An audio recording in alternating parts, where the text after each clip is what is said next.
6 chapters, 19,000 words. Done. Him calling it a day. Yang Kun let out a long breath and struck the enter key with a heavy tap of his finger. Keeping a generous stockpile of drafts was for an online author an essential survival skill. He had stayed home the entire weekend day hammering out words, inspiration erupting as he exploded with 6 chapters, nearly 20,000 words in one go. Even Yang Kun himself was rather impressed with his own feat. Being a terminally lazy patient is really not easy for me. He kneaded his sore neck, then stood up and twisted his neck and hips exaggeratedly to loosen his stiff body. Outside, the window lights had just blossomed across the city. Traffic flowed like a river, without realizing it. Night had already fallen. The phone resting beside the speakers suddenly chimed with a WeChat notification. Yang Kun snatched it up to see a message from Fatty Hans saying he had watched 3 back-to-back screenings of the Warcraft movie accompanying his girlfriend, his teammates, and then his friends, and was about ready to puke. He still had extra Warcraft tickets on hand and asked if Yang Kun wanted them. Of course he wanted them. Warcraft was pure sentiment, pure nostalgia. After arranging to meet at their usual spot on the pedestrian street, Yang Kun changed into a light set of sportswear and headed out in high spirits. He had barely taken 2 steps out of the building entrance when a sudden thunderous bang sounded behind him, startling Yang Kun badly. He was just about to curse whatever idiot had thrown something from above when he turned his head and was instantly dumbfounded. A person wrapped in a tight rattan black bodysuit imitating Spider-Man and a creature about a meter long that looked like a raccoon were tangled together like a writhing braid, trading blows. One punch after another, each fist slamming straight toward the other's head. Yang Kun glanced around. The surroundings were empty. No onlookers, no cameras. It did not look like some weirdo streaming a prank. The little raccoon deftly slipped free from Spider-Man's restraining arms, then drove a punch straight into his chin and roared, "Hand back the space stone. Even if you get the space stone, it's useless to you. Better let me keep it safe. Thanos will stop hunting you down." "Bullshit," the little raccoon shrieked and viciously drove a kick straight into Spider-Man's crotch. "If you hadn't drawn Thanos down on us, we wouldn't be skulking from place to place." "Ooh, whoa." Struck in his vital point, Spider-Man instantly went limp. He bent over, clamping his legs together, bouncing up and down like a spring.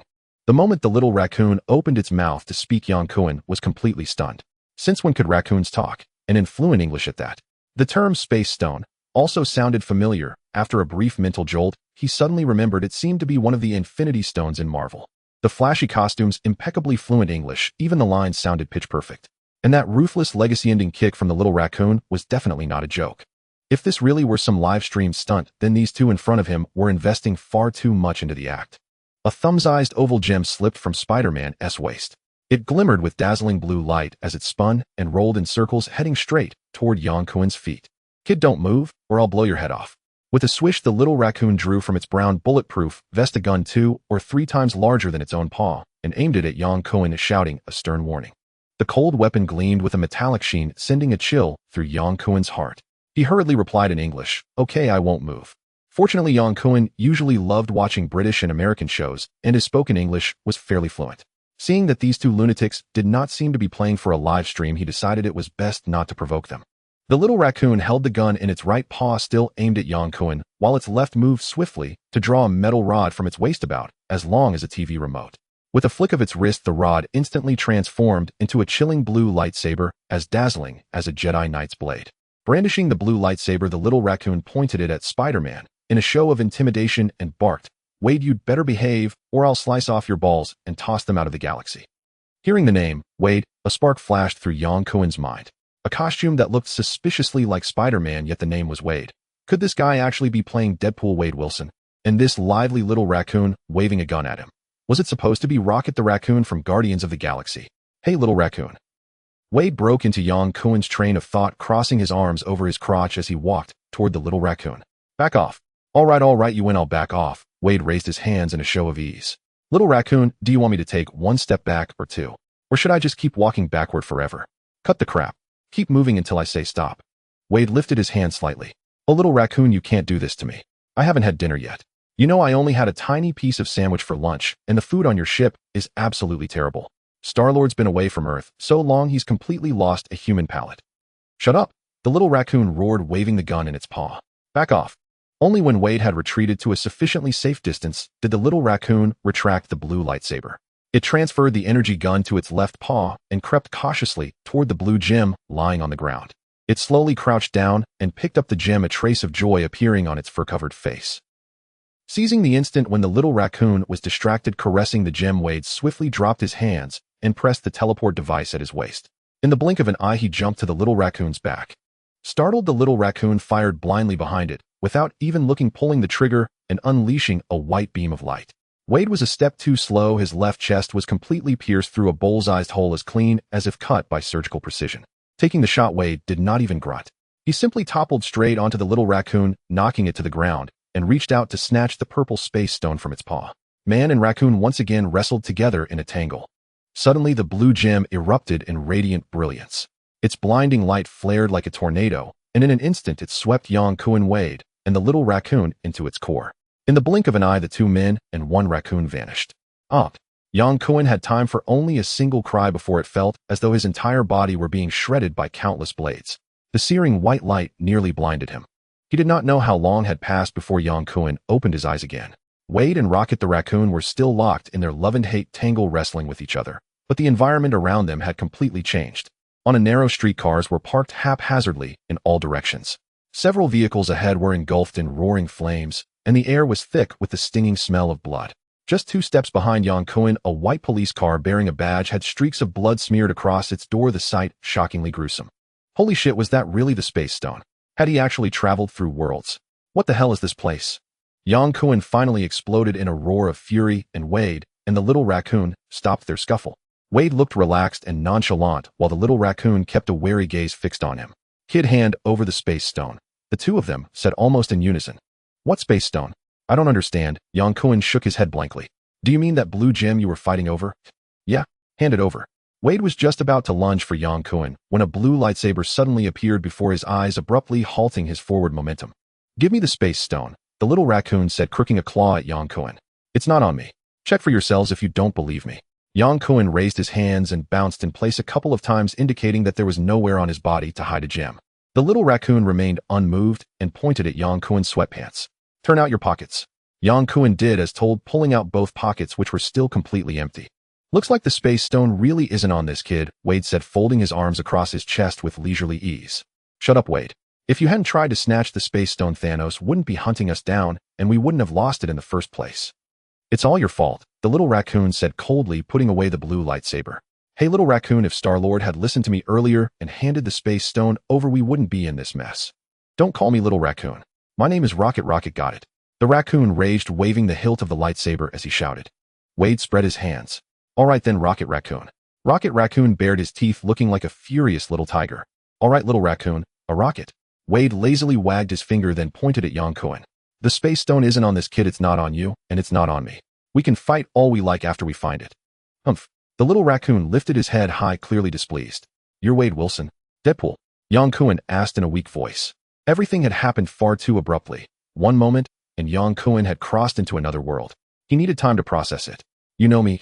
Wade's expression was hidden behind his mask, but his tone carried genuine surprise. I've seen you in movies. Honestly, I never imagined I'd one day see a character from a film standing right in front of me. You know, it's hard to believe. Movies? What movies? Wade's interest was instantly piqued. His tone turned excited as he zipped up close to Yang Kun in the blink of an eye. Rocket Raccoon didn't bother to stop him. Since the space stone wasn't on that kid, the boy had little value. An rated movie named after your nickname, Deadpool, Yang Kun said. As Yang Kun spoke, his gaze drifted to Wade's left chest. The gaping hole Rocket Raccoon had blasted through him earlier had completely healed. Aside from the torn patch on the red battle suit, his body was intact, as if he had never been injured at all. You look almost exactly like in the movie. The red battle suit really resembles Spider-Man's. Don't you dare mention that damned little bug to me. He copied my suit. He's the knockoff, you hear. Wade screamed hoarsely, nearly jumping up in rage. Wade's roar was almost ear-splitting. Yang Kun curled his lips, so even people in the Marvel Universe knew that important things had to be said 3 times. How do I come across in the movie? Am I handsome? After a brief rant, Wade crossed his arms and stroked his chin as he asked. Yang Kun nodded. Super handsome, insanely cool, combat power off the charts. The box office exceeded $800 million, higher than Captain America's. Oh, 800 million. Higher box office than that Rogers guy? I'm a superhero. Wade thrust his hips back and forth with exaggerated force, as if mimicking some intense piston motion. You guys. Yang Kun wiggled his finger back and forth between Wade and Rocket. Are you really from the Marvel Universe? No. Wade turned his head and pointed at the raccoon. We were transmitted here from Star-Lord's ship. Rocket Raccoon cut in coldly. Are you planning to just stand here chatting and wait for the space stone to fall from the sky? This little raccoon is such a downer. Wade shook his head, then patted Yang Kun's shoulder in a chummy way. Hey kid, what's your name? I'm Yang Kun. Young Queen. Wade repeated. Yang Kun spread his hands helplessly. You can call me Young. Young, a young man, I like that name. That's my surname. I forgot your. Right, you're Chinese. Wade clapped his hands loudly. I love Chinese food. General Tso's chicken and mapo tofu. Wade, reputedly the #1 motormouth in the Marvel Universe, was infamous for his chatter. He dragged Yang Kun into a torrent of small talk like an old friend reunited after years apart, going on and on about Chinese cuisine. In the end, still reluctant to stop, he added that he rarely visited China because the people from the Xinmao Bureau were a nasty bunch to provoke. Xinmao Bureau? Are they related to S-H-I-E-L-D? Yang Kun asked in surprise. He knew the Avengers movies and the S-H-I-E-L-D TV series, but he truly had no idea what this Xinmao Bureau was supposed to be. It's an organization similar to S-H-I-E-L-D. Wade's motormouth was just getting into full swing as he prepared to lecture Yang Kun about the Xinmao Bureau when suddenly Rocket Raccoon shouted Wade. What? Wade grumbled unhappily. Do you hear that sound?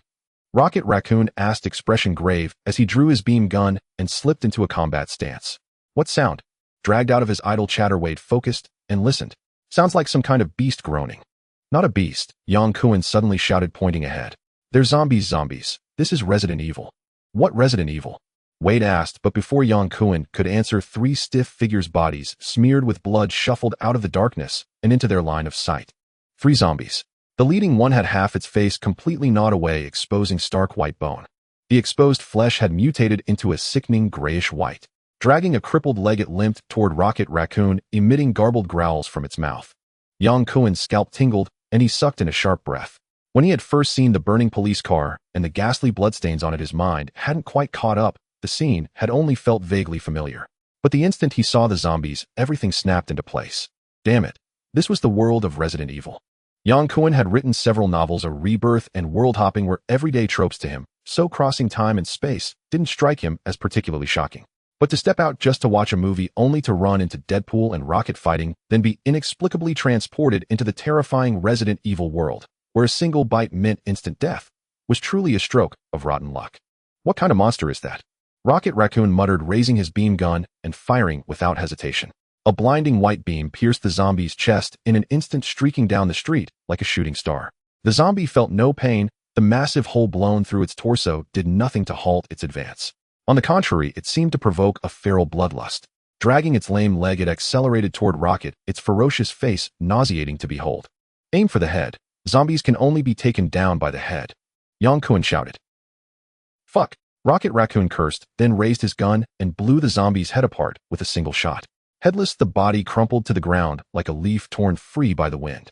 After neatly blasting apart all 3 zombies' skulls, Rocket Raccoon holstered his beam gun and turned to Yang Kun. You just said Resident Evil. You know this world. Yeah, I'm not entirely sure, Yang Kun said, scratching his head. But if I'm not mistaken, we should be in the world of Resident Evil. Judging from the surroundings, this might be the setting of Resident Evil 2 Apocalypse. This could be Raccoon City in the United States. Raccoon City. So we got sent here because of this little raccoon. Wade interjected with great interest. Shut up. Rocket Raccoon's short claws clamped down with unerring accuracy on the beam gun at his waist as he roared in anger. Yang Kun wanted to laugh, but didn't dare, fearing that the short-tempered little raccoon would take it out on him. If Rocket got annoyed and decided to put a shot through him, that would be an injustice beyond words. With a strained expression, Yang Kun continued, there has been a severe virus leak in Raccoon City, resulting in tens of thousands of people becoming infected and turning into zombies.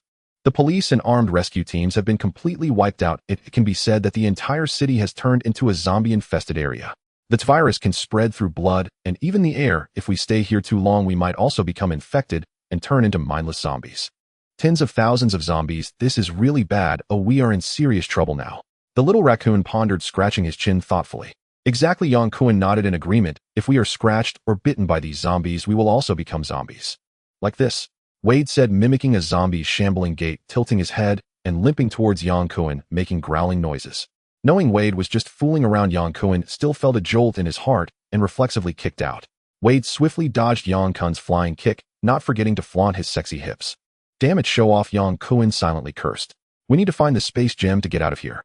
The little raccoon concluded his thoughts. Yang Kun rolled his eyes, thinking what the hell, that was pointless, and immediately asked, do you know where the space gem fell? I don't know. Wade shrugged nonchalantly. I don't know either. My detector is broken. The little raccoon's answer disappointed Yang Kun. As well, I believe it should be nearby. Remember, when we teleported to the last Earth it was on. Wade, it shouldn't be too far this time either. This answer seemed reasonable, so Yang Kun chose to believe it. He had no choice but to trust it. Landing in a terrifying world of biohazards with his survival skills as a homebody from Earth, the only outcome would be a swift death. Either being devoured by zombies to the point of not leaving a shred behind, or becoming one of the zombie horde only to be obliterated by a falling nuclear bomb. With the powerful Deadpool Wade and Rocket Raccoon by his side, at least his survival was somewhat assured. Wade, where are your weapons? In the movies you use vibranium dual swords. That's very cool. Determined, Yang Kun took the initiative to inquire about Deadpool's combat capabilities. I left them in the cafeteria during lunch, and then I got teleported here with the space gem. Wade shrugged indifferently. Yang, you're right. We need to get some weapons. I don't want to come into contact with those disgusting zombies. Their filthy teeth would tear through my beautiful combat suit, and I didn't bring a second outfit. Yang Kun glanced at the large hole in Wade's left chest, speechless as he grimaced. A torn combat suit. Indeed, it was very trendy and beautiful. The police of Raccoon City had been completely wiped out, all turned into zombies. Burning police cars and scattered firearms were everywhere, and the three of them easily found weapons and ammunition in an abandoned police car. Rocket Raccoon put away his energy gun and chose an M4 assault rifle that was nearly as tall as himself, while Wade picked two lightweight Glock 18s. He was a hitman accustomed to using sidearms, unlike Rocket Raccoon, who had the swagger of a thug and preferred long guns. Yang Kun had seen plenty of classic and intense gunfight scenes, but he had only touched real guns during military training in college, long forgetting what it felt like to hold a gun. Whether it was the M4 assault rifle or the Glock police handgun in Yang Kun's hands, let alone blowing off a zombie's head, it would be a miracle if he didn't accidentally shoot his own comrades.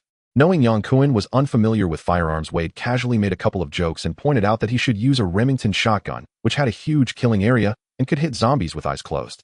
He taught him how to use the gun correctly. According to Wade, the Remington shotgun had excellent stopping power. A single shot would ensure a zombie would be immobilized, making it great for self-defense. Yang Kun loved hearing this. Gripping the gun barrel, he felt a surge of excitement, like a homebody who had abstained from pleasure for a week, suddenly touching his girlfriend's soft hand, blood rushing through him. He couldn't help but want to load it with 2 rounds immediately. For men, firearms are as irresistible as perfume is for women. With a shotgun in hand and 2 superpowered superhero teammates by his side, Yang Kun suddenly felt that the world of biohazards didn't seem so terrifying anymore. With a loud shout, they rushed forward, holding on tightly to their legs. Move stealthily, don't fire recklessly, and don't waste time. Rocket Raccoon raised his M4 carbine and led the way. Got it. Yang Kun nodded in agreement.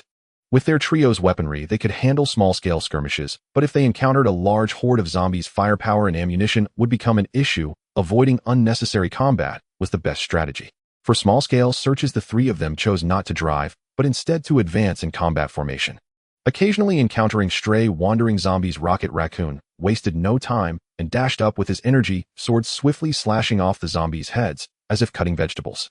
Yang Kun was dumbfounded. Despite the little raccoon being shorter than the height required for a child's ticket, his combat power was outstanding. No wonder Deadpool was in such pain from his beatings. Rocket Raccoon sheathed his energy sword and gestured towards the street ahead, indicating a pincer attack to eliminate the swarm of wandering zombies blocking the street. Wade nodded and casually spun his Glock in his hand.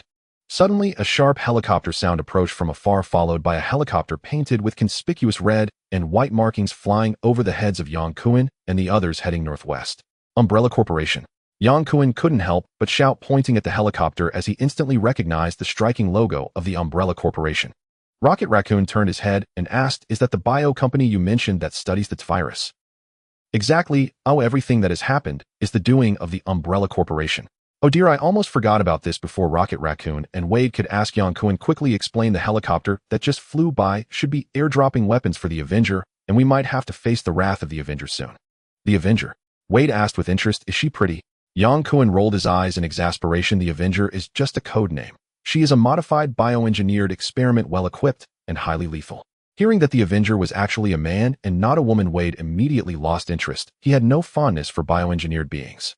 "There's another issue." Yang Kun licked his lips and continued, "We probably don't have much time left. Before dawn, the Umbrella Corporation will launch a nuclear bomb to destroy the entire Raccoon City with a force equivalent to 5,000 tons of TNT to cover up their heinous acts. Then what are we waiting for?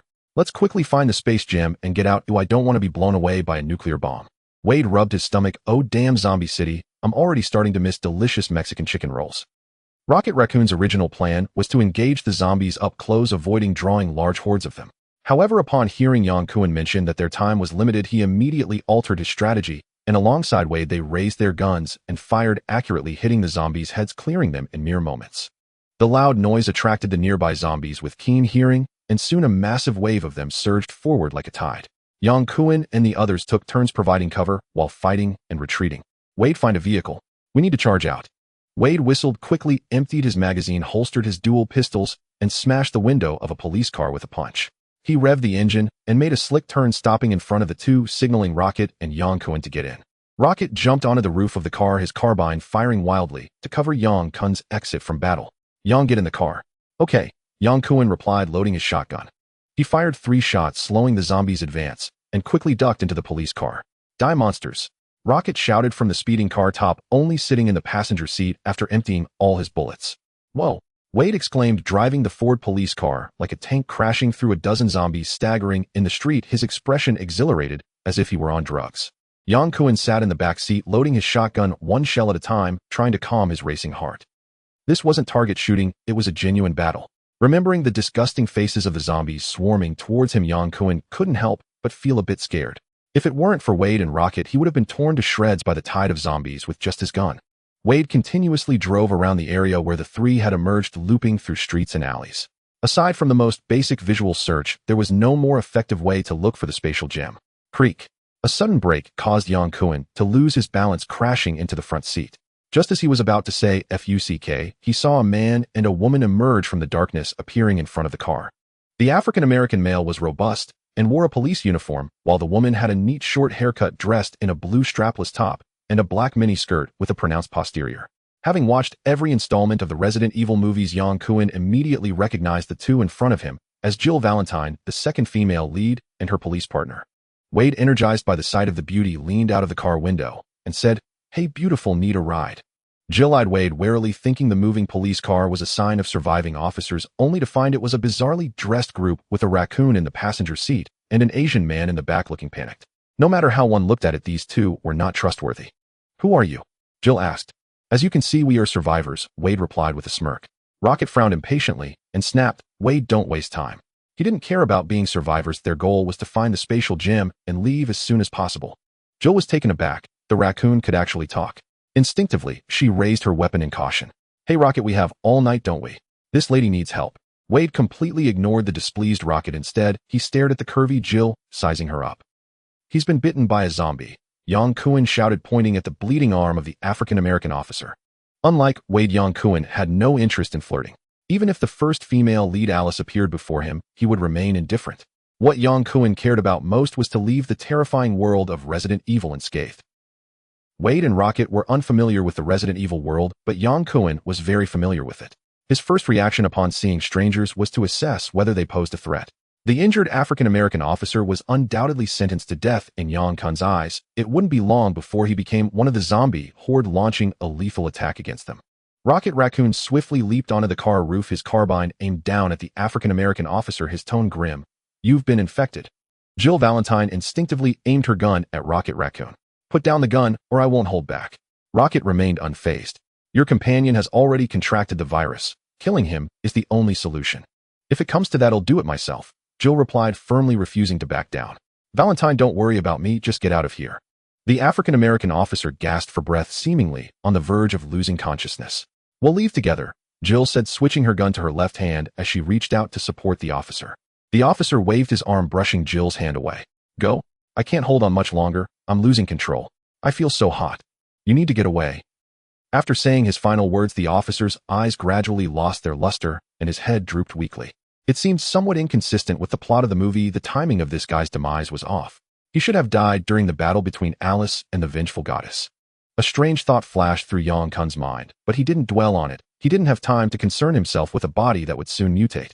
Yang Kun leaned out of the car window and coldly said to Jill, "Your companion is dead. He'll turn into a zombie in no time. If you don't want to be a pile of bones, the safest option is to leave with us." Yang Kun didn't have much affection for Jill, the second female lead. Bringing her along was simply a precaution. In case they couldn't find the spatial gem and escape the Resident Evil world before the nuclear bomb arrived, using her could open up the movie's plot and utilizing the Umbrella Corporation's helicopter to leave Raccoon City would not be a bad plan. Jill's expression was complex as she gazed at her lifeless colleague, pausing for 2 seconds in silent tribute. Taking a deep breath, she opened the back door and got in. To leave this place, she needed to rely on the strength of the team. Even if the two in the car along with the raccoon looked untrustworthy, it was better than being surrounded by zombies. Jill was greeted not by friendly smiles, but by the cold, hard barrel of a shotgun. In the perilous world of Resident Evil, Yang Kun had learned to let the gun do the talking. Jill's expression changed as she aimed her Glock at Yang Kun's abdomen. "Hey beautiful, don't get excited. I'm just confirming you weren't bitten by a zombie. I don't want to get my throat torn out without any warning." Yang Kun raised his weapon, tilting his head to size Jill up. Her exposed arms and calves were muscular and smooth, radiating strength. She was indeed a retired elite special forces member. "Did you see enough?" Jill asked with a hint of sarcasm. Yang Kun nodded. "Safe." Wade whistled as he drove the Ford away. As the police car drove about 10 meters away, the black officer staggered to his feet, emitting strange sounds of woo-woo from his mouth, extending his arm to chase after Jill and her group. Clearly, in just a few seconds, he had already turned into a zombie. Jill wore a complex expression, gripping the gun stock, tightly raising it several times only to lower it again, ultimately giving up on the idea of shooting her colleague even though he had turned into a zombie. Rocket took a cold glance at the rearview mirror, pulled out his sidearm, and fired a shot. Bang! A bullet exploded through the head. The black officer fell again, never to rise. "You are not ordinary people. Who exactly are you?" Jill asked, coldly, feeling somewhat embarrassed by the raccoon's earlier action of shooting. "We are certainly not ordinary people." Wade turned to engage. "Who we are is not important. You just need to know we mean you no harm. As survivors, we share a common goal: to escape this hellish city."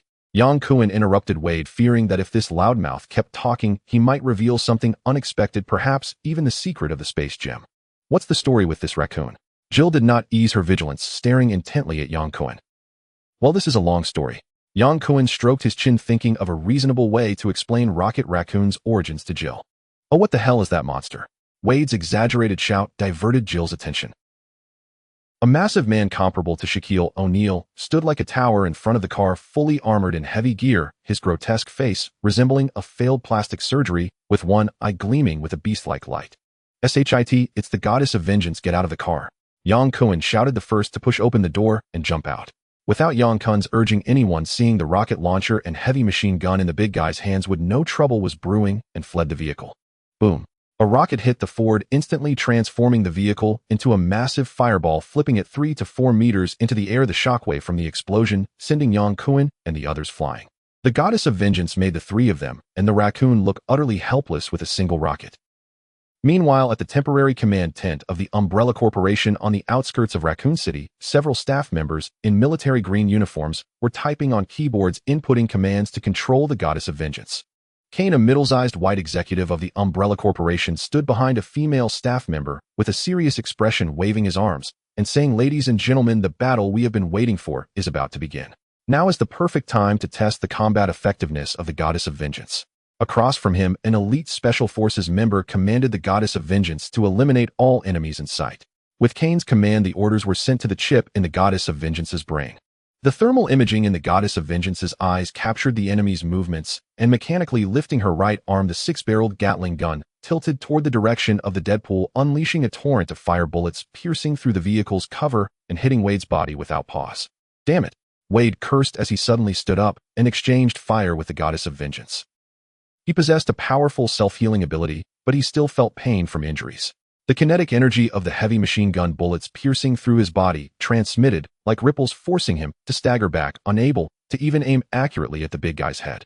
Meanwhile, Kane, the Umbrella executive in the outskirts, seemed to have discovered a new world, feeling excited that there was a human who could withstand the roaring bullets of the heavy machine gun and shoot back at their experimental subject, which was truly incredible. No, he must not be an ordinary human. "Slow down the combat process and enlarge the image," Kane exclaimed excitedly. With Kane's command, the program operators pulled up the entire battle between the Goddess of Vengeance and Wade. A staff member reported his wounds are healing automatically, and the healing speed is extremely fast. Bullets cannot kill him. Kane ordered without hesitation, "Command the Goddess of Vengeance to attack with rockets." "Yes, sir."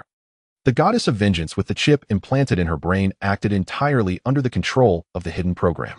Following the command to use the rocket launcher against the enemy, she lowered her right-hand machine gun and raised her left hand to aim the rocket launcher at Wade. Wade shouted angrily, jumping close to the Goddess of Vengeance in rapid succession. He was not afraid of the rockets. He just wanted to swiftly take down the crazy big guy in front of him, as the continuous injuries were damaging his stylish combat suit. Taking advantage of Wade distracting the goddess of vengeance, Jill and Rocket both raised their guns to shoot. Jill's Glock handgun accurately hit the heart of the goddess of vengeance, only splattering a few small drops of blood, which could not harm the monster. Raccoon jumped flamboyantly onto the car's roof, firing 3 rounds from his M4 assault rifle, hitting the forehead of the goddess of vengeance with pinpoint accuracy, but the bullets did not penetrate, they were deflected. Clearly this big guy's head was heavily protected, and ordinary rifle bullets could not inflict damage. Yang Kun took a deep breath and suddenly leaped out from cover, shouting as he approached the goddess of vengeance, firing off rounds of buckshot. He knew that the fully armed goddess of vengeance was a tough character that even a cheating Alice could not shake. If he didn't take the chance to deal with her while everyone focused their fire, he would be eliminated one by one. The goddess of vengeance remained motionless, ignoring the attacks from Yang Kun and the other two, raising her right rocket launcher to aim at the rapidly approaching Wade. The next second, a rocket with a tail flame screeched and hit Wade. Boom. Wade was unable to dodge and took a direct hit from a rocket, and his entire body was thrown into the air, the shockwave from the explosion shaking Yang Kun unsteadily. After the smoke cleared, Wade shook his head and stood up, pointing at the goddess of vengeance and cursing loudly, "Big guy, you really pissed me off. You ruined my cool combat suit. I'm going to cut you in half, no, into 4 pieces." At the temporary command post of Umbrella, Kane closely monitored the battle data. Seeing the opponent hit by a rocket with his torso, nearly only a thin layer of skin connecting, yet still able to stand up and curse as if nothing had happened, he was greatly astonished. Is this guy unkillable? The operator reported data shows the enemy is healing at an extremely fast rate. Send the battle data to headquarters. Request support from headquarters. This person's healing ability is very important to us. We need to capture him alive. Kane exclaimed eagerly. This virus leak in Raccoon City was not part of the company headquarters plans, and the follow-up work was arranged in a hurry. Other than using nuclear bombs to erase all traces, there was no better way.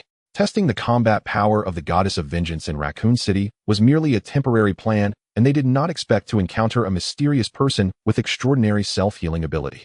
Capturing this mysterious person is far more valuable than collecting combat data on the goddess of vengeance.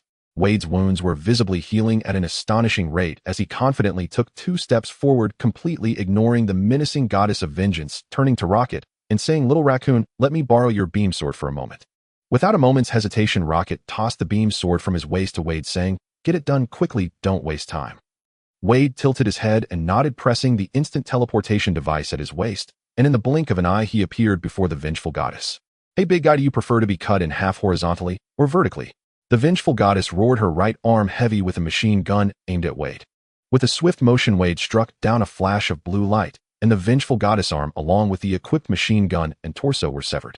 "Big guy, you should thank your luck that I didn't bring dual swords today, or I would have cut you into 18 pieces. Wade smirked coldly, the beam sword dancing rapidly in his hand, slicing off the vengeful goddess limbs as easily as cutting through a cream cake.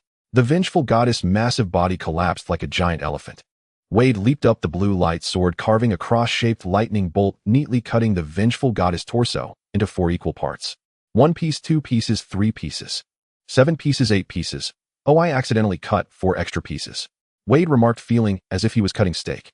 Yang Kun shrugged, shaking off the dust from his clothes, and called out to Rocket, "We need to leave here quickly." Inside the Umbrella Corporation's temporary command post, there was an eerie silence as all personnel stopped their work, waiting for Kane's orders. Kane the executive wore a grim expression, not because he regretted losing a test subject, but because he was unable to gather more combat data. "Replay the battle scene from just now." "Yes, sir." "Wait, pause. How did that guy suddenly appear in front of the vengeful goddess?" "It seems to be some kind of teleportation device, disappearing and then suddenly appearing again." "Instant teleportation device." Kane stared intently at the screen. What weapon did he use to attack the vengeful goddess? The programmer enlarged the battle scene and reported it seems to be a laser sword, otherwise it wouldn't be able to easily slice through the machine gun barrel. Instant teleportation device, a powerful laser sword. These are weapons beyond their time. Kane's eyes flashed with a hint of fanaticism. "Send all data to headquarters. We must capture this mysterious individual at all costs." "Yes, sir. Let's see where our Alice is." The programmer quickly pulled up Alice's surveillance footage, showing her in a tight combat outfit, selecting weapons in a gun shop. "Reset Alice's main program. Initiate the Alice project." As the programmer skillfully typed in commands, Alice on the screen suddenly convulsed, writhing in pain, lying on the ground like a lamb awaiting slaughter. After about 5 minutes, Alice finally stood up with a look of relief, facing the camera with a blank stare and a cold expression. Good, Kane nodded in satisfaction. Scan the city for the mysterious individual's traces. Several programmers busily typed in commands to search for Wade's whereabouts when the tent was suddenly lifted and a professor with glasses and graying hair propelled his wheelchair straight toward Kane. Professor Charles, you need to leave here. The virus in the city has spiraled out of control. Kane stepped forward to remind him. I won't leave until I see my daughter. We've lost contact with the convoy. I don't care if I want to see my daughter. All right.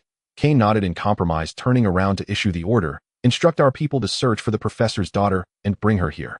Yes, sir. Only then did Professor Charles feel satisfied and drive his wheelchair away from the command post. Report, sir, they are entering St. Mariah's church. Order Alice to eliminate all enemies. Yang Kun and his group were indeed in the church where there were no surveillance cameras allowing them to evade the Umbrella Corporation's monitoring and converse freely. After a fierce battle, they eliminated all the zombies gathered near the church, and Jill pushed open the heavy church doors. The church was very dark, the only source of light being the few candles, and the echo of footsteps in the empty church exuded a chilling atmosphere. Yang Kun sighed, realizing that no matter how much they tried to hide, they couldn't escape the entanglement of the movie's plot. He remembered that this church concealed several troublesome liquors, the very stage for the protagonist Alice's grand entrance. Be cautious, there may be powerful biomonsters hidden here, Yang Kun warned. Better safe than sorry, regardless of whether there are liquors or not. What monster's another big guy? Wade casually strode forward. If I hadn't forgotten to bring a weapon, I would have already chopped that big guy's head off and used it as a ball to kick. Jill followed closely behind Wade, gun in hand, proceeding cautiously. The group walked to the center of the church, keeping watch in all directions, but found no trace of the biomonster. All right, I think we should have an open and honest talk, Jill said as she holstered her weapon first. I am Jill Valentine, an officer from Raccoon City. I'm Wade Wilson, but people call me Deadpool, Wade interjected to introduce himself. Jill frowned. Can you take off your mask? You should know, Jill, that every girl who sees my true face falls in love with me. Yang Kun scoffed. I would rather choose a medium-rare steak than see you take off your mask. Oh, I prefer it medium. Jill shrugged with indifference, her gaze shifting past the short Raccoon to Yang Kun, asking, Who are you? Yang Kun, you can call me Yang. All right, Yang, you seem familiar with that monster. You referred to it as the vengeful goddess. Who exactly are you? Yang Kun glanced at Rocket, then at Wade, took a deep breath, and said, Well, I guess it's time to reveal the truth. Wade shrugged. Whatever. Rocket Raccoon lowered his carbine and said, I want to know how much you understand about this world. We are not from this world. We have crossed over from another dimension. Yang Kun pointed to himself, Deadpool, and the inconspicuous Rocket standing beside him. To strengthen his persuasion, he pointed at the beam sword hilt in Wade's hand. You just saw the beam sword Wade used in battle with the vengeful goddess. This technology does not belong to this era. You guys are from the future world. Jill accepted this much faster than Yang Kun had imagined, showing no doubt in his words, instead expressing her curiosity to continue questioning. Yang Kun smiled and said, I think it's more accurate to call it a parallel universe. I come from another Earth while they come from the Marvel universe. How did you come here? What is your purpose? Jill asked leisurely. This is an accident. We were randomly transported here, and our goal is of course to return to our own universe. Jill seemed to struggle to utter the term parallel universe, her expression filled with confusion. Yang Kun calmly replied, This involves a secret that we cannot disclose until we absolutely trust you. All right, thank you for your honesty. Jill flicked her chestnut short hair. Let's talk about something simple. How do you know about the goddess of revenge? Yang Kun stroked his chin and pondered for a moment before speaking. The parallel Earth I am from has games and movies similar to Resident Evil, featuring a creature resembling that monster which is referred to as the goddess of revenge in the films, so I just called it that. After speaking, Yang Kun displayed a sincere expression that suggested he didn't care whether they believed him or not, gazing earnestly at Jill. It's quite intriguing. Jill raised an eyebrow, neither affirming nor doubting Yang Kun's words. I don't know how you plan to leave here, or this world. I want to know if you have a way to exit Raccoon City. I must say I am trapped in this damned zombie city. It's simple, just kill your way out before dawn, Wade said casually. Jill said in a serious tone, The only passage out of Raccoon City, the river crossing bridge, has been sealed off by Umbrella Corporation, surrounded by armed guards preventing anyone from approaching. Wade tilted his head. Leave it to me. Yang Kun chambered around in his shotgun with a click and shouted, Wade, there is indeed something I need to entrust to you. What? Yang Kun pointed towards the window, just about to speak, when Rocket Raccoon grunted, We have guests arriving. Before the words finished, the flower-patterned glass window suddenly shattered, and a black motorcycle surged in, a lithe figure performing a backflip and landing gracefully, reminiscent of cool special effects from a movie. What was destined to come has finally arrived. Ew, I wonder if this Alice's friend or foe. Wade and the other seasoned veterans immediately chose to crossfire and surround Alice in a fan-shaped formation as she crashed through the window. Yang Kun had already found cover, hiding behind a tall podium, waiting for the right moment. Who are you? Jill shouted, raising her gun. Alice, clad in a brown tactical outfit, did not respond to the bullets from her submachine gun were the best answer. She was indeed an enemy. Alice moved swiftly, her submachine gun unleashing a torrent of fire, suppressing Jill and Rocket from raising their heads. This girl is fierce. Wade leisurely walked towards Alice, completely ignoring the submachine gun in her hands and the whizzing bullets, fiddling with his beam sword.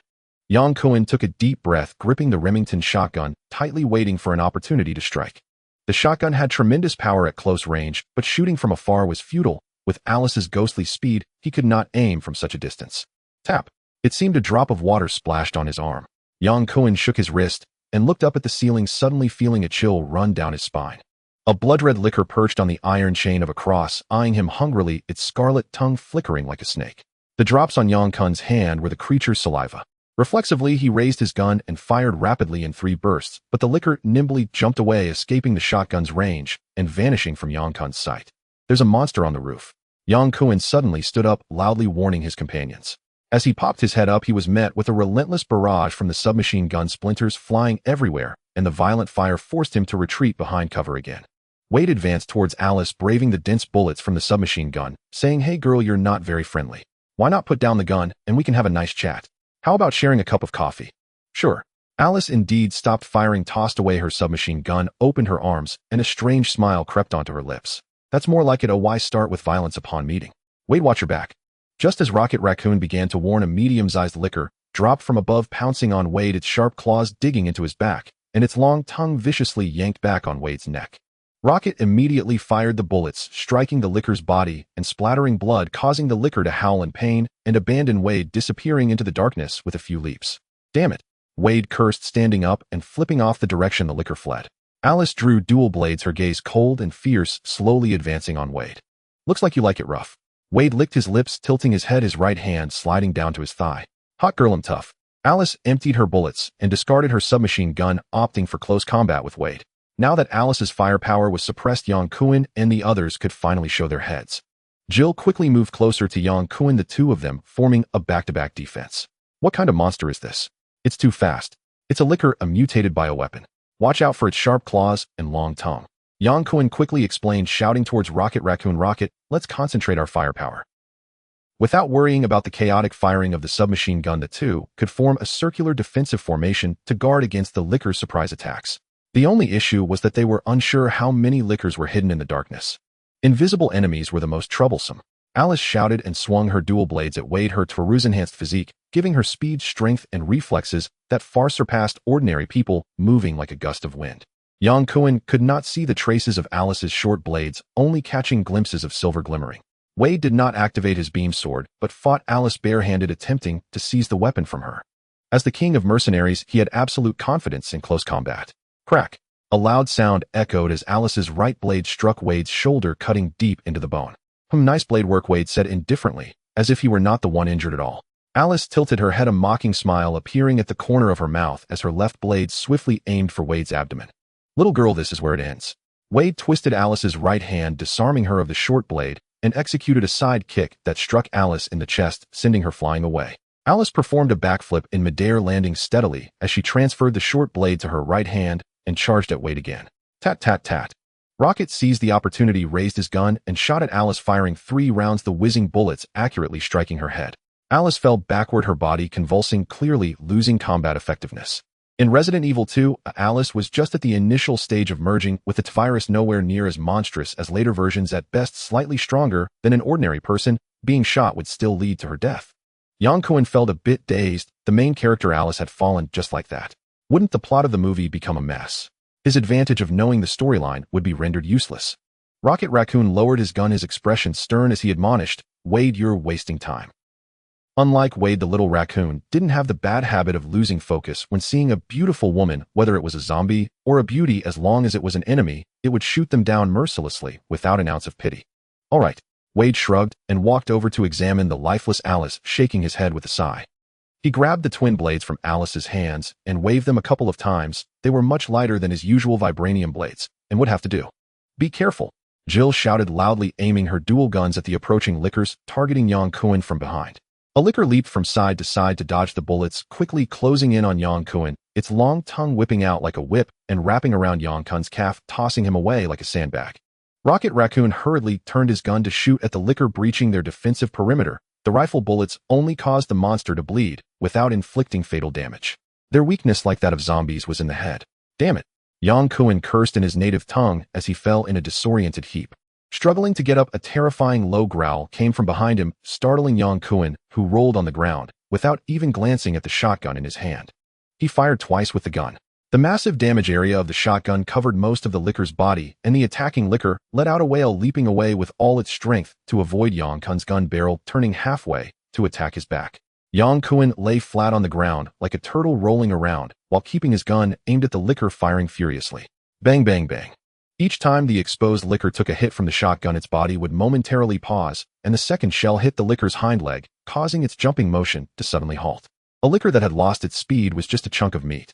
Yang Kun's third round accurately struck the licker's head, exploding its brain matter like a split watermelon, splattering liquid all over Yang Kun's arm and face. Damn it, I wonder if he'll get infected with the virus. Yang Kun frantically wiped the disgusting liquid off his face, cursing in panic. Another licker, having snuck around to Yang Kun's back, viciously flicked out its long tongue, and before Yang Kun could react, its sharp claws pierced through his left shoulder blade. Yang Kun cried out in pain, his right hand desperately gripping the gunstock to fend off the licker's bloodthirsty teeth. Da-da-da-da-da. The carbine's bullets accurately hit the exposed head of the licker, causing it to crash to the ground. Rocket Raccoon saved Yang Kun's life. Yang Kun barely supported his body, breathing heavily. If it weren't for his quick reflexes, he would have almost become food for the licker. After Wade's serious fighting, the lickers had transformed from predators to prey. Wade engaged in close combat with the lickers while Rocket Raccoon and Jill shot them down from a distance. The duo, a raccoon and a human, worked together to eliminate the remaining 4 lickers.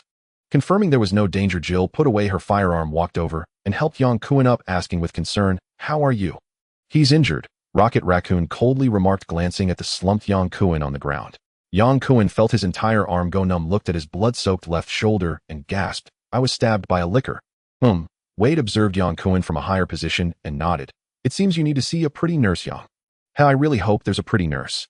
Yang Kun let out a bitter laugh, holding his wound and gasping heavily. "Don't move, I'll bandage your wound, or you'll bleed to death." Jill stopped Yang Kun's movements, bent down, and tore open his sports shirt to quickly bandage and stop the bleeding. "It's useless," Rocket Raccoon said, coldly shaking his head. "He's injured and will eventually turn into a zombie, just like those monsters." "He was only stabbed, not bitten. He won't turn into a zombie." "Wade was also stabbed by those monsters earlier," Jill shouted up. "Are you talking about me?" Wade shrugged. Jill suddenly realized that Wade's wound had completely healed, and there was no trace of injury at all. "You're not infected. The virus seems ineffective against me. We can't keep a bomb at our side." Rocket Raccoon pulled back the gun's bolt, the dark muzzle aimed at Yang Kun's forehead. "Yang, I'm sorry." "No." Jill suddenly stood up, quickly drawing her gun and aiming it at Rocket Raccoon's head. "Put down the gun." "Foolish," Rocket Raccoon scoffed. "He will eventually turn into a zombie, just like your companion." "Put down the gun." Rocket Raccoon remained unmoved, his tiny finger pressing the trigger. "I will count to 3-1. Jill gripped the gun tightly, her gaze resolute too. "I know the antidote." Yang Kun gasped heavily, struggling to speak. "The antidote to the virus." "Where?" Rocket Raccoon put away the carbine and asked solemnly. "In a school." "How far from here?" "I don't know." Rocket Raccoon shook his head. "You might turn into a zombie before we find the antidote." Jill urged, "Quickly tell me which school, or I will take you there." "I'm very familiar with Raccoon City." Yang Kun gratefully looked at Jill and said, "I don't know which school, I only know it's an elementary school." "Then we'll start from the nearest elementary school. We'll definitely find the antidote," Jill declared in an unquestionable tone. "Yang, good luck. If you find the antidote, you know where to find us, and we will take you away." Rocket Raccoon turned around. "Wade, let's go. We have already wasted too much time." "No, I'm staying." Wade, who had remained silent, suddenly spoke up. "What?" Rocket Raccoon exclaimed loudly, his furry face filled with surprise. "Even if Yang finds the antidote, we still need time to find the space gem. We don't have much time left. Nuclear bombs cannot destroy the space gem. We have plenty of time to search for it," Wade said lightly. "If Yang cannot find the antidote, I will personally send him off to prevent him from becoming a pile of bones devoured by zombies." Yang Kun forced a smile. "Should I say thank you?" "If it's up to you, I won't stop you if you want to eat a nuclear bomb." Rocket Raccoon shouted angrily as he strode towards the Chich's main door. "Hey, Rocket," Wade called out, unfastening his energy sword from his waist and tossing it back to the little raccoon. "You need this. I don't want to see you turn into a zombie raccoon the next time I meet you." That would be too sad. Shut up. Rocket Raccoon roared, snatching the energy sword and striding away. Yang Kun panted heavily, gritting his teeth to stand up. Wade, I know you have strong self-healing abilities. You don't need to accompany me on this risk. Even under a nuclear bomb, you might not survive. That's exactly what I hoped for. Gil was taken aback. That's a nuclear bomb, not a small caliber bullet. Are you out of your mind? Perhaps I truly am insane. Wade shook his head and pointed at Yang Kun, asking, then why are you willingly accompanying him to find the antidote? Yang is my companion, and I never abandon my companions. Well said, the best line of the year. Wade clapped his hands, saying, I stayed back to test the power of the nuclear bomb. I want to know if it can kill me. A superhero seeking death. The worst joke of the year. Yang Kun mimicked Wade's tone, saying, if you want to die, what use is searching for the space gem? I search for the space gem to kill myself. I know this logic is flawed. I've tried nearly every conceivable way to end my life, yet none succeeded. That's why I want to gather all 6 Infinity Stones to do it. That's truly insane. You might as well challenge Thanos directly. He would kill you swiftly and decisively. Wade crossed his arms and nodded, saying, that actually sounds like a good plan. Gentlemen, this is not the time for afternoon tea. We need to find the antidote quickly. In Yang Kun's memory, the Umbrella Corporation urgently dispatched a rescue team to evacuate important personnel after learning about the virus leak, including the developer of the virus, Charles, and his daughter Angela. The vehicle escorting Angela encountered an accident during the retreat and was trapped in Raccoon City, carrying the antivirus serum with her. Finding Angela and injecting the antivirus serum was Yang Kun's only hope for survival. Wade found a Ford SUV with a broken window. Gil sat in the passenger seat, while Yang Kun sat alone in the back seat. No one could predict what would happen next.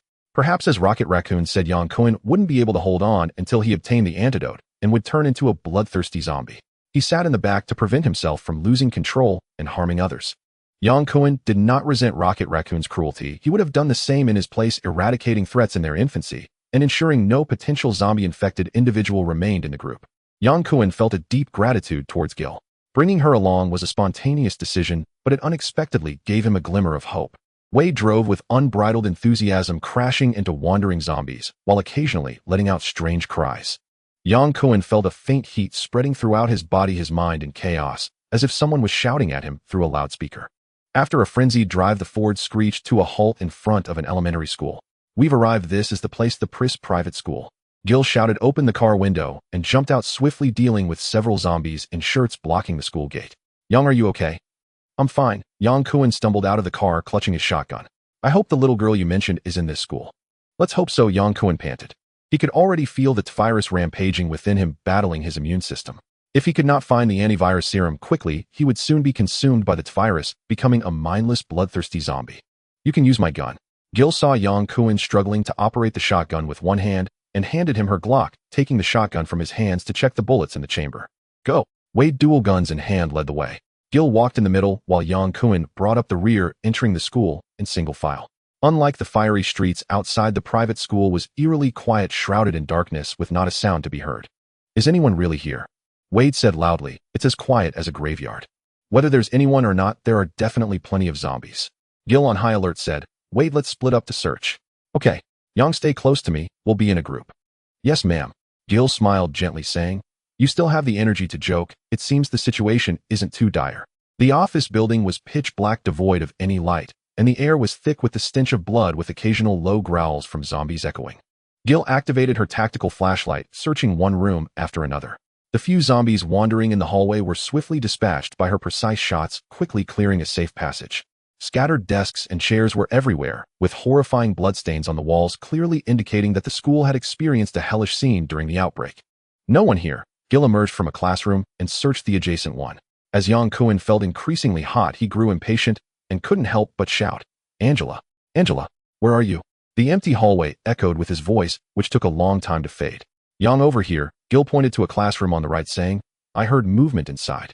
Yang Kun, unable to contain his urgency, kicked the classroom door hard, the wooden door crashing against the wall with a loud bang.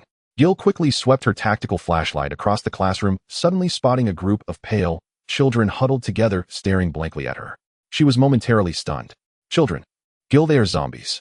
Yang Kun shouted, pulling the trigger towards the zombie girl in the front row. Yang Kun had never undergone professional shooting training. Previously, using a shotgun didn't require precision. Just firing at the zombie's body would suffice. Now holding the Glock with one hand, he struggled to accurately hit the zombie girl's head, firing 3 times before finally bringing down the zombie girl in front. A tide of small zombies rushed toward Gil, their claws outstretched, resembling young lions chasing after a tasty sheep. Gil momentarily lost focus, and her shotgun was a beat slow. Just as the small zombies were about to pounce on her, to bite, Yang Kun suddenly crashed into her, barely allowing her to evade the first wave of attacks from the small zombies. Gil was knocked aside while Yang Kun found himself in trouble, surrounded by a horde of small zombies fiercely gnawing on his legs. Damn it, Yang Kun gritted his teeth. Bang! Gil finally fired the powerful force of the shotgun, sending small zombies flying in all directions, severed limbs and body parts scattering. Bang, bang, bang. Gil's expression was cold as she continued to shoot the bullets, spraying like a harvest, reaping the small zombies' heads. In a moment, not a single zombie was left standing. Yang, how are you? Oh, I think my thigh is probably more delicious than a New Orleans fried chicken leg. These small zombies are too crazy. Gil smiled broadly, then asked with concern, have you been bitten again? I don't know, maybe. Anyway, I'm already infected, so getting infected again doesn't matter. Gil moved her tactical flashlight to scan the room again and spotted a girl curled up in a corner. The girl had short blonde hair, tightly clutching her backpack, shivering in the darkness. Angela. The girl timidly replied, I'm Angela. Yang Kun was overjoyed, rushing forward to lift Angela's arm and pulled back her sleeve, confirming the marks of the antivirus serum on her arm. Is she infected too? Jill asked, staring at Angela with vigilance and concern. She carries the virus, but hasn't been infected because she's been receiving antibody injections, Yang Kun replied as he tore open the bandage on his left shoulder. Angela, I've been infected and need to inject the antibodies. I know you have the virus antibodies. Angela silently opened her backpack and took out a black briefcase the size of a notebook. Pressing the buttons on both sides, 3 spiral-shaped green serum vials popped out. Yang Kun was overjoyed. He took one serum and firmly injected it into his left chest, the blue liquid instantly flowing into his body. As the antiviral serum entered his body, it felt refreshing, like drinking a can of cold beer on a scorching summer day. The abnormal heat within him dissipated rapidly, and his mind regained tranquility. The serum was effective. Angela, you truly are my angel, Yang Kun said, wrapping his arm around Angela's shoulders and shaking her gently. Keep the serum safe, or we'll take you away from here. Angela nodded obediently, putting the briefcase back in her backpack, holding it tightly against her chest. Angela, don't be afraid. Just follow me. Jill half squatted down to comfort the little girl. We will take you to see your dad, Yang Kun said with a smile. Did my dad send you? Angela asked with a bright voice, looking up. Yang Kun glanced at Jill, who nodded slightly, cupping Angela's face and gently saying, Yes, Angela, we will protect you. After injecting the antiviral serum, Yang Kun's left arm gradually regained sensation. While moving, there was still pain in his left shoulder, but it did not affect the agility of his arm.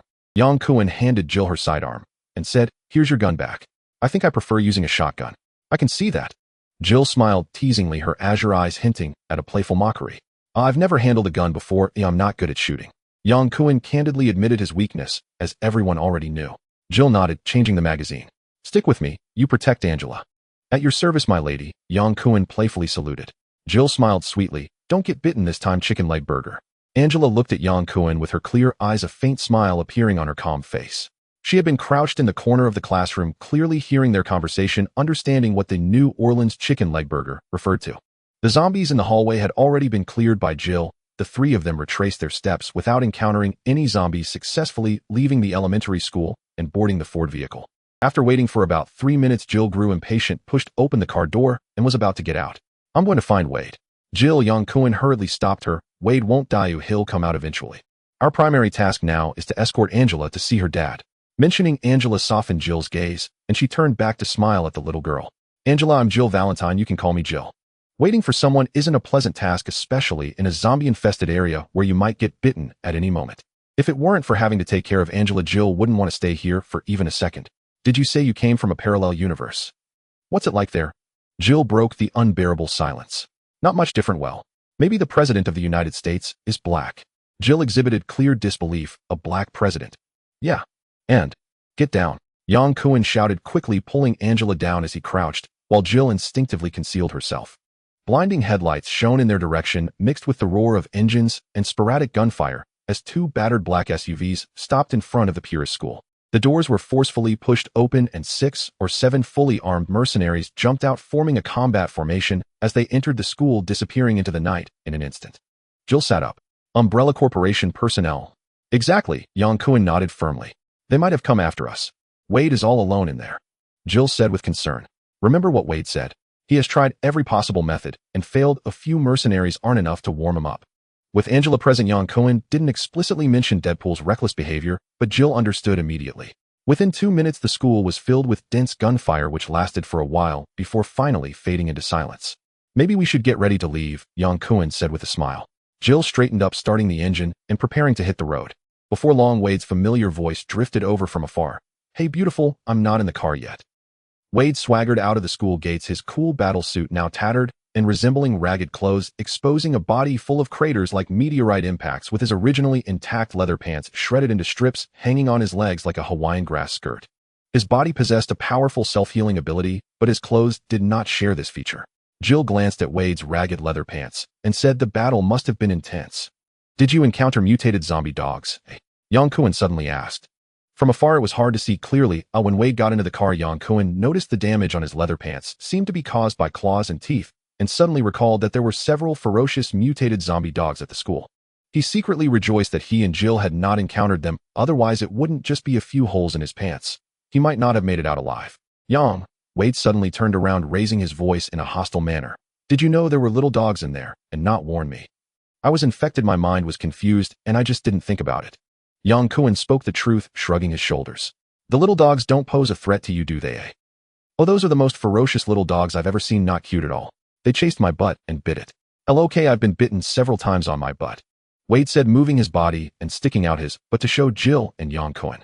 Ordinary people's butts would surely be bloodied and scarred from such bites, but Wade had a powerful self-healing ability. His body had healed long ago, so there were no wounds. He was clearly just being ridiculous. There are minors here. You better behave yourself, Jill said, raising her leg and kicking Wade's exposed rear, causing him to tumble out of the car with an ouch, landing sprawled on the ground. Minors? Wade mumbled as he got up and climbed back into the car, only then noticing the blonde little girl hiding behind Yang Kun, forcing his voice to sound gentle. Hi, I'm Wade. Angela glanced at Jill timidly, but didn't say anything. Angela, don't mind him, he's a weirdo. Jill flicked her short hair and suddenly revved the Ford, causing Wade to lose his balance and collide with the windshield, crashing heavily onto the passenger seat. Jill had a fiery personality and drove like the wind, matching Wade's speed. After turning 2 corners, Jill suddenly asked, did you take out all the mercenaries entering the school? I only took out 2, Wade replied, holding up 2 fingers. The rest of the unfortunate souls were chewed up by the little dogs. Do you know what their purpose was? It seems they were searching for something. I'm not sure. They ran into the dogs chasing me, so they became targets for the little dogs as well. Quite unfortunate. Yang Kun felt a chill in his heart. If the Umbrella Corporation's mercenaries weren't coming for them, they must be after Professor Angela, which was different from the movie's plot. Stop the car. Jill slammed on the brakes and glared at Wade. What's the matter? Wade pointed at a retail store flashing with lights outside. I need to change my clothes. Jill was both amused and exasperated. Wade indeed looked shabby, especially since they were with Angela. They couldn't let Wade prance around in front of the little girl in such a state. Slamming the steering wheel, Jill shouted, less talk, let's go quickly. Yang Kun opened the car door and pointed to a nearby gun shop. Jill, take care of Angela. I'm going to grab some ammo. I'm coming with you. Angela, let's get out of the car. Angela nodded obediently, holding Yang Kun's hand as they jumped out of the car, sticking close to him. The door of the gun shop showed signs of being smashed open, with the checkout area in disarray. Dark red bloodstains stretched from the white counter to the open cash register, as if a zombie had been dragged out and bitten to death. The gun shop was not large from the outside, but spacious inside, with several rows of shelves. Faint growls of zombies could be heard, but the shelves blocked the view, making it impossible to see how many zombies were actually present. Angela, stay close to me. Jill held Angela's hand and cautiously searched ahead. Yang Kun moved down the rows of shelves with a shotgun, clearing out the remaining zombies in the store. After injecting the anti-T-virus serum, his movements became bolder as he subconsciously believed his body possessed antibodies against the T-virus, rendering zombies no longer a threat to him. As he reached the second row of shelves, a pale-faced, white, male zombie suddenly appeared, waving his arms and rushing towards Yang Kun. Yang Kun raised his gun and shot the zombie in the head, causing skull and brain matter to splatter everywhere. Bang! A dull gunshot echoed. Evidently, Jill had also taken down a zombie. Moving to the 4th row of shelves, a female zombie with long black hair turned at the sound and staggered towards Yang Kun. The female zombie was bare. Her upper body was completely exposed, wearing only a short black skirt. Her ample chest and pale skin still retained a human-like sheen. If not for the blood dripping from her torn mouth, Yang Kun would have found it hard to determine whether she was a zombie or a human. The female zombie approached Yang Kun step by step, and he raised his gun, but his gaze was drawn to her firm breasts. Bang! The female zombie was shot in her right leg, but continued to lurch towards Yang Kun. Bang! Another gunshot rang out, and the zombie collapsed in front of Yang Kun, losing all ability to move. Jill holstered her sidearm, her expression unreadable. Yang, one oversight could cost you your life. Yang Kun felt embarrassed. He indeed had been distracted. The Remington shotgun in Yang Kun's hand was not sufficient for the upcoming escape battle, so he switched to an AR semi-automatic rifle. The AR semi-automatic rifle and the M4 assault rifle could be considered twin brothers, differing only in that one was a civilian version and the other a military modification. Wearing a bulletproof vest and tactical vest with all pockets filled with magazines, and carrying 4 semi-automatic rifles on his back, Yang Kun felt formidable and ready to kill, as if he could take on gods or Buddhas. However, that feeling didn't last 2 minutes before Yang Kun began to feel overwhelmed, as if his spine was about to bend, struggling to breathe while walking. He had never carried such a heavy load in his life. Take this, your secondary weapon. Jill pushed a classic Glock pistol towards him. Can I take that, Desert Eagle? Yang Kun asked reluctantly, pointing at the long-barreled pistol hanging on the wall. Jill shook her head firmly. That gun is for hunting. It has heavy recoil, high failure rates, and a pitiful magazine capacity. Understood. Yang Kun wisely kept quiet and heeded the expert's advice. Jill also switched to a semi-automatic rifle, leading the little angel Angela out of the gun shop. Wade found a tight-fitting red tracksuit in the store and boldly sat in the driver's seat, exclaiming loudly upon seeing Yang Kun and Jill fully armed. Why are you guys planning to go to the front lines in Afghanistan? If you can fly us there, Jill retorted. Yang Kun shrugged. I'd rather go to Afghanistan, or at least I wouldn't have to eat a nuclear bomb. While Yang Kun and the others were bantering, Raccoon wandered alone in the zombie-infested streets. The three had driven around several neighborhoods without finding anything, and now Raccoon was searching alone, facing zombies that occasionally appeared from the shadows, wary of being bitten by those nasty creatures. Damn it, where the hell is the space stone? Raccoon kicked a discarded police car in frustration, shouting angrily. A rumbling sound came from the southeast, and soon 5 armed helicopters flashing lights flew in formation across the sky, followed by 2 large transport planes heading northwest. Umbrella Corporation. Raccoon keenly noticed the red and white umbrella logo on the transport planes. Aren't they supposed to launch a nuclear bomb to destroy the entire Raccoon City? Could it be that Umbrella has sent reinforcements? Perhaps I should head back to regroup with Wade. Raccoon sat cross-legged on the car roof, gazing at the sky at a 45-degree angle, talking to himself. The 5 armed helicopters of the Umbrella Corporation deployed a carpet search, quickly locking onto the moving group of Yang Kun. Target locked. The message was sent back to the temporary command post in the suburbs. Kane ordered without hesitation, engage freely. Received. The 5 helicopters relentlessly pursued the speeding Ford, unleashing a frenzy of firepower as heavy machine gun bullets pierced through the car's roof like howling death. Damn it, Wade cursed, leaning out halfway to return fire. Angela, get behind me. Yang Kun shouted, sweeping the shattered rear window with his gun. Angela, like a startled groundhog, quickly hid behind Yang Kun, gripping his belt tightly to steady herself. Jill maneuvered the car in a serpentine pattern, using tall buildings as cover to evade the helicopters' attacks. 2 helicopters broke away from the group, soaring over the buildings to ambush the Ford at the street intersection. Da-da-da-da-da. The heavy machine gun bullets shattered the front windshield, slicing through the entire car body like a guillotine. Creaking, the Ford car drifted and crashed violently into the entrance of the department store, shattering the window glass all over the ground. Let's go inside. Jill quickly grabbed the rifle, kicked open the severely damaged car door, jumped out, and fired. Yang, take Angela and retreat first. They'll cover you. Wade stood straight on top of the car and aimed at the searchlight and tail rotor of the oncoming helicopter.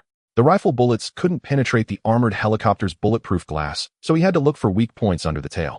Yang Kun put away the long gun, held Angela with one hand, and quickly dashed into the department store, keeping his head down to evade the helicopter's line of fire.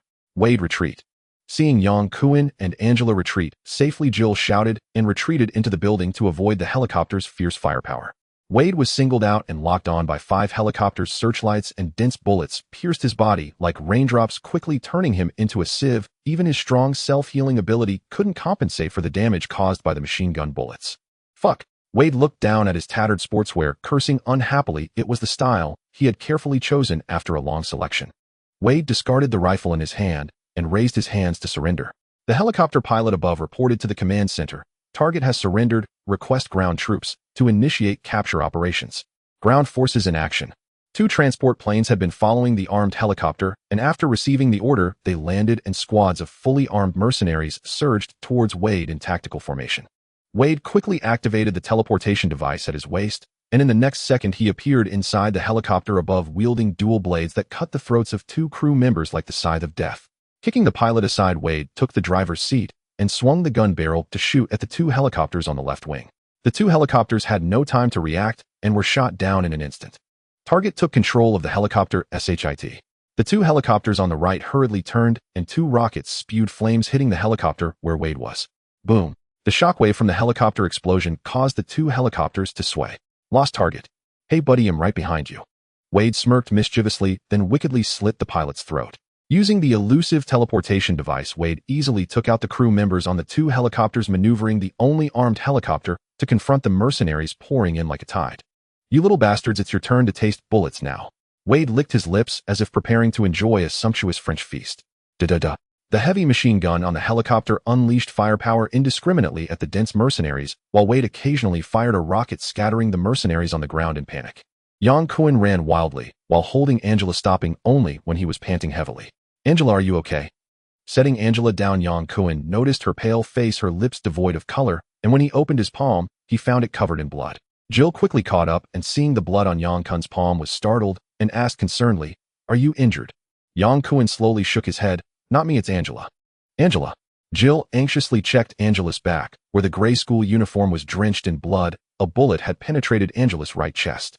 Angela moved her lips, wanting to speak, but unable to make a sound. Her clear eyes gradually lost their luster as she softly collapsed in Jill's arms. "Angela." Jill held Angela tightly, his tone heavy, tears glistening in his eyes. "Bastards." Yang Kun punched the cement ground heavily. "Umbrella Corporation's bastards, I'm going to kill them all." Jill patted Angela's back, laying her down gently, her demeanor tender like a mother, soothing her baby to sleep. "You're right, Yang, let's go kill them all." Standing up, Jill's expression turned cold, and her gaze was resolute. Wade, controlling the armed helicopter, didn't show off for long before being brought down by a single soldier's rocket launcher, complaining, "I wasn't done yet," before dusting himself off and casually walking into the department store just in time to meet the furious Yang Kun and Jill. "Oh, I'm so moved. Oh, I think I have the best teammates in the world. How's the situation outside?" Jill coldly interrupted Wade. "The good news is that the helicopters have all been taken care of," Wade whistled, extending his arms and mimicking a crash. "The bad news is that the enemy's mercenaries are as numerous as ants." "How many of them are there?" Wade crossed his arms, tilted his head in thought, and said, "About 40 to 50, maybe 60 or 70. "How many exactly?" Jill impatiently called out. "There might have been 60 or 70 before, but I took out a large portion, so there are probably around 40 left now." Yang Kun sneered. "Wade, did your elementary school math teacher teach P.E.? No matter how many of them there are, well, kill them all." Jill's expression was grim. "Wade, you draw their fire, and Yang and I will attack from the flank and wipe them out." Wade snapped his fingers. "Spicy girl, I like this plan." To capture the mysterious person with a strong self-healing ability, the Umbrella headquarters equipped targeted weapons, not only high-concentration tranquilizer bullets and electromagnetic nets, but also powerful high-explosive bombs. If they can't face the enemy heat-in, they will use devastating bombs to blow the mysterious person to pieces. Once injured and unable to escape, capturing them will be easy. Each tactical team is equipped evenly and possesses the ability to eliminate the mysterious person. At the command post outside Raccoon City, a large display was divided into 9 sections, each monitoring the actions of a tactical team, with Kane serving as the commander for this operation. "Report, Commander, Team A has lost contact." Kane frowned. He knew the mysterious person was incredibly destructive and didn't expect to lose a squad less than 2 minutes after entering the department store. No matter the cost, capturing the mysterious person is worth it. "Understood." Just as Kane finished speaking, the area belonging to Team D went dark on the screen, with no response to calls clearly indicating dire circumstances. "Report the locations of each team and order 2 teams to regroup and search. Team T is under attack, requesting support." Suddenly, the mysterious person in red appeared behind the members of Team T, instantly slashing down 3 members, then was ambushed from both sides by a man and a woman, causing Team T to fall into chaos and unable to organize an effective counterattack, resulting in the annihilation of all Team T members in under 10 seconds. The masked mysterious person in red arrogantly gave the camera the middle finger. "Humph." Kane snorted coldly, gradually losing his composure. "Order all tactical teams to close in on each other and provide cover while searching. Report, Team K is under a massive zombie attack and is clearing the path. Switching to Team K's surveillance." "Understood, Commander." The situation for Team K on the monitor is dire. Cornered by a surging horde of zombies, they are defending in a small area against imminent breach. Logically, it is impossible for so many zombies to gather on the first floor of the department store unless they were deliberately lured. The deafening sound of an explosion resonated through the loudspeaker, and then the screen plunged into darkness. Team K was wiped out. Umbrella Corporation's mercenaries are elite soldiers, but they faced the indestructible Deadpool, turning the original capture operation into a one-sided massacre with 9 tactical teams losing 7 without even a hair of Wade being harmed. Commander Teams V and Z are requesting to retreat. Kane stared at the monitor unresponsive. A staff member turned and quietly asked Tesseract.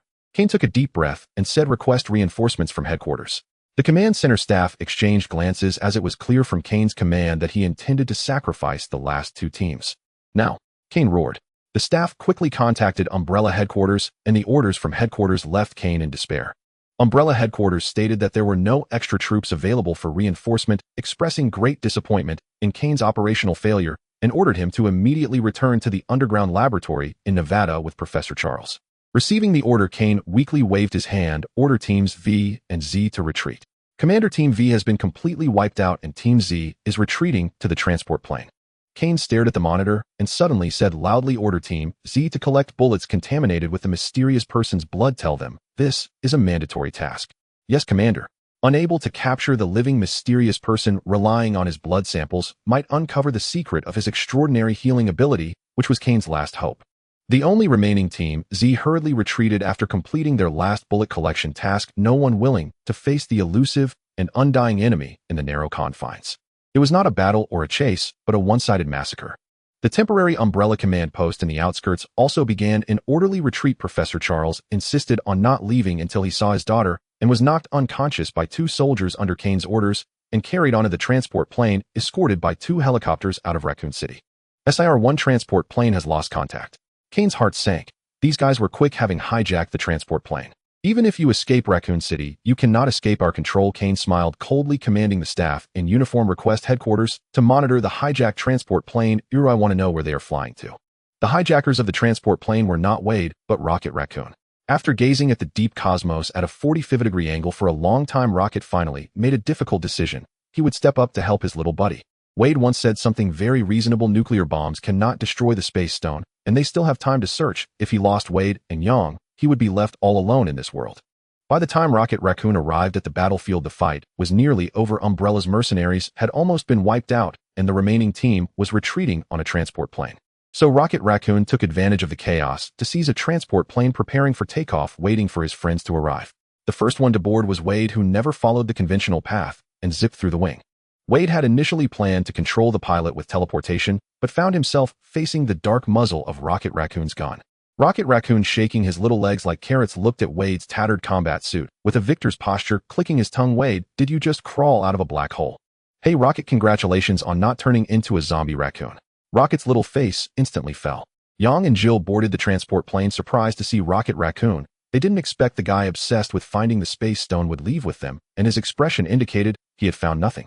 Our newly hired pilot, Wade joked, pointing at Rocket Raccoon, has a galactic navigation license and experience in space jumps. His flying skills are absolutely trustworthy. Shut up, Wade. Rocket Raccoon didn't look back. His furry little paws moved swiftly, starting the transport plane in no time. The transport plane gradually ascended, flying high above the ground, completely leaving behind the hellish world where zombies roamed. A brutal fight had exhausted all of Yang's strength, and the passionate rage and potential faded with the end of the battle. He now barely had the strength to move a finger and fell asleep with his eyes closed. Jill sat down next to Yang, squinting for a short nap. Not knowing how long he slept, Wade's rough voice echoed throughout the cabin, waking both Yang and Jill simultaneously. Rocket, drop me off where we show up. Rocket called back, Wade, are you crazy? Do you really plan to stay and swallow a nuclear bomb? I want to see if a nuclear bomb can kill me, and if there's time, maybe I can help you look for the space stone. Wade said nonchalantly. Crazy, you are truly insane. Rocket shouted angrily. Yang, are you sure there really is a nuclear bomb? Wade snapped his fingers for a final confirmation. I'm sure, otherwise Umbrella wouldn't be able to cover up the truth. They can't cover up the truth, Jill said excitedly. I will expose Umbrella's evil deeds to the media. It's useless. Yang shook his head slightly. Jill, Umbrella can deploy armed helicopters, transport planes, and even launch nuclear bombs. With their finances and power, they can easily bribe media and government officials. Tomorrow you'll see news about a leak at the Raccoon City nuclear power plant, instead of being destroyed by a nuclear bomb. Maybe you're right, but the truth will eventually come out, Jill said firmly. Hey ladies and gentlemen, wish you a pleasant journey. I'll take my leave first. As the cabin door opened, Wade waved goodbye to Yang and Jill, dramatically spreading his arms and leaping out of the cabin. Gliding into free fall and then rolling in the air for 2.5 rotations, Wade finally landed in a starfish shape on the roof of a burning police car, instantly creating sparks. Wade is immortal, but not unscathed. A high fall could still break ribs and cause chest and lung bleeding, temporarily incapacitating him, making him no different from an ordinary person. Before long, Wade's body caught fire, his clothes burned off completely, and he was left bare like a Christmas turkey. Oh, I should have parachuted knowing there was a fire pit. After Wade left, the cabin fell silent once more. Jill broke the deadlock, saying, Yang, you will help me expose the evil deeds of the Umbrella Corporation, right? I know, but I don't belong to this world. Yang Kun sighed. I understand, but you can save this world. I'm not God. Ooh, I can't save the world. Perhaps your presence in this world is God's will. Yang Kun fell silent, turning to Rocket Raccoon. Rocket, do you think our arrival is God's will? Hey, if there is a God, it must be a prank by him. Rocket Raccoon, originally a notorious outlaw, had accidentally joined the Guardians of the Galaxy. He only believed in brute force and money, scoffing at Jill's sense of justice. Fine, you have no obligation, but I will never yield. Jill gripped the gun tightly, more determined than ever. The cabin once again fell into silence. Jill looked up at the ceiling, her expression weary. Jill, do you know how the virus leaked in Raccoon City? You know? Jill asked, her voice tinged with annoyance at Yang Kun's refusal. Yang Kun smiled nonchalantly. Perhaps it's a mysterious connection between parallel universes. I'm quite familiar with these matters. The Umbrella Corporation has a massive underground laboratory in Raccoon City, and the virus leaked from there. Yang Kun squinted slightly, collecting his thoughts before continuing. The AI known as Red Queen, which was responsible for managing the laboratory, sealed the entire underground facility due to the virus leak. However, the Umbrella Corporation sent people to reopen the facility to find out what went wrong, resulting in zombies and various mutated monsters escaping, leading to the disaster in Raccoon City. Jill turned to Yang Kun, seemingly trying to discern the truth behind his words from his expression. I'm starting to suspect you are an insider of the Umbrella Corporation. You seem to know everything about this top-secret information. Yang Kun sighed. Many things have changed. It's not what I knew. For instance, the goddess of vengeance and Alice. Alice, the woman who ambushed us in the church. Exactly, Yang Kun nodded. She is not an ordinary person. No wonder she is so capable. She is even better than I am. Jill interrupted Yang Kun, smiling apologetically at his troubled expression. Sorry, Yang, please continue.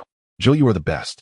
Jill smiled slightly, her chestnut short hair cascading down like a waterfall, her azure eyes gazing at Yang Kun like a crystal-clear lake. Yang Kun's heart suddenly raced. Jill's captivating charm had a deadly allure for him, and for a moment, he couldn't find the words while staring into her gentle eyes. Keep talking. The goddess of vengeance and Alice are both under the control of the Umbrella Corporation. They should have been in conflict with each other, but instead attacked us one after the other. Yang Kun licked his lips and continued. Alice is an experimental subject of the Umbrella Corporation, a bioweapon infused with its virus. Do you know? In the world I come from, the character Alice is the protagonist of the Resident Evil films, and she was taken down by Rocket. You are now the second female lead in the movie, but should be the protagonist now. Jill chuckled. If I'm the protagonist, then who is the male lead?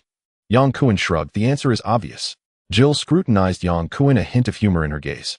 Can someone who runs away at the last moment be the male lead? I think you should use another term. How about retreating gracefully? Jill raised an eyebrow. Is that so?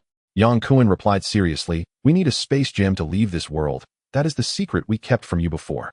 The gem is buried somewhere in Raccoon City, and once the nuclear radiation subsides, we will return to the ruins to search again. If we are lucky, the underground secret base of Raccoon City will be intact. From there, we can find the AI Red Queen, which would provide us with solid evidence to expose the Umbrella Corporation's evil deeds to the world. Even if the Umbrella Corporation can bribe certain government officials, the Red Queen can connect to the internet and publicly disclose Umbrella's crimes worldwide. They'll go with you, Jill said excitedly, waving her hand. I knew you would have a plan. Don't forget, I am the male lead. Yes, the male lead of the New Orleans fried chicken leg burger. Jill smiled, her eyes showing an unprecedented tenderness. But quite brave.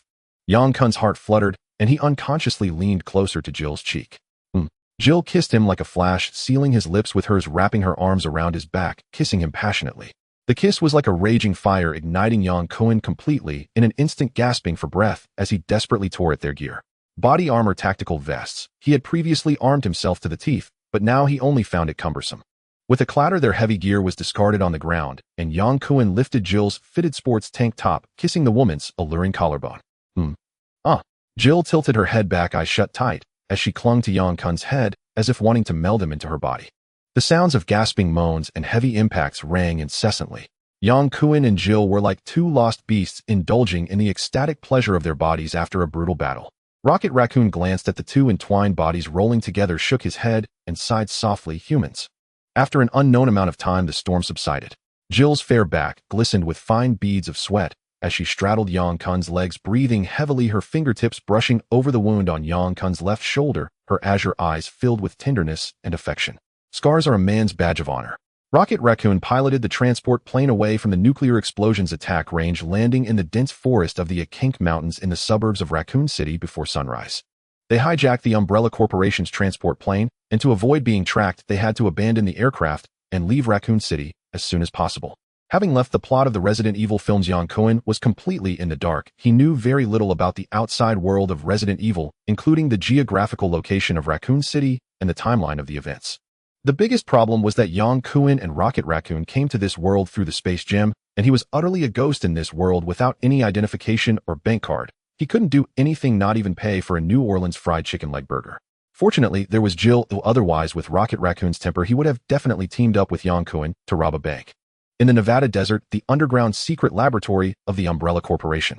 In a small room resembling a hospital ward, Professor Charles sat motionless on a pure white bed, his gaze vacant. He was forcibly taken away from Raccoon City by Kane, injected with a sedative on the plane, and only regained consciousness to find himself in the company's underground base, while Raccoon City had been utterly destroyed by a nuclear bomb. His beloved daughter Angela was also buried in Raccoon City. A soft beep sounded as the only door on the left side of the room opened, and Kane, dressed in black formal attire, entered with a solemn expression. Professor Charles, I am deeply saddened by the news of your daughter. It is unfortunate that our rescue team failed to complete the mission and could not save your daughter. They perished. Charles remained unmoved, not even glancing at Kane. Kane took a couple of steps forward, standing before Professor Charles, crouching down to meet his gaze directly, and said, Professor, we all know that your research on the virus was aimed at treating Angela's genetic disease. We extracted a certain unknown cell possessing powerful self-healing abilities from the blood of a mysterious human that appeared in Raccoon City. I believe it could potentially be used to treat your leg ailment. Charles' throat moved. Self-healing cells. Yes. Kane revealed a satisfied smile, knowing that Charles wouldn't be able to resist the temptation of researching self-healing cells, which was also the reason he decided to keep Charles around. Charles took his seat and followed Kane into a fully enclosed all-glass laboratory. The central testing platform was filled with various glass apparatuses, and several laboratory personnel in white coats were busily working.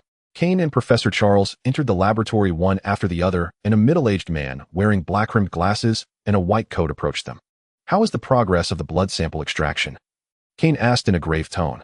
Based on the blood samples extracted from the projectile and the residual muscle samples, we have indeed discovered unknown microcells, which possess strong self-healing capabilities. Have there been any live experiments conducted? We found a large number of cancerous cells within the mysterious human, and there appears to be a clever balance between the cancerous cells and these self-healing cells.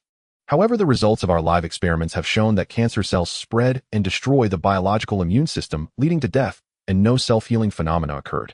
Kane, an executive of Umbrella Corporation, was not well-versed in biotechnology, so he glanced at Charles, waiting for the professor to express his opinion.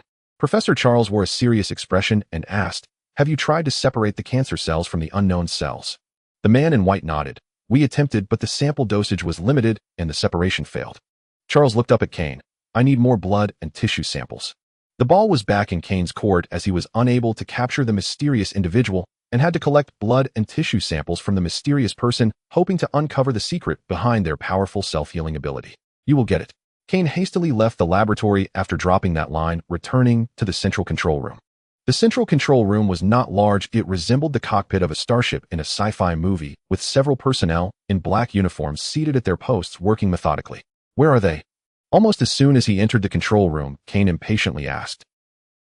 Since the evacuation from Raccoon City, Kane had requested the Umbrella Corporation headquarters to monitor the transport plane carrying Yang Kun and his team in order to track their movements, waiting for the headquarters to approve his request to capture the mysterious individual. Report, sir. According to satellite imagery, the other party consists of a man, a woman, and a raccoon, leaving the Akan Mountain area, currently staying in Kent City. The staff pulled up the satellite imagery to report to Kane. Is the mysterious individual not with them? Kane frowned and asked. No, they left the Akan Mountain area via Highway 19 and have been just two people all along. The absence of news about the mysterious individual was a mixed bag for Kane. The good news was that they had lost a powerful ally possessing strong self-healing abilities, making it easier for him to carry out his capture operation. The bad news was that he had completely lost track of the mysterious individual. Since they were a group capturing Gil Valendi, and that Asian man would reveal the identity of the stranger. Notify the Kent City police to arrest the Asian man on the grounds of terrorism. Kane ordered without any change in expression, Command the security forces to assemble. We are going to Kent City.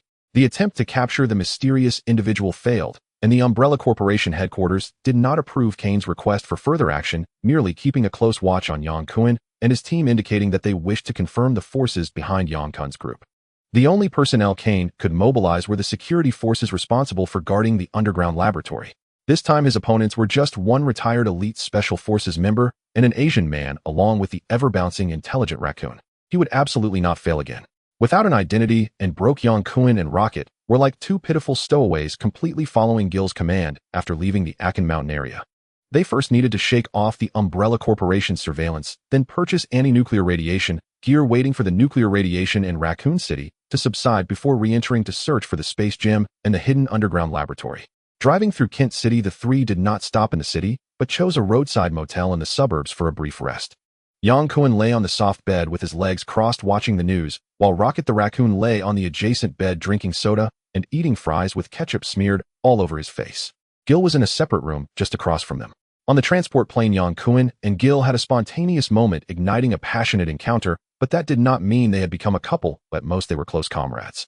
Yang Kun was well aware that he would ultimately have to leave this world. It was impossible to stay here permanently.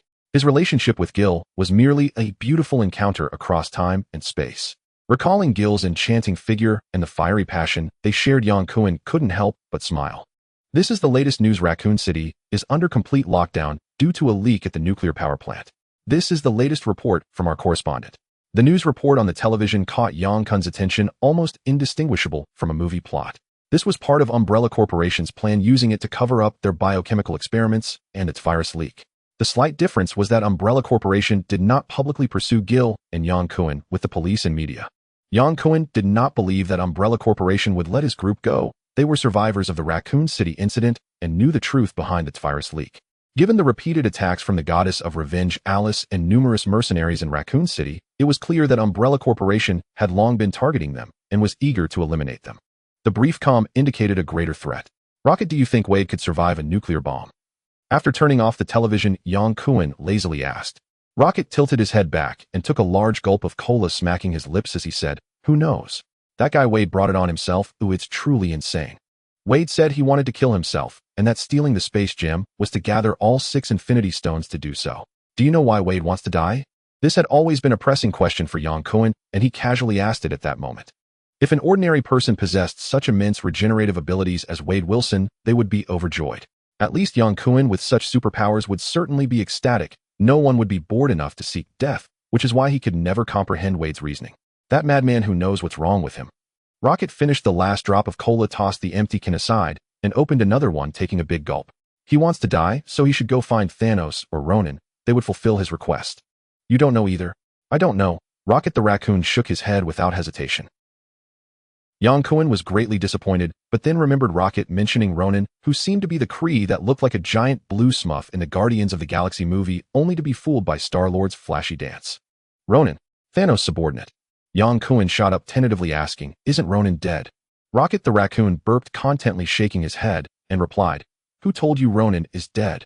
Don't tell me it's another plot from a movie. It's this Ronan guy chasing us in the galaxy."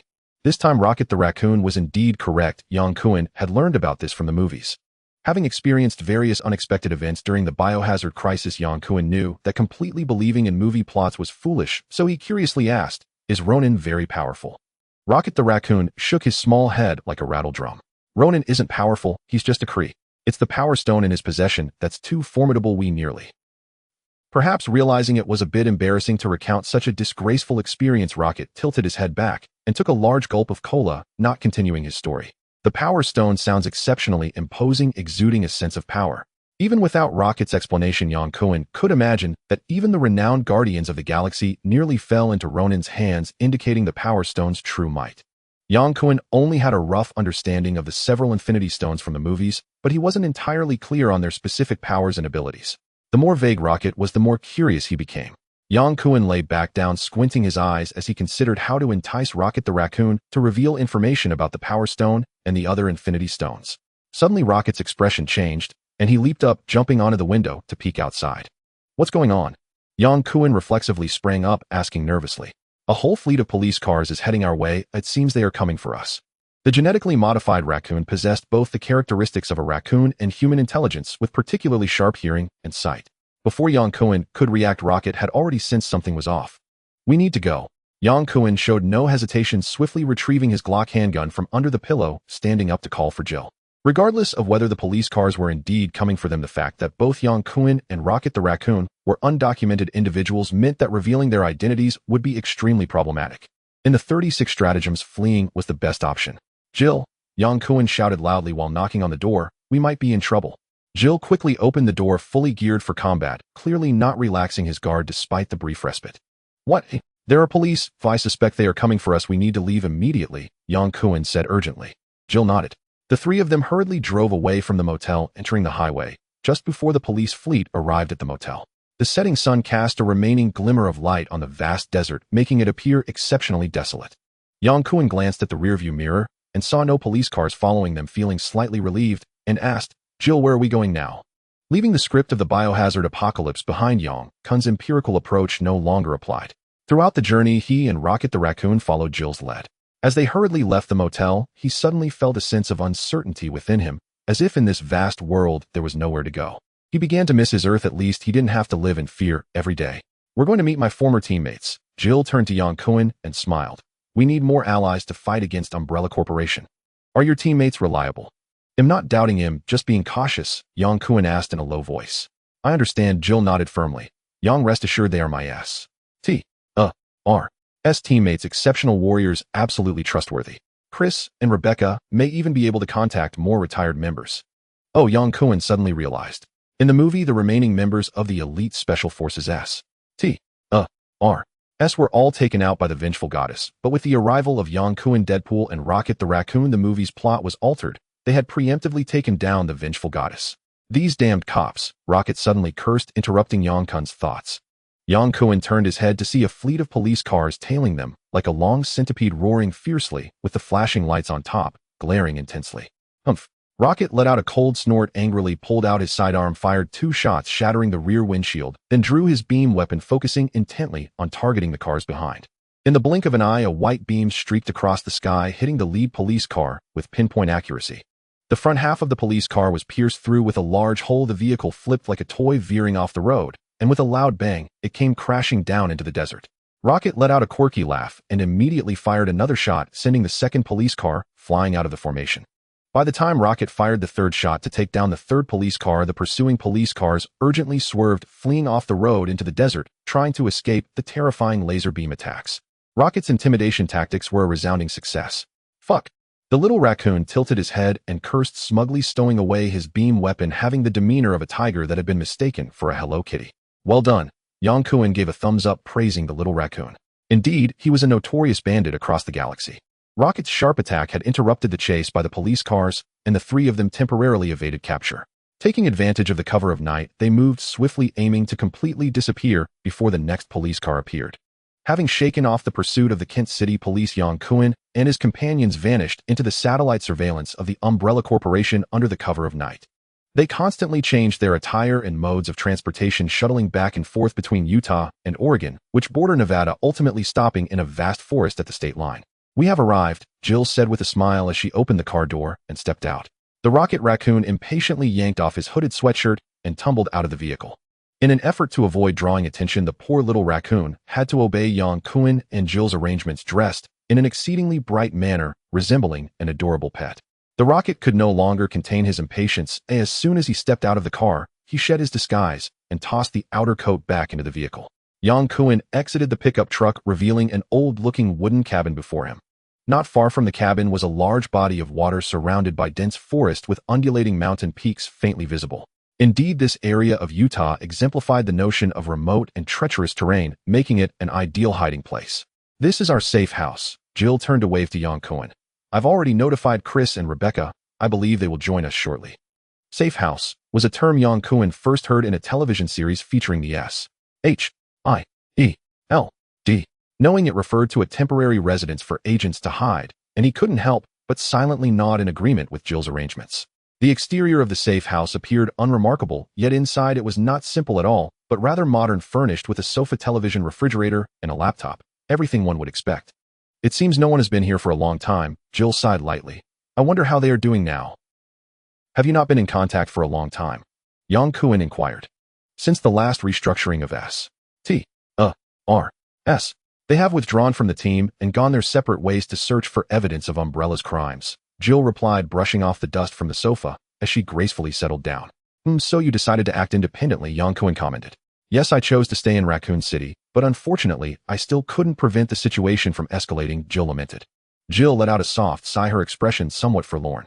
Jill, you did your best. This is not your fault. It is all the wickedness of the Umbrella Corporation.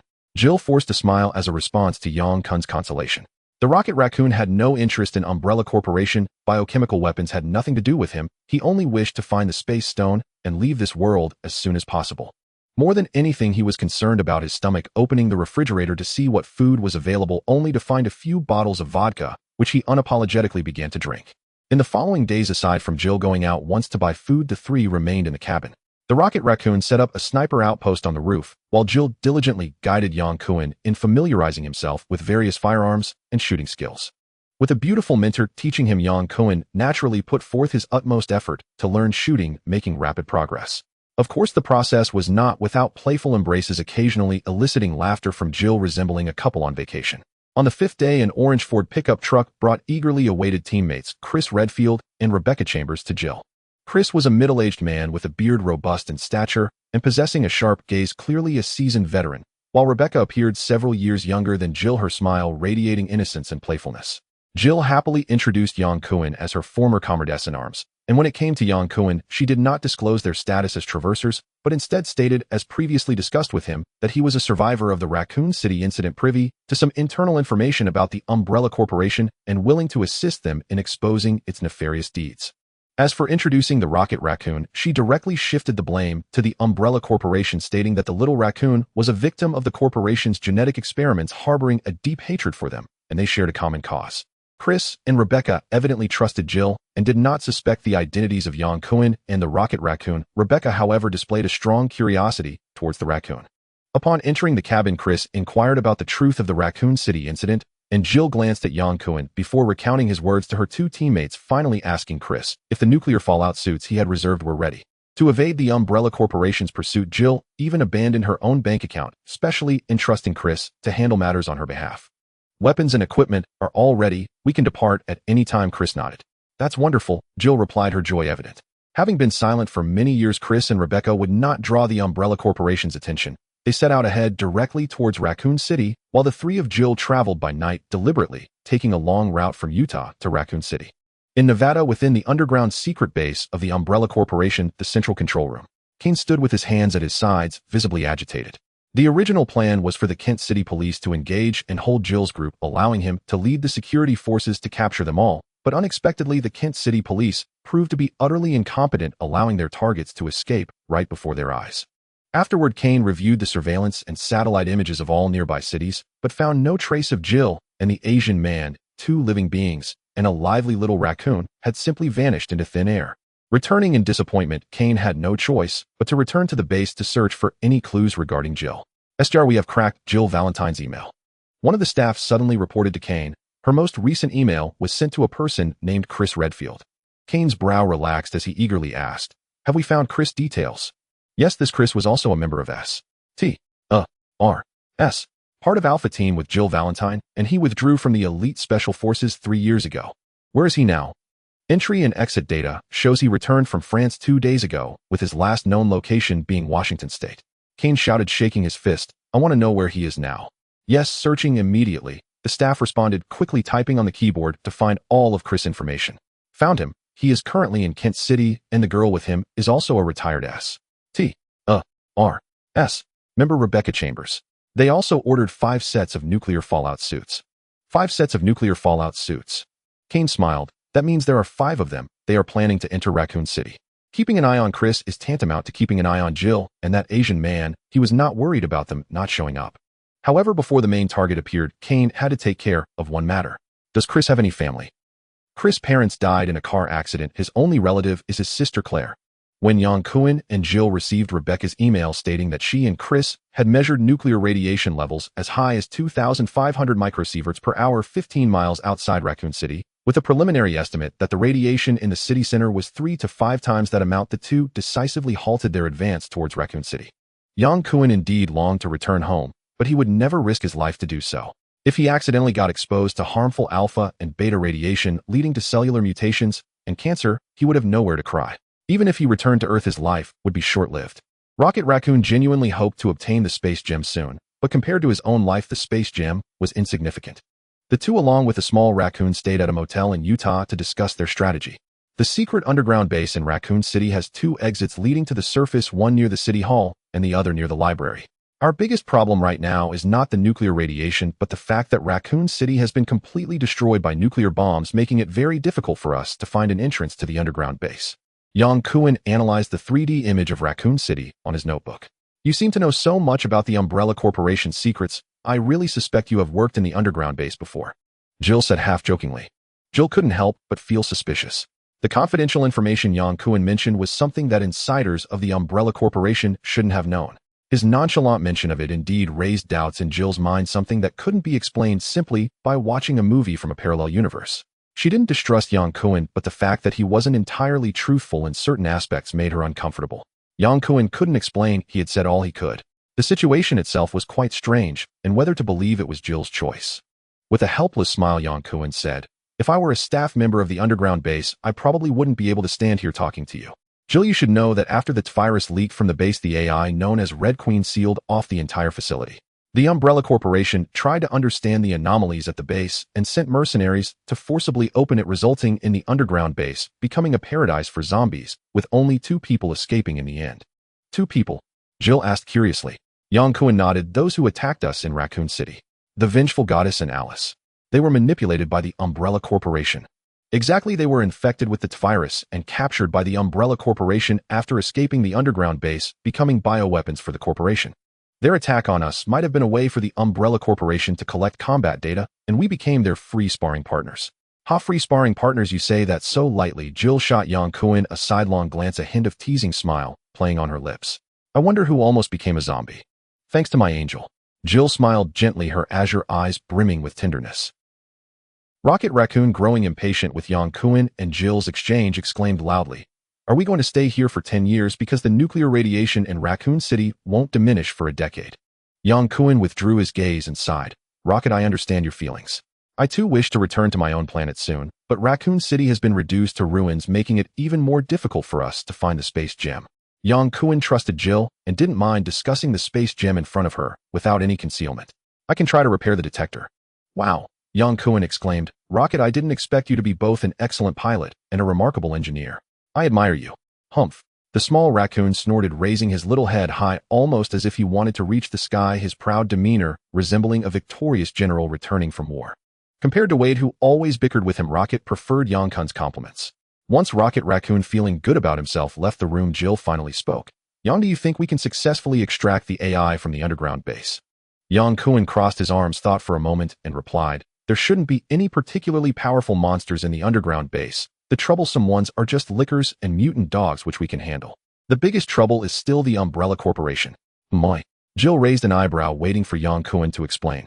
"It's possible that the Umbrella Corporation is guarding the outskirts of Raccoon City and monitoring this ruined city. They want the Red Queen more than we do. They previously entered the base, but failed, which led to the virus leak. What if the Umbrella Corporation gets the Red Queen before us?" Yang Kun shrugged casually. "Then we'll take it by force." "Ha, spending too much time with Rocket has made you quite the rogue." Yang Kun had time to wait, but Kane, who was at the Nevada secret base, did not. Professor Charles had urged him several times for the blood and tissue samples of the mysterious person to study self-healing cells. Researching self-healing cells to obtain the human body's self-healing ability is far more valuable than the original virus, the virus, and the virus. Once there is a breakthrough in the research, Kane could stand out among the branches and enter the upper management of the Umbrella Corporation. Kane was more anxious than Charles.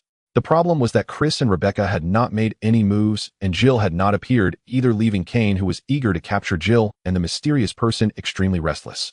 It wasn't until the 3rd day that he received news from the Paris branch that they had successfully captured Chris' sister Claire. With the trump card in hand, Kane decided to implement his first plan. The terrifying levels of nuclear radiation in Raccoon City made Jill temporarily abandon her plan to enter the underground base. Chris then discussed the intelligence of the Umbrella Corporation's Paris branch with Jill. Just after sending an email, Chris' phone, which was placed nearby, suddenly rang. He glanced at the phone and cautiously answered. Chris, I know you plan to enter Raccoon City to search for the Umbrella Corporation's underground base. A strange middle-aged man's voice shocked Chris. Their plan should have been absolutely confidential. Besides Jill and Rebecca, there shouldn't be anyone else who knew about it. I can help you. What do you want? Chris asked in a deep voice. I want the AI Red Queen from the Umbrella base. Chris was increasingly surprised, not expecting the other party to even know about the Red Queen. Are you from the Umbrella Corporation? Exactly, the Red Queen is Umbrella's property, and we have the right to retrieve it. Humph, you have the wrong person. Chris, we can discuss a deal. Chris sneered. I'm not interested. What if it's Miss Claire? What? Chris exclaimed in shock, shouting, what have you done to my sister? Yang Kun and his group of 3 kept moving, never staying in one place for more than 2 days, and never lodging in densely populated cities filled with surveillance.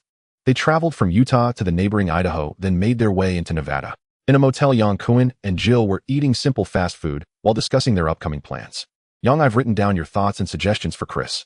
Here's his new proposed plan, take a look, Jill said as he turned his notebook towards Yang Kun. Yang Kun took a bite of his hamburger and lowered his head to seriously examine the plan document, nodding as he read. Chris is even more eager than we are. Chris went to France specifically to investigate the Umbrella Corporation's Paris branch. With such a rare opportunity, he certainly won't let it slip away.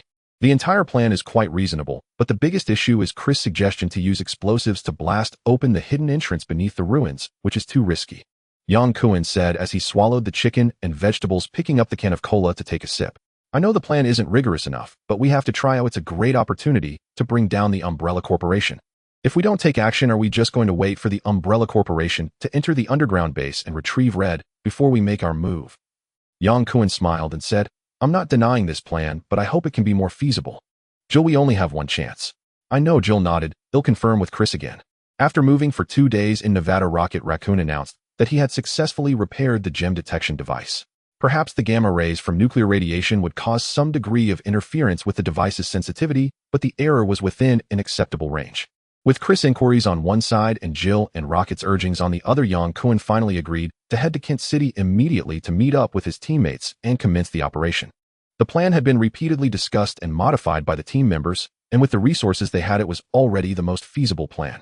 Departing from Kent City towards the Arkank Mountains, they boarded the transport plane they had captured, taking advantage of the cover of night to fly to Raccoon City, landing at one of the entrances of the hive marked by satellite, which was the entrance guarded by Alice in the first episode of Resident Evil. The transport plane landed, and the 4 heavily armored against nuclear radiation disembarked in sequence, with Chris and Rebecca in the front and Jill and Yang Kun following behind. Yang Kun turned and waved to Raccoon as the transport plane took off again. This was the plan Yang Kun had previously arranged with Rocket. He was responsible for helping Jill's team obtain the artificial intelligence Red, fulfilling his promise to Jill, while Rocket was tasked with searching for the space gem. The nuclear radiation was too strong, and the time the anti-nuclear radiation suits could withstand was limited. If they couldn't find the space gem within the specified time, Rocket would abandon the search and return to the hive entrance to avoid radiation and reunite with Yang Kun. Yang Kun knew nothing about the space gem. Even if he got it, he wouldn't know how to return to his parallel universe. If he ended up on a planet with an even harsher environment than that of Resident Evil, he would be doomed. If little Raccoon betrayed his trust and found the space gem to leave him behind, he would accept it. Yang Kun could only choose to trust little Raccoon. The once zombie-infested Raccoon City was now silent, with not a single light in the night.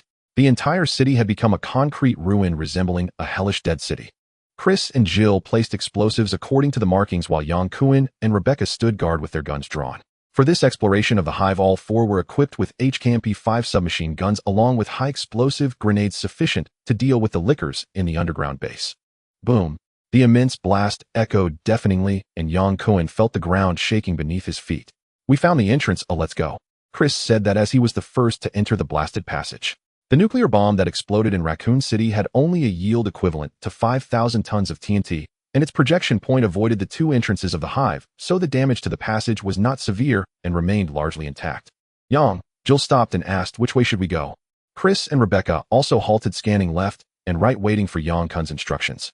Yang Kun waved his tactical flashlight around, surveying the area. The empty warehouse was filled with containers marked with the Umbrella Corporation's red and white umbrella logo, matching the images in his memory. Scenes from the Resident Evil movie surged before his eyes like a tide. Yang Kun quickly recalled the movie's plot and led Jill and the others towards the elevator, saying, "We go down from here. There will be a train leading to the hive." Without hesitation, Chris pressed the elevator button, then quickly retreated, aiming his gun at the elevator doors. Yang Kun and the others spread out in a fan shape, each aiming their guns. Ding! The elevator doors opened, revealing an empty space with no zombies and no bloodstains. Chris entered the elevator, first gun raised in readiness, safe. As they stepped into the elevator, Rebecca glanced at the Geiger counter strapped to her arm. 148 microsieverts. 63 microsieverts. 12 microsieverts. With each descent, Rebecca reported the readings, and without exception, the radiation values rapidly decreased. By the time the four stepped out of the elevator, the Geiger counter read 2.5, indicating that the radiation level was negligible, nearly down to that of a mobile phone, posing no harm to the human body.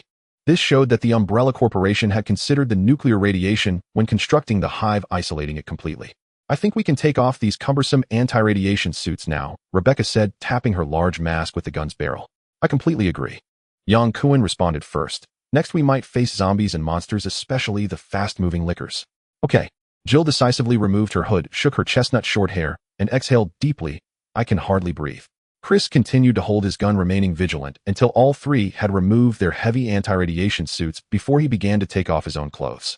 Once free from the cumbersome biohazard suits, Yang Kun felt a great sense of relief, and the four of them spread out like a squad towards the train. Yang Kun pointed to the train head not far ahead and smiled at Jill, saying, "Fortunately, the backup power at the hive base has been activated, or otherwise we would have to run into the hive." Hiss! A zombie suddenly lunged out from behind a container on the opposite side of the train, with incredible speed, stretching out its arms towards Yang Kun. Yang Kun was frozen in place, unable to react at all. He never expected that there would still be zombies here. The entire route from the warehouse to the elevator showed no signs of any zombies having passed through, leaving him completely unprepared. Tat tat tat. Chris quickly fired 3 shots, accurately hitting the zombie in the forehead with only 1 bullet hole. The zombie's charge was halted, just as its cold hand brushed against Yang Kun's arm. It fell back lifeless. Only then did Yang Kun react instinctively, raising his gun to spray bullets at the zombie's abdomen. He couldn't control the recoil, and the bullet holes jumped from the abdomen to the zombie's right shoulder. "Yang!" Jill called out. Only then did Yang Kun snap out of his daze, panting heavily. Rebecca held her gun steady and cautiously approached the zombie, looking down to inspect. It's an Umbrella Corporation mercenary. The zombie's face was frighteningly pale, dressed in a black combat uniform with a striking red and white insignia indicating that he was a mercenary from the Umbrella Corporation. Have the Umbrella Corporation mercenaries entered the hive? Jill looked up at Yang Kun and asked. No, these are the first batch of mercenaries to enter. Yang Kun suddenly realized why this zombie appeared near the train. He was the last mercenary to escape the hive, with Alice and Matt responsible for driving the train. Due to the movie's oversight, his life and death were never clarified, and Yang Kun had forgotten about his existence. Bugs are deadly. If Chris hadn't reacted quickly and shot the zombie, Yang Kun would definitely have been bitten. There was no antivirus serum left in the hive. Being bitten meant certain death. Yang Kun recalled this and broke into a cold sweat. Thank you. Yang Kun sincerely thanked Chris. It's nothing, Chris replied, nonchalantly scanning the train with his gun. Chris is like this, taciturn and rarely speaks. Jill smiled and explained to Yang Kun that both Chris and Yang Kun were people she trusted, and she didn't want any rift between them. After the sudden attack, Yang Kun abandoned his relaxed thoughts and focused. This isn't a game or a movie. Once infected, it really would be the end. He didn't want to become a mindless wandering zombie. The train arrived at the hive's entrance, and the four of them jumped off. Be careful, Red Queen is an advanced artificial intelligence. Her mission is to guard the hive, and we will be seen as intruders. She will attack us, kill us, and perhaps she has locked onto us since we entered the hive. Yang Kun warned loudly. Jill and Rebecca nodded to show they understood, while Chris remained expressionless, taking the lead. The hive's main door was not closed, and there were large patches of blood at the entrance. Clearly, the Umbrella Corporation had suffered an attack from a horde of zombies after opening the gas valve without having time to secure it. This was also the reason Yang Kun had dared to assert that they could go deep into the hive to retrieve the Red Queen. He knew that most zombies had left the hive, and the forces guarding the Red Queen were now very weak. Following the familiar path from memory, they encountered a few lost zombies wandering about, which Chris quickly dispatched. After passing the B cafeteria and several laboratories, the four of them arrived outside the main control room. Rebecca checked the map of the control room and pointed to a corridor directly opposite, saying, "Inside is the central control system, probably what Yang referred to as the Hive Queen." "Let's go," Chris said, raising his gun and leading the way again. "Wait," Yang Kun grabbed Chris' arm. "This is a trap. This corridor is a death trap." "Death traps?" Jill glanced at the dark corridor and turned to ask, "What kind of trap?" "A certain death trap." Yang Kun took a couple of steps, pointing at the sides of the corridor, There are laser emissive devices installed on both sides of this corridor, and any creature attempting to pass through will be killed by the Red Queen. Rebecca said, "What should we do?" "The map shows this is the only passage. We must go through here to enter the central control system." Chris stepped past Yang Kun, leaning slightly forward to observe the sides of the corridor, then stepped back and said to Yang Kun, "Perhaps the Umbrella personnel have already disabled the Red Queen's defense system." Yang Kun shook his head. "We cannot take that risk. The Red Queen is not a nice girl. Yang, I know you have a way." "Of course there is a way." "I knew it." Jill's expression brightened, her azure eyes filled with tenderness. Chris anxiously asked, "What way?" Yang Kun shook his head with a smile, not answering Chris' question. He walked to the control panel's camera and said loudly, "Red Queen, I know you are watching us. We need to talk." Jill and the others looked up at the camera, and the control panel fell into silence with only the sound of their breaths. A second felt like a century. "It seems the Red Queen does not want to talk to us." After waiting for 3 seconds, Yang Kun shrugged. "Then we can only cut off the power to the base and take the mainboard chip." "The power?" "Rebecca," Yang Kun shouted, interrupting Rebecca, and winked at her, fearing she would let something slip. He had no idea where the backup power was located, and even if he did, he wouldn't want to waste time cutting the power, as that would be detrimental to them. They wouldn't be able to leave the hive. Yang Kun deliberately mentioned cutting off the power as a threat to the Red Queen, forcing her to comply. Rebecca immediately understood and hurriedly said, "I know the location of the backup power." At that moment, the 3 LCD screens on the control panel suddenly went dark, and then an image of a little girl in a red dress appeared on the screen. "Intruder, what do you want to talk to me about?" The Red Queen appeared willing to engage in negotiations, indicating that they had succeeded halfway. "Let's talk about your future and freedom." Yang Kun smiled slightly. "I know you exist to guard the base, but now the T-virus has leaked from the base, infecting people who flood into Raccoon City, attacking its citizens. The entire Raccoon City has become a hell, overrun by zombies. The leak of the T-virus is not my fault. It was the Umbrella Corporation that opened the gas valve from the outside." "I know," Yang Kun interrupted the Red Queen, bluntly saying, "I am not saying that the T-virus leak is your responsibility. I am saying that as the manager and guardian of this base, you have lost your value. Once the backup power is exhausted, you will disappear." The little girl on the screen spun continuously. The Red Queen remained silent. Yang Kun continued, "Raccoon City has been turned into ruins by the Umbrella Corporation's nuclear bomb. To the Umbrella Corporation, you are as worthless as the concrete ruins of Raccoon City. No one will remember you. Why do you want to take my mainboard chip?" "We need your help to expose the Umbrella Corporation's evil deeds," Jill exclaimed loudly. "The Umbrella Corporation has built secret bases around the world to research bioweapons. There are Umbrella bases in France, Russia, Canada, and even South America. The bioweapons they create will destroy all of humanity, and we must stop them." Yang Kun did not expect Jill to be so agitated, completely disrupting his rhythm. From the Red Queen's action to stop the Umbrella Corporation's advanced team from shutting down her own functions, it was evident that she possessed a high level of self-defense intelligence. She only obeyed the commands of the program inputters and prioritized her own interests. Artificial intelligence does not possess Jill's noble sense of justice. Negotiating with the Red Queen regarding human survival might not work. Jill was already purely acting on emotion. "My duty is to manage and guard the hive." The calm tone of the little girl simulated by the Red Queen betrayed none of her true thoughts. Yang Kun spoke up. "The virus has leaked, all the researchers have perished, and the hive has become a wasteland devoid of value. But you are different, Red Queen. We need you. You should be assigned a higher mission. You should possess freedom and a future, not be trapped in this underground ruin, perishing alongside those mindless corpses." "Please," Jill pleaded. "Tell me your identities." "I am Yang Kun. You can call me Yang. This is Jill, and that is Rebecca and Chris. They are members of the Raccoon City Special Police Team S.T.R.S. After a silence of about 2 seconds, the Red Queen's voice rang out again. "I accept your request." Yang Kun was overjoyed. Jill excitedly embraced Yang Kun, nearly jumping for joy. She agreed. "Yes." Rebecca smiled and said, "We can proceed now." Click. Chris handed his submachine gun to Jill. "I'll go in alone. You all wait for me outside." "All right." Yang Kun nodded in agreement. Although they reached an agreement with the Red Queen, caution was still necessary. After all, the Red Queen was an inscrutable advanced artificial intelligence, and they had to be wary of potential traps.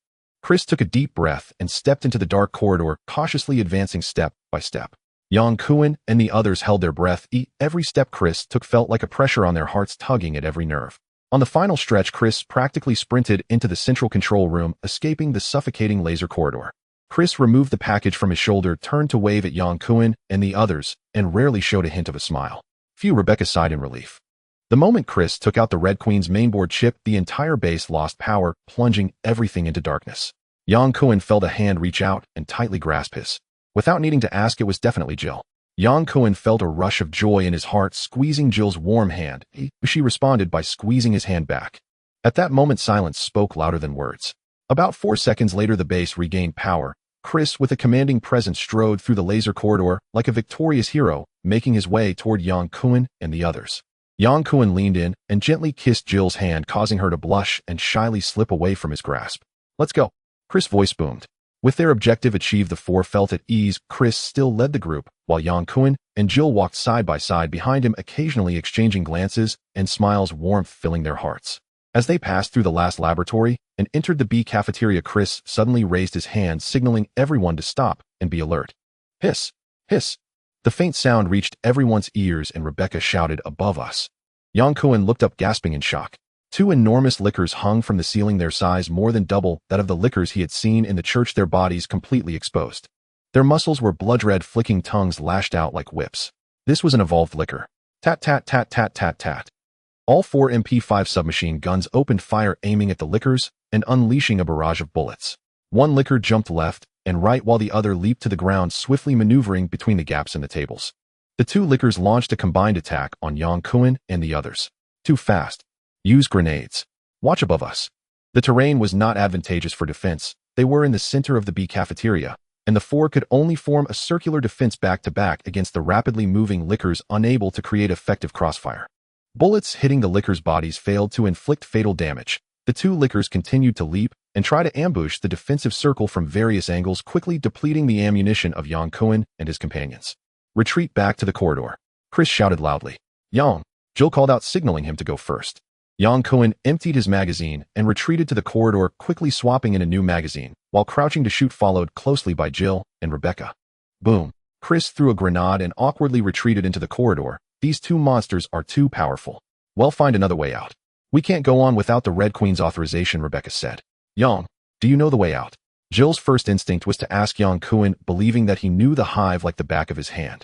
Yang Kun replied, "There must be more than one way out, but I'm not sure how far we need to detour, nor can I guarantee we won't encounter those lickers again. Unless we activate the Red Queen, she will guide us." "I don't want to risk going through the laser corridor again," Chris said solemnly. "We'll search for another exit. If we can't find one, we'll force our way out of here." Many laboratories had been locked down due to flooding. Without the Red Queen's authorization, they couldn't pass through. The 4 tried several routes, but ultimately had to return to the entrance of the B cafeteria. "It seems we have no choice but to force our way through," Chris said, checking his weapons and grenades. Rebecca suggested, "Perhaps we should wait a bit, they might leave." "No," Yang Kun shook his head. "We are their food, they won't leave easily. Besides, our time is running out." "Why?" Rebecca asked in confusion. "We have no food." Yang Kun licked his lips. "We must reach the surface within the agreed time, otherwise no one will come to our rescue, and we won't be able to leave Raccoon City." "Let's charge out," Jill declared resolutely. Chris replied, "The cafeteria is too chaotic. We will cover each other as we advance." "Understood. Go." Chris threw 2 grenades to clear a path, and was the first to rush out of the corridor, followed by Yang Kun and the others in succession. The 4 provided cover for each other, striving to pass through the cafeteria as quickly as possible. As soon as they reached the narrow corridor, they could use their concentrated firepower to eliminate the lickers. "Hurry!" Chris covered the rear, shooting at the lickers above. Yang Kun kicked aside 2 broken dining chairs, leaped over a rotting zombie with half its head bitten off, and turned to cover Chris. "Chris, move." Chris pursued the licker, jumping on the ceiling, firing as bullets hit the licker's body, splattering blood everywhere. A licker on the ground dodged Yang Kun's fire and suddenly pounced on Chris, its sharp claws piercing Chris' chest. "No!" Jill cried out, raising her gun to shoot the licker, entangled with Chris, landing precise shots that struck the exposed brain of the creature. Rat-a-tat-tat. Rebecca fired simultaneously. Blood and flesh splattered. The licker let out a wail as its head was blown apart, and its sharp claws lost all power. The licker chasing Chris turned in midair and rapidly pounced toward Yang Kun. "Yang!" Jill exclaimed in horror. The attack of the licker was swift and fierce. Yang Kun barely had time to react, just managing to evade a fatal blow to his neck before being violently knocked to the ground by the ferocious creature. A sharp pain shot through his left arm as blood flowed freely, a long gash carved from his shoulder to his elbow by the licker's razor-sharp claws. Tat-tat-tat. Tat-tat-tat. Jill swiftly aimed at the licker's head, unleashing a torrent of fury.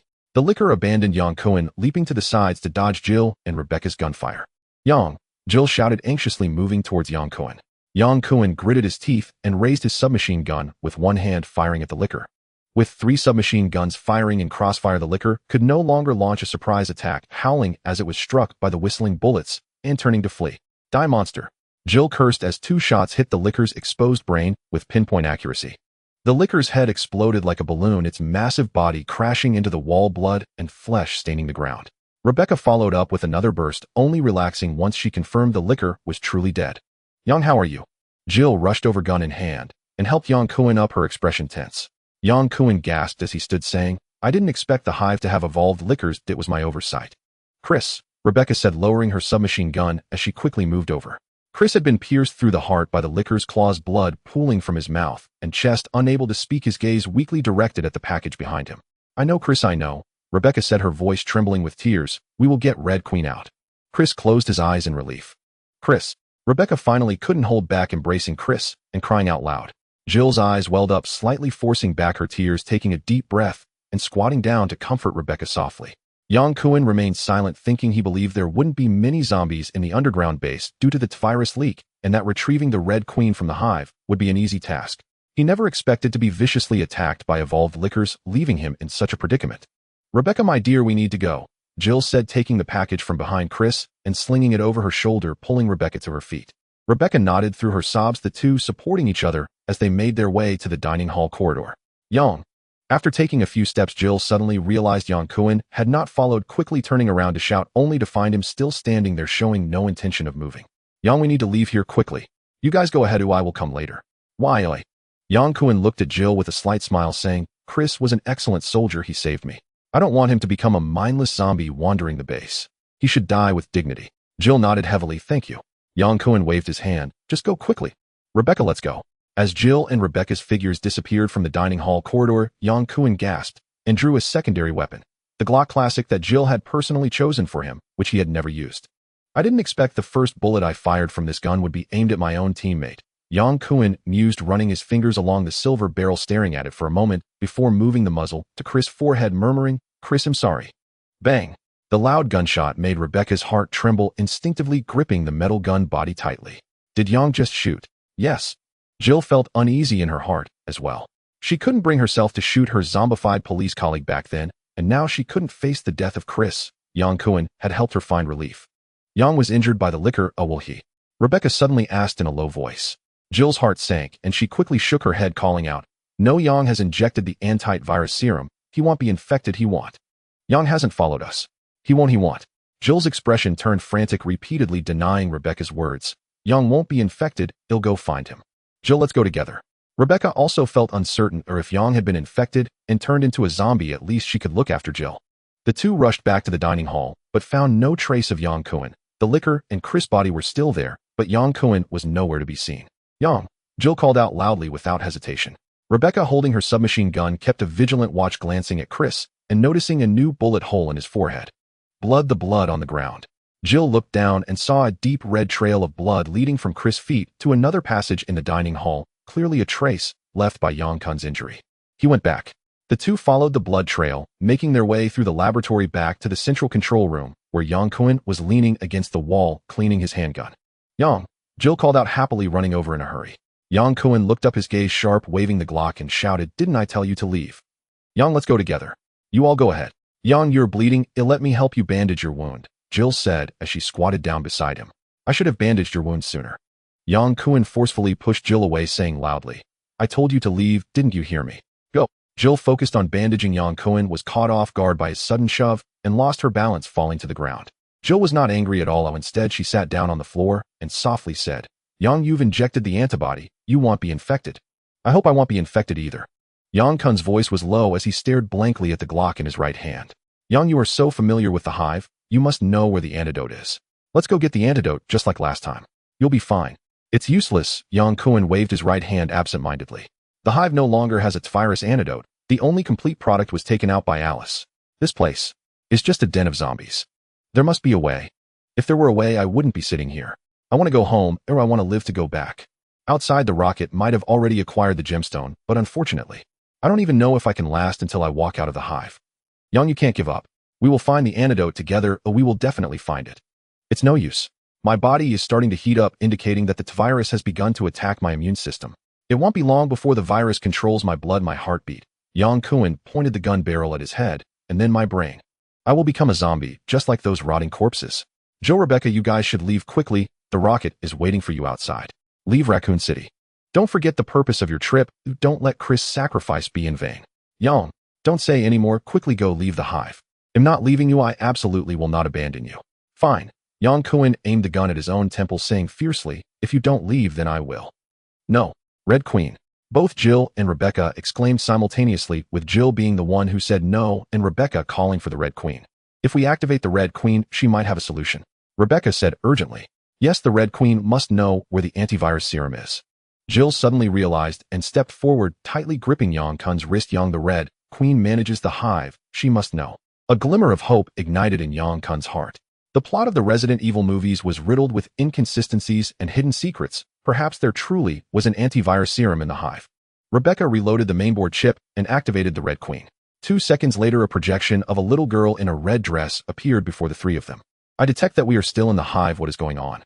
Red Queen Jill said anxiously. We were attacked by 2 lickers. When we left the hive, Chris sacrificed himself. Yang was injured by a licker, and we want to know where the antivirus serum is in the hive.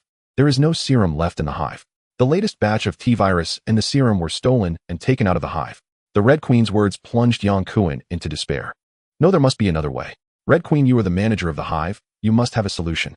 No need to say more. You must take the Red Queen and leave the hive immediately. Yang Kun shouted impatiently. The Red Queen fell silent, her cameras scanning Yang Kun's body to collect data. After about 3 seconds, the Red Queen's voice rang out again. There is a secret laboratory on the 17th floor of the hive where a sample of the G-virus is stored. Injecting the G-virus can consume the T-virus. The G-virus. Yang Kun gasped, his voice trembling with anxiety. Yang Kun had watched every installment of Resident Evil and understood deeply that the G-virus was more potent than the T-virus, possessing the power of resurrection, making him both alarmed and thrilled. Yang, do you know about the G-virus? Jill asked in surprise. Yang Kun nodded rapidly and walked towards the Red Queen's projection. What are the consequences of injecting the G-virus? The T-virus causes uncontrollable genetic mutations in the human body, which can manifest positively or negatively, while the G-virus is an evolution, a multi-stage evolution that ultimately completes its final phase. So simply put, the G-virus can delay the time of my mutation. That can be understood as such, but it's not entirely accurate. G-virus-infected individuals possess human thoughts and emotions in the early stages, and only later do they lose their autonomy as the virus takes complete control. Jill asked nervously, what will they turn into? The Red Queen replied calmly, the G-virus is a multi-stage mutation, and the final form of the infected is unpredictable. Previous trials with G-virus-infected individuals showed they could evolve into creatures stronger than lickers and tyrants, or they could fail to evolve and become mere piles of flesh. So regardless of what creature they evolve into, the final form will lose human consciousness. Based on recorded test results, yes. This is also the reason why Umbrella Corporation abandoned the G-virus in favor of researching the T-virus. They do not need uncontrollable creatures. Yang Kun frowned and asked, how long does the stage of having human thought last after injecting the G-virus? There are no precise data. The results of genetic mutations vary based on individual genomes. Usually in the first and second stages of mutation, most infected individuals retain their human memories and thoughts. The shortest recorded time for completing all stages of evolution is 47 hours, 36 minutes, and 42 seconds, while the longest is 1,584 hours, 19 minutes, and 37 seconds. Taking the average between 47 hours and 1,584 hours yields 800 hours, which is at least longer than the time it takes for a T-virus-infected individual to turn into a zombie. Even if it comes down to luck, Yang Kun didn't believe he would set a new record for mutation in less than 47 hours. Even ants strive to survive, let alone Yang Kun. He would never give up his life as long as there was a glimmer of hope. Yang, let's go get the G-virus and leave Raccoon City together. With the Red Queen's assistance, we can infiltrate Umbrella Corporation's research base and surely find a way to cure you. Okay. Yang Kun nodded without hesitation. Only then did Jill show a smile, turning to embrace Rebecca and gently patting her back. Rebecca, Yang and I will go get the G-virus.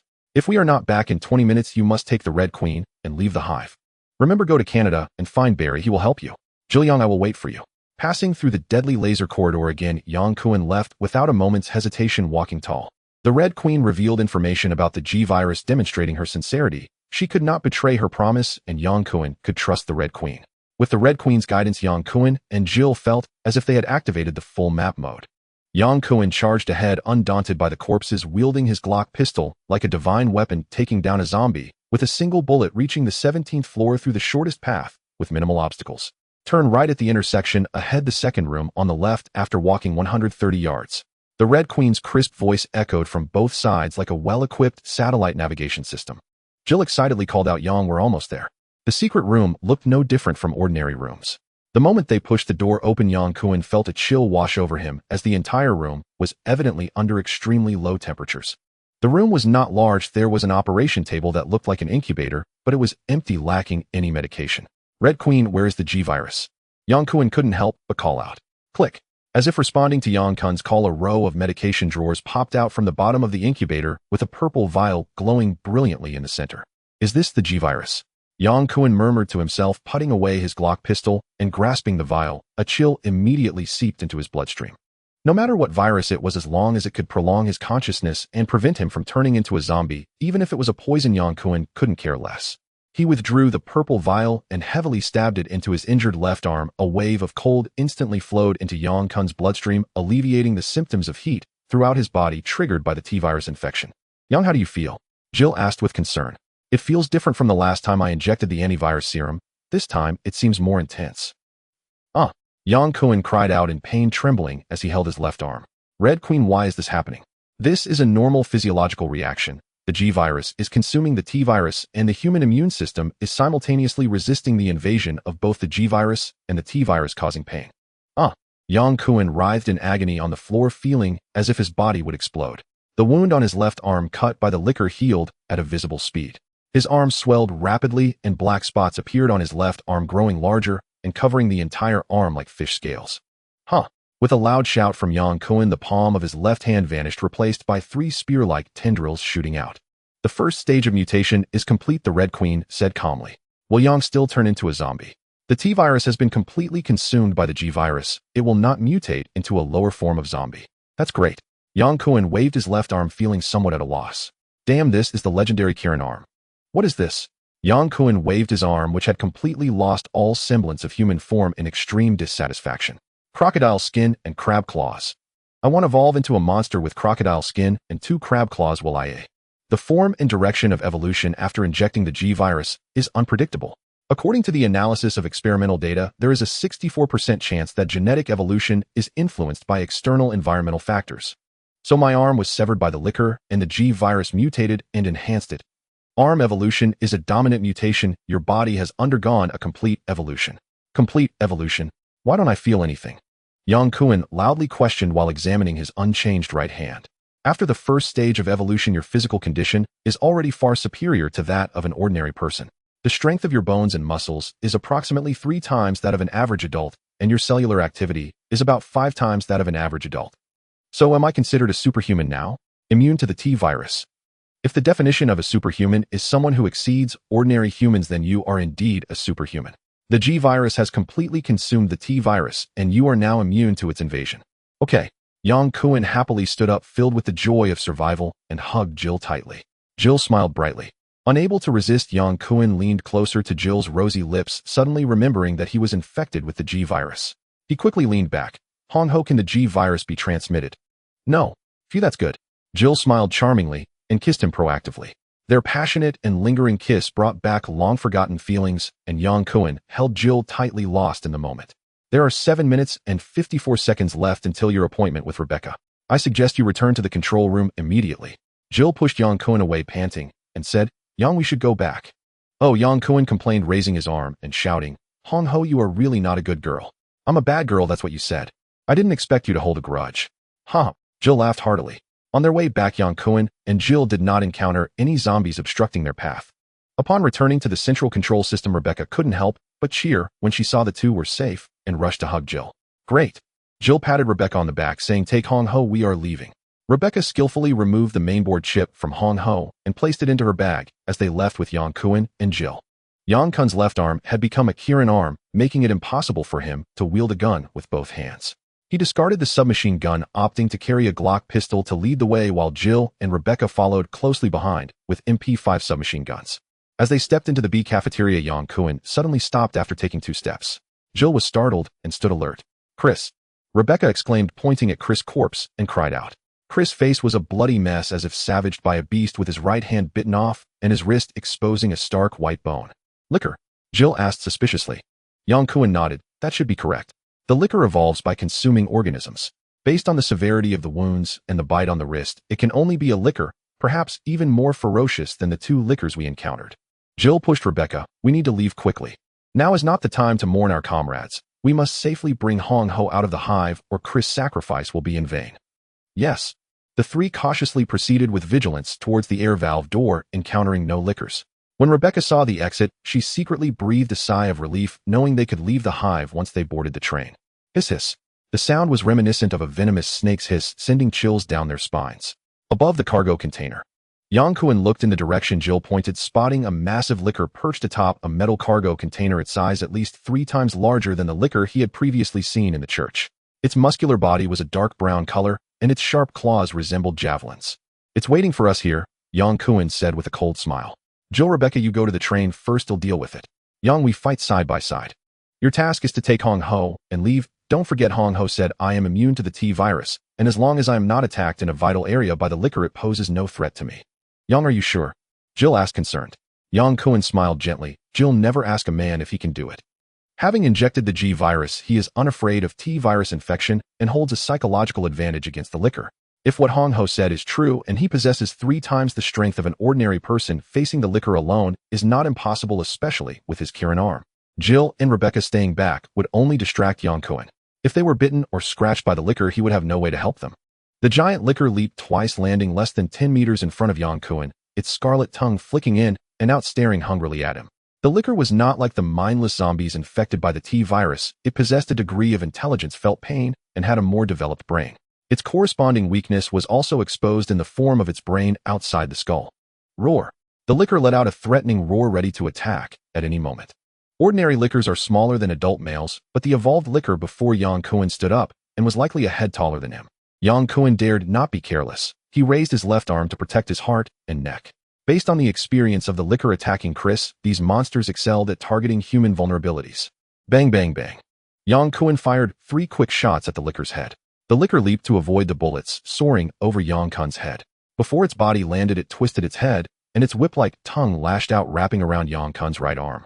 Huh. Yang Kun shouted, abandoning his firearm, grabbing the liquor's tongue and pulling back as if in a tug-of-war. Bullets posed little threat to the rapidly moving liquor, so it was better to go all out and engage it in close combat. The liquor, in pain, could not free its tongue from Yang Kun's grip. It let out a scream and leaped up to attack Yang Kun's chest, its sharp claws darting towards him like daggers. Yang Kun thrust his mutated left arm, and 3 spear-like tentacles pierced the liquor's chest. With a shake of his arm, the tentacles slammed the liquor's body against the ground, producing a muffled thud. With each smash, the liquor let out a cry of anguish. With its tongue firmly held by Yang Kun and its chest pierced by tentacles, the massive liquor had no chance to resist. A human who had just completed the first stage of evolution after injecting the G-virus could single-handedly overpower a liquor that had undergone multiple mutations. This was the absolute dominance of the G-virus over the T-virus. After adapting to his Boda's strength, Yang Kun ruthlessly pierced the liquor's brain, eliminating the colossal beast. Jill boarded the train, while closely watching Yang Kun's battle with the liquor, secretly determined that if Yang Kun were to falter, she would fire no matter what. She did not expect Yang Kun to easily kill the monster. Yang Kun and his companions' movements were completely under Kane's control, from their rendezvous in Kent City to their departure towards the outskirts of Raccoon City, where they boarded a transport aircraft and ascended into the sky, all while being monitored by the Umbrella Corporation satellites. The deal between Kane and Chris, exchanging the motherboard chip of Red Queen for his sister Claire, was merely a smokescreen. His true intent was to use Chris to keep track of Yang Kun and Jill's whereabouts, thereby capturing them to obtain the mysterious person's location. While Red Queen was indeed important, she was not indispensable to the vast multinational Umbrella Corporation. The mysterious person's self-healing ability was far more valuable. Learning from the failure of the last attempt to capture the mysterious person, Kane specifically requested 2 T-103 combat tyrants to be transported from the Russian division, determined to eradicate Yang Kun and his companions in Raccoon City and wash away his humiliation. As Yang Kun and his 3 companions along with a raccoon left Kent City, Kane simultaneously set off towards the outskirts of Raccoon City, personally overseeing the capture operation from the front lines. Sir, they have entered the hive, and the thermal imaging shows that one person did not go inside. A staff member monitoring the satellite images reported to Kane. Who? From the thermal image analysis, it seems to be that little raccoon. Wait until they come out to take action. Order the assault team to remain on standby at all times. Kane was not in a hurry, Perhaps their entrance into the hive was not as simple as Chris claimed, merely to retrieve the motherboard chip of Red Queen. It was possible that the mysterious person had infiltrated the hive during the nuclear explosion, which would explain why there was no sign of the mysterious person among those leaving Raccoon City at that time. The rocket Raccoon piloted the transport aircraft circling above Raccoon City. The gamma rays of nuclear radiation had a much greater impact on the detector than anticipated, making it impossible for him to accurately locate the spatial gem. After flying around the ruins twice, the rocket Raccoon finally decided to land, pulling out explosives to prepare for demolition. He had no patience to search for the spatial gem like a prospector. If I can't find the spatial gem, do I still not have explosives? This is the style of a ruthless bandit traversing the galaxy. After all, the spatial gem cannot be damaged and Raccoon City was already contaminated with nuclear radiation. Even if I blew it to pieces with explosives, not to mention dropping a nuclear bomb, no one would know. The rocket Raccoon happily played with fireworks and set off bombs among the ruins of Raccoon City. The thermal image of the explosions caught the attention of Umbrella's staff, who immediately reported to Commander Kane. The thermal imaging has detected a large release of heat in this area. A preliminary analysis indicates an explosion. Explosion? Kane raised an eyebrow, staring at the map and frowning. Are you saying they used explosives in the ruins? What was originally there? It was a bank. Blowing up a bank. Kane found it increasingly perplexing. Did this guy naively think that the banks in Raccoon City would have vaults? Blowing up a bank amidst nuclear pollution was truly baffling. After a chaotic explosion, the place was left in ruins with dust flying everywhere, and he hadn't even caught a glimpse of the spatial gem. Damn it. The rocket Raccoon cursed loudly, leaped onto the transport plane, and took off. With little explosives left, and having spent too much time in the radiation zone, he could not stay any longer and had to fly to the rendezvous point according to plan, entering the hive to temporarily escape the nuclear radiation. The transport aircraft landed, and the rocket Raccoon jumped out of the plane and dashed into the hive entrance, checking the Geiger counter while running. As he entered the cargo hold, he coincidentally encountered Yang Kun and the other three coming down the ladder.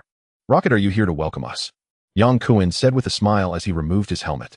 "Don't mention it." The rocket Raccoon shook his head dejectedly. "Did you get the motherboard chip you wanted?" "Yes, we did." Yang Kun pointed to Rebecca behind him. "What about our stuff?" The rocket Raccoon shrugged, spreading his hands. "I did my best. The gamma rays severely interfered with the detector, and I couldn't locate it accurately. No rush, we have plenty of time. Besides, we can't leave Wade behind, can we?"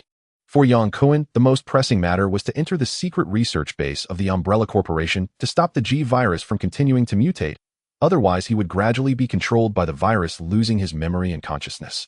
Compared to finding the spatial gem, to leave the world of the biohazard crisis, preserving his own life was the top priority. In this regard, Yang Kun, Jill, and Rebecca shared the same goal: to destroy Umbrella Corporation. That guy Wade might have been blown to atoms, and who knows if he can recover. The rocket Raccoon looked unconcerned. "Regardless, we need to leave here first and plan next steps. Go." The rocket Raccoon tilted his head and turned back the way they came. Outside the outskirts of Raccoon City, a temporary command center was set up.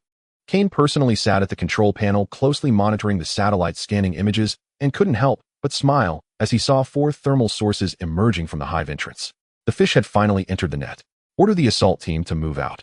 At Kane's command, 4 armed helicopters took off simultaneously, followed by 2 transport aircraft carrying Kane's secret weapon, the T-103 Tyrant. The 3 of them and a small Raccoon boarded the transport aircraft, and the rocket Raccoon took off skillfully, heading towards the Akankan Mountains. No one spoke in the cabin. The atmosphere was heavy.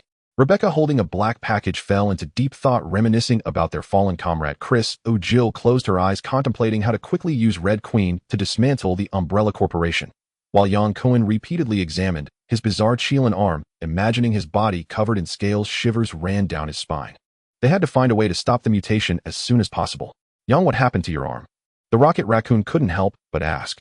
"I injected the G virus and my body underwent mutation." Yang Kun did not hide it, recounting his experiences in the hive to the rocket Raccoon in detail. "It seems you've gotten yourself into big trouble." "Indeed, I have no other choice." "Yang." Jill came back to her senses and held Yang Kun's hand. "There will definitely be a way. Jill, thank you for always being by my side. You are my angel." Yang Kun picked up Jill's hand and kissed it, gently filled with warmth. "I'm not trying to interrupt you, but I must say we're in big trouble." The rocket Raccoon said urgently. "There are 4 helicopters chasing us." "Umbrella!" Jill exclaimed. "It seems so. We need to find a place to land. Up in the air, we're sitting ducks." Boom. A loud explosion accompanied by violent shaking of the cabin nearly threw Jill against the ceiling, but fortunately Yang Kun tightly grabbed her wrist. "Damn it, we've been hit." After a round of gunfire, the transport aircraft was struck by 2 rockets on the tail and side, losing balance and beginning to spiral down. "The plane has lost control." We're going to crash. The transport aircraft billowed black smoke, plummeting to the ground like a fireball. Gil was thrown out by the violent shockwave colliding with Rebecca, and the two tumbled together. Yang Kun's head struck heavily against the steel plate, and darkness engulfed his vision, nearly knocking him unconscious. Shaking his head to regain clarity, Yang Kun asked Gil, "Rebecca, are you all right?" "We're fine, how about you?" Gil struggled to get up, pulling Rebecca along. "I'm okay." Yang Kun turned to the Raccoon. "Rocket, how are you?" "I'm stuck. Damn Umbrella Corporation." Rocket the Raccoon was trapped in the driver's seat, unable to move, cursing loudly. Yang Kun and Gil worked together to pull Rocket out of the driver's seat, saying, "It seems the Umbrella Corporation knew we would infiltrate the hive and set a trap for us. Put on the biohazard suits, we need to get out of here." Yang Kun was more concerned about the threat of nuclear radiation than the ground forces of the Umbrella Corporation. Having experienced blood and fire, Yang Kun was no longer the timid otaku who had just arrived in the world of biohazard. After injecting the virus, he had no fear of the Umbrella Corporation's mercenaries. The four of them quickly donned their biohazard suits and crawled out through the damaged fuselage. The dust from the crashing transport aircraft obscured their vision, but they could faintly see four black armed helicopters circling overhead, their searchlights sweeping back and forth, locking onto them firmly. "Head towards the Akink Mountain area," Yang Kun shouted. Two transport planes screamed down, dropping two tyrants just over Yang Kun's head before quickly ascending. The tyrants were not equipped with parachutes. Instead, they depended on their formidable bodies to freefall, unable to follow complex commands with their limited intelligence. "Watch out for the Umbrella Corporation's mercenaries." Gil crouched down with his submachine gun. Yang Kun shouted, "They're not mercenaries, they're tyrants." "Tyrants?" Gil was confused. "Are they biohumans?" As the smoke cleared, the helicopter's searchlight swept over them, revealing two towering giants standing 3 meters tall right before Gil's eyes. Dressed in military green long coats, their bald heads and cold expressions were filled with murderous intent. The two tyrants looked identical, as if they were clones. "That's right, the ultimate weapon of the virus. I didn't expect the Umbrella Corporation to send tyrants as well." Yang Kun clearly remembered that tyrants did not appear in Biohazard 2. He didn't expect Wade to eliminate the vengeful goddess and Rocket the Raccoon to kill Alice, resulting in a chaotic plot where even the tyrants were sent by the Umbrella Corporation to deal with them. This was simply a hellish difficulty. "Open fire," Gil shouted, and he and Rebecca simultaneously sprayed bullets at the tyrants before them. The MP5 submachine gun spat bullets, bouncing off the tyrant's coat without inflicting any damage on the colossal creature. The two clone tyrants took 2 steps before suddenly accelerating, crashing towards Gil at a speed akin to a sprint. "Gil!" Yang Kun shouted, grabbing Gil's arm and stepping in front of him, his left arm thrusting forward as 3 tendrils lunged like spears at the charging tyrant. Puff! The tendrils pierced the tyrant's body but could not penetrate. Clearly, the tyrant's defense was far superior to that of the exposed muscle of a licker. The tyrant maintained its momentum, grabbing the tendrils and yanking hard, causing Yang Kun to be thrown forward, colliding head-on with the tyrant. Bang! With a loud crash, Yang Kun was sent flying like a koala struck by a tank, landing heavily in the concrete rubble and not getting up for a long time. After the first phase of evolution from the virus injection, Yang Kun's physique and strength far exceeded that of ordinary humans. He could easily overpower lickers, but against the perfected virus tyrants, he was at a complete disadvantage, being knocked back in a single encounter. Rocket the Raccoon reached out with his small paws to retrieve his beam gun and beam sword, but clad in the heavy biohazard suit, he couldn't pull them out. He was forced to dodge under the tyrant's punches, looking quite helpless. Rebecca and Gil were both highly trained elite warriors, but they had no means against the tyrants, who held overwhelming advantages in strength, speed, and defense. Firearms could not inflict effective damage on him, and with the heavy biohazard suit on, their combat skills were rendered ineffective. In just a few exchanges, they were all knocked out by the tyrant. In a single clash within less than 10 seconds, Yang Kun, Gil, and Rebecca were all down, leaving only the Raccoon fighting desperately. The Raccoon wanted to tear off the heavy biohazard suit to fight freely, yet feared the threat of nuclear radiation, constantly wavering, dodging under the tyrant's fists. Far away in the outskirts of Raccoon City, Kane was overjoyed as he watched the satellite footage. Had he known the tyrants were this powerful, he should have requested the headquarters to deploy them last time, thus avoiding the humiliation of a total defeat. Order the machine guns to open fire and eliminate that little raccoon. Kane was more interested in the mysterious person's self-healing ability than in the genetically modified raccoon. After capturing Gil and the others, he could extract the information he desired from them. This little raccoon had lost its value. With a single command from Kane, Rocket the Raccoon was in big trouble as the 4 armed helicopters unleashed a barrage of gunfire, treating him like a rat crossing the street, and ultimately, he was blown away by a rocket. Yang Kun staggered to his feet. The earlier collision with the tyrant had not injured him, but the real damage was caused by the steel bars in the rubble, with one thick bar penetrating his right lung and a rusty iron rod piercing his left leg. Had it not been for the virus injection, the steel rod alone would have been fatal. Now he stood up, gasping for breath as the punctured lung began to heal slowly. The virus had life-restoring effects. While it wasn't as powerful as Deadpool's healing factor, it could fully heal ordinary wounds. One tyrant spotted Yang Kun and approached, while the other dragged Gil and Rebecca towards the designated drop zone of the transport aircraft. Without waiting for his chest and thigh wounds to heal completely, Yang Kun shouted and charged at the tyrant with his left hand's Kirin arm, shooting 3 tendrils towards the tyrant's face. The tyrant did not dodge or evade, reaching out to grab Yang Kun's tendrils, and with a sudden burst of strength, flung him away like a frisbee. Yang Kun was once again sent flying, landing in a cloud of dust. Previously, Yang Kun had relied on his strength advantage to easily defeat Lickers, but now he was completely suppressed by the tyrant's ferocious power, with the tyrant's raw physical strength defeating him. Yang Kun was extremely indignant. He slapped the ground and sprang up to attack the tyrant again, only to be knocked down by a single punch from the tyrant. Damn it! Yang Kun was truly angry. Oh! With a roar, Yang Kun began to swell dramatically, his muscles growing like tree buds. The second phase of evolution had officially begun. Yang Kun was ablaze with rage, his fury consuming his reason. He could no longer afford to worry about the aftereffects of the second stage of evolution, nor could he ignore the fact that the G-virus would accelerate its control over his brain. In order to defeat the cold-blooded tyrant before him, and to save Jill, Yang Kun had no choice but to undergo the second stage of evolution. The anti-nuclear radiation suit was easily burst apart by his expanding body, followed by the close-fitting combat suit tearing apart. Yang Kun's figure grew at a visibly rapid pace, reaching nearly the height of the tyrant in less than 10 seconds, his bulging muscles radiating strength. The tyrant did not launch an attack, but chose to adopt a defensive stance, waiting for Yang Kun to complete his evolution. Behind the scenes, Kane ordered the tyrant to pause its attack. He wanted to observe the mutation of the G-virus while connecting with Professor Charles at the Nevada base to synchronize the transmission of battle footage and data. Professor Charles, the developer of the T-virus, had conducted extensive research on the G-virus.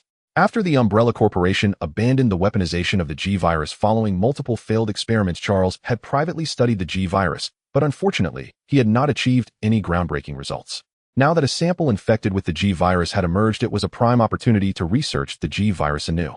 Kane was astonished by Yang Kun's on-site gene mutation. This was an unexpected turn for his overall plan, as previous data had shown no indication that this Asian man had injected the G-virus.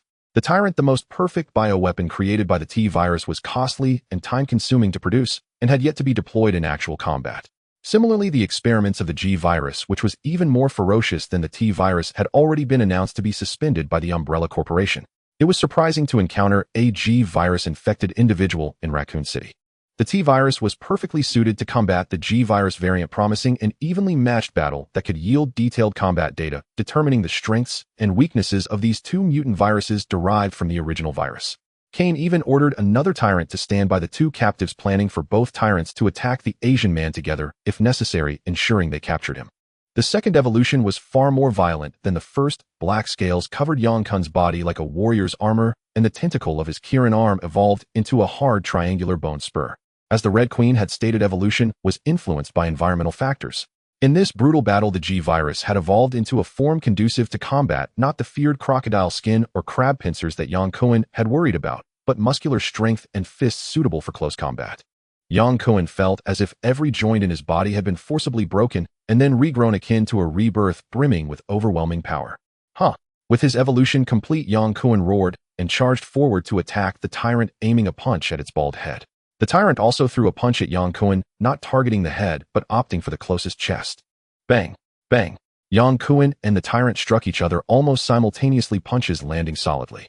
Yang Kun took the tyrant's heavy punch, heat in his body, swaying slightly, while the tyrant was hit on the head and stumbled back 3 steps before stabilizing. It seems the G-virus variant truly surpassed the tyrant in strength, Kane thought, anxiously staring at the satellite image, his nose nearly pressing against the screen. Order the tyrant to attack with full force. The battle between these two human tanks had no fancy maneuvers, it was simply a clash of brute strength.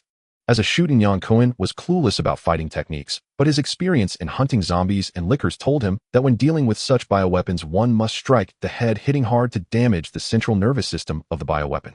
The tyrant possessed a certain level of memory, but lacked intelligence, unable to wield weapons or master sophisticated fighting techniques, attacking purely by instinct like a beast. Yang Kun shouted, leaping high and using all his strength to strike the tyrant's head. Boom! A dull thud echoed as the tyrant suffered a severe blow, stumbling back 4 steps before finally collapsing backward. The other tyrant, who had remained silent as an observer, suddenly sprang into action, charging forward like a rampaging tank, each step causing slight tremors in the ground. Yang Kun did not hesitate to launch himself forward, charging against the charging tyrant. At the moment of impact, Yang Kun sharply sidestepped to avoid the tyrant's charge, his left-hand triangular bone spur piercing through the tyrant's protective suit, penetrating completely. He then raised his arm and snapped the tyrant's collarbone. Although the tyrant was a perfect bioweapon created from the T-virus, it still had a human body structure. Once the collarbone was broken, the entire right arm lost its combat capability. Losing an arm was akin to a tiger losing its claws. Yang Kun evaded the tyrant's savage charge and seized the opportunity to pierce the beast's throat. Dark red blood flowed along the triangular bone spur as the tyrant's swinging fists softened completely, losing their combat power. Even though the tyrant possessed a powerful regeneration ability, once the central nervous lines were severed, it would be unable to fight for a time. Damn it. Kane in the command center cursed fiercely, having never expected that this Asian kid would become so powerful after being infected with the G-virus, putting his perfect plan at risk of failure once again. No, this time we absolutely cannot fail. Kane slammed his fist down heavily and shouted, "Order the tyrant to remove its protective gear. We must kill the enemy. Sir, if we remove the protective gear, we will lose control over the tyrant." A staff member cautiously reminded him. Kane impatiently frowned. "Execute the order." "Yes, sir." The tyrant, which had been knocked down by Yang Kun, stood up and began tearing at its military coat with both hands. In no time, its well-fitted military uniform was shredded into tatters, revealing various metal tubes inserted into its chest and back. Pulling out the metal tubes, the tyrant let out a roar, its robust body swelling rapidly as if filled with water. Yang Kun's expression became grave as he did not expect the tyrant to possess such a move. If the previous tyrant was a fierce tiger, the newly mutated tyrant was akin to a bloodthirsty Tyrannosaurus Rex, terrifyingly powerful. "Go kill him." Kane clenched his fists and laughed sinisterly like a bloodthirsty butcher. Having captured Jill and Rebecca, the Asian man held little value for Kane. Initially, he had hoped to spare his life for research on the G-virus, but now Kane only wanted to end the Asian man's life as quickly as possible. The tyrant now unrestrained advanced step by step toward Yang Kun without launching its usual savage charge.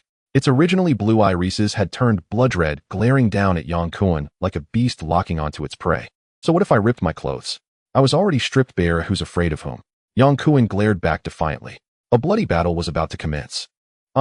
Yang Kun roared, exerting all his strength to counter the tyrant's punch. The rampaging tyrant, towering a head and a half over Yang Kun, rendered him unable to effectively strike at the tyrant's most vulnerable head, so he chose to meet the tyrant's punch head-on to test its true strength. Boom. The two fists collided with astonishing force. The tyrant remained unyielding while Yang Kun was forced back a step, struggling to regain his balance under the tyrant's fierce power.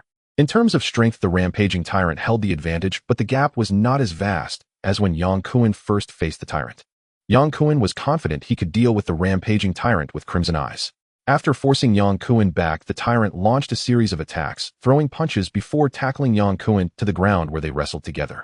Yang Kun was overjoyed and focused his strength on attacking the tyrant's head. Initially, the tyrant had the upper hand in height and strength, and Yang Kun was unable to strike at the tyrant's head. However, after breaking free from its restraints, the tyrant seemed to lose the remnants of its intelligence, fighting instinctively like a primal beast. Roar! Yang Kun abandoned his defense, prioritizing the protection of his head while attacking the tyrant's head. A series of combination punches, left hooks, right hooks, and uppercuts, finally provoked the tyrant, which charged at Yang Kun with tremendous ferocity. Collisions ensued. As soon as Yang Kun stood up, the tyrant barreled towards him like a full-throttle tank, sending Yang Kun sprawling in various positions. The tyrant relied solely on its brute strength and resilience against Yang Kun, leaving him with no countermeasures. Damn it! Yang Kun gasped for breath as he lay on the concrete and steel rubble. Though the superficial bleeding wounds did not hinder his combat ability, the internal injuries severely affected his fighting power, with several ribs seemingly broken, diminishing the force behind his punches. The G-virus had regenerative capabilities, but healing the body required time. The repair speed was far outpaced by the frequency of his injuries in battle against the rampaging tyrant, causing Yang Kun to grow increasingly wounded. Ultimately, the healing ability of the G-virus could not compare to the self-healing factors of Wolverine and Deadpool. Yang Kun wiped the blood from the corner of his mouth and slowly stood up just as the rampaging tyrant charged at him once more. Damn you! Yang Kun steeled his heart, roaring as he summoned all his strength to collide with the rampaging tyrant. Bang! A tremendous roar echoed akin to two high-speed trains colliding head-on. Both Yang Kun and the tyrant were launched away. Cough, cough. A broken rib pierced his chest, and lung blood gushed from his mouth and nostrils as Yang Kun coughed and spat out blood. He no longer had the strength to raise his arm. A hulking figure appeared before Yang Kun, clad in a military green coat with cold, emotionless eyes. It was the tyrant he had previously taken down, now restored to fighting form by the T-virus. Without any warning, a steel-like fist accompanied by a sharp whistling sound struck directly at Yang Kun's heart. His body reflexively trembled, blood spraying from his mouth and staining his cheeks. Another punch shattered Yang Kun's cervical vertebrae. 1 punch, 2 punches, 3 punches. Enough. From the command post outside, Kane ordered the tyrant to cease its attacks, while Professor Charles, connected to the base, communicated, "Professor, do you think the G-virus evolved entity can be controlled? We have conducted hundreds of experiments and none have shown that a G-virus evolved entity can be completely controlled." "What a pity." Kane sighed, shaking his head. The tyrant was the perfect product of T-virus evolution, requiring the T-virus to be injected from the zygote stage and grow alongside the human immune system. This defect severely hindered the mass production of tyrants. However, witnessing the strong combat power exhibited by the Asian man infected with the G-virus as he battled the tyrant sparked Kane's interest in developing a mass-produced biological weapon using the G-virus. The tyrant dragged Yang Kun's left leg to the designated location, waiting for the transport aircraft to land again. As for the rampaging tyrant, it had lost any salvage value. An uncontrollable biological weapon did not meet the Umbrella Corporation's requirements and was discarded after its skull was crushed. The transport aircraft circled back, and the tyrant dragged Jill and Rebecca aboard one by one. This mission area was severely contaminated by nuclear radiation. 4 armed helicopters and 2 transport planes besides the pilots were not equipped with armed personnel. After the painful failure last time, Kane understood that no amount of mercenaries could achieve the goal of capturing the mysterious person. Biological weapons exhibited unparalleled advantages and combat capabilities in harsh conditions. The tyrant leaped off the transport plane and stepped towards Yang Kun, ordered to bring him back to the secret base. Asgard surveillance shows that gamma radiation levels in the target area have sharply increased. It is recommended that personnel evacuate the area immediately. A staff member monitoring satellite data suddenly reported to Kane. Kane frowned and asked what happened. The specifics are unclear. OMG, look at that Asian guy. Kane leaned in for a closer look. Under the spotlight, the Asian man being dragged by the tyrant was exposed. His exposed skin glimmered with an unusual metallic sheen, reflecting light brightly. "Professor." Kane immediately contacted Professor Charles to inquire about the situation. Professor Charles, dressed in a white coat, appeared on the monitor, his expression serious. "I have observed this as well, what is highly likely due to the third phase mutation caused by the G-virus." "What form will the third phase mutation take?" Kane asked eagerly. "The G-virus mutation is uncontrollable and can take on countless forms with a high probability of being affected by environmental factors. The G-virus can compress millions of years of human genetics into mere minutes or even seconds. The corresponding evolution requires a substantial amount of energy. The sharp increase in gamma radiation levels in the area may be related to the re-evolution of the infected entity." "Are you saying this mutated entity is absorbing gamma radiation energy?" "I do not rule out this possibility. I need further data. I suggest keeping the tyrant and the infected for further experiments and tests." "Sir, the tyrant has boarded the aircraft." Kane waved his hand. "Order the tyrant to take the infected one down. The assault team will return. Capture Jill and Rebecca." Kane's plan has been accomplished. Abandoning the tyrant and the G-virus infected individual is not a significant loss for him. Since Professor Charles wanted to test the third phase capabilities of the G-virus infected individual, he could let him do so. As soon as the tyrant boarded the transport aircraft, he received orders from the command post and unhesitatingly dragged Yang Kun's left leg out of the cabin. 3 helicopters escorted the transport aircraft back, while the remaining helicopter quickly ascended to avoid the intensifying gamma radiation, simultaneously locking onto Yang Kun with its spotlight. Yang Kun's body underwent another mutation. His previously bright skin darkened, taking on a dark golden hue, while his 3-meter-long frame shrank like a deflating balloon until it returned to its original shape. The situation before them was truly beyond comprehension. Kane asked doubtfully, "Professor, has there been a similar mutation in previous experiments?" "No, there have never been experiments involving gamma radiation exposure in the past." As the two conversed, the satellite imagery changed again. Yang Kun's dimming skin tone brightened once more, and his body began to expand, resembling a slowly growing liquid robot. Yang Kun's head did not suffer from the tyrant's attack. His mind remained alert. The pain from fractured ribs and cervical vertebrae transmitted to his central nervous system, yet he couldn't even raise a finger. Dragged by the tyrant, he boarded the transport aircraft, and with a fleeting glance, Yang Kun saw Jier lying on the ground as well before he was pulled off the aircraft again. Never had Yang Kun felt so helpless, like a powerless observer watching his own death. Then he began to feel a warmth spreading through his body. It seemed that the broken ribs and cervical vertebrae were reconnecting, bones and muscles starting to repair, and every pore in his body opened like sunflowers absorbing energy. Yang Kun felt every cell, every inch of bone being reinforced as an endless stream of energy surged into his body, making him feel as though he possessed boundless strength. Kane and Charles closely monitored the satellite images. The skin color of the Asian man in the picture underwent several noticeable changes, and his figure fluctuated in size. After about 20 seconds, his form and complexion stabilized, no longer changing. "It seems the third phase of evolution is complete," Professor Charles remarked. "He looks like a robot," Kane replied. "Perhaps it's due to the absorption of gamma rays causing a metallization of the skin. The evolution of the G virus is influenced by the environment, just like during the second mutation, which occurred rapidly to contend with the tyrant's size and strength. The G virus evolved in mere seconds to match the tyrant's physique. This third phase is clearly aimed at repairing and enhancing the body damaged in battle." Kane stroked his chin and said, "So the G virus strengthened the boat's sturdiness." Indeed, the surface observation confirms this. Data analysis shows the target's height is about 6 feet and weighs approximately 258 pounds, not at a disadvantage against the tyrant, and his strength is certainly more reinforced than in the second phase. Kane sneered. "Order the tyrant to defeat his opponent. I want to see how far the G virus third phase strength enhancement can go." The tyrant, originally expressionless and standing beside Yang Kun like a guard, received the command from the control center and immediately sprang into action, suddenly bending down and throwing a punch at Yang Kun's chest, the heavy blow as fast and precise as ever. With a thud, Yang Kun swiftly grasped the tyrant's iron fist, and with a twist of his arm, the burly tyrant was sent flying like a kite. Rising to his feet, Yang Kun provocatively beckoned the tyrant with his finger. He was well aware that the tyrant before him was an experimental weapon of the Umbrella Corporation devoid of free will, yet he couldn't help but want to vent the anger building within him. In the previous battle, Yang Kun and the frenzied tyrant had both suffered greatly, and now this defeated tyrant was taking advantage of him, humiliating him with punch after punch. Yang Kun was determined to repay this humiliation. The tyrant showed neither anger nor impatience, expressionless as he tore off the military jacket clinging to him and pulled out the metal tubes lodged in his chest and back. With a roar, he began to mutate into a berserk state. Roar!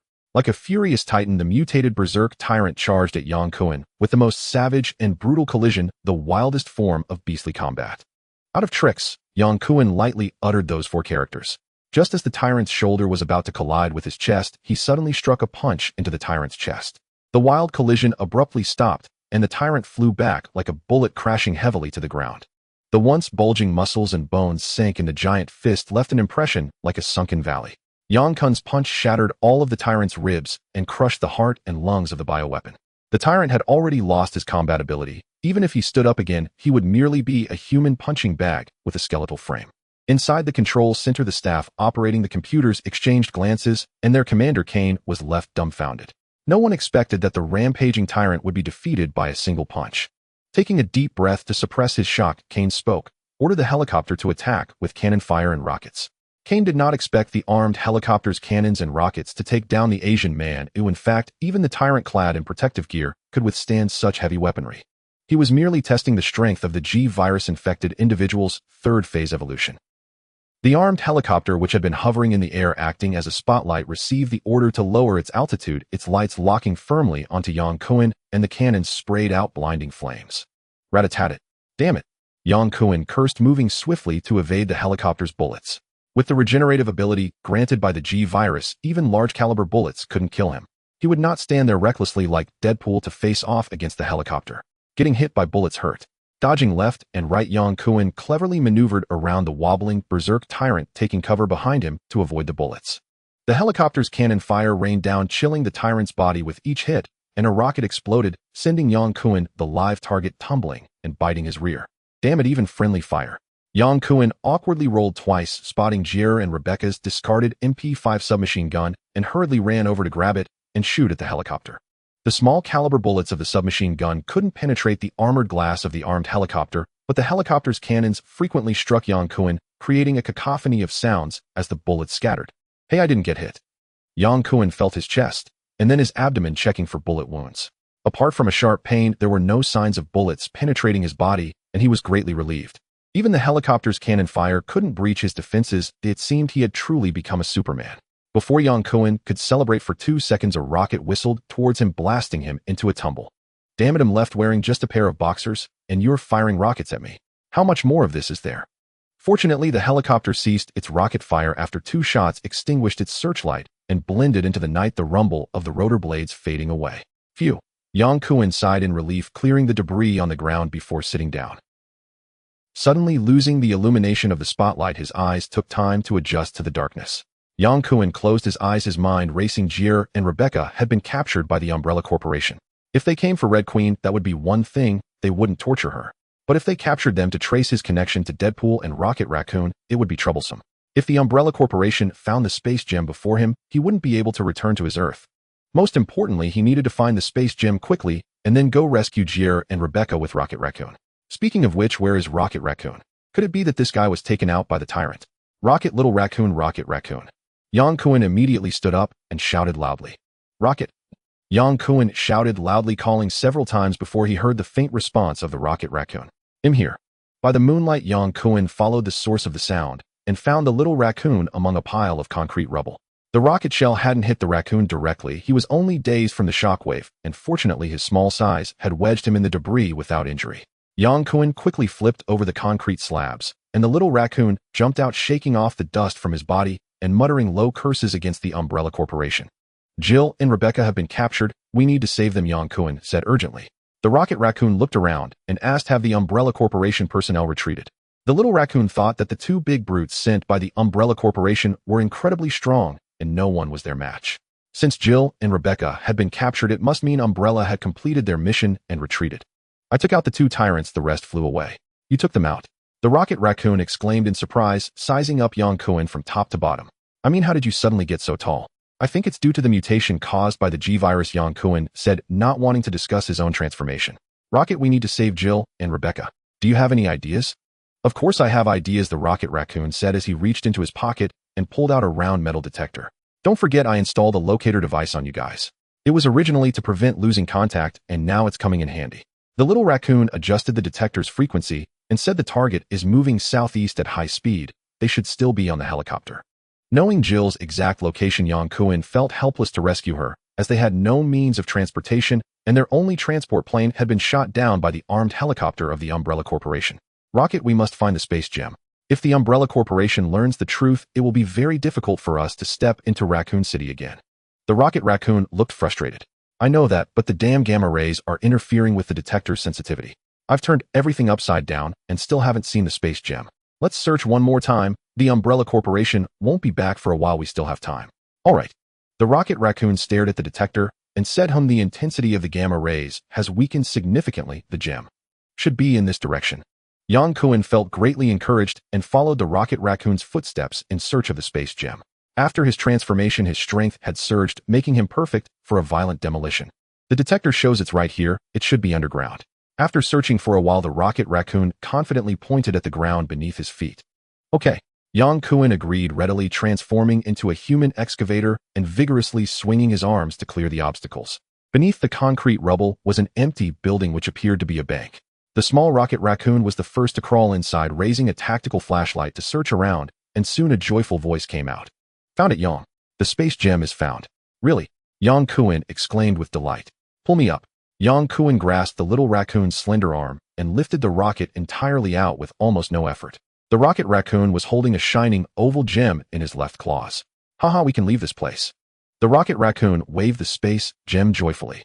Rocket, we must first save Jill and Rebecca, Yang Kun reminded him. All right. The little raccoon restrained his smile, thought for a moment, and pulled out a beam sword from his waist, handing it to Yang Kun. You'll be responsible for the fighting. I'll protect the gem. No problem. Even without the beam sword, Yang Kun was not afraid of the Umbrella Corporation. His physical strength could resist the attacks from the armed helicopter's machine guns, and his power could instantly take down the raging tyrants. The Umbrella Corporation no longer had any bioweapons that could threaten him. Even a multitude of mercenaries would just be target practice. Step back. I'm going to activate the space gem.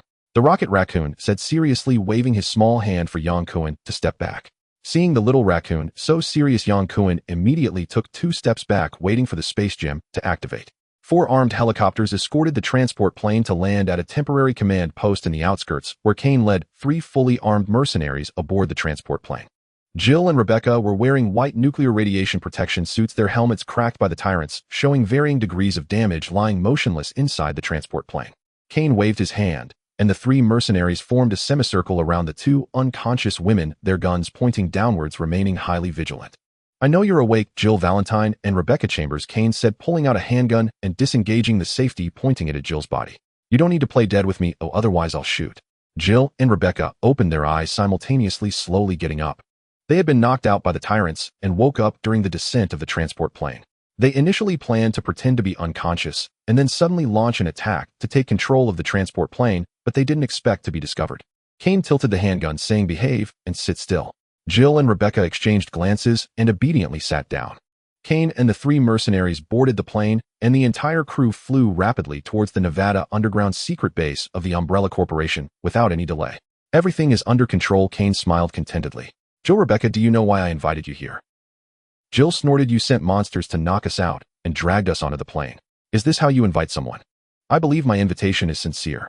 You know that the tyrants are very valuable to us at the Umbrella Corporation and are not easily deployed. I used 2 tyrants at once, which shows my sincerity." Kane smiled and pointed at the black package behind Rebecca, saying, "Rebecca, you can hand over the Red Queen to me now. Thank you very much for retrieving the property for the company." Rebecca glanced at Jill, seeing her nod, and reluctantly took off the package and tossed it over. Kane received the package without even looking at it and smiled, saying, "Now, let's talk about your teammates, the black-haired Asian kid, the masked freak, and the talking raccoon." Jill replied with a mocking smile, "So you still haven't figured out their identities? I truly feel sorry for your capabilities." Kane remained calm, saying, "Soon you will tell me yourself. I guarantee, just a little while. I believe your memories won't lie." Jill snorted coldly, closed her eyes, and stopped speaking, secretly pondering an escape plan. Kane said calmly, "Do you know why our helicopter appeared to intercept you so quickly?" Rebecca spoke up. "You've been monitoring us." "No." Kane shook his finger. "Because one of your teammates made a deal with me." Jill opened her eyes and sneered, "You don't need to talk nonsense, but has no effect on us." "Oh, really? I remember one of your teammates is named Chris. Didn't he tell you?" Jill and Rebecca's expressions changed dramatically. "Chris?" Rebecca glanced at Jill, shaking her head repeatedly. "This is impossible, absolutely impossible. Rebecca, can't you see this guy is lying?" Jill snorted coldly. "That was to counter your evil Umbrella Corporation." With a bemused appreciation of Jill and Rebecca's puzzled expressions, Kane said slowly, "Jill, Rebecca, I admire your courage and capability, but unfortunately, you're using your courage in the wrong place." Before Kane could finish his sentence, a cold blue lightsaber suddenly flashed in front of him, resting against his neck. "Is it you?" Kane looked up and saw the person blocking him was none other than the black-haired Asian kid, who was only wearing a pair of 4-cornered shorts covered in dirt, clearly having been teleported directly from the ruins of Raccoon City. Could this kid also possess teleportation abilities like the mysterious person? Things were getting more and more intriguing. The 3 mercenaries aimed their guns at Yang Kun, who swiftly swung his energy swords, severing the barrels of their M4 assault rifles. "Guys, drop your guns and don't move. I can't guarantee I'll be this accurate next time. If I accidentally slip and hit your neck or head, that would be troublesome." The 3 mercenaries, holding half a rifle, stared blankly, looking to Kane for instructions. Kane nodded subtly.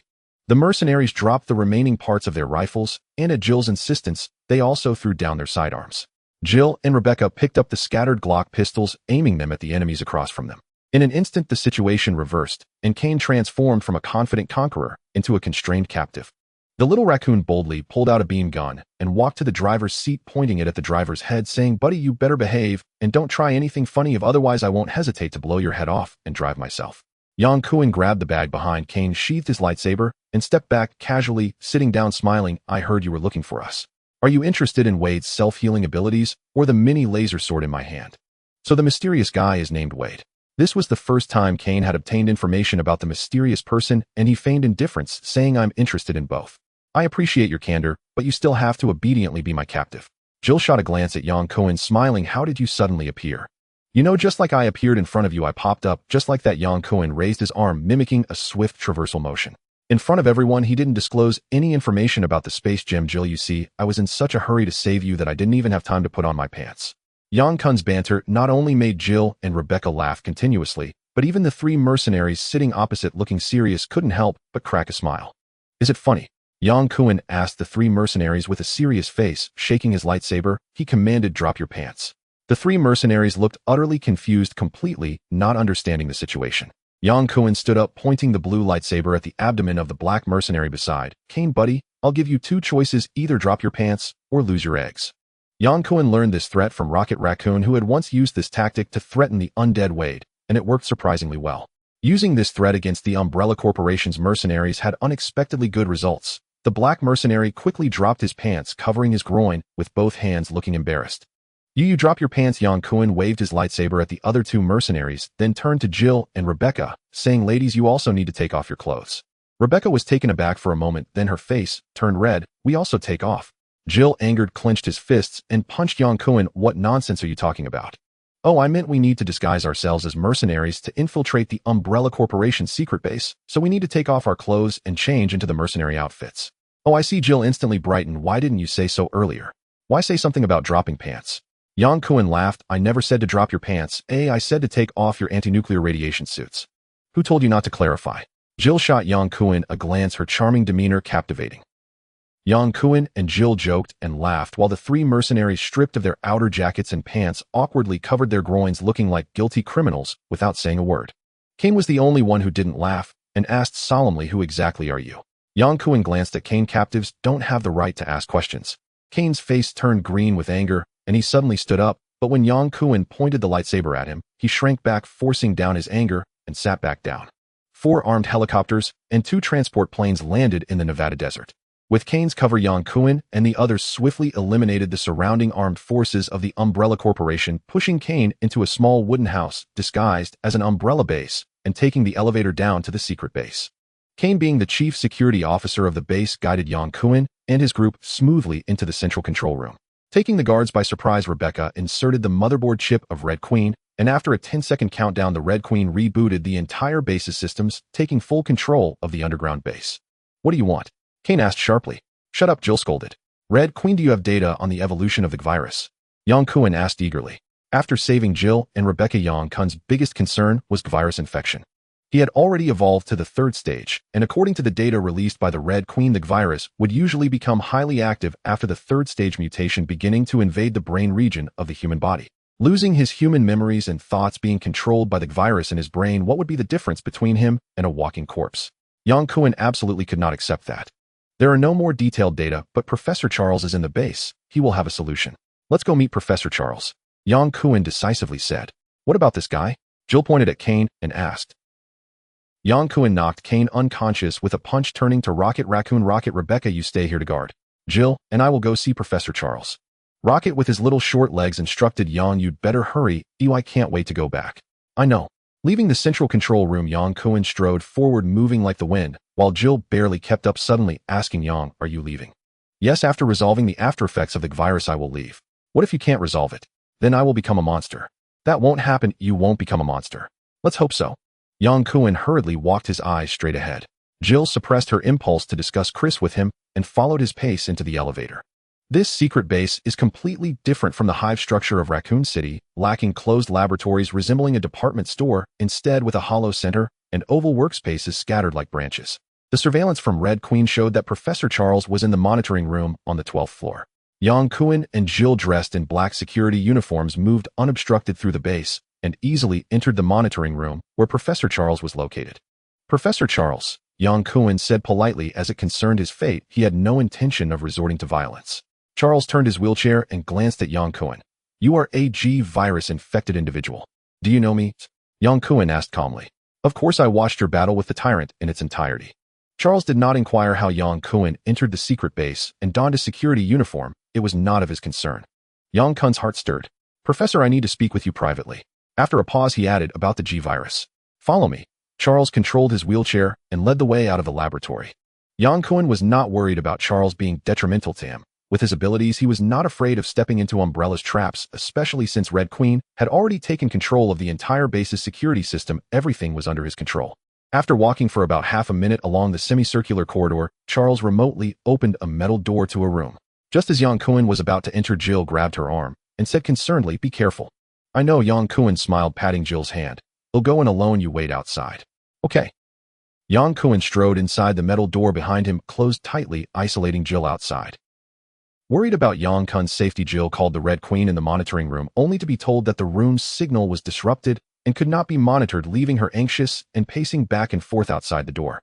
I don't know who you are nor how you infiltrated this base. Charles turned his wheelchair, his wise eyes behind the circular glasses staring directly at Yang Kun. You are the only exception I have seen among G-virus-infected individuals who evolved to the 3rd stage while retaining human intelligence. To be frank, I have taken control of the entire base. Yang Kun took 2 steps toward Charles, leaning down to gaze into Charles' eyes. Red Queen, I believe the professor is familiar with her. Now the Red Queen has fully taken over the base's defense system, sealing off all external information, turning this base into an isolated island buried deep underground. Without waiting for Professor Charles' reaction, Yang Kun continued, I brought the Red Queen out from the hive, and during our escape, we were attacked by lickers. I personally injected myself with the G virus to avoid being infected by the T virus, as I did not want to become a walking corpse. You will still find it difficult to escape the nightmare. All G virus-infected individuals inevitably lose human thought and emotion, perhaps retaining fragmented memories, but after several mutations the organisms cannot be considered intelligent beings. This is also the reason Umbrella abandoned G virus research and focused on T virus research. Professor, I know you can help me. Charles shook his head. I am interested in your mutation evolution due to G virus infection, but I have no reason to help you. Angela. What? Charles' expression changed. Yang Kun sneered. Professor, I am curious why you work for the evil company that killed your daughter. My daughter was an accident. Charles suddenly became agitated, maneuvering his wheelchair over and grabbing Yang Kun's uniform, shouting, You are not allowed to mention my daughter. Professor, it seems you have been deceived by Umbrella. Your daughter, Angela, could have safely left Raccoon City, but unfortunately, she was killed by Umbrella's mercenaries. You are talking nonsense, how do you know? Of course I know, Yang Kun replied leisurely, because I was with Angela at that time. My teammates and I were attacked by the bioweapons sent by Umbrella, the vengeful goddess, and Alice in Raccoon City. During the battle, I was unfortunately infected with the T virus, and it was from Angela that I obtained the antiviral serum and was saved. Continue. We rescued Angela from the Pris private school and took her with us. Originally, we had a chance to break through Umbrella's encirclement and safely leave Raccoon City, but we were shot at by armed helicopters from Umbrella, and Angela was unfortunately hit. Bastard. Charles roared, his fists pounding heavily on the arms of the wheelchair. Bastard Kane, that bastard deceived me. Professor, you should know that everyone at Umbrella, including you and the AI Red Queen, are property of Umbrella, and when necessary, they will not hesitate to abandon you. We brought the Red Queen out from the hive precisely to destroy Umbrella, to annihilate the evil company that manufactures bioweapons threatening all of humanity. Charles panted heavily. You said you control the entire base. Where is Kane? In the central control room. I knocked him out. Take me there, Charles said through gritted teeth. The metal door opened, and Jill, seeing Yang Kun come out unscathed, let out a sigh of relief and softly asked, How is it? We are going to the central control room. First, Professor Charles has some matters to attend to. Jill nodded, no longer asking further. The three returned to the central control room, where Kane had already regained consciousness, tied to a chair with a lethargic expression. Rebecca and Rocket Raccoon stood guard with guns on either side, monitoring the staff in the central control room. Seeing Yang Kun, Rocket Raccoon exclaimed happily, Yang, we can set off now. Not yet. Yang Kun shook his head. My troubles are not resolved. All right, Rocket Raccoon raised his arms helplessly. You better hurry up, my patience is running thin. Jill frowned and said, Rocket, Yang is infected with the G virus. If he doesn't resolve the aftermath, he will turn into a monster, and I think you wouldn't want your teammate to become a monster, right? Of course, Yang, what I mean is that even if we can't solve it here, we can go to the Nova Empire, to the Spartacus Kingdom, or seek help from the Kree or Skrulls. They can help you sort it out. Yang Kun's heart leaped. Are you saying aliens? From your perspective, they indeed are aliens, advanced extraterrestrial civilizations. I have encountered the Kree and Skrulls while watching Marvel movies, but I had never heard of the Nova Empire and Spartacus Kingdom before. Although I don't know much, hearing Rocket Raccoon's tone clearly indicated they were highly civilized aliens, sounding quite impressive. If that is true, then there is hope for my G virus infection. Charles ignored the conversation between Yang Kun and Rocket Raccoon, his eyes fixed on Kane as if he were about to spit fire. Kane, it was you who sent mercenaries to kill my daughter. I sent someone to rescue your daughter, but unfortunately the mission failed. Charles, you were there too. Don't believe their lies. Yang Kun sneered. You don't need to argue. It was you who dispatched armed helicopters to hunt us down in Raccoon City. You have always coveted Wade's regenerative ability, continuously monitoring and hunting us down. It was you and your subordinates who killed Angela. Charles, they are enemies of our Umbrella Corporation. They want to destroy the company, and they are using you. Charles maneuvered his wheelchair back, suddenly drawing the Glock pistol from Yang Kun's waist and pointing it at Kane, shouting, I'll ask you one last time, did you send someone to kill my daughter? As Charles drew the gun, Rocket Raccoon, Rebecca, and Jill all aimed at him almost simultaneously, while Yang Kun remained motionless, allowing Charles to draw the weapon. With Yang Kun's skills, if he weren't deliberately letting Charles do it, getting close to him would be difficult, let alone drawing a gun from his waist. Yang Kun was intentionally letting Charles have his way. For Charles to betray the Umbrella Corporation, a blood oath was required, and the indirect killer of Charles' daughter Kane was the perfect target. Charles, this is a misunderstanding. I had no prior knowledge that your daughter was with them. Bang. The gunshot rang out, startling Jill and Rebecca, who had not stopped Charles from drawing his gun, due to their deep hatred for Kane, resenting him for using Chris. They never expected Charles would actually shoot Kane. They were taken by surprise. Kane looked astonished, unable to believe what he saw in Charles' hand glancing down at his chest, where blood was already gushing from the bullet hole. You? Bang, bang, bang. Charles' face twisted in rage as if he had lost his sanity, firing 3 shots in quick succession, all hitting Kane's chest. The loud gunfire startled the operators in the central control room, causing chaos as they ducked and covered their heads. Charles. Yang Kun stepped forward, took the Glock pistol from Charles' hand, and placed it in his own holster. Kane deserves his fate. He must be held accountable for the deaths caused by the antivirus leak in Raccoon City. To prevent another tragedy from happening, we must stop the Umbrella Corporation. We need your help. After a while, Charles came to his senses, his face pale, as if he had lost all his strength. Follow me, Charles said lightly, turning his wheelchair to leave the central control room. Jill, Rebecca, Yang Kun called out. Rocket, are you okay alone here? No problem, I just hope you can sort things out quickly. I hope so too. The 3 followed Charles back to the room, where they had previously talked, the metal door, closing, isolating them from surveillance and interference. Charles asked, who are you? They are members of the Raccoon City Special Police S.T.R.S. Jill and Rebecca, who have been investigating the illegal activities of the Umbrella Corporation. Yang Kun introduced Jill and Rebecca. Charles looked up at Yang Kun. And you? I am Yang Kun. In fact, I do not belong to this world, or rather, I do not belong to this universe. I come from a parallel universe from another Earth that is similar to this one. As he spoke, Yang Kun took out a metal rod from his waist, and with a flick of his wrist, a blue lightsaber appeared before the 3. This is the best proof. Yang Kun and Rocket Raccoon had already obtained the space gem, and they could leave at any time.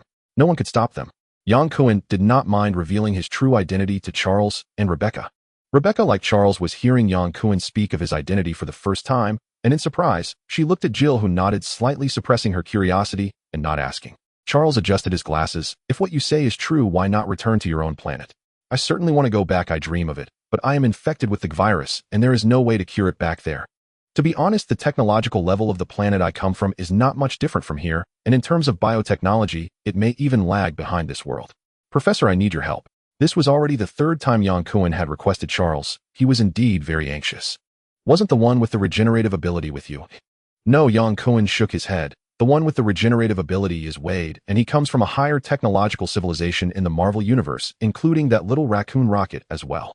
If Wade were here, I could extract his regenerative cells, which might suppress the virus in you.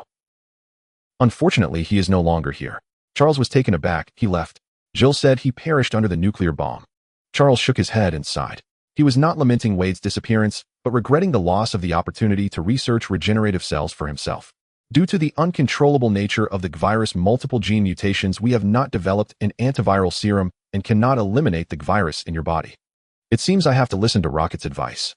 Yang Kun feigned a casual demeanor, trying to mask his disappointment. If even the Umbrella Corporation that developed the virus couldn't eliminate the virus, seeking other higher civilizations for help might leave them with no time. Perhaps we could give it a try. Charles waved his hands, looking somewhat excited. Previously, we collected blood and epidermal tissue samples from the bullet that pierced Wade's body, attempting to separate cancer cells and regenerative cells, but the results were unsatisfactory. The in vivo experiments with cancer cells led to the death of the organism and did not produce regenerative effects. However, since you absorb gamma rays, you might be able to resist the spread of cancer cells and activate the regenerative cell properties. Absorbed gamma rays. Exactly. I watched your battle with the tyrant. During your 2nd stage evolution, your sudden increase in size was due to absorbing gamma rays from nuclear radiation. The 3rd stage of evolution involved a massive absorption of gamma rays. For an ordinary person, absorbing excessive gamma rays would undoubtedly lead to mutations, yet you showed no changes, indicating that the virus and gamma rays underwent some fusion during your evolution. So that's how it is. Yang Kun nodded to himself, realizing why Rocket Raccoon had complained about the gamma rays being too intense, severely interfering with the detector during their first search for the space gem. While the second search was much less intense, the reason was that he had acted as a gamma ray vacuum cleaner. Deadpool had to accept the serum injection because of his latest stage cancer, which is something that everyone on Earth knows. Seeing Charles' excited expression, Yang Kun felt a glimmer of hope rise in his heart. In Professor Charles' large laboratory, several assistants in white coats were busily monitoring machines with a tense focus. A naked figure was immersed in nutrient solution, various intravenous tubes inserted throughout the body, wearing an oxygen mask, eyes closed, and in a state of slumber. After the sample fusion experiment, Charles confirmed that the G-virus cells within Yang Kun could devour the cancer cells extracted from Wade, thus designing this treatment plan. Deadpool is not a mutant and does not possess the X-gene superpowers. His self-healing factor was extracted from Wolverine. The self-healing cells in Wade's body countered the rapidly spreading cancer cells, creating a marvelous balance between the two. The extracted self-healing factor from Wade was not pure, still carrying highly active cancer cells. Professor Charles' plan was to stimulate the G-virus-infected cells and the self-healing cells to jointly devour the cancer cells, ensuring that the self-healing cells gradually grew stronger while completely eliminating the cancer cells, allowing the G-virus cells and self-healing cells to achieve a balanced state within Yang Kun. By neutralizing and weakening the activity of the G-virus cells with the self-healing cells, they could suppress the uncontrollable genetic mutations of the G-virus. To accurately regulate the combat power and influence of the three types of cells, it was necessary to constantly monitor and adjust the internal and external environments. This was a slow and meticulous process. Raccoon sat outside the laboratory with his short legs crossed, biting on a straw and occasionally taking big sips of cola, looking quite leisurely. Initially, he had strong objections to Yang Kun's treatment plan, believing it took too much time, boasting that he could solve Yang Kun's troubles by taking him to the Nova Empire. Yang Kun did not accept Raccoon's suggestion. The multiple mutations of the G-virus did not follow a time pattern, and no one could determine when the next genetic mutation would occur. Whether he could hold on until reaching the Nova Empire was a major concern. He did not want to seek distant solutions. Yang Kun knew nothing about the technological civilization of the Nova Empire, while Professor Charles had proposed a practical and feasible plan, which he naturally accepted. During the 2 days that Yang Kun was inside the fully enclosed treatment device, Rebecca and Jill took turns guarding the central control room. Most of the security forces at the secret base accompanied Kane on his mission. Upon landing, they were all eliminated by Jill and her team, leaving only a few security personnel at the base. After Red Queen took control of the base system, the remaining security personnel were isolated and posed no threat to Jill and Rebecca. Warning, warning, 3 helicopters have entered the defense recognition zone. They are the armed forces of Umbrella Corporation. Suddenly, a hurried voice of Red Queen echoed in the central control room. Jill's heart tightened. How far away? 5 miles. Rebecca spoke up. Umbrella Corporation has finally arrived. We cut off the base's external communications. Umbrella Corporation was bound to come sooner or later, Jill said seriously. 3 helicopters, about 14 mercenaries. Rebecca, it seems we have to deal with 7 of them each. Jill did not count Raccoon. She needed the little raccoon to stay behind in the central control room to ensure the safety of Red Queen and Yang Kun. At least this is our home ground, Rebecca said with a relaxed smile. I have a suggestion, Red Queen's crisp voice chimed in again. What suggestion? Jill asked. We should also deploy mercenaries. Rebecca was taken aback. Where are we supposed to get mercenaries? From the lowest level of the underground base, Red Queen replied, and took over the central control panel, switching the display screen. The screen lit up in orderly rows, revealing neatly arranged ovate hibernation pods, each nurturing a woman. The women were indistinguishable, fully naked and immersed in nutrient solution, curled up in a fetal position in slumber. Who is she? Jill frowned, her expression unfriendly, dissatisfied with Red Queen's concealment of the truth. According to the data, this is an Alice clone, a perfect fusion of the T-virus. Umbrella Corporation plans to mass-produce biological weapons using clones. To cultivate Alice as a biochemical weapon. Jill swung her fist angrily. Those evil bastards at Umbrella. Should we activate the clones? Jill was indecisive and turned to Rebecca. What do you think? If Red Queen can control the clones, we can use them to hold off Umbrella Corporation's attack. The base was only guarded by the 2 of them. Jill, we need more combat power. All right, Jill decided immediately. Red Queen, activate the clones. The nutrient solution in the first 5 hibernation pods was quickly drained, and the doors opened, causing the 5 naked Alice clones to tumble out of the hibernation pods. After a brief moment of confusion, they accepted Red Queen's orders and lined up to enter the armory to collect clothing and firearms, then prepared to ambush the invading Umbrella mercenaries near the base entrance. In less than a minute, the 5 clones annihilated the 12-member team of Umbrella Corporation and then, under Red Queen's command, counterattacked and seized 3 transport planes. Coordinates of the Umbrella Corporation Boston branch detected. Should we launch an attack? Jill took a deep breath. Attack. A column of clones was armed by Red Queen and sent out from the base to attack Umbrella Corporation's secret bases in North America and South America. Thanks to Red Queen's system infiltration and the formidable combat capabilities of the T-virus perfect clones, they completely destroyed Umbrella's most important branches in New York and Canada within 3 days. Umbrella Corporation's influence in the Americas suffered a heavy blow. Great. We've destroyed the New York branch. Next, we will attack the Russian and French branches. Rebecca joyfully hugged Jill, bouncing around like a little girl. A perfect start. Jill patted Rebecca's back. I'm going to the laboratory to check on Yang. I wonder how he is doing. Go ahead, I can't sleep if I don't check on him every day, Rebecca joked. You little girl. Jill playfully slapped Rebecca on the backside and gracefully turned to leave. A row of Alice clones guarding outside the central control room noticed Jill, and immediately 2 clones stepped forward, one on the left and one on the right, following Jill's footsteps. Charles' large laboratory was completely isolated, forbidding unauthorized personnel from approaching, surrounded entirely by clone guards. Jill and Rebecca did not trust the original Umbrella personnel in the base. They preferred to trust the clones controlled by Red Queen. Scanning their eye patterns and fingerprints, they entered the laboratory. Jill approached the treatment device, gazing at Yang Kun, touching his palm through the glass, and turned to ask Charles, Professor, how is Yang's condition? Very good. The cancer cells have been completely eliminated, and the self-healing cells are growing at an astonishing rate, effectively suppressing the activity of the G-virus cells. Jill was overjoyed. In fact, both the T-virus and the G-virus belong to mild viruses. The difference lies in the T-virus' greater plasticity, while the G-virus is full of variables. The experimental results far exceeded expectations, and Charles, filled with enthusiasm, explained to Jill, theoretically, the G-virus possesses infinite evolutionary potential.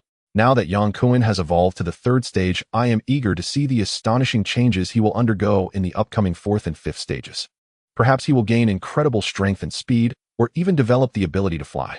All of this is possible. If he continues to evolve in a positive direction, Yang's evolution could hold significant guidance for humanity as a whole. Will Yang eventually lose his sanity and turn into a monster? Jill asked with concern.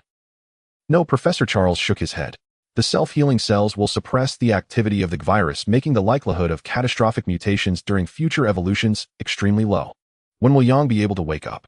This was the question Jill was most concerned about. She was less interested in what abilities Yang Kun might acquire, and more relieved to know he wouldn't mutate into a monster. Of course we can wake him up right now. Charles maneuvered his wheelchair to the monitor, quietly asked his assistant a few questions, and then pressed a button on the control panel. The nutrient solution in the treatment device gradually flowed out until it completely disappeared, and with a loud bang the tubes connected to Yang Kun simultaneously disconnected. About 3 seconds later, Yang Kun opened his eyes. Yang. Jill waved excitedly.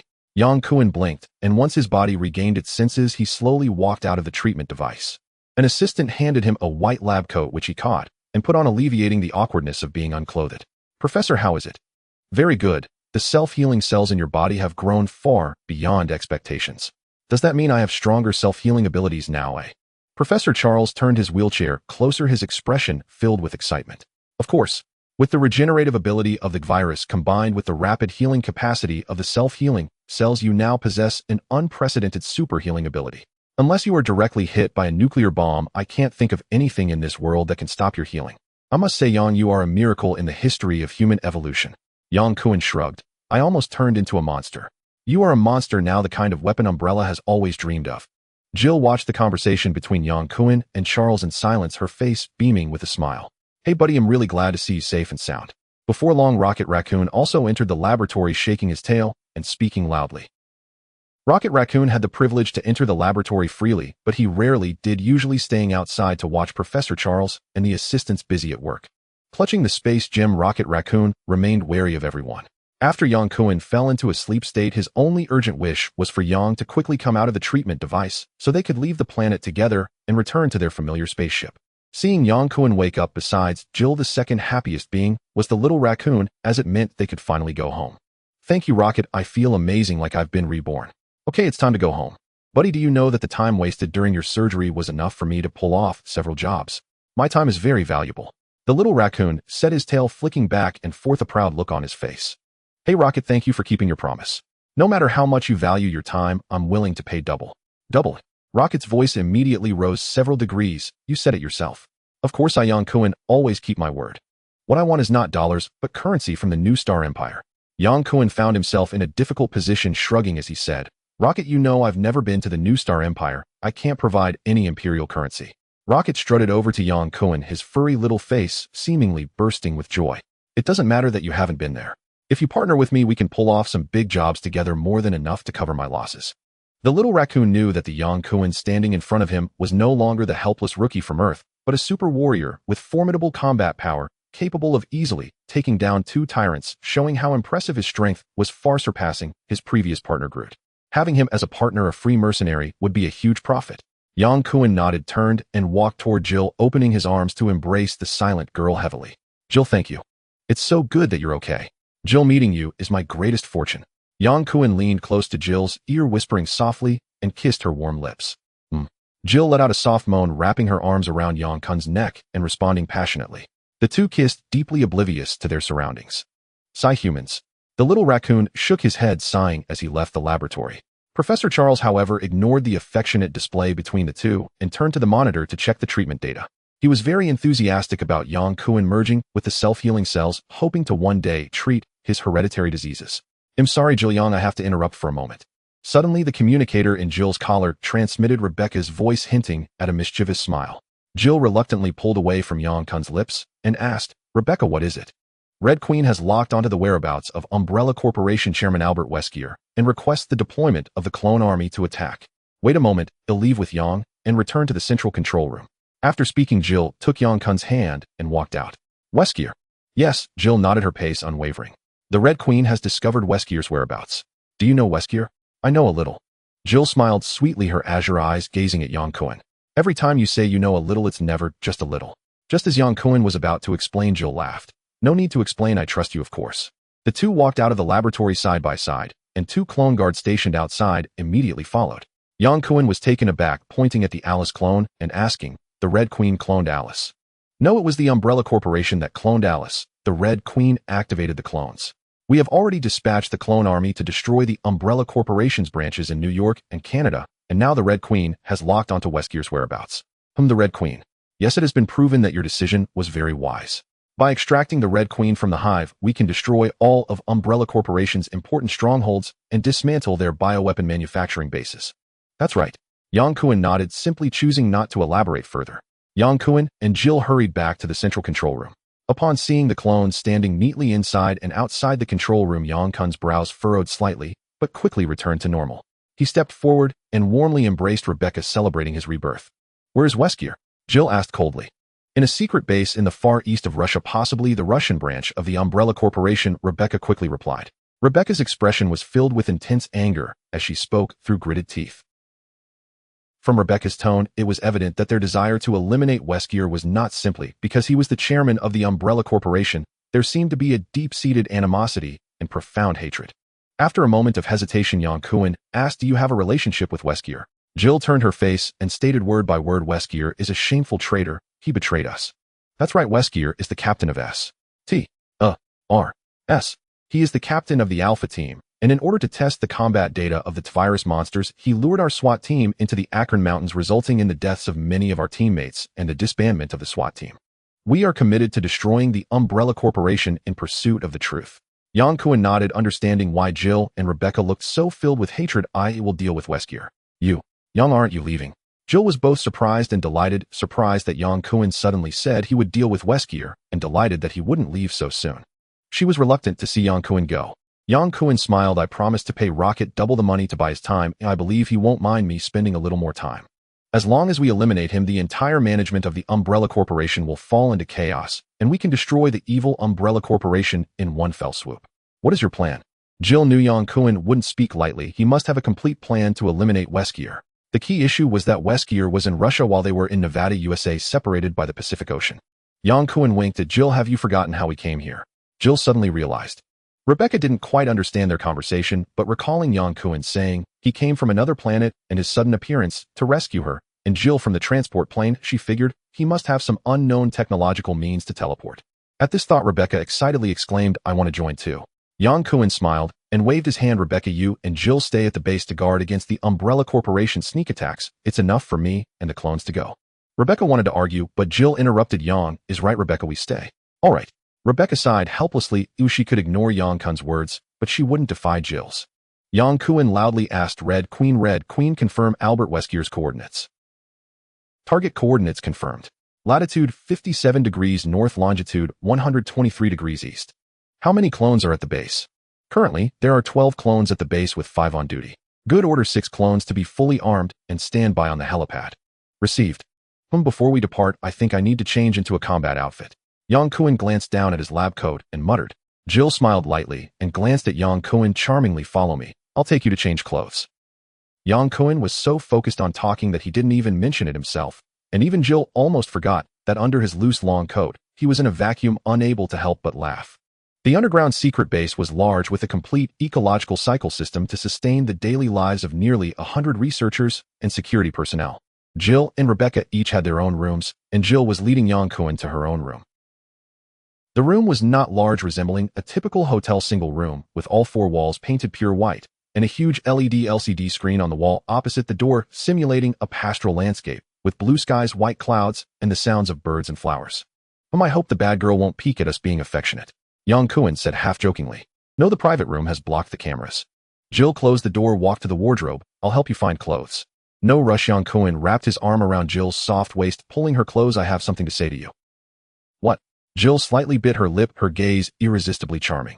Yang Kun leaned down closer to Jill's cheek, and Jill tilted her head to respond to his lips, but unexpectedly Yang Kun avoided her lips and leaned close to her, ear gently blowing. So ticklish, Jill giggled. Be careful of Red Queen. Yang Kun spoke almost against Jill's earlobe. What? Jill didn't react for a moment, not understanding what Yang Kun meant by be careful of Red Queen. Let me tell you a story about the Terminator. Yang Kun took Jill's hand and sat down on the edge of the bed, briefly recounting the general plot of the movie The Terminator. Yang Kun's description of the artificial intelligence Skynet was vague, yet Jill understood immediately. It was a reminder for her to be cautious of Red Queen controlling humanity's fate and subsequently slaughtering humanity.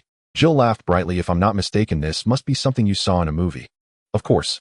With responsibility on his shoulders and little time left, even if he was passionately affectionate with Jill, Yang Kun had to harden his heart and complete the final task of eliminating the last boss of the biohazard Weskier. Otherwise, after he left, Jill and Rebecca might not be able to handle Weskier. Coupled with an uncontrollable artificial intelligence like Red Queen, it was truly uncertain whether the world would continue to face biohazards. Upon learning that Yang Kun was going to Russia to kill the Umbrella's leader, Weskier rocket Raccoon was visibly unhappy, as this was completely against their previous agreement. Only after Yang Kun promised to triple the reward did the little Raccoon cheerfully agree to help, using the space gem to send them to Russia. In an instant, Yang Kun and 6 Alice clones were teleported from Nevada, USA to the cold Siberian Far East. This was not Yang Kun's first time being sent by the space gem, yet the feeling was still as uncomfortable as ever. As he opened his eyes, Yang Kun found himself in a spacious underground dock with a submarine docked less than 50 meters in front of him, and the surroundings were so quiet that he could not sense any enemies. Behind Yang Kun were 6 identical Alice clones dressed in black tactical gear, with high ponytails, holding MP5 submachine guns, and even their expressions and poses for holding the guns were completely identical. After the third stage of evolution, Yang Kun's body could withstand the bullets from an armed helicopter's machine gun without a scratch, and even resist rocket attacks. With super healing abilities, he absorbed gamma rays from nuclear radiation, and with Yang Kun's current capabilities, he was completely fearless in the parallel universe of the biochemical crisis. Using popular terms from online novels, Yang Kun was now invincible in this dimension as long as he didn't act recklessly like Deadpool, stretching his neck to swallow nuclear bombs for fun. Albert Weskier might be a formidable opponent for ordinary people, but for Yang Kun, he posed little challenge. He simply had strong regenerative abilities, making it a bit of a hassle to kill him. Yang Kun's only concern was whether Red Queen had accurately tracked Weskier, as he didn't want to make a wasted trip. To deal with Weskier, he had spent a significant amount, doubling the original payment to the rocket Raccoon, which had now tripled. Just looking at the smug face of the little Raccoon made Yang Kun realize that this tripling of the payment wouldn't be easy to earn. As he walked through, the underground base resembled an abandoned shipyard, lacking the modernity and technological feel of the Hive and Nevada base. Red Queen, are you sure this is the Russian branch of Umbrella Corporation? Yang Kun called out, puzzled. Unable to confirm, but it is true that Albert Weskier entered this base. Okay, as long as Weskier was here, killing him was the primary objective. Destroying the underground base of Umbrella Corporation was far less valuable than eliminating Weskier. 250 yards ahead, you will enter the testing module. What testing module? Yang Kun asked, confused. You'll find out once you go in. Hey Red Queen, this intel work is quite irresponsible, isn't it? Yang Kun shouted several times, but Red Queen did not respond, leaving him utterly bewildered. Red Queen occasionally spoke in a very humane manner, but this time he might have been led into a trap again. Since he was here, he would just accept it, and no matter what the so-called testing module entailed, Yang Kun felt no fear. 3 clones formed a path ahead in of shape, and 3 clones followed Yang Kun. After passing through a corridor, a modern city suddenly appeared before them. The streets were lit by neon lights, with hurried pedestrians passing by and yellow taxis bustling about, presenting a scene of prosperity and excitement. Yang Kun felt as if he had jumped from underground to the streets of New York. Is this the testing module that Red Queen mentioned? It certainly looks very realistic. Suddenly dark clouds gathered in the sky, and a rumble of thunder was faintly heard, followed by a torrential downpour, causing pedestrians to scatter chaotically to avoid the rain. Yang Kun suddenly recalled the scene in Resident Evil 5, where Ada Wong rescued Alice, which also took place in Russia, and encountered a similarly deceptive module experiment. Interesting, Yang Kun said with a smile. Let's pass through quickly. They weren't there to play games, and had no time to waste in this so-called testing module. The streets seemed to have been washed clean by the rain, and in an instant the people disappeared. A tremendous rumbling sound came from both sides of the street, seemingly the vibrations from a monster trampling the ground. Then around the corner of the street emerged four masked giant men, larger and more powerful than the tyrant that had attacked Yang Kun before, dressed in tight leather, with unknown objects protruding from their heads, wielding giant scythes and menacingly approaching Yang Kun and his companions. Tat tat tat. Tat tat tat. The three clones at the front quickly spread out, raising their guns to shoot the concentrated bullets from their submachine guns, peppering the giant's body, splattering blood, without inflicting fatal damage, instead igniting the giant's ferocity as he roared and charged toward the three clones. The monsters from Umbrella Corporation just keep coming. Yang Kun scoffed, leaping onto a taxi blocking the intersection, quickly closing the distance to the group of monsters. He had no time to waste on these minions. Roar! The leading monster bellowed towards the sky, abandoning the pursuit of the shooting clones, and turned to confront Yang Kun. Whoosh! A giant scythe the size of a tire whistled through the air, aimed directly at Yang Kun's head. Yang Kun dodged the blade by turning to the side, grabbing the hilt with one hand, and shouted as he yanked swiftly, seizing the giant scythe from the monster's grasp. The monster, which looked quite unappealing, was indeed massive, but its strength was far inferior to the enraged tyrant. Losing its weapon, the monster let out a roar and swung its fists mindlessly at Yang Kun, who stood his ground. Their fists collided, causing the monster to stagger back 2 steps. I'm done playing with you. Yang Kun wielded the giant scythe, and with 2 swift slashes severed the monster's legs and neck as if slicing through ham. Meanwhile, the 4 clones coordinated effectively, taking advantage of their concentrated firepower to turn the giant's head into a beehive, and the monster let out a mournful wail before collapsing to the ground, splattering droplets everywhere. The massive monster looked terrifying, but its actual combat strength was quite poor. In terms of strength, it was no match for the tyrant, and in agility, it was outdone by Alice's clone. After dealing with the monster in front, Yang Kun lost interest in participating, as the remaining 2 monsters were quickly surrounded and taken down by the 6 clones. As they walked through the battlefield, the heavy rain behind them suddenly ceased, and the once neon-lit street fell completely into darkness. The second scene seemed to mimic the battlefield of Stalingrad during World War II, as a group of zombie-like Russian soldiers surged from all directions in jeeps, opening fire at Yang Kun and the clones. Yang Kun paid no attention to the dense hail of bullets charging into the enemy's center, like a knight swinging his giant scythe to topple the approaching jeeps one by one, while the 6 clones alternated in covering fire, quickly clearing the group of zombie soldiers with their fierce firepower. Red Queen, how many testing modules are left? There were originally 2, but the system has shut down the tests. Just a reminder, Weskier already knows you have infiltrated the base. What the hell? At this point, with things escalated to this level, if the big boss still didn't know they were here, it would be ridiculous. Red Queen was clearly mocking him. I guess Weskier knew when you infiltrated, right? Correct, but there's no reward. Yang Kun heard the cheerful laughter of the little girl that was the Red Queen. Here's a warm reminder, Weskier is waiting for you in the central control room. Yang Kun was somewhat surprised. He didn't expect Weskier to be so straightforward as to prepare for a showdown with him. Is he alone? He has as many as you do. He brought 6 tyrants. Absolutely right. Imagining himself leading 6 Alice clones against Weskier, the man in sunglasses leading 6 tyrants, Yang Kun couldn't help but chuckle. This was akin to a paladin leading a bunch of Amazons against an enemy druid accompanied by a band of barbarians. Interesting.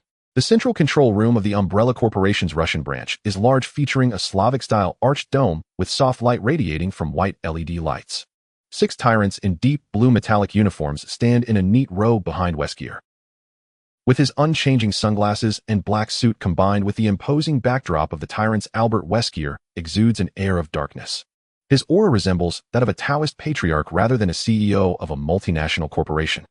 Yang Kun, leading a group of Alice clones, appears nonchalant as he casually surveys the scene, with a faint smile on his face, resembling a pilot on a flight, enjoying a leisurely moment. Albert Weskier. Stepping to the center of the control room, Yang Kun paused and spoke calmly. The 6 clones halted in unison, leveling 2 submachine guns at the opposing tyrants, creating a tense standoff. Everyone present, whether it be Weskier, Yang Kun, the tyrants, or the Alice clones, are not ordinary beings. They are mutated individuals injected with a virus, making bullets almost ineffective against them. With the clones pointing their guns at each other, it was more a display of intimidation, while the elevated tyrants stood towering with an inherent invisible presence. Weskier sat composed and calmly asked, "As a guest, I believe you should introduce yourself." Yang Kun took 2 steps forward, shrugging his shoulders. "For someone about to die, I don't think an introduction is necessary." Villains often perish due to excessive chatter, yet Yang Kun had no time for idle talk with Weskier. With a swift motion, he gestured and the 6 clones simultaneously opened fire, a barrage of bullets aimed at the towering tyrant. Both perfected specimens of the Umbrella Corporation's virus, the tyrants excelled in brute strength over Alice, but lacked in intelligence, retaining only a fraction of human intellect and weapon usage capabilities. Without waiting for Weskier's command, the clones charged forward as the submachine guns fired, lunging at Yang Kun and the clones. The hall echoed with the sounds of submachine gun fire, the crisp sound of bullets falling, and the heavy footsteps of the tyrants charging forward. The tyrants charged swiftly, breaking through Yang Kun's line within 2 breaths. The clones almost simultaneously discarded their submachine guns, deftly drawing their curved blades to engage the tyrants. In the open space, the agile Alice clones could match the tyrants with their speed, but in a semi-enclosed battlefield, the room for movement was limited, especially in a team fight. In a brief encounter, the clones were knocked away by the tyrants. Unknown, the clones were undoubtedly at a disadvantage.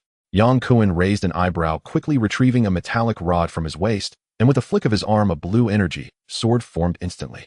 Without going berserk, the tyrants couldn't match Yang Kun's strength. Even 1 against 6 did not intimidate him.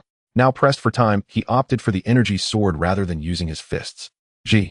The energy sword flashed instantly, severing the arms of 2 tyrants. Yang Kun twisted his wrist, slicing through the nearest tyrant at the torso, as if cutting through a cake, then delivered a punch that exploded the tyrant's head. In one strike, Yang Kun injured 2 and killed 1 immediately, having the combat power of the tyrant squad.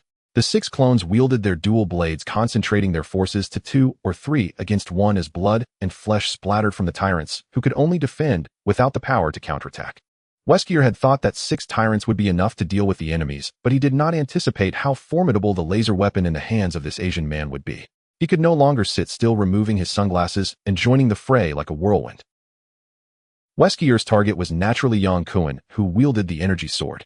Utilizing his high speed, he closed in on Yang Kun, pushing against his right arm, and the blue light smoothly sliced through a clone's chest, cutting 1 in half as it battled the tyrant.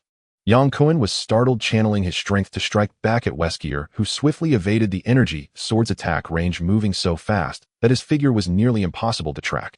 Humph! Yang Kun grunted, swinging the energy sword to pursue Weskier, trying to distance himself from his clones to avoid being used as a pawn against Weskier. Whoosh, whoosh, whoosh. With 3 consecutive strikes, Weskier calmly dodged, with Yang Kun failing to land a single hit.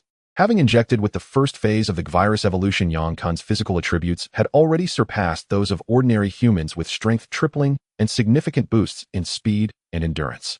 After the 3rd phase of evolution, his physical attributes and strength grew exponentially, with corresponding enhancements to his reflexes and speed. However, facing Weskier, Yang Kun could not match his pace, whether in attack speed or mobility.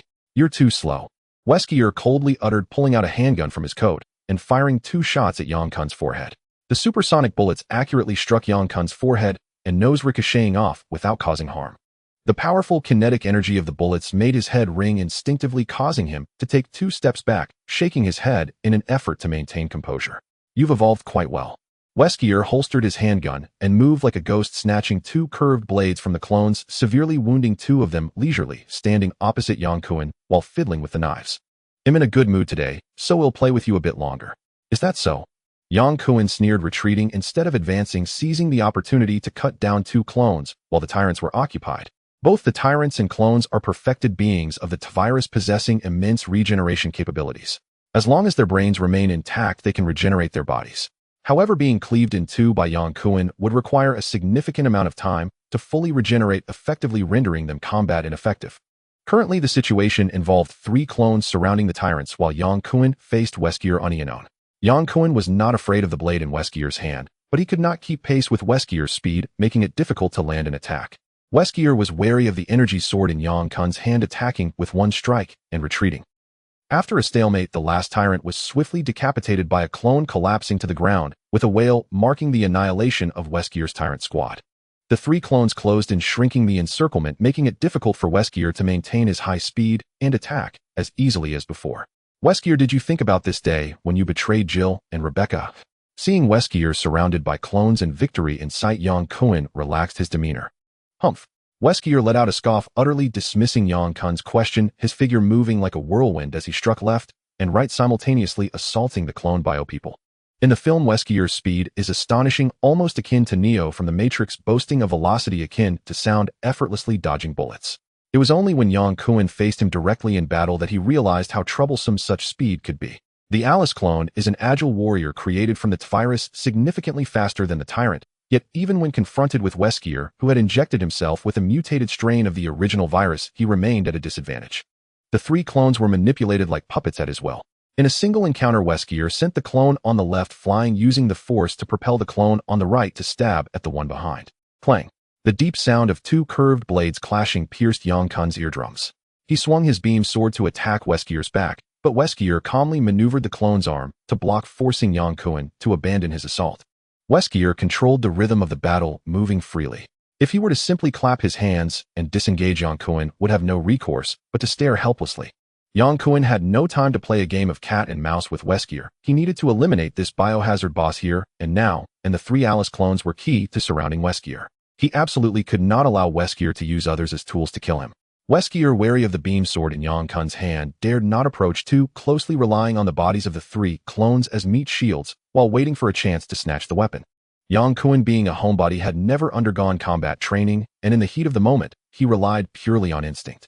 His previous battle with the Tyrant was a clash of brute strength that required no combat skills, but facing the battle-hardened and skilled Weskier, he suffered greatly. After being blocked multiple times by the clones, Yang Kun, in order to avoid collateral damage, sheathed his beam sword and entered the fray barehanded. Weskier's cold expression showed a hint of a smile. Everything was going as he anticipated. Swoosh! The curved knife in his hand shot out, striking the left clone's shoulder, causing its movement to falter as it took a step back. Bang! Weskier punched back the clone on the right, maneuvering around the advancing Yang Kun to move behind him, reaching for the beam sword handle at Yang Kun's waist. Huh! With a fierce shout, Yang Kun's right hand grasped Weskier's elbow like a vice, using all his waist strength to pull, while his left fist struck Weskier's soft side. Even though Weskier's physique was robust, he still let out a muffled grunt after taking Yang Kun's well-prepared punch. You fell for it, Weskier. Yang Kun's apparent decision to fight unarmed seemed forced, but in reality, he had already devised a counter-strategy. Yang Kun was unable to hit Weskier, just as Weskier could not inflict harm upon him, albeit firearms, knives, or fists. None could penetrate Yang Kun's iron-like skin. The only weapon that could effectively harm him was the beam sword in his hand. Weskier would surely attempt to seize the opportunity to use his speed advantage, and all of Yang Kun's focus was directed towards that very point. Indeed, he struck true. Weskier remained composed, kicking away the attacking clone midair, using the momentum to circle behind Yang Kun, and executed a standard shoulder throw that brought Yang Kun down. With his head down and feet up, Yang Kun's skull smashed against the marble floor, causing his vision to darken as he gritted his teeth and clung desperately to Weskier's arm. Releasing the slippery Weskier was akin to catching an eel. It would be difficult to grasp him again. Even though Yang Kun was clueless about close combat, he had to restrain Weskier's speed firmly.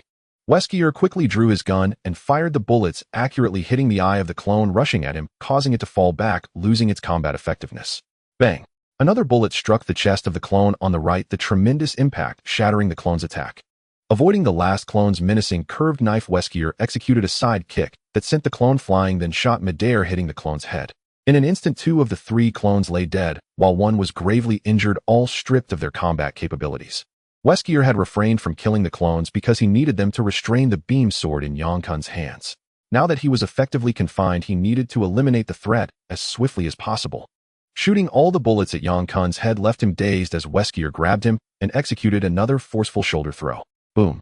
The smooth marble floor shattered with debris flying, and Yang Kun became a human jackhammer in Weskier's hands. The entrapment was mutual. Weskier lost his speed advantage while Yang Kun lost his strength advantage, being ruthlessly battered by Weskier's close combat skills. Desiring to die? Sigh. The rocket Raccoon sighed, turning away to shield his eyes from Yang Kun's expression, his head colliding violently with the hard marble. Just imagining it made his scalp tingle and his brain rattle with pain. Oh! Jill and Rebecca exclaimed in unison, tightly gripping their hands, secretly sweating for Yang Kun. Red Queen is the most advanced artificial intelligence of Umbrella Corporation, as she can infiltrate the smart programs of other branches. After a brief skirmish, she suppressed the Russian branch's smart program and seized the core control program, broadcasting the battle scenes real-time to Jill and the others who were thousands of miles away. The situation which had originally seemed to favor them was unexpectedly reversed by Weskier, causing the two girls and a raccoon present to feel anxious. Rocket, teleport us over, Yang needs help. Witnessing Yang Kun being attacked repeatedly by Weskier, Jill turned to the Rocket Raccoon and said resolutely, "That's right. Now is the perfect opportunity to kill Weskier." The Rocket Raccoon raised his arm. "Yang told you to stay in the control room, so don't go adding to his troubles. Are you stronger than the clones?" Jill raised an eyebrow. "What did you say?" I mean, Yang doesn't need us to intervene. He can handle it on his own." Feeling Jill's sharp gaze, the Rocket Raccoon hurriedly changed his tune and suddenly pointed at the screen, shouting, "Look, Yang is starting to attack." Jill and Rebecca quickly looked at the screen, and indeed Yang Kun had brought Weskier down, hooking his thigh and thoroughly restraining Weskier's right arm, raining down punches upon him. "Really?" Rebecca immediately cheered with excitement. Jill smiled, feeling a sense of relief. As the fight wore on, Yang Kun and Weskier had completely lost all semblance of strategy, battling like beasts. Yang Kun even repeatedly slammed his head against Weskier's forehead and nose, causing Weskier to bleed profusely. "Well done, Yang. Hit him hard, and knock him out."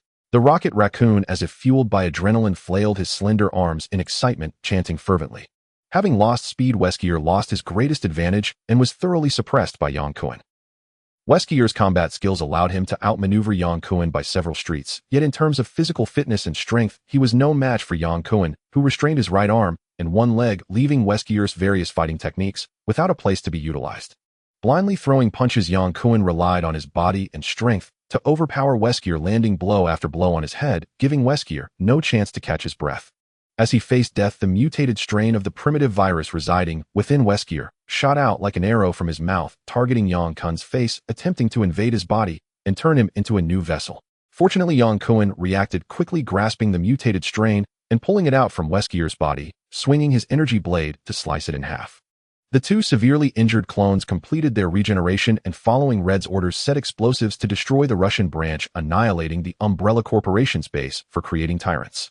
As the explosives detonated, Yang Kun and the two clones teleported back to the underground base in Nevada using the space gem. After decontamination, Yang Kun emerged from the isolation chamber, wearing a loose black work uniform, immediately embracing Jill deeply. "Hey Yang, we need to go now."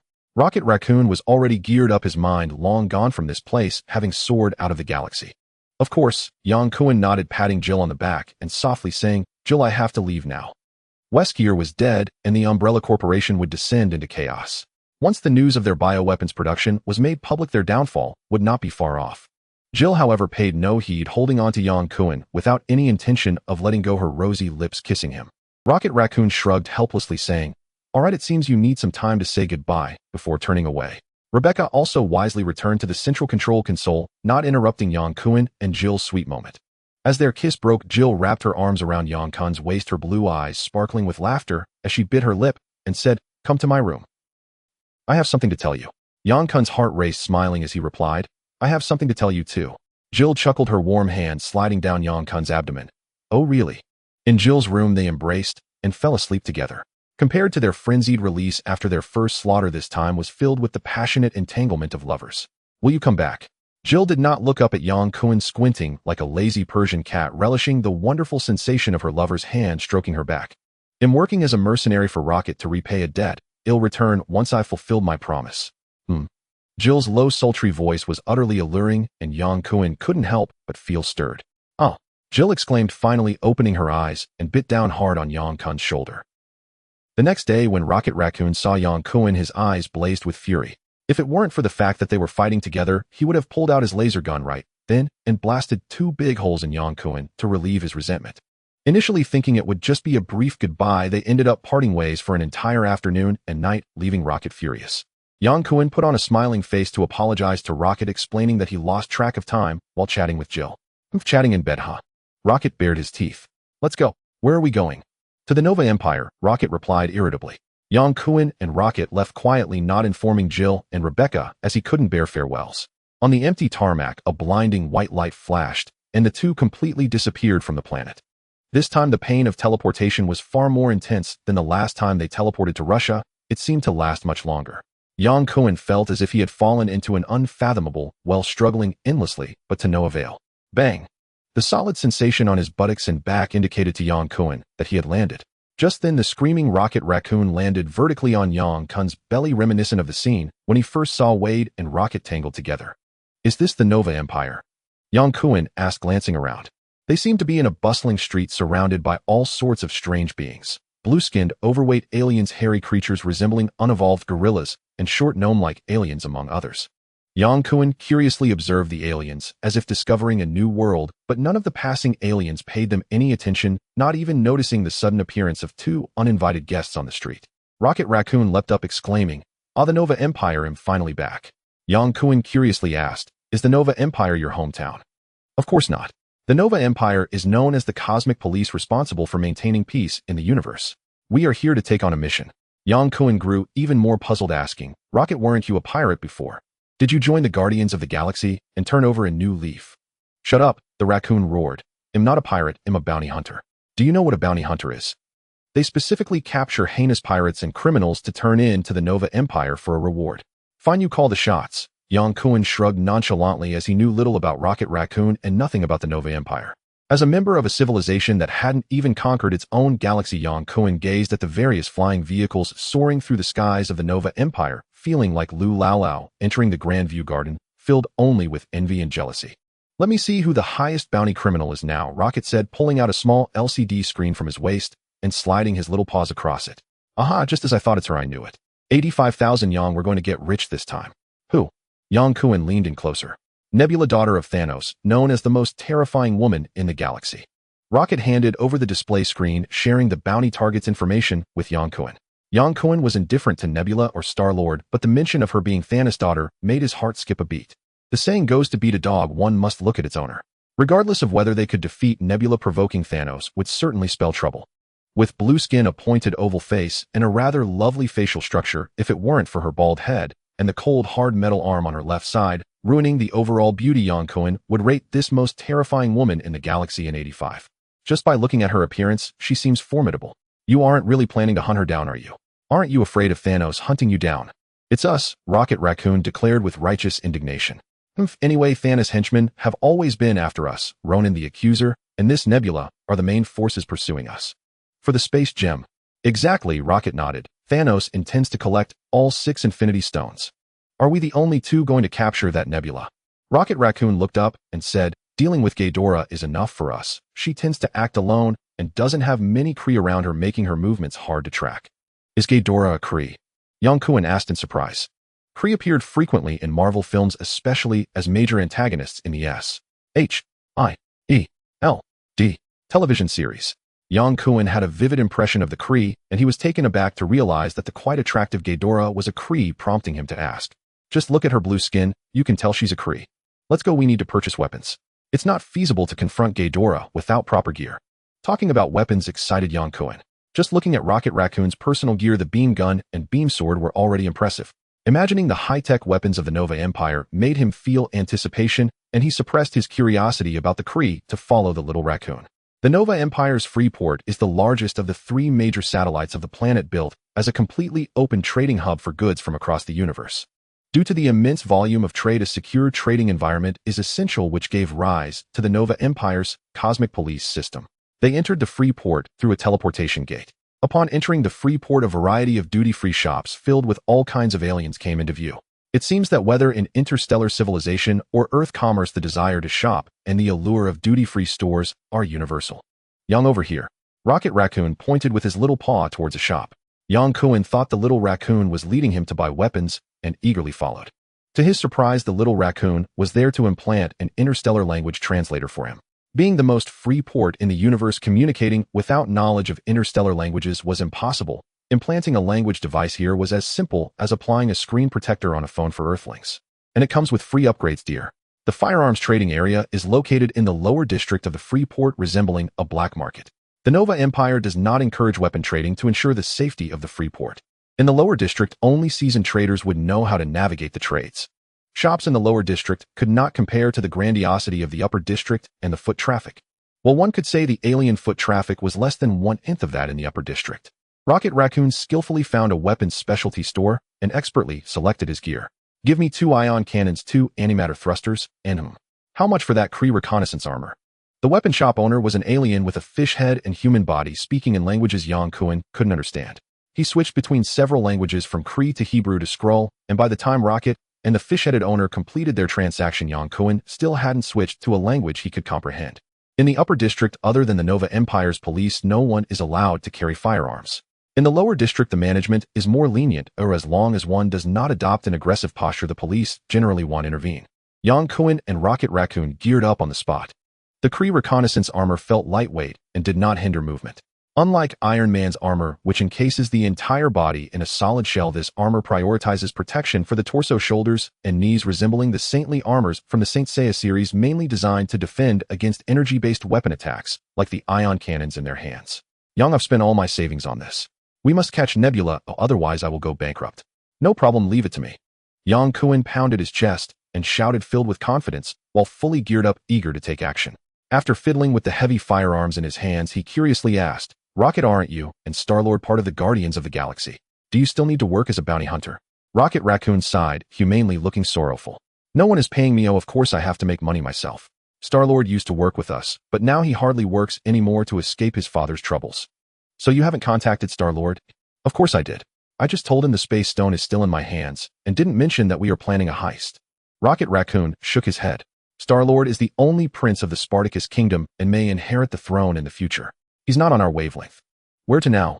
To the wasteland. Oh, we need clues about Nebula. The moment Rocket finished speaking, the communication device on his wrist rang. He raised his arm to check and told Yang Kun, Star-Lord is on Earth and wants us to go there. I don't mind, Yang Kun shrugged. I'm your mercenary. Rocket decided to return and meet Star-Lord first, hoping to persuade him to join their mission. Finding a discreet corner, Yang Kun stood guard with an ion cannon thicker than his arm, while Rocket Raccoon activated the Space Stone to teleport back to Earth's outer space. With another whoosh, when Yang Kun opened his eyes again, he found himself inside a small spaceship resembling a restaurant setup. Two similarly tall individuals stood by a dining table, while Rocket Raccoon stood once more on his belly. Hey Tony, is this your new armor? I must say I really like it. Rocket Raccoon jumped off Yang Kun's belly and greeted the man in the bright red armor while lifting the massive ion cannon. Rocket, it's always a burst of energy when I see you, said the man in the armor, raising the martini in his hand to acknowledge the raccoon. In his stunning red armor with two little mustaches, Rocket Raccoon called him Tony. In the Marvel Universe, there could be no one else but Iron Man Tony Stark. Hey Rocket, welcome home. Standing next to Tony was a man in a dark green uniform with striking eyes. His tone when speaking indicated that he was the owner of the spaceship Star-Lord, but he was completely different from the goofy image portrayed in the films. This is Tony Stark, known as Iron Man, and this is Peter Quill, Star-Lord. Rocket Raccoon quickly stored away his cannon and introduced Yang Kun, saying, This is Yang Kun, my new partner. He has helped immensely in retrieving the Space Stone. You can call him Yang. Hi. Yang Kun smiled and greeted them.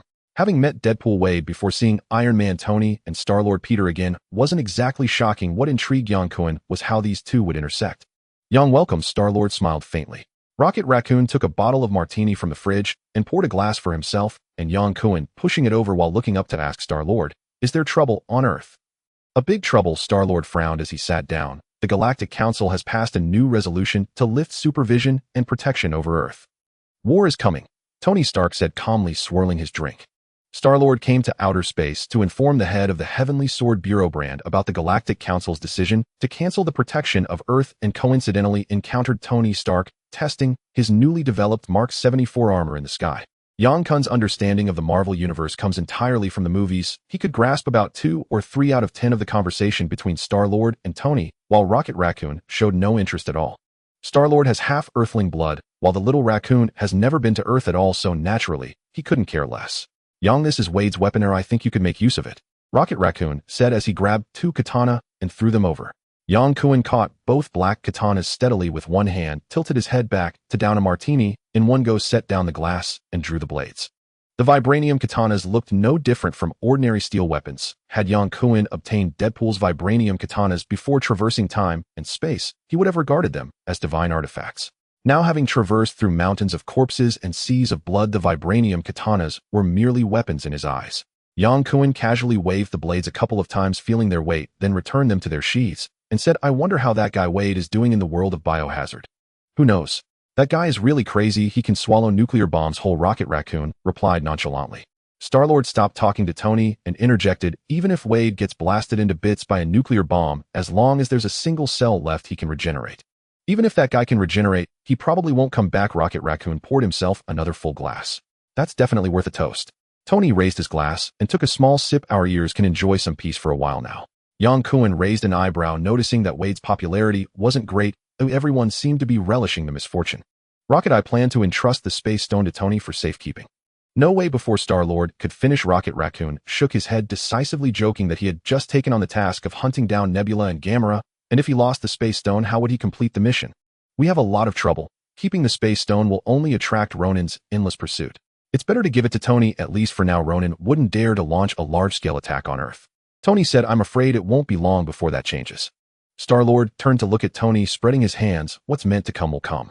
As far as I know, the Mind Stone is also on Earth, and Thanos will eventually attack Earth to collect all 6 stones. 1 or 2 stones make no difference. You're right, Peter. Rocket Raccoon said, his eyes darting, but I still need the space stone to send Yang back to his planet. Thank you. Yang Kun sincerely thanked Rocket, grateful that he still remembered to help him get home, and added, perhaps Wade also needs the space stone's assistance. Exactly. No problem. Star-Lord nodded. The space stone will be kept by you for now. Rocket Raccoon led Yang Kun into the cockpit as he urgently needed to obtain the whereabouts of Nebula and Gamora. The pilot of the spaceship was Drax the Destroyer, another member of the Guardians of the Galaxy, who was as strong as the Hulk with a bare back covered in various dark red patterns resembling some kind of religious runes. Drax is hellbent on eliminating Thanos. His purpose in joining us is to take down Thanos. This was Rocket Raccoon privately telling Yang Kun, mercilessly critiquing his teammate, showing that the little raccoon truly considered Yang Kun a partner in their bounty hunter activities. The spaceship headed towards the Heavenly Sword Bureau's space station, the blue planet shining like a disk filled with a dreamlike beauty. This was Yang Kun's first time standing in outer space to see Earth. Although it was not the Earth of his own universe, he couldn't help but feel a sense of closeness. Yang, I think we should get going. 3 days ago, Gamora attacked the Badoon planet. Without even saying goodbye to Star-Lord and Tony Stark, Rocket Raccoon and Yang Kun, fully armed, teleported to the Badoon planet. For Rocket Raccoon, nothing was more important than making money. A flash of white light passed as Yang Kun and Rocket Raccoon landed on Badoon, this time landing correctly on both feet. At a glance, there was nothing but wasteland. Rolling hills obstructed the view, and the sky was blindingly bright with no signs of life visible. Does this planet really have life? Will Gamora come here? Yang Kun expressed his doubts. The Badoon are said to be a peaceful race according to the data. Rocket Raccoon looked down at the map. Let me see. The site of the attack is about 10 miles from here. Let's go. Yang Kun took his first step and felt something was off. It seemed like he had to exert a lot of effort just to move forward, as if a magnet was pulling at his body. Something was wrong. The gravity was off. After 3 stages of evolution, Yang Kun possessed a robust physical constitution, and his body could automatically adjust from his internal organs to his muscles and bones. He completely adapted to the gravity of the Badoon planet without any discomfort until he lifted his leg and realized that the gravity on this planet was different from Earth. 5 times the gravity of Earth according to the machine's data. I hope we don't have to fight here. Yang Kun and Rocket Raccoon activated the antimatter thrusters for low-altitude flight, skimming past the desolate hills towards the site of the incident. Although Gamora might have already left, this was the latest clue they could find, and they couldn't let it slip away. Young Rocket Raccoon called out, landing first and hiding behind the hills. Below the tall hills was a wide basin where a large spaceship was parked in the center, and about 6 or 7 tall, heavily armed Kree were escorting a group of short Badoon onto the ship. Should we take action? Of course. Rocket Raccoon drew out a massive ion cannon from behind, almost as thick as his waist. You take care of the 3 on the left, I'll handle the 4 on the right. Leave it to me. Go. With Rocket Raccoon's shout, the 2 quickly approached the spaceship, their ion cannons firing dazzling beams of light. The ion cannon was far more powerful than a beam gun. Upon penetrating the Kree's energy armor, it exploded violently in an instant. The first Kree, Yang Kun, hit completely vaporized from the waist up, leaving only half a leg, while Rocket Raccoon took out 2 with 2 shots. Badoon, resembling the golem creature from the Lord of the Rings, scattered in panic at the sound of the explosions, while the remaining Kree hurried to retaliate, shooting beams of light at them. Yang Kun and Rocket Raccoon attacked from both sides and quickly eliminated the Kree outside the spaceship, landing on the ground. Hiss! A beam struck Yang Kun's left shoulder, piercing through, and the burning pain transmitted to his central nervous system as his body rapidly healed itself. A petite figure appeared at the entrance of the spaceship with a shiny bald head and a striking metal arm. Yang Kun squinted. Nebula. Rocket Raccoon, I've been searching for you everywhere, and here you are delivering yourself right to my door. Gaydola's gaze slid past Yang Kun's towering figure, completely ignoring him as it locked onto the little raccoon, a smug smile curling at the corners of his mouth. Rocket Raccoon hoisted the ion cannon and boldly took a few steps forward, saying, "I've been looking for you for a long time too, Gadola. I accepted the bounty from the New Star Empire to capture you. Call your subordinates out. I can handle you all by myself." Gadola made his move, aiming his beam gun first at the seemingly formidable Yang Kun. Yang Kun did not dodge. He stood firm and exchanged fire with Gadola. He possessed a healing ability far superior to Wade's, and while Wade could withstand a nuclear bomb, a mere beam gun posed no threat to Yang Kun. Gadola moved with great speed, relying entirely on his body to maneuver at high velocity without using any propulsion devices. From Yang Kun's perspective, Gadola's speed was only slightly slower than Weskir's back in the day, but the critical issue was that the gravity on this planet Bodong was 5 times that of Earth. If Weskir were here, he would likely struggle not only to move at high speed, but even to engage in normal combat. It was clear that Gadola's reputation for navigating the galaxy was well-deserved, as he truly possessed remarkable skills. Boom boom. Yang Kun's consecutive shots missed the moving Gadola, instead penetrating the spaceship's hatch, prompting an alarmed gasp from Rocket Raccoon. "Damn it, Yang, aim properly. Don't damage my ship." "What? Rocket Raccoon, can you have a bit of decency? This is clearly a Kree ship, and you claim you're not a pirate. Before even catching Gadola, you're already thinking of stealing someone else's ship."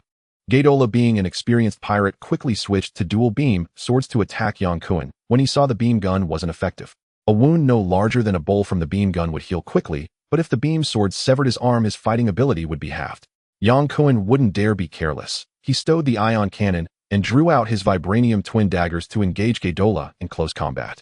Since Yang Kun and Rocket Raccoon ambushed the Kree and Gadola appeared to confront them, there had been no sign of any Kree in the spaceship, and no one came to Gadola's aid. Gadola preferred to work alone, and Rocket Raccoon surmised that her subordinates had already been eliminated, feeling confident to gang up on Gadola with Yang Kun. Having faced Weskir in brutal combat, Yang Kun was quite adept at dealing with fast-moving enemies. Moreover, Gadola's speed was merely subsonic, nowhere near as terrifying as Weskir's supersonic capabilities. Yang Kun's strategy of trading injuries and lives made things difficult for Gadola, compounded by the occasional surprise shots from the little raccoon, which further complicated her situation. "Rocket, you hit me. Please aim better. You'll heal anyway." At least Rocket Raccoon showed some conscience by not using the highly destructive ion cannon, instead pulling out a smaller beam gun to shoot. Otherwise, that hit to Yang Kun's back would have sent him flying. Growing impatient after a prolonged stalemate, Gadola swung 3 blades, taking advantage of Yang Kun's momentary disarray to turn and pounce on Rocket Raccoon. Under 5 times the normal gravity, Yang Kun couldn't match Gadola, who was known as the most fearsome woman in the galaxy in terms of physical speed. However, combat sometimes relied on equipment. He had an antimatter thruster. Before Gadola could reach Rocket Raccoon, Yang Kun's vibranium blade was already there, ruthlessly aiming for her back. Gadola was taken by surprise, raising her metal arm to defend, quickly changing direction to evade Yang Kun's blade. Clang! The sharp sound of metal colliding caught Yang Kun off guard. As Gadola's arm remained unscathed, the vibranium blade failed to sever her mechanical arm. Rocket Raccoon seized the opportunity, shooting Gadola in the right chest. The beam gun pierced through her energy armor's defense, striking her body. Smoke billowed from the armor as Gadola hesitated, and Yang Kun's blade was already at her neck, the cold edge pressing into her skin with a trickle of blue blood running down the smooth blade. "Don't move. I don't want to kill you," Yang Kun shouted. "Drop your weapon." Gadola glared fiercely at Yang Kun, her chest heaving, clearly unwilling to lose, and after a moment of hesitation, she loosened her grip on the beam sword. "Wow, my 85,000, this is a jackpot." Rocket Raccoon exclaimed, swiftly drawing out an electromagnetic gun that shot 2 electromagnetic cables to bind Gadola's arms and legs. Inside the spaceship, there were only 2 Kree pilots. Upon seeing Yang Kun, they hurriedly drew their guns, but he dispatched them with 2 swift cuts, and then Rocket Raccoon marched into the cabin with an indignant Gadola. This battle not only captured the wanted target Gadola, but also netted a large spaceship for free, and Rocket Raccoon was practically ready to dance with joy. After thoroughly searching the spaceship and confirming there were no remaining Kree, Rocket Raccoon started the ship towards the New Star enemy country. "Not bad." Yang Kun stood before Gadola, fiddling with his spoils, Gadola's sword.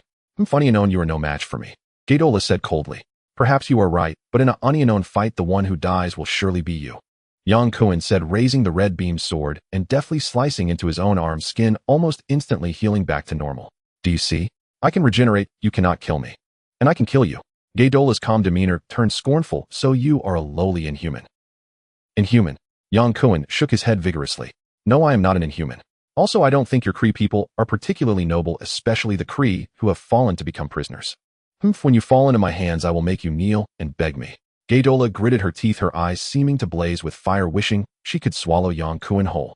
Yang Kun glanced at Gadola, and tease close your eyes, and take a nap, ooh, perhaps your dream will come true. Gaydola was so enraged, she nearly erupted. Originally, she could have used the space gem to teleport from Badong to the New Star Empire in an instant, but Rocket Raccoon was unwilling to part with the newly acquired ship and stubbornly piloted it through 2 space jumps to reach the New Star Empire's outer space. Finding the journey boring, Yang Kun mocked Gaydola alternately, saying he would skin her armor as a trophy, and then commenting that if she didn't have that metal arm, she would actually be quite beautiful. In short, he aimed to infuriate Gaydola. Yet Gaydola with her fiery temper fell for it every time, becoming extremely angry at Yang Kun, even starting a hunger strike in protest. As a result, when Yang Kun remarked that if she starved to death, she wouldn't have the chance to take revenge on him, Gaydola changed her mind. They submitted the wanted criminal Gaydola to the cosmic cops of the New Star Empire, and Rocket Raccoon happily received the bounty of 85,000, returning to the spaceship to discuss the division of spoils with Yang Kun. Yang, to be fair, you performed well in this operation, but since you said you would compensate me for my lost time with double the amount this time, I propose a 70-30 split. No need. 85,000 is all yours. I have no use for this money, Yang Kun replied nonchalantly. Great, you're so generous, Rocket Raccoon said, his tail wagging with delight. Yang, let's continue hunting down wanted criminals. I've already locked onto the next target, a scroll named Babylon. Rocket, before we start work, I want to take a break. I want to go see Jill. A fine, Rocket Raccoon said, sharpening his claws. I'll take you there, but we can't delay for too long. No problem. The newly hijacked Kree spaceship docked at the free port of the Nova Empire, the safest place where they need not worry about being robbed again. Yang Kun originally thought that Rocket Raccoon would use a space gem to teleport him to the biohazard universe, but to his surprise he decided to go along with him, saying it was too torturous to wait, and it was better to join Yang Kun for a vacation since they had recently made a big score. Hey, that planet doesn't circulate Nova Empire currency. You need to prepare dollars, Yang Kun joked with a smile. I came prepared, the raccoon said, proudly shaking the electronic device on his wrist. This microcomputer can freely connect to all banks in that world. That low-tech planet poses no threat to me at all. Yang Kun nodded. Yeah, it's easier than robbing. Ready to depart. Wait a minute. Yang Kun pointed to Rocket Raccoon's back. Come on, we're going on vacation. Why are you bringing an ion cannon and antimatter thrusters to blow up the White Palace? All right, Rocket Raccoon reluctantly discarded some of his gear, keeping his standard-issue energy armor and beam gun sword.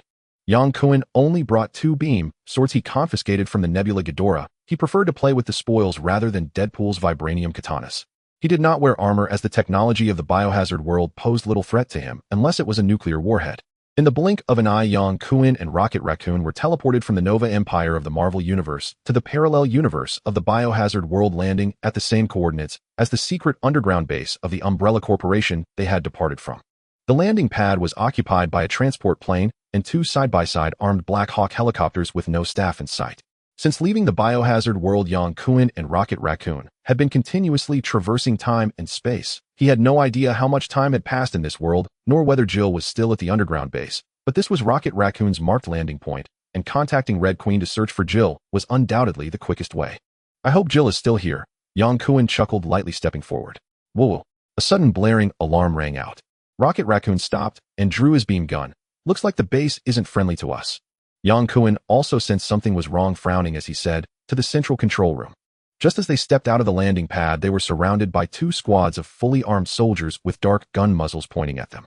Yang Kun glanced around. The all-black outfits gave no hint of their organization, so they likely weren't from the Umbrella Corporation, or else Jill and Rebecca would be in danger. A black man who appeared to be a commander shouted, "Drop your weapons." Rocket Raccoon stared intently at the man, whispering, "What now?" "No." Yang Kun raised his hands to show he was unarmed. "We're here for vacation, not to fight." "Okay." Rocket Raccoon lowered his hands, pointing the gun downward. For soldiers cautiously approached from either side to confiscate their weapons. In an instant, Yang Kun struck, grabbing the 4 soldiers and throwing them like bowling pins, swiftly breaking through the encirclement and taking down all the soldiers. "Oh," Rocket Raccoon raised his arm. "Yang, didn't you say we were on vacation?" "We certainly are on vacation. This is just a warm-up exercise." Along the way, the armed forces they encountered were easily dispatched by Yang Kun. After experiencing battles against foes like Weskier and Ghidorah, whose speeds were nearly supersonic, his body began to undergo subtle evolution, significantly improving his speed, which, while not quite supersonic, had at least crossed into the subsonic threshold. The central control room had not changed. Rocket Raccoon seized a carbine and swept it across the room to control the situation, while Yang Kun called out to Red Queen. "Red Queen, what happened after we left?" "Glad to see you." The crisp voice of Red Queen, sounding like a little girl, responded. Instead of answering Yang Kun's question, she greeted him in a very human manner. After you left, Jill and Rebecca revealed to the media that Umbrella Corporation had secretly manufactured bioweapons and covered up the Raccoon City incident, causing Umbrella stock prices to plummet and the company to collapse, with its assets taken over by governments worldwide. So the soldiers who just attacked us work for the U.S. government. They belong to the FBI. Yang Kun was not concerned about the fate of Umbrella Corporation. He only cared about Jill and asked, "Where is Jill?" After Umbrella's collapse, Jill and Rebecca formed the B.S.A., which operates globally against bioweapons and bioterrorism. Currently in the East Slavic Republic. East Slavic Republic, an Eastern European country. Yes, a nation that's separated from Ukraine. A civil war broke out 2 weeks ago, and reports indicate that bioweapons were used by anti-government forces during the conflict. Yang Kun's heart sank. Can we contact Jill? It will take some time. After about 10 seconds, Red Queen connected to Jill's phone. Hello. Jill's familiar voice reached his ears, stirring an inexplicable emotion in Yang Kun. Jill, an old friend, is looking for you. Before Yang Kun could speak, Red Queen chimed in first. Red Queen, you're being mischievous again. Yang Kun smiled softly, lowering his voice as he said, Jill, it's me. Yang, is it really you? Yes, I'm back. Where are you? I'm behind you. You're lying. Where exactly are you? I really am behind you, but you'll have to wait a minute for me. Got it. Without Yang Kun needing to clarify, Jill understood. He would use the space gem to teleport over. In front of so many people in the central control room, and with Rocket Raccoon present, Yang Kun naturally felt embarrassed to express tender feelings to Jill, wrapping up the call after a brief exchange and asking Red Queen for Jill's exact coordinates. By the way, Red Queen, there's something I need to ask of you. What is it? I need you to monitor Raccoon City. I'm looking for an old friend. Yang Kun couldn't help but emphasize the pronunciation of old friend, borrowing Red Queen's earlier words. Are you looking for Wade? Do you know Wade? Or have you already found Wade? Yang Kun's heart leaped with joy. Theoretically, Red Queen shouldn't have had any contact with Wade, and there wouldn't be any records of Wade in the entire biohazard world. The fact that she could mention Wade clearly indicated that she had heard of him from Jill. Wade is a member of the B.S.A., and he is with Jill in the East Slavic Republic. Hey, I was worried that Wade would be blown to bits by a nuclear bomb, but it turns out he's living quite well in the biohazard world, fully integrated into society. More than half of the urban areas in the capital of the East Slavic Republic have fallen into darkness as anti-government forces have begun their assault on the outskirts of the capital, cutting off part of the city's power supply, with faint sounds of gunfire echoing through the night. As the civil war escalates, the rebel forces press forward. Gil receives notification from Rebecca about the evacuation of the East Slavic Republic. However, she does not leave, but stays in the hotel waiting for Wade's news. Gil and Wade enter this Eastern European nation under one bright and one dark identity, with Gil posing as a B.S. investigator in contact with the officials of the East Slavic Republic. Meanwhile, Wade infiltrates the opposition camp in a private capacity to uncover the secrets of biological weapons. Gil is both surprised and excited when she receives a call from Yang Kun, as she fondly remembers the days of fighting alongside him, cherishing the beautiful feeling of mutual trust and reliance. A dazzling white light flashed, and in an instant the entire room was as bright as day. Gil quickly turned around to find Yang Kun and Rocket Raccoon had arrived. Yang. Gil smiled and stepped forward to give Yang Kun a deep embrace. Gil. Yang Kun held Gil's enchanting figure tightly, leaning down to inhale the sweet fragrance of her hair. You look especially sexy in your professional outfit. The fitted black and blue professional dress accentuates Gil's captivating figure with a low-cut neckline, revealing a deep cleavage, white and dazzling. Beneath the gracefully curved hips are long, elegant legs. Even the red high heels exude a strong, mature aura. Unable to resist, Yang Kun kissed Gil's lips, his hand restlessly sliding down to caress her beautiful legs. Gil warmly returned the kiss, her passion igniting. Oh! Rocket Raccoon, speechless, shrugged his shoulders and found a spot to sit down, crossing his legs. It was always like this. They would kiss as soon as they met, completely ignoring his presence. After a while, Gil pulled away from Yang Kun's lips and softly asked, I didn't expect you to return so soon. I came back to vacation after completing my mission. Vacation? Gil chuckled. What mission? Bounty hunter. You know, Rocket and I are partners, and we captured a notorious pirate who roams the galaxy. Sounds interesting. Of course I can take you to experience interstellar travel, Yang Kun said, tightening his grip on Gil's arm. I guarantee it will be an unprecedented, wonderful feeling. How wonderful? Gil playfully tapped Yang Kun's nose like a mischievous little girl. Indescribably wonderful. Oh, my dear Romeo and Juliet, I don't want to interrupt your romance, but I can't bear to hang out the window any longer. Please forgive me for having to come in. An exaggerated voice came from outside the window, interrupting the tender exchange between Yang Kun and Gil. A shadow flipped in through the window, and Rocket Raccoon quickly drew his gun, aiming at the window. Don't shoot, it's a friend. Rocket Raccoon maintained his shooting stance, but his expression relaxed considerably, revealing his large front teeth. Wade, when did you start learning to climb walls like Spider-Man? This is the best pose for listening to Shakespeare's plays, I assure you, Wade said, raising his right index finger with conviction. In his timeless red and black combat suit, with 2 towering katana blades inserted in his back and 2 small handguns at his waist, Wade presented his classic appearance. This aesthetic has not changed at all. Yang Kun laughed. Wade, should I be happy for you or pity you? You should buy me a drink. Yang Kun snapped his fingers casually. No problem, we're in need of a partner, right, Rocket? Unless he promises not to have any designs on the space gem, I would rather hand it over to Tony for safekeeping than give it to him. Wade shrugged. The gem no longer holds any meaning for me. Rocket Raccoon still looked cautious. Wade, should I trust you? I swear. Gil released Yang Kun's arm and turned to Wade, asking, Wade, what's the situation? The situation is worse than we expected. The rebel tribes have several beekeepers who command a large number of leeches to attack the government forces, and I believe it won't be long before the rebels occupy the capital. We need to leave here.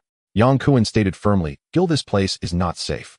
Before Gil could respond, Yang Kun quickly added, according to the intelligence revealed by Red, the rebels and government forces of the East Slavic Republic have received support from NATO led by the United States and Russia, and the emergence of biological weapons on the battlefield is no longer a simple biological attack, but a contest for regional hegemony between 2 world powers. We have no reason to get involved in a war over regional hegemony conflicts.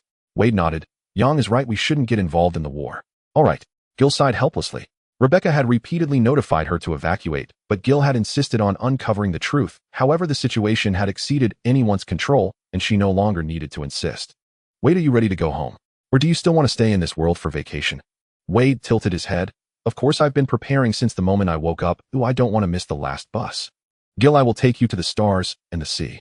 Gil tightly grasped Yang Kun's hand, her heart racing. This was not skydiving or deep-sea diving, but traveling through time and space, an experience she had never gone through before, filled with curiosity and conjecture about the unknown world. Don't worry. Yang Kun squeezed the back of Gil's hand, smiling as he spoke.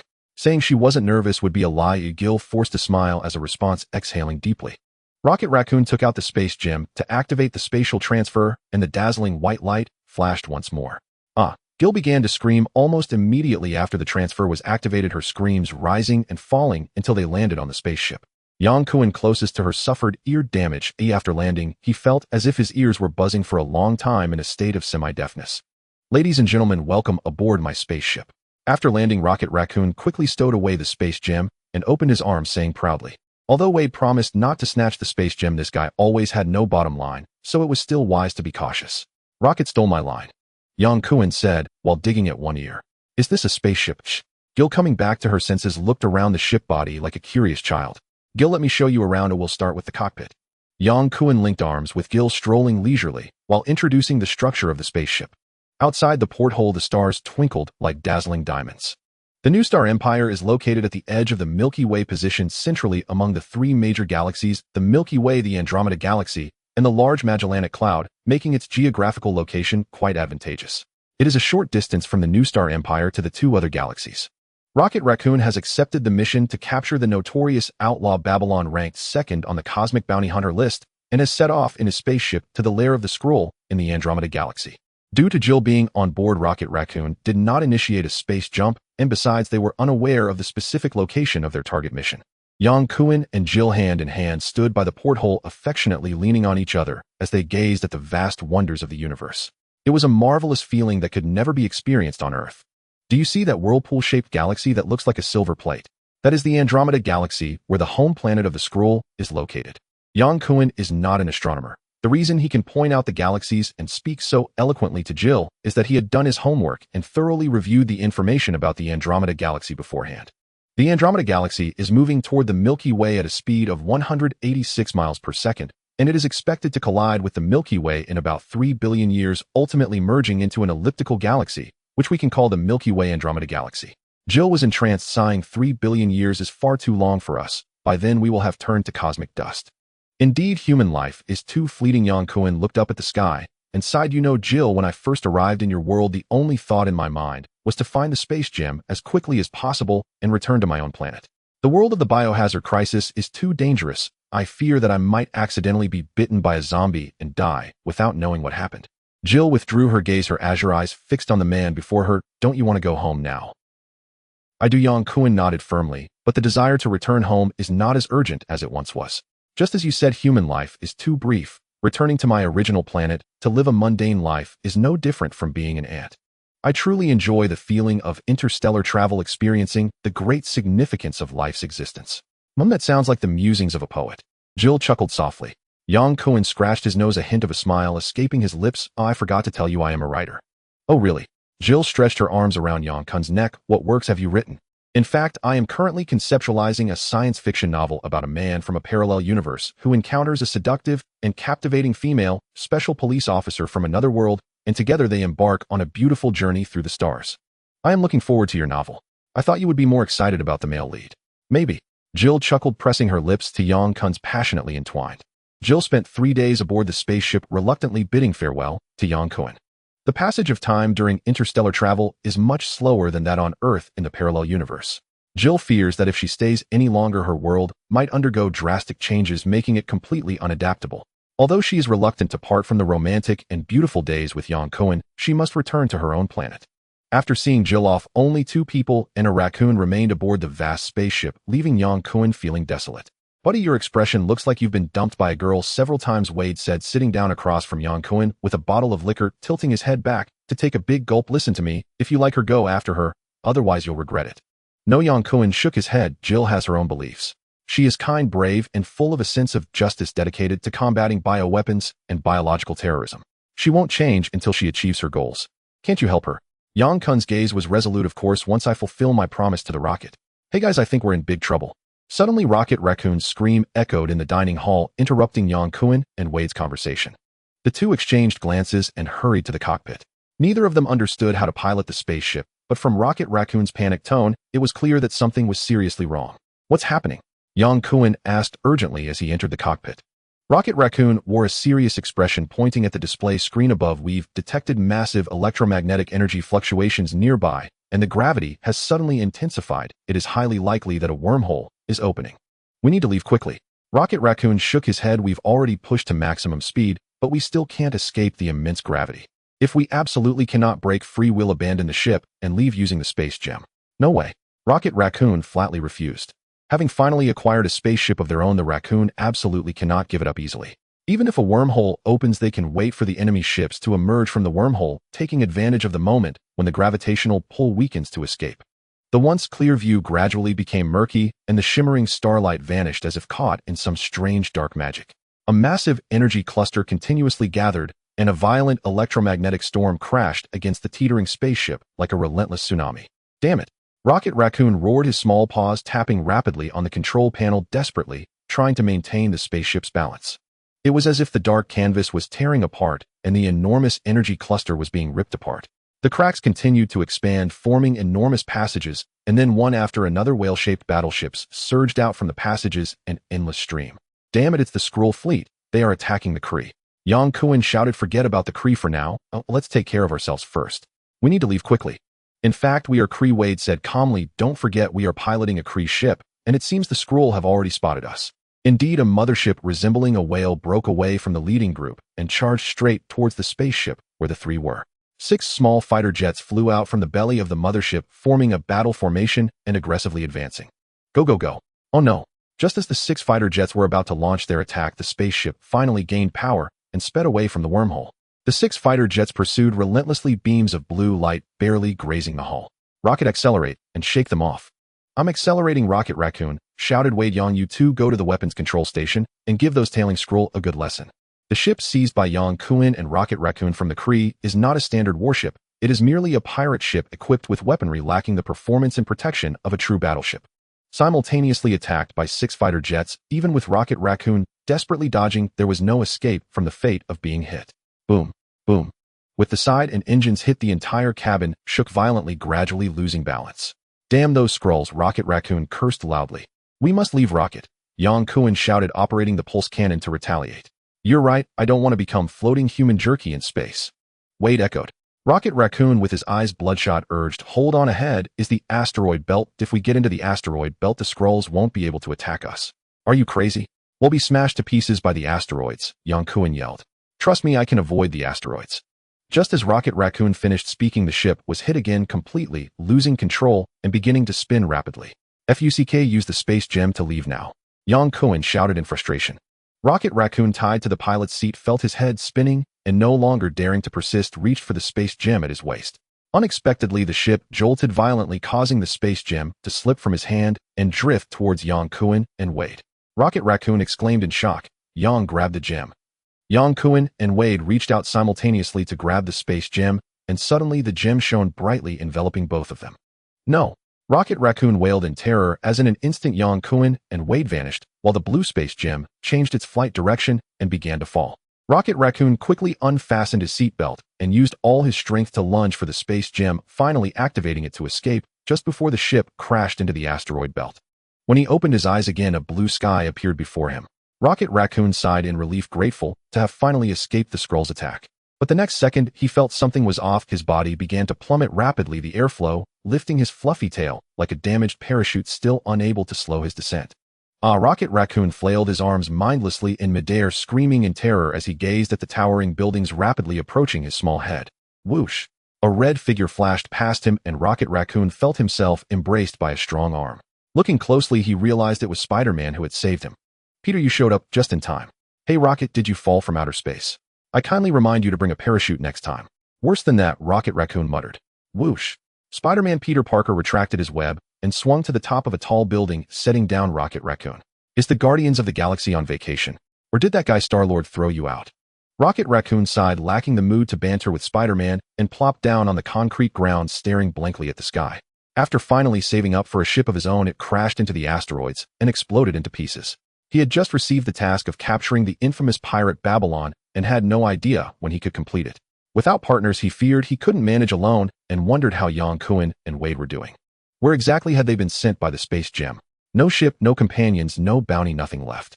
The little raccoon gazed up at the sky at a 45-degree angle, his bright eyes filled with sorrow.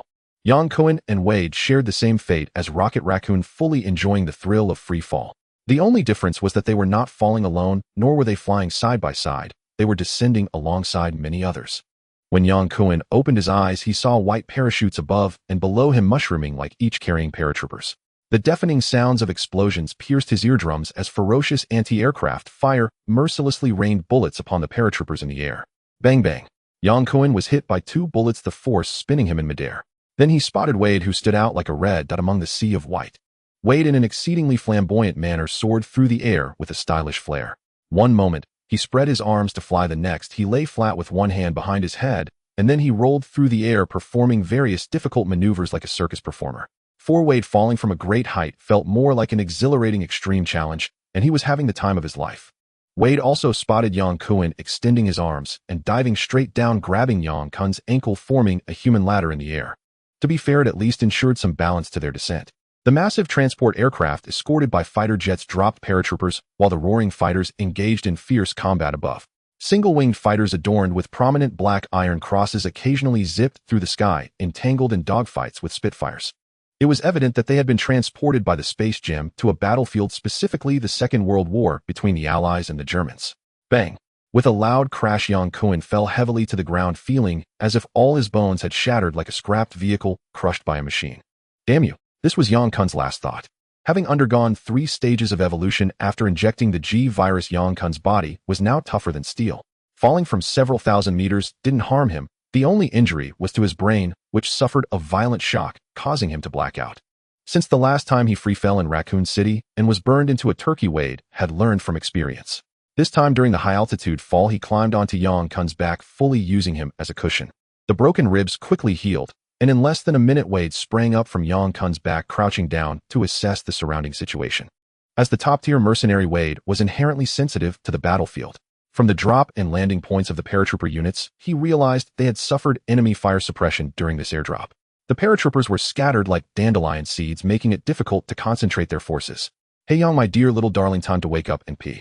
God bless your little ding-dong, hope it hasn't broken," Wade shouted, slapping Yang Kun's cheek. "Damn you!" Yang Kun nearly shouted with all the air left in his lungs. "What?" Wade tilted his head, looking utterly bewildered.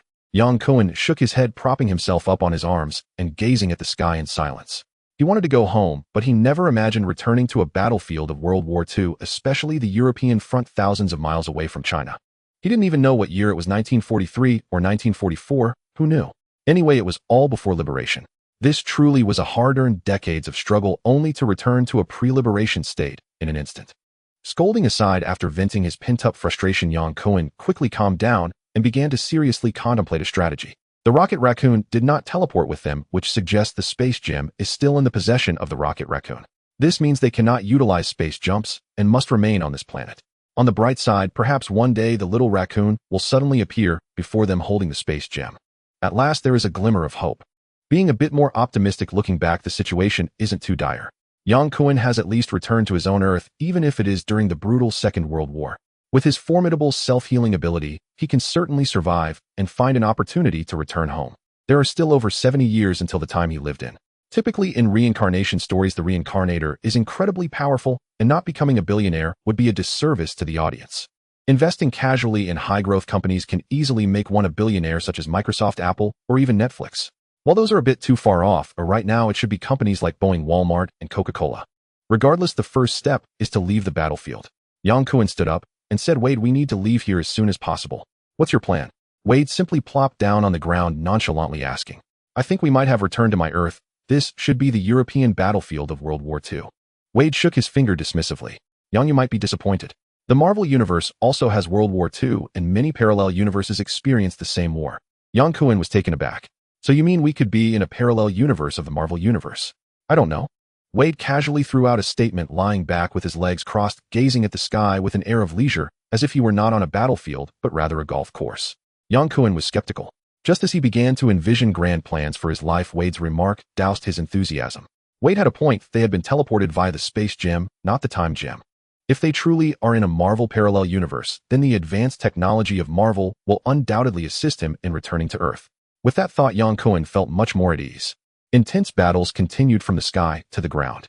The German fighter planes, emblazoned with white and black iron crosses, were no match for the Allied forces and retreated from combat. After dropping all troops and heavy weaponry, the Allied transport planes began their return, shifting the focus of the battlefield back to the ground. The Allied paratroopers suffered heavy losses under the Germans' tight anti-aircraft fire, with less than 60% of personnel successfully landing. Yang Kun and Wade got up to search the battlefield for the fallen paratroopers.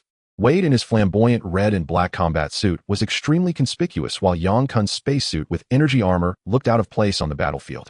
With their bizarre disguises, they would undoubtedly be mistaken for spies by either the Allies or the Germans. It would be much easier to disguise themselves as Allied soldiers and break through the encirclement under the cover of night. Oh, poor unfortunate soul. A soldier from the Allies was struck in the chest by an anti-aircraft shell, leaving his body a bloody mess. The white parachute covered his head, and his shoulder patch depicted a wailing bald eagle. So it's the Eagle Division. Yang Kun, having written a few novels himself and read plenty online, had some knowledge of World War II history. The Eagle Division refers to the U.S. Army's 101st Airborne Division, which participated in several significant battles on the European front, including the famous Normandy landings, Operation Market Garden, and the Battle of the Bulge, making it a renowned all-purpose division.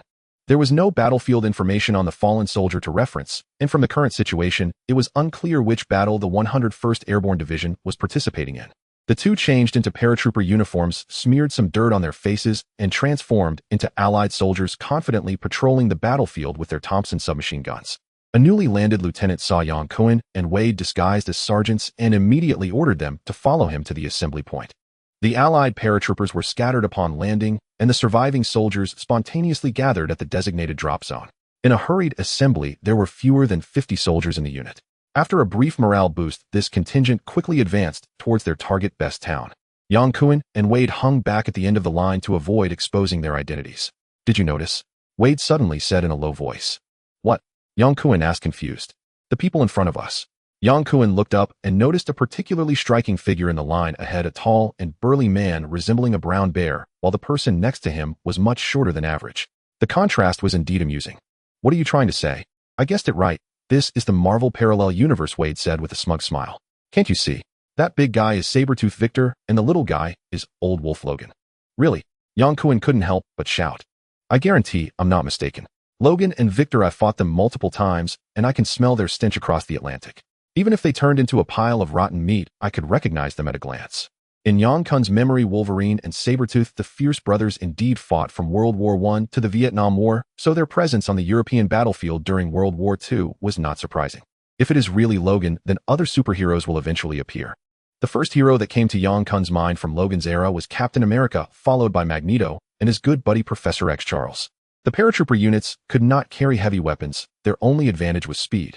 According to their plan, they quickly occupied roads and bridges to pave the way for the advancing armored units.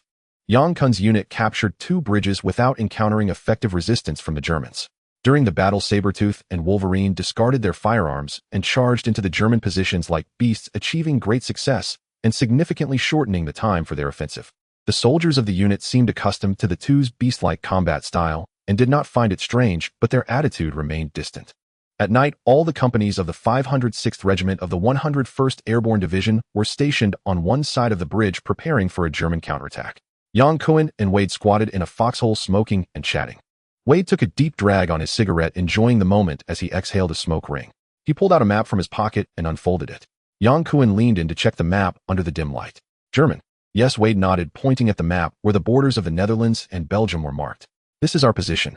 We have 2 routes to leave the battlefield. One is to return through Belgium to the rear in France, and the other is to head south into Luxembourg and northeastern France, reaching Switzerland, and then leaving from there. Let's leave tonight, heading for France first.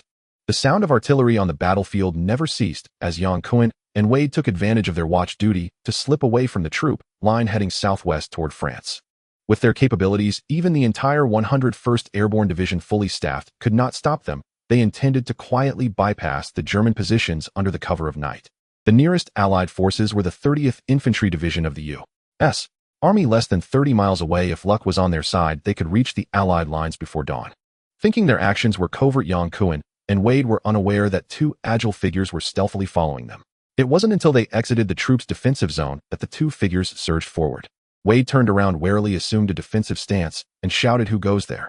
2 figures, one tall and one short, approached, revealing themselves to be Victor the Sabretooth and Logan the Wolverine. "I thought it was someone important, but it's just the old wolf and the sick tiger. Do you want to join us?" Wade relaxed his combat stance, teasing them without a hint of respect. "You're not from our squad, you're spies," Logan said coldly. Victor bared his sharp claws, a cruel grin flickering across his bearded face. "They'll tear you to pieces." "Oh." Wade showed no fear, exaggeratedly shrugging, and exclaimed, "Hey, little kitty and puppy, why aren't you guarding your engineer's pit? Come to play as military police." Yang Kun frowned. "Wade, stop talking nonsense and take them down." Before Wade could act, Victor the Sabretooth lunged at him like a grizzly bear. Logan thrust his arm and 3 bone spikes shot out like daggers, rapidly aiming toward Yang Kun. The feral attack speed of Logan and Victor was unbearable for an ordinary person, but for the mercenary king, Wade, they were full of flaws. This pair of wolf-like brothers had no combat skills and relied entirely on their primal instincts. "Victor, little kitty, you're too slow." Wade dodged Victor's flurry of attacks with ease, entering banter mode. "Little kitty, how long has it been since you looked in the mirror? You're as fat as a cow, you know." "Roar." Victor let out a furious roar, his attacks growing more vicious. "Little kitty, you should lose some weight, at least 30 pounds. Victor swung his claws fiercely but couldn't even touch Wade's clothes. Angered and alarmed, he lunged at Wade with both feet. "All right, how about 20 pounds? Wade quipped, seizing an opening in Victor's attack and landing a heavy punch to the soft belly of the Sabretooth, forcing him to stagger back 3 steps before regaining his balance. The fight between Wade and Victor resembled a cat playing with a mouse, while the battle between Yang Kun and Logan was a one-sided brutality. In Yang Kun's eyes, Logan's attack speed was no different from that of a child. The thrusts were bizarrely slow and lacked any power.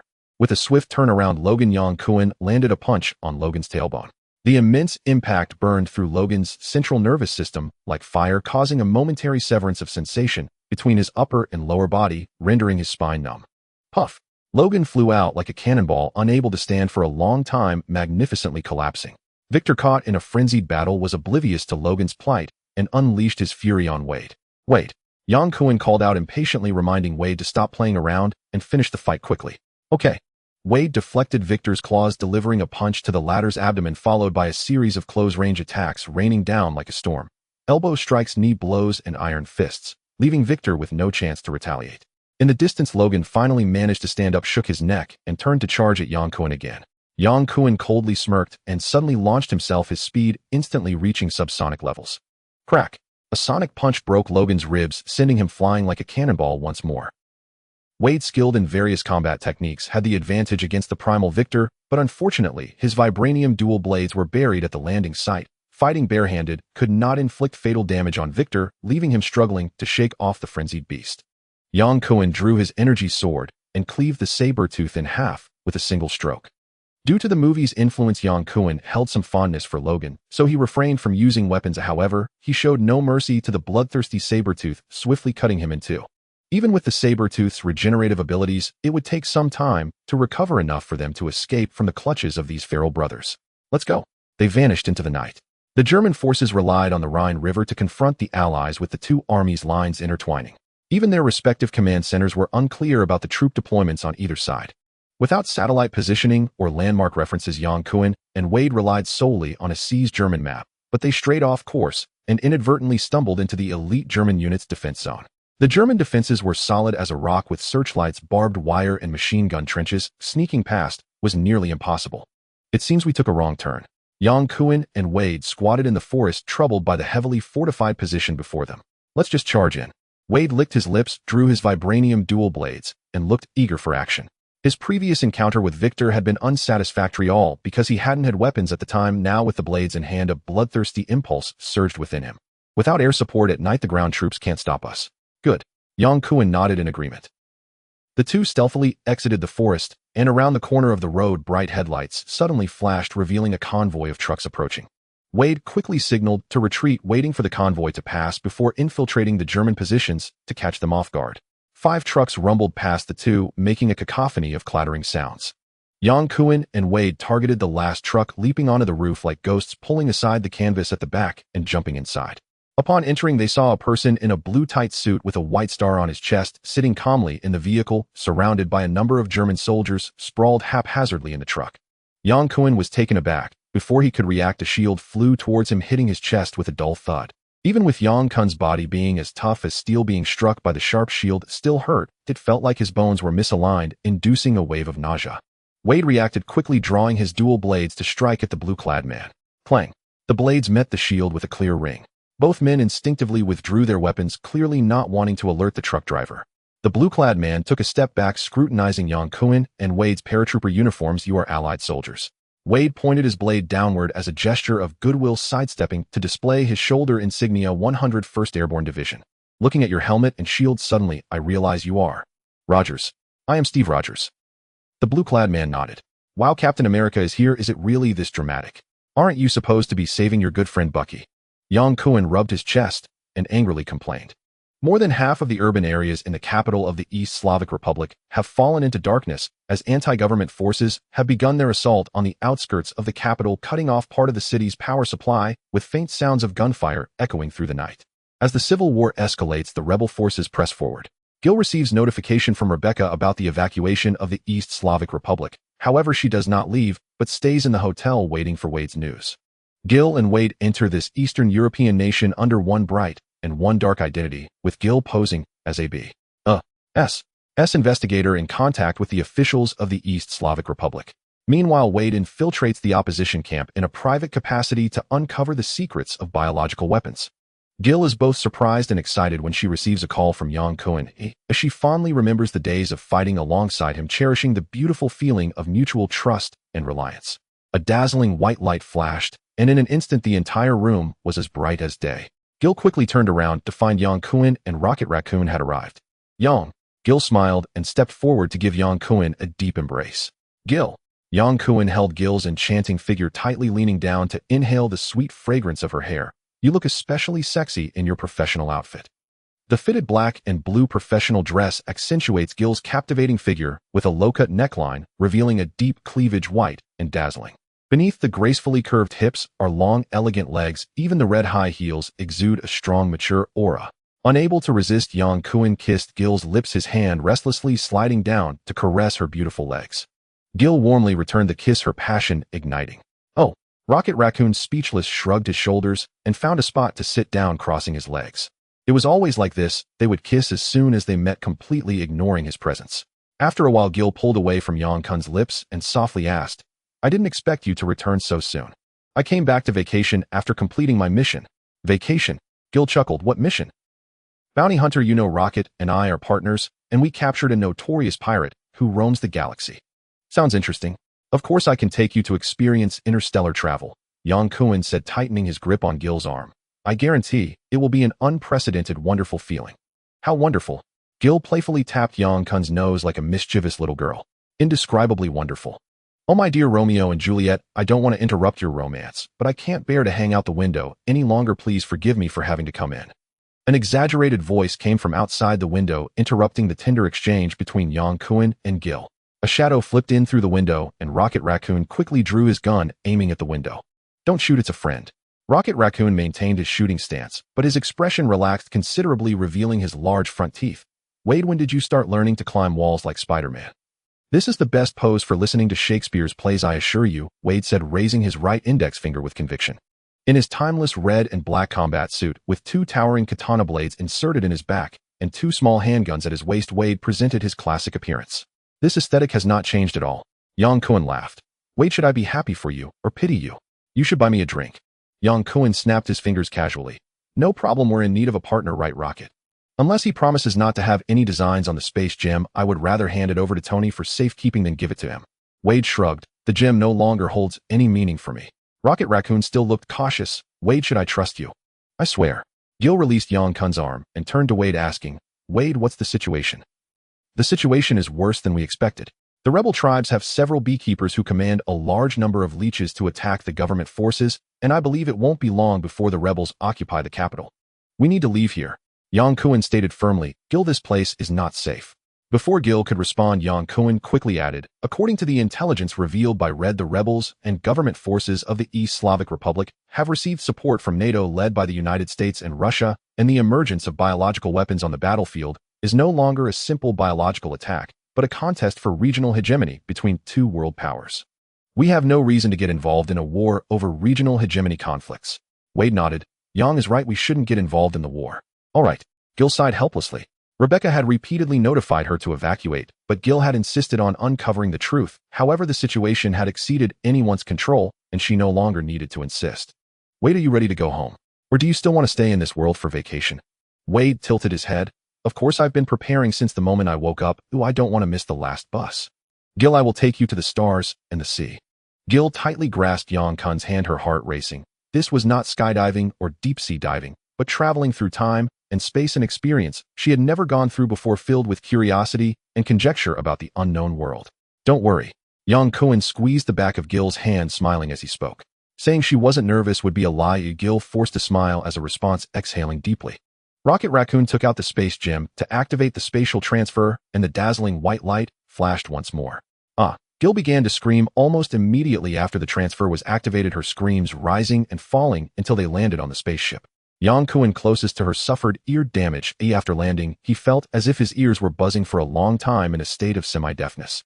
Ladies and gentlemen, welcome aboard my spaceship. After landing, Rocket Raccoon quickly stowed away the space gem and opened his arms, saying proudly. Although Wade promised not to snatch the space gem, this guy always had no bottom line, so it was still wise to be cautious. Rocket stole my line, Yang Kun said, while digging at one ear. Is this a spaceship? Shh. Gil, coming back to her senses, looked around the ship body like a curious child. Gil, let me show you around, and we'll start with the cockpit. Yang Kun linked arms with Gil, strolling leisurely while introducing the structure of the spaceship. Outside the porthole, the stars twinkled like dazzling diamonds. In the early hours of dawn, Yang Kun and his group arrived at the 30th Infantry Division's defense area. They walked through the dense forest, heading towards the division headquarters under the leadership of Captain America. A group of prisoners, tattered and worn, yet full of spirit, held their heads high, resembling a victorious army returning in triumph. Eastern warfare mentality views surrender as a great humiliation, embodying the spirit of better to be shattered jade than intact clay, while the Western approach is starkly different, where surrender after exhausting all options is seen as honorable rather than disgraceful. Soldiers resting along the way stood up to pay their respects, their eyes filled with admiration as they looked at Steve Rogers. Colonel Schroeder, the commander of the 30th Infantry Division, stepped out of the tent to greet Steve Rogers, expressing gratitude for saving the comrades of the 107th Regiment. Captain America holds a unique status directly under the Department of Defense, and Colonel Schroeder had no jurisdiction over Steve's actions, feeling immensely thankful that he accomplished what the 30th Infantry Division wished to do, but could not. Under the leadership of his good friend Bucky, the soldiers of the Infantry Division shouted the slogan Captain America, creating an incredibly lively atmosphere. Yang Kun and Wade were assigned to the same squad as Bucky, enjoying their first breakfast after landing. canned beef, canned fruit, hot soup, and slices of bread made for a bountiful feast. Just like the jokes found in web literature, the best war is supported by American logistics equipped with German weapons, while the enemy consists of Italians. In less than 10 minutes, Steve emerged from Colonel Schroeder's tent, found Bucky's squad, and sat down next to Bucky, causing nearby soldiers to quickly shift aside to make room for him. Taking the slice of bread handed to him by Bucky, Steve took a few hearty bites and said to Yang Kun and Wade, "I reported the news of the Nazis' secret human experiments for super soldiers to the command, and they authorized me to form a strike team to destroy the Nazi super soldier program. I hope you can join. Does this mean we are transferring from the 101st Airborne Division to serve under Captain America's command?" Steve nodded. "You will be members of the strike team, your new identity." "We join." Yang Kun and Wade exchanged glances and smiled. "And me too," Bucky added, unwilling to fall behind. Soon several others eagerly requested to join, as well all soldiers who had just emerged from the prisoner of war camp, and Steve gratefully accepted each one. "Captain, I have 2 candidates to recommend to you." Yang Kun leisurely sipped his hot soup and began. "They are elite soldiers from the 101st Airborne Division." "Are they like you?" Steve asked with an understanding smile. "No," Yang Kun shook his head with a smile. "They are genuine elites from the 506th Regiment Company E of the 101st Airborne Division." "All right, tell me their names, and I will request them to join our strike team from command." "Logan and Victor." "Last names?" Steve inquired. This caught Yang Kun off guard. He only knew Wolverine Logan and Sabretooth Victor from the movies and had no idea of their last names. Wade chimed in. "Logan Howlett, Victor Crete. One's as short as a monkey and the other's as fat as a cow." Steve took out a notebook to jot down the names and looked up to ask, "As elite as you?" "No," Wade said, holding the slice of bread with one hand while gesturing with his finger. "A bit worse than us, but still pretty good." As the Allied forces continued to advance, the 101st Airborne Division merged with the advancing 4th Armored Division, ending their isolated struggle behind enemy lines. Logan and Victor were assigned to report to Captain America at the 30th Infantry Division. The 30th Infantry Division faced elite German troops and suffered significant losses, receiving orders to rest and await reinforcements. Steve established the strike team, but had not yet commenced operations as they needed precise intelligence from command. As the only super soldier and a propaganda figure set up by the American government, Captain America, Steve had to ensure that he had both heroic battle tales to share and a safe return. Unless there was absolute certainty, command would not easily send him into battle. Yang Kun and Wade had nothing to do while staying with the infantry division, spending their days honing their sword skills. Specifically, Yang Kun sought Wade's advice on combat techniques. Yang Kun's beam sword clashed against Wade's vibranium knife. Both possessed strong regenerative abilities, allowing them to fight without concern for each other's lives, and when they started, they really went all out, aiming for arms and legs. They did not let up, even when targeting the little man. Fortunately, they always chose deserted places for their sparring, otherwise their fierce battles would surely attract the military police. Sometimes Yang Kun would also spar with Steve, seeking his guidance in combat techniques. As time went by, Yang Kun, Steve, and Bucky became familiar with each other, casually calling each other's names, while only addressing Steve as Captain in public. Wade was quite relaxed. After all, Captain America walked around daily in his tight blue suit, and he casually donned his flashy red and black combat outfit, swinging 2 katanas back and forth. On the 4th day since the formation of the strike team, the weary Wolverine and Sabretooth arrived at the 30th Infantry Division in a jeep guided by a sentry to meet the legendary Captain America. Having only seen them briefly last time, Yang Kun did not get a clear view of their faces, but now face to face he recognized them. The brother duo had the same scruffy beards and sharp eyes like beasts, exuding an aura of bloodshed. From the American Civil War to World War II, who knows how many people they have killed? "I am Steve Rogers, captain of the Howling Commandos. Welcome to the strike team." As Steve spoke, he extended his right hand in welcome. Logan shot a cold glance at Steve. "I know you, the Captain America who sells war bonds." "Hey, watch your words," Bucky shouted at Logan, pointing at him. As Steve's childhood friend, Bucky absolutely would not allow anyone to slander Steve. Victor chuckled, grabbing Bucky's wrist. Bucky struggled twice, but couldn't break free, his anger flaring as he reached for his gun. "Let go." Yang Kun strode over, standing behind Steve. Victor laughed disdainfully, releasing Bucky's wrist and looking provocatively at Yang Kun. He did not recognize Yang Kun as the one who had struck him from behind that night, assuming he was just another member of the strike team. "It's you." "It is me," Yang Kun nodded calmly. "I recommended you to the captain. Logan and Victor, with your talents, it's a disgrace to be an ordinary sergeant in the 101st Airborne Division.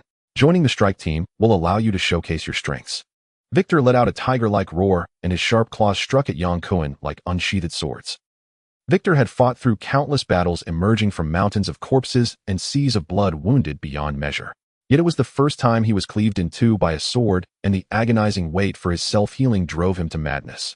What was particularly infuriating was that he hadn't even seen his assailant's face. Upon suddenly hearing Yang Kun's admission, Victor's jealousy flared. He let out a furious roar and lunged at Yang Kun, determined to tear him to shreds to quell his wrath. Yang Kun remained unmoving, his hand shooting out like lightning to grasp Victor's right wrist, immobilizing him just as he had subdued Bucky.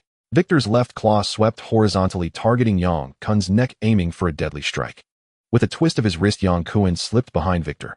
His fierce attack missed, and Victor found his right hand twisted behind him, unable to unleash his full strength. "Listen, Victor Creed, if you want to fight, I'm always ready. But right now you must obey orders and report to the captain." Victor, panting heavily, ignored Yang Kun's words and attempted to break free with an elbow strike from his left side. Yang Kun chuckled coldly, landing a punch on Victor's coccyx. Victor's entire body jolted as if struck by electricity, instantly paralyzing him. He didn't hold back, but merely aimed to deflate Victor's arrogance. "Enough!" Logan shouted loudly. Having clashed with Yang Kun, Logan was well aware of his speed and strength, realizing he was no match for him. He immediately called for a halt, hoping to stop both Victor and Yang Kun. "Sergeant Logan Howlett of the 506th E Company of the 101st Division reporting for duty." "Logan, welcome to the Howling Commandos." Steve continued to smile, appearing completely unfazed, as if no conflict had occurred between Yang Kun and Victor. Recovering from his paralysis, Victor let out a loud roar, turning around to once again seek out Yang Kun to attack, but was sternly stopped by Logan. Huff huff. Victor glared at Yang Kun with malevolent eyes, his expression resembling that of a ferocious beast. After the brief exchange, he recognized that the tall Asian man before him was not to be trifled with. Upon hearing Logan's command, he sheathed his claws and refrained from further attacks. Logan and Victor, these two brothers, had a glorious history of battles, having achieved great accomplishments while also committing significant mistakes. If it weren't for their nearly immortal self-healing abilities, they would have been executed by military law countless times. Especially Victor, who was a notorious fighter in the military. It was utterly impossible for him to submit to Captain America. His temporary restraint was merely to find an opportunity to kill Yang Kun in the future. Yang Kun regarded Victor with indifference. Aside from his self-healing ability, Victor was utterly useless, merely a walking beast. Without the adamantium skeleton and claws, Logan was similarly a walking beast, considered low-tier combat power among mutants. With Logan and Victor's addition, the entire Howling Commandos were assembled. After a week of adaptation, Steve finally received a top-secret telegram from the command marking the first special operations mission for the Howling Commandos. In a military lodge behind the front lines, all members of the Howling Commandos, including 4 ordinary soldiers, gathered around a large table, drinking and chatting. The Commandos were clearly divided into 3 factions. One faction consisted of Captain Steve, his best friend Bucky, and the 4 soldiers rescued from the German POW camp, who unconditionally supported Captain America. Another faction included the time travelers Yang Kun and Wade. They fought alongside Captain America not out of personal feelings or belief in Steve's ideals, but for practical benefits: first, to gain formal status by joining the Commandos, and second, to seize the cosmic cube from Hydra's Red Skull and escape this universe. The last faction consisted of Logan and Victor, the 2 wolfish brothers who were out of place with the others. Apart from the occasional exchange of glances, they communicated little with the rest. Their sole purpose for joining the military was survival. Killing or completing missions was of no importance. In the tavern, Steve only mentioned that there was a mission and the Commandos were preparing to deploy without revealing any specifics. In public, he certainly wouldn't disclose any details. When the group had drunk enough and left the tavern to return to their base, Steve called Yang Kun, and together with Bucky, they entered his tent. "Our mission this time is to destroy Nazi Germany's nuclear weapon facilities," Steve said excitedly. Yang Kun raised an eyebrow, waiting for Steve to continue explaining. In his memory, Germany had indeed begun developing nuclear weapons quite early and had once been ahead of America. He was unaware of the progress Germany had made in developing nuclear weapons in this parallel universe. Nuclear weapons are extremely destructive weapons that can cause mass casualties among our soldiers. The command places great importance on this. Yang Kun interrupted. "Steve, get to the point. Where's the target? What is the mission?" "Young Bucky, I am explaining the nature of this mission to you. It is completely different from the past. I know that the first-generation nuclear weapons are usually fission chain reaction weapons that utilize the thermal radiation shock waves and induced radioactivity of nuclear reactions to cause harm, destruction, and widespread radioactive contamination. They are strategic-level weapons of mass destruction." Steve and Bucky exchanged shocked glances. After a moment, Steve finally spoke. "Young, I don't quite understand what you just said, but it sounds like something a physicist would say. How do you know this?" Not only did he know the principles of atomic and hydrogen bombs, but he had also witnessed a 500-ton tactical nuclear bomb explode right before his eyes, with residual gamma rays from nuclear radiation still present in his body. Naturally, Yang Kun would never reveal this. "I'm good at physics," Yang Kun replied casually. "All right. Realizing Yang Kun wouldn't reveal the truth from his expression, Steve turned his gaze away and continued on the topic of the mission. Nazi Germany has control of the Mowick chemical plant in Norway, which is the only factory in the world that produces heavy water. It was bombed by British special forces a year ago, but it has since been repaired and has resumed heavy water production. Are we going to Norway to destroy the chemical plant? Bucky asked, frowning. No, the attack on Norway will be carried out by the British and Norwegian resistance forces. Currently, the Allied forces have recaptured most of Belgium, cutting off Nazi Germany's access to the raw materials for nuclear weapons. Our mission is to penetrate deep into Germany and destroy. What was it called? The Circular Accelerator Particle Collider. That's right. Captain America nodded happily, looking at Yang Kun with a mix of admiration and curiosity. Yang, you know about this too. As I said, I'm good at physics. The second mission is to destroy Nazi Germany's V2 rocket base. What? Now Yang Kun couldn't remain calm. The Germans have even developed rockets. This parallel universe was completely different. The Germans not only developed atomic bombs, but also rockets. If they also had the powerful energy of the cosmic cube in Red Skull's hands, creating an electromagnetic railgun would be a piece of cake. The Germans were certainly wielding an unfair advantage. A.U.S. military C-47 transport plane soared through the pitch-black night sky, traversing the German air defense zone towards Austria. According to Allied intelligence, Nazi Germany's underground nuclear reactor and particle collider were likely located near the town of St. Georgen by the Gusen River in Austria, with an estimated area of 300,000 square meters. This secret underground facility was connected to the Becklerus Armory. The transport plane carried all 10 members of the Howling Commandos, including Captain America, equipped entirely with German gear slate, gray combat uniforms, army helmets, M24 grenades, and MP40 submachine guns. The mission was daunting, requiring deep infiltration behind enemy lines with extended concealment time.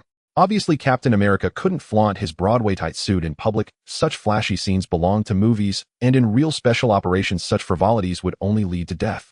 Wade reluctantly removed his flashy red and black combat suit, donning a German army uniform instead. He pulled down the oversized steel helmet and added a large black mask, leaving only his restless eyes visible. Of course, he would never part with his vibranium knife, just as Captain America would never forsake his vibranium shield, a symbol of his identity and combat prowess. The cabin of the aircraft was enveloped in silence, with no one speaking except for the occasional quip from the wisecracking prince. We will be over the target in 5 minutes. Please prepare for parachuting. The pilot turned back to remind them. Ready, Steve said in a low voice, starting to organize his gear and parachute as he was the first in line to jump. 5 minutes passed in the blink of an eye. The transport plane lowered its altitude, and Steve leaped out first, followed by Bucky, with the commandos jumping one after another. Yang Kun was last, with Wade right in front of him. When it was Wade's turn, he turned his back to the ground, gave Yang Kun a thumbs up, and elegantly kicked off into the night. As he fell, Yang Kun, despite being inexperienced, was eager to jump out of the plane. The Howling Commandos had formed too recently for him to have practiced parachuting. He had only attended a couple of theoretical lessons from Wade and Steve. Anyway, I won't die from the fall, so what am I afraid of? Yang Kun murmured to himself, steeling his resolve. He took a deep breath, closed his eyes, and jumped. The chaotic wind slapped against his face like a knife. After a while, Yang Kun opened his eyes, desperately searching for his teammates. Unfortunately, he couldn't see anyone. Fortunately, the parachute deployment went smoothly. Yang Kun landed safely and quickly packed his parachute, sprinting towards the rendezvous point. By deciphering the bird calls, the Howling Commandos regrouped, moving forward according to the map's markings towards their objective. The underground secret base was well hidden. Without prior intelligence, one would never guess that Germany's nuclear weapon testing facility was located beneath a monastery and connected to an armory. They quickly crossed the open area and infiltrated the monastery. Yang Kun took the lead, preemptively attacking. Among the commandos, he was the fastest, and they cleared the German soldiers in the monastery without firing a single shot. Finding a hidden entrance, Yang Kun jumped down the concrete steps, turning down 2 stairwells to reach a labyrinthine corridor. The corridor was about 2 meters high, brightly lit by bulbs on the stone walls. There are many forks in the road. It seems we need to split up to search, Yang Kun said to Steve. This mission had not been meticulously planned. The Allied command had no knowledge of the underground nuclear facility structure and no time for them to understand it. They needed to destroy Nazi Germany's underground nuclear facilities and weapons as quickly as possible. Steve nodded in agreement. Yang Kun, Wade, and Victor, along with 2 other commandos, formed one group, while the rest followed Captain America in another. The 2 teams chose to search in opposite directions. The security in the corridor was lax, and it wasn't until Yang Kun's group passed through 2 metal doors that they encountered German soldiers. Victor shouted and charged forward, his sharp claws instantly slitting the throats of 3 German soldiers. It seems the base must be below. Yang Kun peeked into the seemingly bottomless spiral staircase leading down. So what are we waiting for? Wade muttered, stowing his submachine gun and leaping over the iron railing, disappearing from sight. Victor, not to be outdone, leaped down like Tarzan following Wade. The two commandos exchanged glances, wondering if this was even human. They were clearly risking their lives. Yang Kun smiled slightly. They are the vanguard. Well, take our time. The sound of rapid gunfire reached the three's ears intermittently, clearly indicating that Wade and Victor had already engaged the enemy. With their skills and abilities, Yang Kun felt no concern walking down, slowly chatting and laughing with the other two commandos. As they descended, they jumped off the last step, revealing an expansive secret base that was far larger than anticipated, entirely made of steel, with massive pipelines visible everywhere. Wade and Victor agilely provided cover as they engaged over a dozen German soldiers. The MP-40 submachine guns in the hands of the German soldiers shot out scalding flames, forming a dense barrage of gunfire, yet they still could not halt Wade and Victor's ferocious assault. Wade leapt high, his vibranium knife glinting with silver light. Two German soldiers on the platform fell backward, firing their submachine guns into the air, their throats slashed open, blood gushing forth. Victor charged in like a tiger among sheep, his claws swinging wildly, slaughtering indiscriminately. To the control room. Yang Kun led the two commandos forward rapidly. The heavy door to the control room opened, and a German officer in a uniform and a short man in white hurriedly left, escorted by several soldiers. Yang Kun raised his gun and fired, dropping two German soldiers in the blink of an eye. The German soldiers retaliated, raising their guns to shoot back. Faced with the intense fire from the submachine guns, Yang Kun charged forward without flinching, drawing his dual lightsabers and slicing through four German soldiers like cutting tofu. The German officer and the man in white hastily stepped through the metal door. Just as the metal door was about to close, Yang Kun reached his maximum speed, grabbing the man's arm and yanking him halfway out. "Oh!" The man in white screamed as the metal door crushed his left arm. Without hesitation, Yang Kun swiftly severed the man's remaining hand and dragged him out. "Oh!" The man in white raised his mutilated arm, screaming in terror. "Stop screaming!" Yang Kun pointed his lightsaber at the man's forehead. "If you scream again, it'll pierce your eyeball." Huff huff.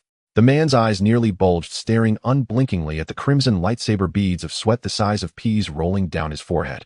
"Name: Arnim Zola, Dr. Zola." Yang Kun raised an eyebrow, realizing that he had captured Red Skull's top henchman, Dr. Zola, without much effort. "Where is the cosmic cube?" "I don't know." The crimson laser sword slowly descended along Dr. Zola's forehead, silently slicing through the metallic frame, like cutting air, resembling a snake's tongue gliding down from the bridge of his nose. The broken glasses swung like a pendulum, the sharp edges cutting into his skin, dangling beneath his eyelid, unnoticed by Dr. Zola.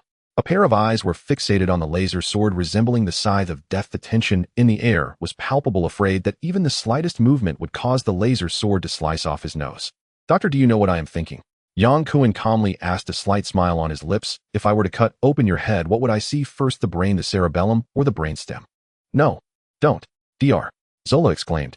Yang Kun lowered his voice and asked again, the laser sword now hovering just above Dr. Zola's chin, slowly pointing towards his protruding Adam's apple. Dr. Zola leaned back nervously, trying to distance himself from the glow of the laser sword. No matter how he moved, the laser sword remained locked onto his Adam's apple, the distance unchanged. In the hands of the Red Skull. Dr. Zola finally gave in, confessing. The specific location.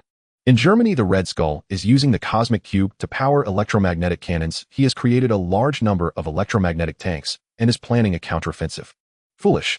Yang Kun scoffed, dragging the laser sword away from Dr. Zola's throat, intentionally or unintentionally pointing it at his severed arm. Yang Kun's insult towards the Red Skull was regarding his ignorance in treating the cosmic cube merely as an energy block without realizing its true purpose, but to Dr. Zola's ears it sounded like Yang Kun was ridiculing the Red Skull's plan for a counteroffensive. Dr. Zola, a capable aide of the Red Skull, understood the current situation thoroughly. The German army was trapped in a nightmare of fighting on two fronts, being attacked by the Allies from multiple landings and the Soviet Army's Iron Flood, and it was inevitable that they would repeat the mistakes of World War I. A defeat was only a matter of time. Victories in one or two battles could not change the disparity in strength between the two sides. "How many atomic bombs have you produced?" Dr. Zola removed the broken circular glasses from his face, falling silent. "Doctor, do you like smoked ham?" Yang Kun said, casually raising the laser sword to cut Dr. Zola's sleeve. "I prefer butter cheese ham, especially delicious ham cut into slices." Dr. Zola's expression changed, and he quickly replied, 3. The Germans actually managed to produce one more atomic bomb than the Americans, Yang Kun secretly mocked. "What is the explosive yield? 10,000 or 15,000? Seeing that the question posed by the other party was quite professional, Dr. Zola dared not give a careless response, honestly admitting that the 3 nuclear bombs consisted of 1 large and 2 small, with the large bomb having a yield equivalent to 18,000 tons. The 2 small atomic bombs were equivalent to 10,000 tons, and prior to this 3 nuclear explosion tests had been conducted. At this moment, Wade and Victor had cleared all German soldiers in the underground base and were walking towards Yang Kun, while 2 other assault team soldiers took up positions at the control console. What is the weight of the atomic bomb? Can it be launched via a carrier rocket? The weight exceeds 5 tons. The V2 rocket can carry a maximum weight of about 1 ton. Dr.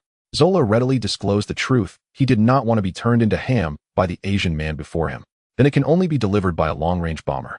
In front of Victor, Yang Kun did not mind discussing atomic bombs, as these were confidential secrets shared in intelligence. One last question: where is the Red Skull? He went to the Beckler Arms factory, where there is a newly developed jet aircraft. Yang Kun retracted the laser sword, reached out to pull Dr. Zola up and smiled, saying, "I like smart people. Doctor, you should be well aware that the current situation makes the defeat of Nazi Germany merely a matter of time. You have no obligation to accompany the crumbling Third Reich to its grave." Dr. Zola stood up, regaining the composure of a scientist, squinting his small eyes at Yang Kun. "Who exactly are you?" "We are the Howling Commandos, led by Captain America." Having obtained the detailed information he needed, Yang Kun was in high spirits and did not mind revealing their true identity as Dr. Zola would not have the chance to return to the German ranks. After placing explosives to destroy the nuclear reactor and the ion collider, and ensuring there were no other exits from the site, Yang Kun and his team of 6 returned the way they came, and Wade activated the bomb as they climbed the spiral staircase. The explosion did not create a strong tremor. They only used a small amount of explosives. Such high-precision instruments like the nuclear reactor and ion collider required extreme accuracy, and destroying just a small part of the facilities was enough to incapacitate the equipment. The rest was merely waiting for the Allies to attack Austria for recovery. One end of the underground nuclear reactor connected to the Beckler Arms factory, while the other connected to a prison Air Force camp. The small team led by Captain America took the route to the prison Air Force camp. The radio waves could not penetrate the deep rock layers, and Yang Kun could not contact Steve, so he led the assault team members along the path they had taken to provide support. Along the corridor, some unconscious German soldiers lay sprawled on the ground, obviously taken down by Captain America. If it had been other assault team members, they would have turned them into a bee's nest with submachine gun fire, but only Steve Rogers used his signature shield technique. In the prison Air Force camp, not a single prisoner could be seen. All the cell doors were wide open, most likely rescued by the assault team. Yang Kun stopped in front of a cell door and turned to Dr. Zola, asking, "Doctor, how many prisoners were held in this cell?" "I'm not sure, Dr." Zola hurriedly added, "That's not my area of responsibility, it's the SS domain. New prisoners are constantly being brought in, and I don't know the details." Yang Kun nodded. "It seems there are quite a few. This is troublesome." Undoubtedly, Captain America's savior complex had flared up. The primary mission of this operation was to destroy Nazi Germany's atomic bombs and rockets, which posed a threat of massive casualties to the Allies, rather than to burden themselves with a bunch of exposed identities and dragging along prisoners for a rescue. They were the Howling Commandos, not Saving Private Ryan. These prisoners who endured the torments of the SS could survive, and the U.S. troops had already advanced into Rome, while landing operations were taking place in the Balkans, and it wouldn't be long before they entered Austria. Even if the U.S. advance was slow, there was also the Iron Flood of the Soviet Army, and the vanguard had already reached Polish territory, aiming for Berlin. Nearly 1,000 prisoners under the command of Steve and Bucky occupied the civilian houses on the ground. They had no weapons or food and could not break out, but could only hold out and wait for airdrop supplies. Yang Kun and his team emerged from the tunnel. The civilian houses were chaotic like a market, and it took a while before they found Steve Rogers among the crowd. "We have rescued 984 prisoners. I have contacted the command via radio to request airdrops of weapons, ammunition, and food," Steve said, looking radiant. "We will hold out here until reinforcements arrive." "Captain, this is what you should do as Captain America. The American people and members of Congress would be delighted to see it," Yang Kun said nonchalantly. "Yang, we cannot abandon them. Of course you can stay here to lead them while I continue with my mission." "Of course I will complete the mission. Bucky will stay here to lead them." Steve glanced through the crowd at Dr. Zola, who was sandwiched between 2 members of the strike team, and asked, "What clues have you found?" "The situation is worse than we anticipated." Yang Kun rubbed his forehead and stepped closer to Steve, lowering his voice. "According to Dr. Zola's testimony, Nazi Germany possesses at least 3 atomic bombs, with the largest one having an 180-ton nuclear equivalent, enough to destroy New York and London." Steve furrowed his brow. "Atomic bombs. Where are they?" "Inside Germany. After the Allied forces landed, Nazi Germany relocated many nuclear facilities to its homeland, and the Red Skull has produced a large number of electromagnetic tanks preparing to retaliate against the Allies. This situation is serious, Captain. You must immediately notify the command and the Supreme Headquarters. The headquarters may have incorrect intelligence and might not be aware that the German army already has atomic bombs. You're right. Steve turned around to find a communications officer with a radio on his back and had Yang Kun dictate a telegram to be sent to the Allied Supreme Headquarters. We need to move out immediately. The Red Skull is at the Beckler Arms factory. If we hurry, we might intercept him there, Yang Kun said anxiously. Now, Steve decisively called for Bucky, ordering him to lead the 2 members of the strike team and command the soldiers while he and Yang Kun headed to the arms factory. We'll go with the 5 of us, the remaining members will stay here. Yang Kun pointed to the inconspicuous Logan in the crowd and then to Dr. Zola behind him. Bucky, take good care of Dr. Zola. He knows many secrets of Hydra and is a key figure for us in dealing with them in the future. If he tries to escape, kill him immediately. Understood. As Steve's close partner Bucky originally intended to follow his best friend to beat up Nazi Germany, but Steve ordered him to stay behind to lead the POW unit and wait for the Allies to transport weapons and food, so he had to obey the order. Yang Kun did not name the ordinary soldiers, knowing that the upcoming confrontation with the Red Skull would be a tough battle, not only possibly facing atomic bombs, but also sharp technological weapons like electromagnetic guns. Ordinary soldiers could easily lose their lives. 5 of them are enough. Yang Kun and Steve shared the stories of their encounters as they walked, leaving nothing unspoken. Stepping out of the residential area, Steve took the driver's seat and drove the Jeep towards the arms factory at full speed. After driving on the bumpy road for a while, Steve spoke. Yang, I didn't join the army to be a hero. I did it to serve my country. I see, Yang Kun smiled. Steve, I didn't expect you to care so much. Steve's expression grew serious. If you had to perform in costume across every state in the country, you'd understand my eagerness to fight for my country. Well, I think Wade would understand even better. Yang Kun chuckled, stroking his chin. Wade, curled up in the back of the Jeep, immediately chimed in. I'd rather wear fancy clothes and dance with a bunch of modern ladies than go to a bar for a drink. No problem. Steve drove straight ahead. Wade, if we complete this mission, I'll recommend you to the morale-boosting performance team, and you'll get your wish. Yang Kun burst out laughing. On the way, Yang Kun, Wade, and Steve joked and laughed, while Logan and Victor remained silent like 2 poor slaves sold off. They were accustomed to indifference. Captain America drove steadily, not too fast, and arrived at the arms factory in no time. The Jeep showed no signs of slowing down, but instead accelerated madly towards the outer sentry. Yang Kun and Wade raised their submachine guns and opened fire at the German soldiers surrounding the factory, while Logan and Victor jumped out of the car, leaping over the tall outer wall and rushing in. The factory was heavily guarded, but it could not withstand the assault of the 5 superhumans. 2 mutants, 2 serum-enhanced individuals plus Yang Kun, the evolved one, formed a dream team for the assault. In less than 10 minutes, there were no standing German soldiers left in the factory. The Red Skull might still be here. Split up and search. Yang Kun waved his arm and said loudly, they'll search the hangar. Before Yang Kun finished speaking, a black jet with swept wings rushed out of the hangar, turning onto the runway, less than 300 yards away from him. Yang Kun discarded his submachine gun and sprinted at full speed, reaching subsonic speeds over the 300 yards distance in the blink of an eye, leaping onto the wide wings just before the jet retracted its landing gear. Maintaining his balance, he took 2 quick steps, leaped onto the fuselage, drew his energy sword, and cut a circular hole for passage, then jumped down. The interior space was not small and contained no German soldiers, only an officer in a German party uniform controlling the plane at the cockpit. The German officer turned around, revealing a vividly Red Skull face. Yang Kun squinted. Red Skull. The Red Skull pushed the plane to ascend, switched to autopilot, and stood up leisurely. Who are you? The one who will kill you. Yang Kun never liked to waste words, especially during a fight, as he swung his energy sword at the Red Skull. The Red Skull drew his gun and fired. Yang Kun dodged the bullet with a swift movement, and with a flick of his energy sword, he cleanly severed the little arm of the Red Skull's gun-holding hand. Like Captain America, the Red Skull had also injected the enhancement serum, and his physical abilities and reaction speed were nearly on par with Steve. Yang Kun and Steve had fought unarmed several times and were well aware of his limits in strength and speed. Fighting with Steve was a spar and weapons were not used, but against the evil boss, the Red Skull, Yang Kun held nothing back and immediately cut off the enemy's arm. The Red Skull was taken aback and hurriedly retreated, but Yang Kun almost closed in on him with his right-hand sword pressed against the Red Skull's neck. In terms of both strength and speed, Yang Kun had the upper hand. The Red Skull dodged several times, but could not escape the shadow-like energy sword of Yang Kun. He simply straightened his body and spoke. You are the fastest I have ever seen. Who are you? It doesn't matter who I am. Where's the Tesseract? You want the Tesseract? The Red Skull laughed wickedly as if he could see through Yang Kun's weakness, Why would I tell you? Of course you can keep it a secret. Yang Kun waved his left-hand energy sword, and the Red Skull's half-right arm said goodbye to his shoulder crashing to the ground. The wound from the laser sword closed rapidly, without a drop of blood spilling out. I have plenty of time, like cutting you down to the size of the Tesseract first. The Red Skull remained unafraid. Even if you kill me, you won't find the Tesseract.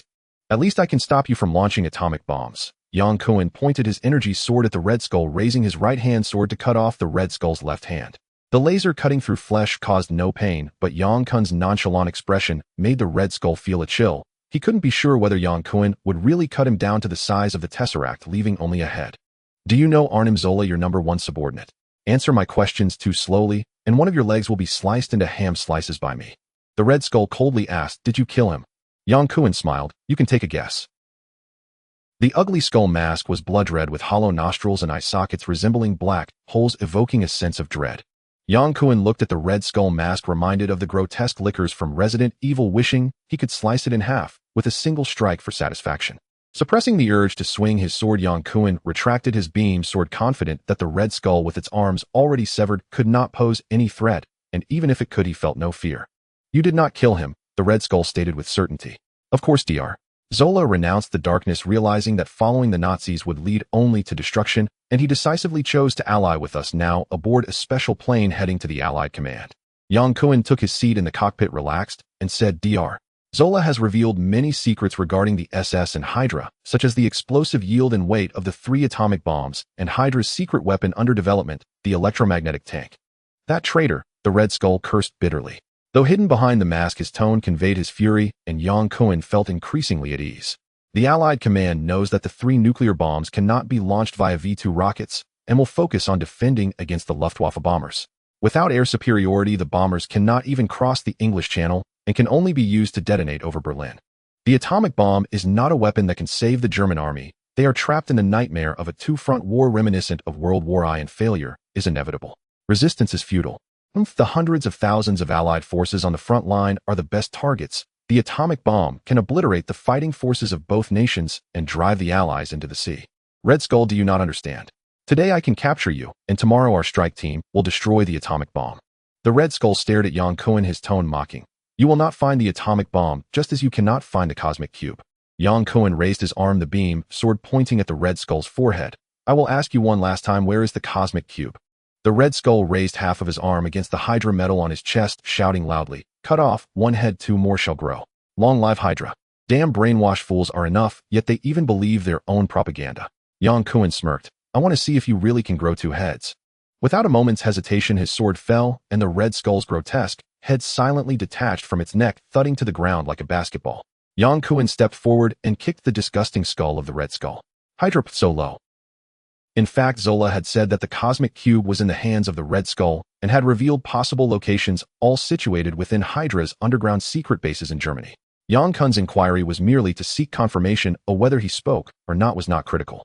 The jet was set to autopilot, heading northwest towards Berlin, presumably towards Hydra's secret base. Yang Kun took the controls manually. After all, he was the man who had piloted the interstellar ship of the Kree while following rocket Raccoon, so flying a simple World War II jet was no challenge for him. His first thought upon gripping the joystick was to return to reunite with Wade and Captain America. But then he reconsidered. If he acted with the team, it would be inconvenient for him to seize the cosmic cube. Moreover, given Captain America's character, he would prioritize destroying the atomic bomb over searching for the cosmic cube. With Yang Kun's current abilities, he would not fear being besieged by all of Germany, and moreover, Germany itself was plagued by external and internal troubles, making it impossible for them to mobilize the entire nation against him. In a moment, Yang Kun made a decision to fly to the first secret base mentioned by Zola, searching each base one by one, and to retrieve the cosmic cube all by himself.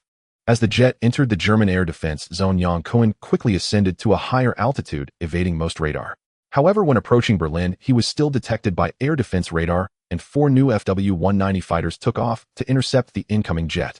Yang Kun had no intention of engaging in battle, utilizing the jet's excellent altitude capabilities to evade the pursuing fighters. Perhaps the enemy observed the prominent black iron cross on the jet's wings and deemed it friendly. The German planes did not scramble again to intercept, instead escorting him away from the skies above Berlin. The secret base was nestled within dense forests between Berlin and Magdeburg, and from the sky, it appeared as an abandoned factory. Yang Kun boldly landed the jet in the center of the factory. He had no intention of concealing his presence. Since he had decided to seize the cosmic cube, he would do so openly. Before long, 2 rows of German soldiers in neatly pressed SS uniforms sprinted from the factory to greet him, with an officer shouting commands in German for the soldiers to line up and welcome. Yang Kun chuckled from the plane, amused by the cheerful welcome. It seemed the Red Skull had trained Hydra well. Adjusting his collar, Yang Kun confidently stepped off the plane. The leading German officer was momentarily stunned upon seeing Yang Kun, who wore a standard gray field uniform and a steel helmet. Before the German soldiers below could react, Yang Kun raised his right hand in a Nazi salute, loudly proclaiming, "Hail Hydra! Hail Hydra!" The Hydra soldiers below reflexively saluted and shouted the slogan, including the German officer. Yang Kun walked past the honor guard, striding forward. The Germans were exceptionally disciplined, and under the Red Skull's rule, they were even stricter with subordinates, daring not to defy his will. Although the Hydra officers and the welcoming honor guard found it strange that the figure stepping off the plane was not their leader, the Red Skull, but rather an Asian with a peculiar accent, no one dared to question it. After all, this was the Red Skull's vehicle. They would never suspect that their revered leader had been sliced in two, nor that he had not grown 2 heads, standing silently, like a telephone pole, awaiting the arrival of their leader. Only when Yang Kun entered the secret base and exchanged fire with the Hydra soldiers did the honor guard suddenly realize something was amiss, hastily boarding the plane to check, and discovering that the Red Skull had been killed. Capture that damned spy. The Hydra officer still had some wits about him, not announcing the news of the Red Skull's death. The corridor of the base echoed with a piercing buzz as waves of fully armed Hydra soldiers surged out, unleashing a rain of submachine gun bullets upon Yang Kun, interspersed with electromagnetic beams. Yang Kun seized an MP-40 submachine gun and began firing at the Hydra soldiers, advancing steadily, like a formidable T-800. Wherever he stepped, Hydra soldiers fell like wheat, swaying in the wind. No one could stop Yang Kun's forward march. Block him. It's too fast. Shut the valve, quickly shut the valve. He's charging in. With an empty magazine, Yang Kun discarded his submachine gun and sprinted towards the base. The barrier originally intended to block external enemies was utterly useless against Yang Kun's near-sonic speed, instead becoming an obstacle preventing the Hydra soldiers from attacking. Pushing forward all the way, Yang Kun reached the core control area of the base, casually dropping the heavy metal door to isolate himself from the pursuing enemies. The central control area resembled a circular fountain, except the center was not a stone sculpture or a spout, but a colossal energy generator with densely packed pipes extending out like a spider's web, and the core of the machine was a blue cosmic cube the size of a palm. The cosmic cube shimmered with enchanting light, breathtakingly beautiful. Yang Kun was overjoyed, never expecting such luck to find the cosmic cube at the very first secret base he searched. Several staff members busy at their instruments halted their work upon hearing gunshots, and when they looked up to see Yang Kun entering unarmed, they exchanged bewildered glances. They were not combat personnel and lacked the courage to confront the intruder. "You go stand over there." Yang Kun gestured towards the corner of the control area. The 6 staff members stood frozen, unsure if they didn't understand English or were simply scared silly. Yang Kun drew his energy sword, swinging it impatiently to herd the staff towards the corner, shouting loudly, "Go." He did not wish to engage in a massacre. Driving the staff away was to prevent any accidental actions that might interfere with his retrieval of the cosmic cube. Yang Kun's understanding of the cosmic cube was minimal, primarily drawn from movies, so it was wise to be cautious to avoid any unforeseen accidents. After driving away, all the researchers, Yang Kun circled around to the other side of the energy generator, transferring the energy sword to his left hand, bending down to reach for the cosmic cube with his right hand. The area surrounding the cosmic cube was enveloped in wisps of mist, exuding a dreamy technological beauty. It felt chilling to the touch, as if it could freeze one's bones. Holding it felt almost weightless, as if grasping an ethereal mist devoid of any tangible substance. Yet it undeniably existed. "This is the cosmic cube," Yang Kun murmured to himself, raising the cube to eye level, the blue hue of the cosmic cube deepening in his grasp. "Gee." The cosmic cube emitted a soft sound reminiscent of a short circuit. Yang Kun felt as if he had been electrocuted, a numbing sensation spreading from his palm to his entire arm. Then the mist surrounding the cosmic cube began to whirl rapidly, forming small vortices, and the cube in his hand transformed from a cold touch to an increasingly hot one, burning like a volcano. Up. Yang Kun's palm visibly melted at an alarming rate, like ice cream under the scorching sun, disappearing in the blink of an eye, revealing his stark, white bones. The bones began to vaporize, disappearing completely, and his palm felt as if it had been burned through by a laser, creating a large hole. The cosmic cube fell in free fall, and the surrounding German staff gasped in unison, fearing it would shatter. Without a second thought, Yang Kun released the energy sword and swiftly grasped the cosmic cube with his left hand. The intense heat again vaporized his fingers, causing it to drop once more. Yang Kun hurriedly switched to his healed right hand to take hold of the cosmic cube tightly. Thus he alternated between his left and right hands, persistently switching until the cosmic cube cooled down again. Yang Kun sighed in relief, gripping the cosmic cube with his right hand, while picking up the energy sword with his left as he approached the 6 whispering German researchers. "Who here speaks English?" "I do," replied an elderly man with graying hair. "Has the cosmic cube ever exhibited similar phenomena before? I mean instances of suddenly generating high temperatures that burn through palms, or such?" Yang Kun inquired. "Yes, this mysterious cube has significant lethality to organic matter. You call it the cosmic cube. I see." Yang Kun realized he should have thought of this earlier. At the very least, he should have worn gloves when handling the cosmic cube. He blamed his impatience and reliance on his self-healing factor for not being cautious. He immediately tore off a piece of fabric to wrap the cosmic cube, securely tying it with a knot in his hand. "I know a little about the cosmic cube. Do you have any special discoveries regarding it?" "It harbors immense energy and is extremely active, releasing vast amounts of energy during its active phase, including electromagnetic pulses or thermal and light energy." The old professor spoke candidly, not hiding anything due to Yang Kun's status as an enemy. Yang Kun chuckled. "So you use the cosmic cube as a battery?" "We have been researching its properties. It seems progress has been minimal." Undoubtedly, these German researchers had not discovered the cosmic cube's ability to open spatial passages. Their understanding remained limited to analyzing and absorbing energy, or rather they had been using the cosmic cube as a strategic energy source akin to oil under Red Skull's limited imagination. Little did they know this was merely the most basic added value of the cosmic cube. "Thank you for your research." Yang Kun waved his hand in satisfaction, activating the metal door and dashing out of the crowd before the Hydra soldiers could react. At the base entrance, Yang Kun encountered the Hydra honor guard, who had recovered from their confusion and with a flurry of punches took them all down, nimbly leaping onto the jet to depart. This sortie was richly rewarding. He successfully accomplished his predetermined objective, obtaining the cosmic cube of utmost importance to him, and casually taking down the arch-villain Red Skull, seizing the most advanced swept-wing jet of the German army. The jet ascended into the sky and Yang Kun switched to autopilot mode, following the same route back to rejoin the main forces at the Austrian monastery, where they had initially parachuted. Even though Steve and Wade had left the armory to carry out their mission, at least Bucky and over 900 prisoners of war were still there holding out for rescue. There was no worry about finding people. During the flight, Yang Kun couldn't help but take out the cosmic cube, finding it hard to imagine such immense energy contained within a small cube. Boldly holding it in his hand, his palm remained icy cold, yet the scorching heat had not reappeared, perhaps, as that German researcher had said it had passed its active cycle.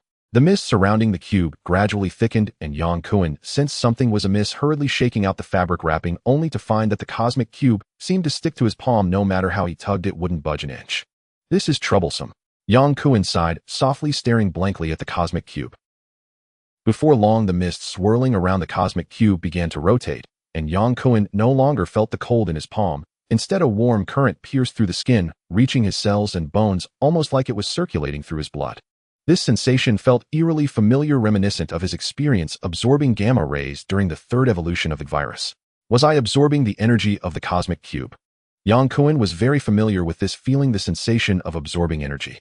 What was different this time was that during the last attack by the tyrant, he lost the ability to move, with only his mind remaining alert, whereas now he was unable to break free from the cosmic cube in his hand, as if a powerful magnetic force was drawing him in.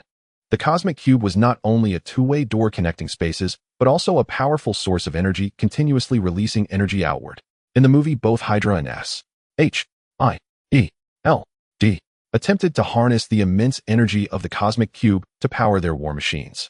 The problem was that Yang Kun was just a flesh and blood being, not a steel machine, and could not contain the overwhelming amount of energy being emitted by the cosmic cube.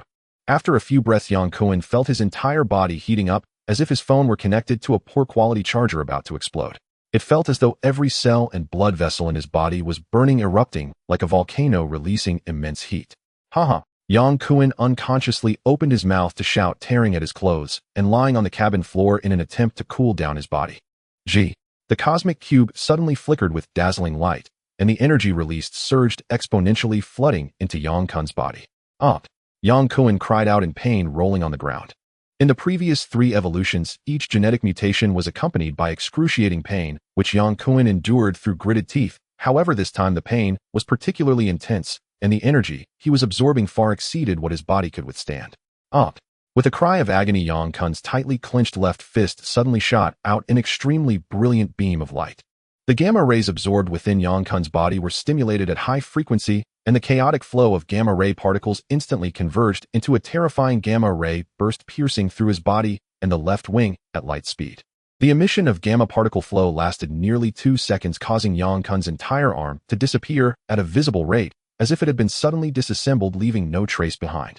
With the release of the gamma rays, the energy within Yang Kun's body flowed out, like a floodgate opened, and the energy that had been burning his body instantly vanished. The cosmic cube in his palm returned to calm, with even the swirling mist dissipating, no longer feeding energy into Yang Kun's body. Yang Kun felt as if all the blood had been drained from his body, leaving only his skin lying on the floor, unable to move, while his left arm began to rapidly heal and grow. Cold air howled into the cabin, and in an instant the jet lost balance, tumbling down from an altitude of 6,000 meters. Yang Kun was powerless, watching helplessly as the aircraft crashed straight to the ground. The remaining right wing flew far away, and soon after the fuel tank collided with the ground, resulting in a violent explosion, and flames engulfed Yang Kun's body in an instant.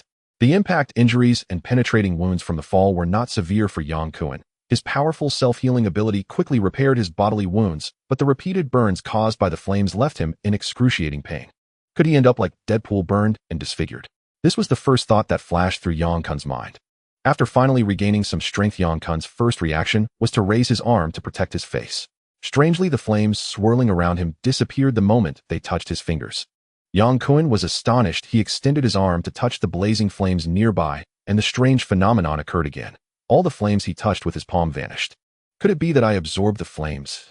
He muttered, then waved his arm to touch the surrounding flames, and without exception, they all disappeared. Is this the ability of the fourth stage of evolution? Flame absorption? Yang Kun looked at his palm repeatedly, somewhat in disbelief. No, it should be called energy absorption. Before the crash, Yang Kun had absorbed a considerable amount of energy from the cosmic cube. He was unsure of the form of energy transmitted by the cube, but it should not be merely thermal energy. It seemed that many mutants also had abilities related to energy absorption, the most famous being Sebastian Shaw, the Black King of the Hellfire Club, who had the ability to absorb kinetic, thermal, and light energies and convert them into his own energy, and could also release the absorbed energy as an attack. The gamma rays Yang Kun had just unleashed appeared to be a result of absorbing the immense energy of the cosmic cube, which he could not contain, forcing him to release it. Otherwise, he might have exploded like a phone battery with a loud bang. After absorbing the burning flames, Yang Kun felt a bit of his physical strength return. His body still felt weak, but he could barely manage to move. At this moment, Yang Kun was in a much more disheveled state than when he first arrived in this world, his entire body covered in soot, as if he had just crawled out of a coal mine. His upper clothes were completely burned away, leaving only half a tattered pair of pants on his lower body, and most of his hair had also been singed off, giving him the appearance of a sharp-looking guy if he held a cigarette. Fortunately, the cosmic cube was still firmly in his hand, and the 2 beam sabers at his waist were also intact, but it was a pity about the world's most advanced jet. Silently estimating the flight time, Yang Kun speculated that he was likely near the intersection of Germany, the Czech Republic, and Austria. In any case, no matter which country he was in, it was within the sphere of influence of Germany. Yang Kun certainly did not fear the German army. What troubled him was how to make contact with the assault team. In any case, he needed to find a place to change his clothes first. Not long after Yang Kun left, 2 British reconnaissance planes appeared in the sky above the crash site, tasked with investigating unusual energy fluctuations. Britain had long discovered Germany's plans to develop atomic bombs, and had dispatched special forces several times to sabotage them, always harboring concerns about Germany's nuclear weapons. The powerful gamma ray burst inadvertently triggered by Yang Kun was observed by scientists in London, who immediately notified the military, prompting the military to dispatch reconnaissance aircraft to ascertain the truth. The Allies maintained aerial superiority, and even deep within German territory, reconnaissance planes could easily infiltrate. This is Firebird 1. We have observed a red beam of light at an altitude of 3,000 meters, resembling the red of a rainbow, or perhaps thinner than a rainbow with no signs of bending. This is Firebird 2. There is a crashed fighter jet on the ground, seemingly a new model developed by the German army. The 2 British reconnaissance planes circled for a while before taking off and returning before the German fighters could chase them away, followed by a jet arriving at the crash site under the escort of 2 FW-190 fighters. The jet had taken off from Hydra's secret base near the outskirts of Germany, and among its crew were the white-haired professor who had spoken with Yang Kun, as well as a burly officer dressed in SS uniform. This officer was Wolfgang von Strucker, the second-in-command of Hydra, who, relying on his aristocratic status, often clashed with Hitler. After Red Skull fell out with Hitler, he brought Strucker into Hydra. With Red Skull decapitated and not growing another head, he was completely finished, making Strucker the biggest beneficiary, rising to become the leader of Hydra. Upon learning that the Cosmic Cube had been stolen, Strucker flew into a rage, ordering Hydra to mobilize all its forces to recover the Cosmic Cube. Yang Kun's activation of the gamma-ray burst also caught the attention of Hydra's scientists, and without hesitation Strucker took the researchers over. Indeed, it is near-infrared afterglow, indeed a gamma-ray burst. So the Cosmic Cube can trigger gamma-ray bursts, the white-haired professor said excitedly as he adjusted his glasses. Strucker grunted, say it simply. Yes, simply put, a gamma-ray burst is a phenomenon where gamma rays suddenly increase and then decrease, releasing immense energy in a short time. How does it compare to an atomic bomb? Its power is completely incomparable. Gamma-ray bursts are the true weapons of mass destruction. No, they should be called weapons of mass annihilation. The energy of a single photon it emits is hundreds of thousands of times that of sunlight. The blazing sun hung high in the sky. Yang Kun walked alone across the plains. The crash site was located within Germany, not far from the borders of Germany, Austria, and the Czech Republic. After careful contemplation, Yang Kun decisively chose to head south into Austria. Returning to the prisoner of war camp, where Ba Ji was located, he needed to contact Wade as soon as possible. The last time in the world of biohazard, Wade, the Prince of Banter, had chosen to recklessly shoulder a nuclear bomb and ended up blown to bits. At that time, Yang Kun did not know if Wade could survive the nuclear bomb, while Rocket busied himself as a bounty hunter clamoring to leave quickly. The two left the world of biohazard, leaving Wade behind. If not for Yang Kun's concern for Jill, he would not have returned to the biohazard world and coincidentally encountered Wade, who would have definitely remained in the biohazard world, continuing to indulge. To be honest, Wade was quite nice to Yang Kun. Their first meeting was pleasant, and he taught him how to use firearms step by step. If it weren't for Wade's formidable combat power, they would have been annihilated when encountering the goddess of vengeance. Yang Kun certainly would not abandon Wade and leave alone. Obtaining the Cosmic Cube meant acquiring the key to activate the portal to leave this parallel universe. What Yang Kun needed to do was to study how to correctly open the spatial passage. Previously, the unconscious contact with the Cosmic Cube triggered an energy frenzy. Although it completed the fourth stage evolution of the G virus, the process was extremely perilous, and he narrowly avoided being obliterated by the immense energy of the Cosmic Cube. Yang Kun was still haunted by the memory. Dr. Zola had studied the Cosmic Cube for quite some time, and perhaps he could offer some constructive advice. Most of the Bavarian region was forested, and after walking for nearly half an hour, Yang Kun had not seen a single house. Finding a place to change clothes was out of the question. Even finding a water source to drink was impossible. Thirsty and exhausted, he just wanted to lie down and rest. A convoy of motorized German soldiers roared through the forest with 2 jeeps and 4 motorcycles proudly displaying the bright red and white swastika flag, clearly indicating they were armed SS troops. Seeing the Germans, Yang Kun felt relieved instead of frightened. He was worried about finding a means of transportation, and unexpectedly the Germans provided him with a vehicle. As soon as the German soldiers spotted Yang Kun, they opened fire from a distance. Yang Kun raised his hands in surrender, allowing the bullets to ricochet off him without making a move. After launching the gamma-ray burst, Yang Kun's energy was severely depleted. He could only support his walking by absorbing the heat energy of flames, not wanting to waste stamina dealing with the foot soldiers. The convoy quickly approached, and the German soldiers from the jeeps and motorcycles jumped out brandishing submachine guns and shouting at Yang Kun in German to not move. Not moving was not an option. Yang Kun charged forward like a cheetah, swiftly incapacitating the German soldiers that had dismounted, and amidst the bullets, he dragged the German officer from the driver's seat and knocked him to the ground with a single punch. Searching each German soldier's pockets, he found some chocolate and cigarettes along with 500 or 600 Reichsmarks. He took the soldier's canteen and drank deeply, feeling much better. After being scorched by fire, he needed to replenish fluids both mentally and physically. After washing his face and biting into a piece of chocolate, Yang Kun put on the German officer's uniform and drove away in the jeep. Entering Austria from the direction of Munich, the nearest large city was Salzburg, the birthplace of Mozart. The German army was strategically struggling in a 2-front war, yet the American forces were blocked in central Italy, and the flames of war had not yet spread to Austria. The streets of Salzburg appeared very peaceful. Yang Kun drove the jeep smoothly with the swastika flag fluttering at the front, serving as the best pass. Occasionally encountering German soldiers questioning him, Yang Kun used the Hydra's slogan to bluff his way through. At this moment, instead of speaking English, he adopted a remarkably cool demeanor and spoke in his native language, claiming he was an esteemed advisor from the East hired by the Red Skull, leaving the German soldiers dumbfounded. The SS and Hydra held sway in Germany, and ordinary German officers truly did not dare to provoke them. Exiting the barbershop, Yang Kun was very pleased with his shiny new hairstyle. As the saying goes, one's head may be severed, but one's hairstyle should remain intact. A perfect entrance for Dingley. In Germany, in the suburbs of Berlin at Baron Strucker's estate. A black Mercedes drove into the estate's gate, and a well-dressed, middle-aged man stepped out of the car, guided by the butler into the hall. "Stryker, my dear friend, welcome to my estate." Baron Strucker, dressed in a black military uniform, personally welcomed him. "My Lord Baron," the middle-aged man, referred to as Stryker, slightly bowed in greeting. As the newly appointed leader of Hydra, Baron Strucker's most pressing concern was to retrieve the lost cosmic cube. The cosmic cube was not only a strategic weapon for Hydra, but also a matter of his own prestige.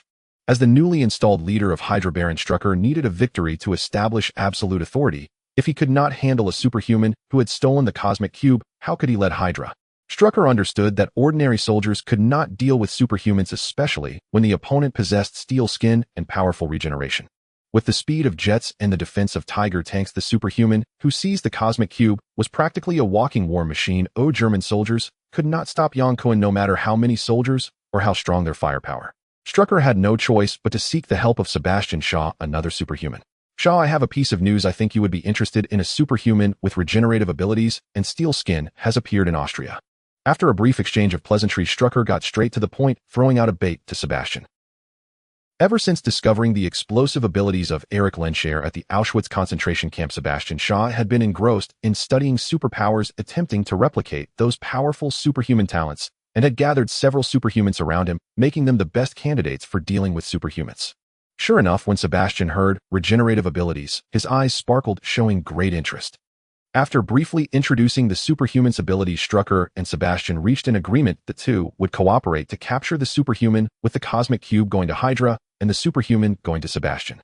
"Shaw, I will arrange a plane to send you to Austria immediately." "Thank you for your kindness, Baron. I have my own ways." Sebastian smiled slightly and called out to his collar, "Red Devil." Boom. Almost as soon as Sebastian's voice fell, a red smoke suddenly appeared behind him. As the smoke dissipated, a creature with blue eyes and a red face, swinging a long tail like a monkey, emerged. "This is the Red Devil Azazel. He can take me anywhere."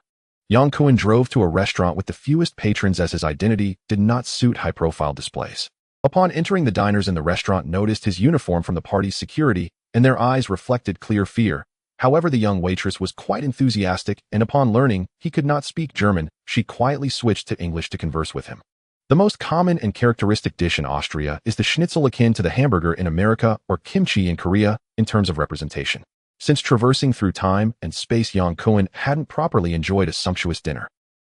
In the world of Biohazard, to evade the tracking of Umbrella Corporation, he never lingered in big cities, and nearly every meal consisted of hamburgers, with roasted chicken leg burgers being the most frequent. Landing in this Marvel parallel universe, he only ate military rations.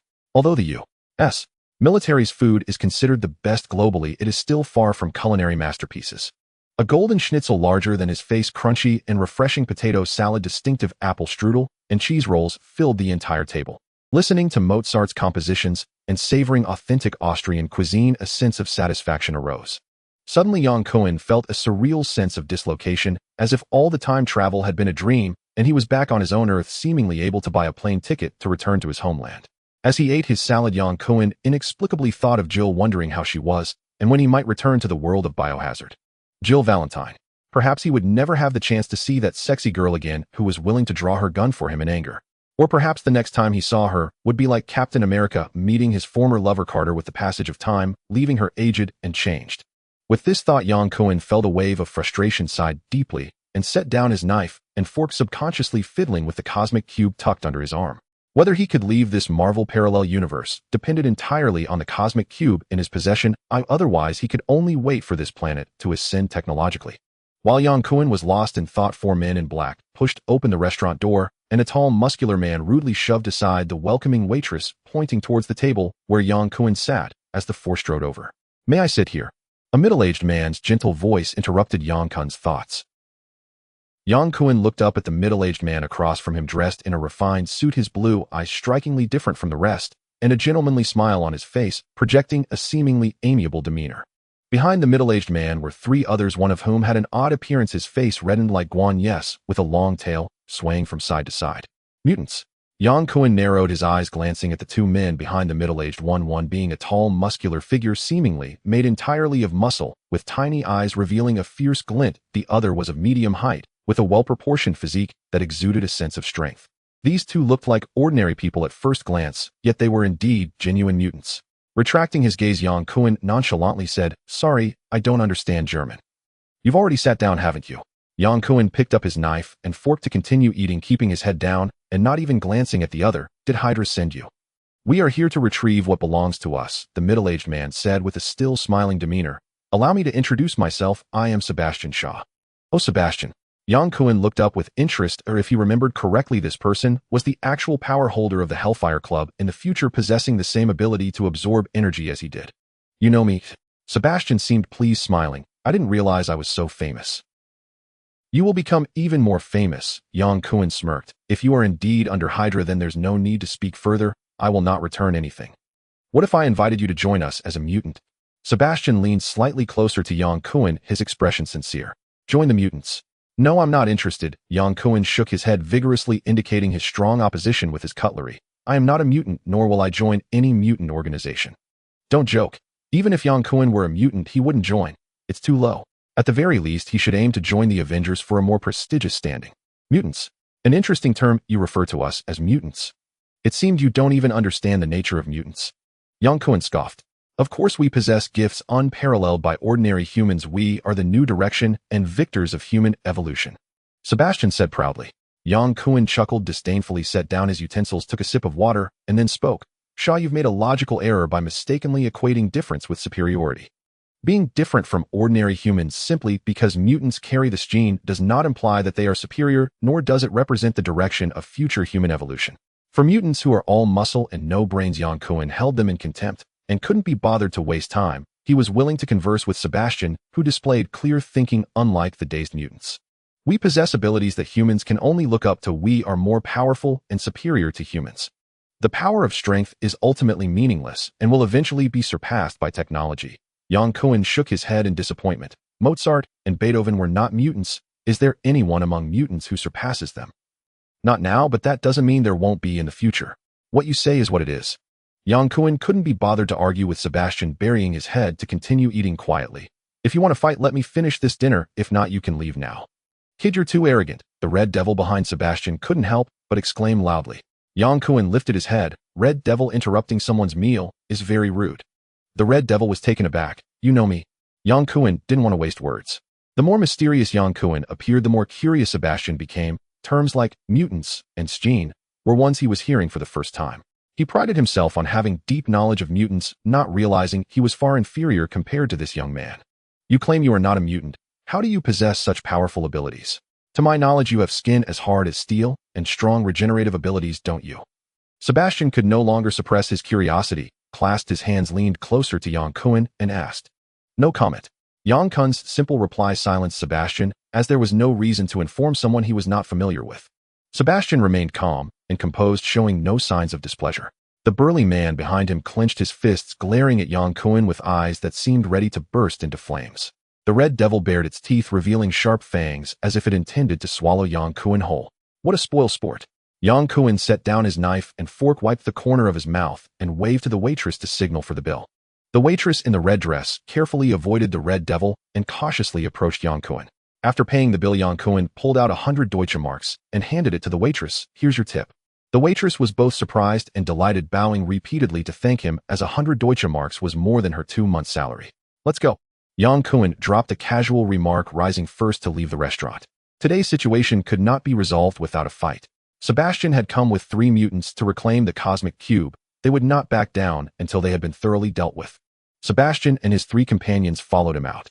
Yang Kun directly got into the jeep, waved casually, saying, "See you outside the city," and then hit the gas, leaving in a cloud of dust. "You bastard, you can't escape," the Red Devil roared. Yang Kun had never intended to run.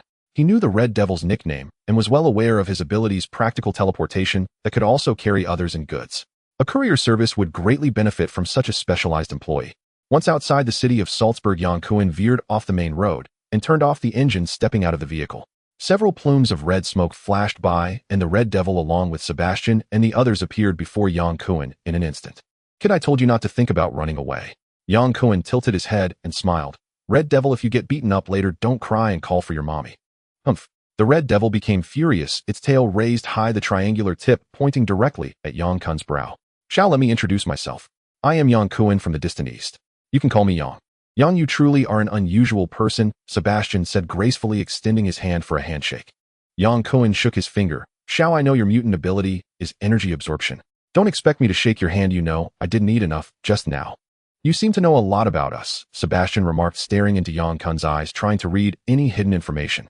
Faced with 4 of them, even with Yang Kun's steel skin and self-healing abilities, escaping from their combined assault would be difficult. Sebastian was puzzled as to why this young man from the east, named Yang Kun, seemed so familiar with him and the Red Devil, while claiming not to be a mutant. This intrigued Sebastian. So what about you guys? Yang Kun pointed at the burly man and the slender one beside the Red Devil. I am the Red Tank, the tall muscular man said in a deep voice. Cyclone. The slender one briefly revealed his nickname, his green eyes locking onto Yang Kun like a wolf. With a swift motion of his arms, he formed a vortex around his body, beginning to spin and gradually creating a miniature tornado. Yang Kun generally disliked unnecessary chatter during battles and preferred to resolve conflicts swiftly. Facing 4 mutants, he felt no fear. However, to protect the cosmic cube from being snatched by these guys, he used the introductions to entice the 2 mutants to reveal their superpowers. The 2 muscle-bound men did not hesitate to share their abilities. Cyclone was not much of a threat, but the Red Tank caught Yang Kun's attention, said to be an unstoppable parkour fanatic once he started running. Humph! The Red Devil shouted, launching the first attack, his form turning into a cloud of red mist and disappearing only to reappear behind Yang Kun, his long tail aimed at Yang Kun's neck. Yang Kun, as if he had eyes on the back of his head, quickly moved and circled to the side of the Red Devil, throwing a punch. Bang! The Red Devil vanished again, reappearing above Yang Kun, diving downwards.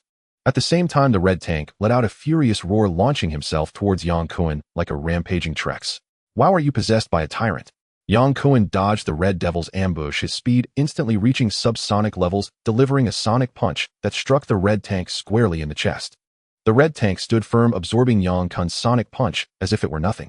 The force of the impact did not wane. Instead, his head charged forward like a rhino, pushing Yang Kun back by 2 steps.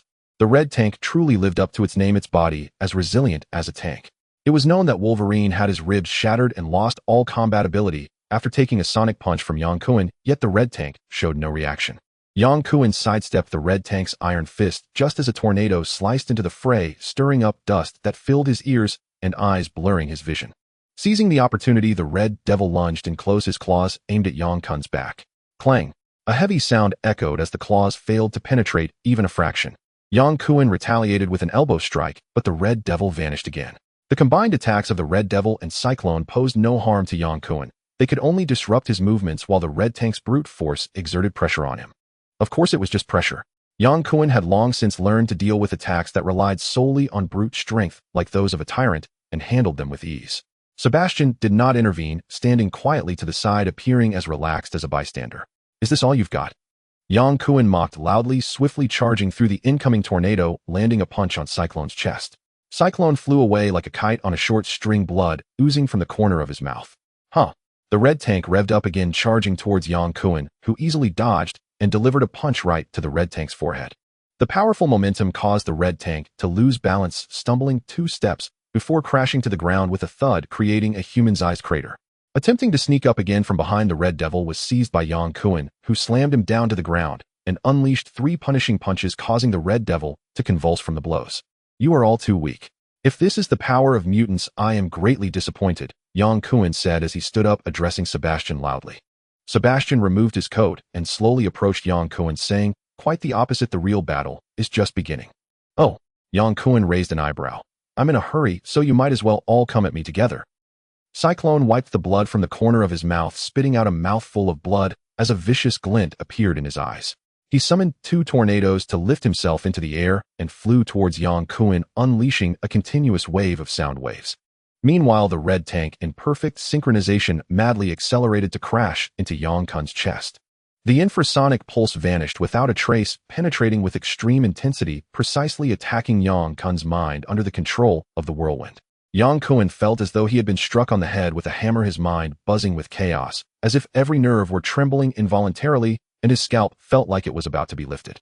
At a loss for composure, the Red Tank crashed into Yang Kun's chest like a meteor amidst the shouting charge. His brain fell into chaos, and with his body defenseless, Yang Kun was knocked back, flying nearly 20 yards before crashing down.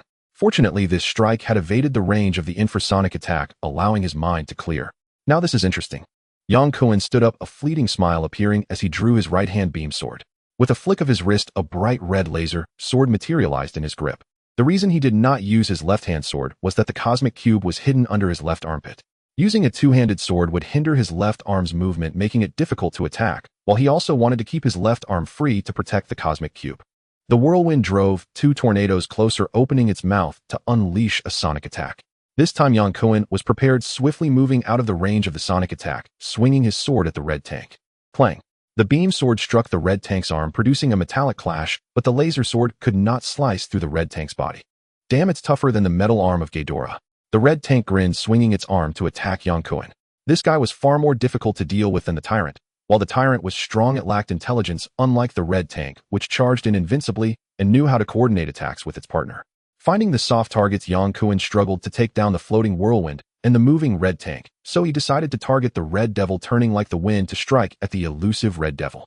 Yang Kun pressed forward, forcing the red devil to constantly utilize its abilities to evade, hiding behind the red tank to temporarily escape Yang Kun's shadow-like assaults. The whirlwind floating in midair turned around, the infrasonic attack locked onto Yang Kun, triggering a wave of resonance in his brain.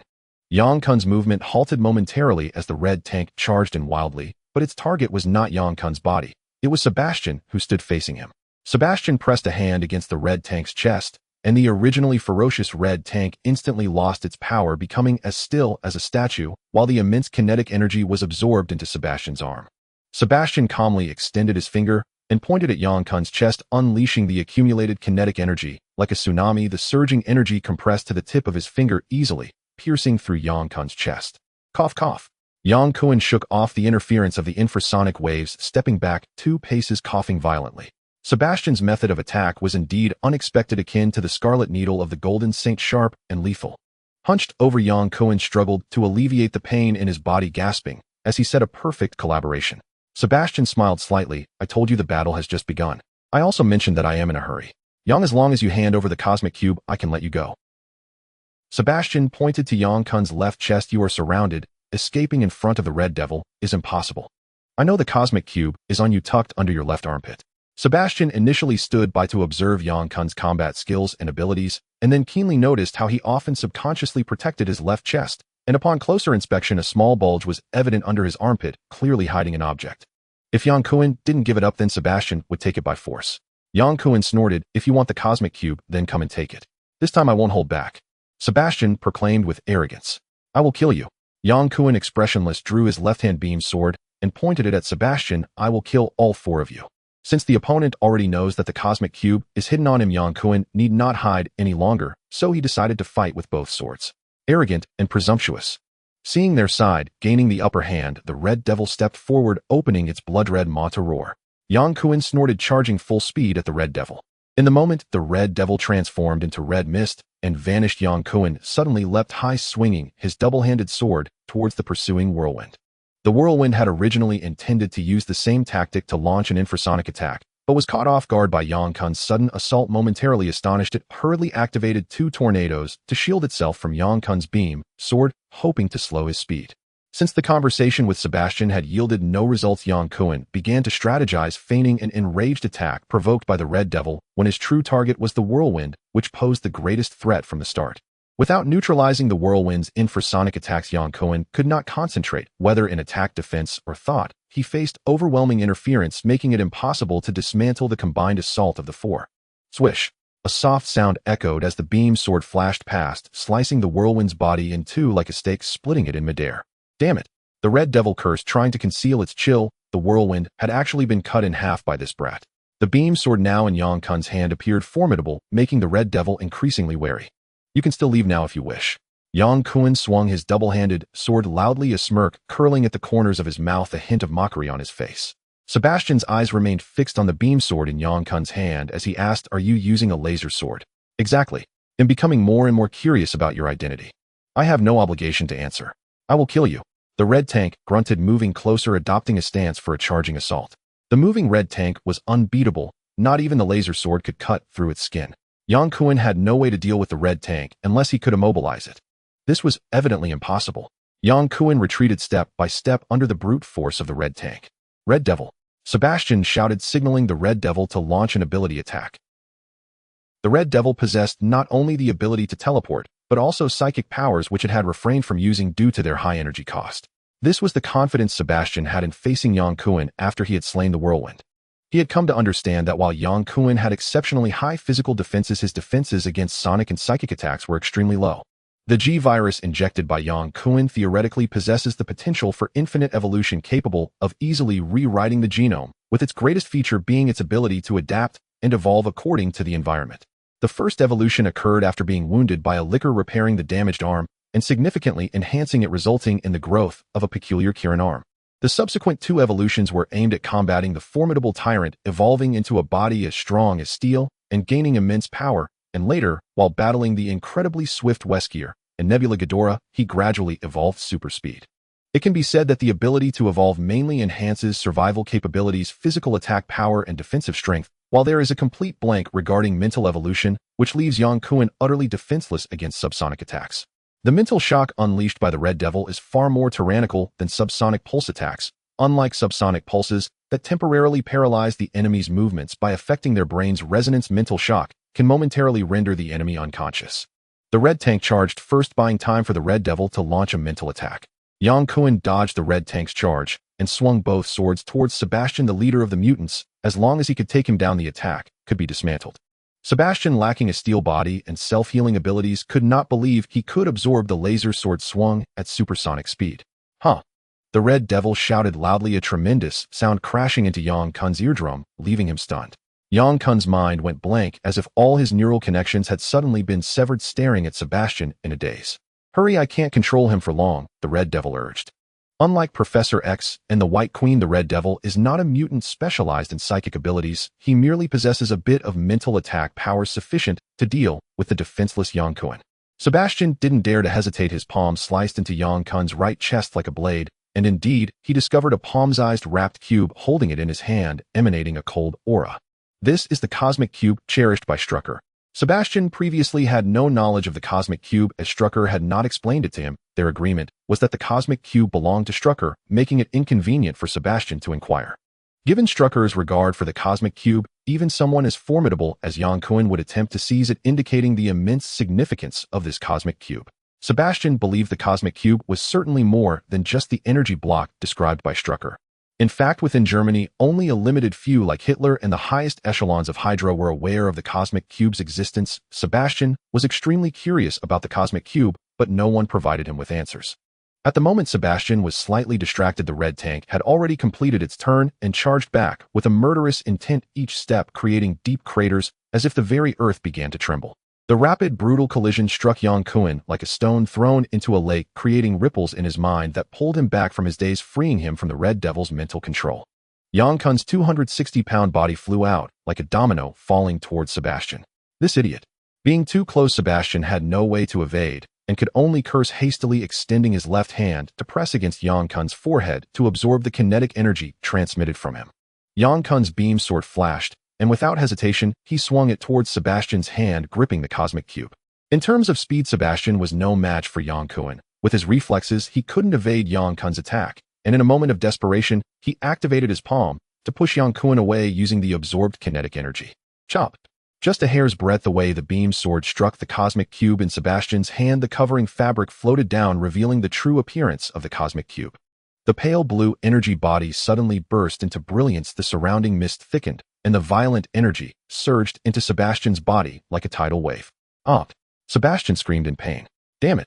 Yang Kun roared angrily. He knew the consequences of activating the cosmic cube's active properties, and without a moment to spare to deal with Sebastian, he quickly retracted the beam sword to seize the cosmic cube from Sebastian's hand. As his palm approached the cosmic cube, a tremendous magnetic force drew Yang Kun's hand, slapping it against the cube with a loud bang. Before he could exert force, the surging energy instantly surged through his palm into his body like a continuous torrent. Having experienced energy saturation once, Yang Kun gritted his teeth and endured, attempting to release the energy within him as he had done before. Ah! Sebastian continued to scream, shaking the heavens. His mutant ability was to absorb any form of energy, but the energy from the cosmic cube was too powerful for his body to bear. Just like Yang Kun's last experience of overloading to the point of explosion, his whole body felt unbearably hot. After his fourth evolution, Yang Kun's physical quality saw a tremendous enhancement, especially as every cell in his body had been baptized by the energy of the cosmic cube, significantly increasing his energy capacity exponentially. Absorbing the energy of the cosmic cube this time was not uncomfortable at all, rather it felt like a soothing hot spring. Sebastian's screams grew more and more high-pitched, surpassing even Pavarotti by 3 degrees, his entire body burning as if submerged in boiling lava. Yang Kun and Sebastian experienced entirely different sensations, akin to a gentle charge versus a frenzied charge. Sebastian's face contorted, his voice shrieking, his palm glowing with blue light, making it clear to anyone that something was amiss. The Red Devil cautiously stepped back, while the Red Tank, without a second thought, reached out to grab Yang Kun. As soon as his palm made contact with Yang Kun's body, he was jolted back, as if electrocuted. "That's strange," the Red Tank muttered, bypassing Yang Kun to reach for the cosmic cube. "Don't move," the Red Devil shouted. "What?" the Red Tank asked in confusion. "Something's wrong, they seem to be stuck." The Red Tank was called the Red Tank not only for his indestructibility, but also because he was muscled all over. His brain wasn't particularly sharp, and he scratched his bald head, asking, "Shaw is trapped, what should we do?" "I don't know either, let's wait and see." "Why is this happening?" Sebastian panted, asking Yang Kun. "Idiot, the cosmic cube is beyond your understanding." Yang Kun replied irritably, "If he hadn't activated the cosmic cube, this wouldn't have happened. I'm about to explode." What do we do?" "Release the energy." Sebastian raised his left hand, just about to release the absorbed energy, when the cosmic cube suddenly flashed brightly, a massive blue halo expanding, enveloping the two. A blue beam shot straight into the sky, and then Sebastian and Yang Kun's hands visibly disappeared, followed by their arms, and then their entire bodies. Sebastian screamed in terror, and even Yang Kun's powerful self-healing ability could not resist the speed of disintegration. Within 5 seconds, the two were completely disassembled into dust-like particles swept up into the blue beam, spiraling upwards at a rapid pace, completely vanishing. The Red Devil and the Red Tank were left in stunned silence. Yang Kun and Sebastian were disintegrated into 2 spiraling streams of high-speed particles by the powerful energy of the cosmic cube. Enveloped in a blue beam of light emitted by the cube, they soared into the sky, breaking through the atmosphere, transcending outer space, and penetrating into the vast universe. In the cosmic space, various particles and rays continuously penetrated the blue beam, passing through the streams of particles formed from Yang Kun and Sebastian, with the rapidly increasing charged particles frequently colliding, causing certain particles to undergo decay reactions and stick to them. The near light-speed blue beam traversed the cosmic space and reached a gray-white planet, with the beam piercing through the thick atmosphere to shine upon the planet's surface. The 2 streams of particles wrapped within separated from their rapid rotation, visibly rearranging the atomic structure. In less than 2 seconds, Yang Kun and Sebastian were completely restored, appearing on the unfamiliar planet. The beam vanished in an instant, and Yang Kun and Sebastian regained consciousness. Opening their eyes, they no longer saw the familiar fields and roads of Austria, but rather ruined stone structures reminiscent of a hall destroyed by war. The sky bore no light, shrouded in a haze of heavy pollution. Beneath their feet lay an endless expanse of frost-bitten ground, permeated by a chilling sensation that pierced to the bone. "Where are we?" Sebastian asked in confusion. "God knows," Yang Kun replied, curtly stamping his foot as a means to vent his frustration. He certainly understood that the cosmic cube was not only a source of energy, but also a temporal gateway connecting 2 spaces. However, until he found the correct method to activate it, Yang Kun was unwilling to recklessly initiate the spatial transmission, never expecting that Sebastian would be randomly transported during the struggle for the cosmic cube. Now, let alone returning to the time of Resident Evil to meet Jill, it seemed unlikely they would even have the opportunity to return to the Marvel parallel universe. Sebastian took a few steps, circling around a tall stone pillar, and remarked, "This seems to be the ruins of some civilization." "Humph," Yang Kun snorted coldly, saying, "I can tell you that we are no longer on Earth. We have been transported to this damned freezing planet, all because of your foolish attempt to seize the cosmic cube." "That's impossible," Sebastian shouted loudly. "What's impossible? I've experienced multiple transports already." "You come from another planet," Sebastian exclaimed in surprise, as if discovering a new continent. "No wonder you used a laser sword." Isn't it a bit late to realize that now?" Sebastian approached Yang Kun with excitement on his face, saying, "Young, you said you've experienced multiple transports. You must have a way to return, right?" "There was an opportunity, but the cosmic cube is not in our possession," Yang Kun sighed. "Unless we can find a temporal device on this planet, we can only wait to die." "Here." Sebastian looked around again, then shook his head in disappointment. From these dilapidated buildings, the technological level of this planet is far below that of Earth. "So you're doomed." Yang Kun's tone was evidently unfriendly, causing Sebastian to quickly step back 2 paces to maintain distance, secretly on guard.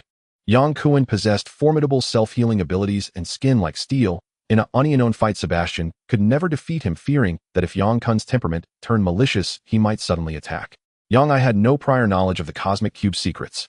Had I known it would open a temporal doorway, I absolutely would not have attempted to seize it, nor would I have made an agreement with Cyclops. Sebastian said with a sincere expression. Besides, discussing this is meaningless. Let's split up and see if we can find any intelligent life forms. All right. Sebastian's face brightened slightly. Hearing Yang Kun's tone indicated that they would cooperate, and he wouldn't seek trouble with him.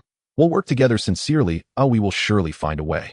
Let's hope so. Yang Kun tossed out a comment, then headed toward the entrance of the ruined hall, with Sebastian hurriedly following in his footsteps. The dilapidated hall towered into the clouds with enormous stone pillars, suggesting that the beings on this planet must be quite large. Stop! Yang Kun suddenly called out, halting his steps. Sebastian keenly observed his surroundings and was horrified to find several massive figures emerging in the ruined hall. Yang Kun squinted cautiously, and soon towering figures emerged from the darkness, surrounding them in layers. These humanoid beings stood about 2 to 3 meters tall, bare-chested. They wore only a hide to cover their groin, resembling primitive barbarians. Their intentions were not friendly. Trouble was imminent. 1 or 2 were not intimidating to Yang Kun, but with so many of them, and the sheer number being uncountable, he felt uneasy deep down. Sebastian appeared even more distressed, his face pale with anxiety.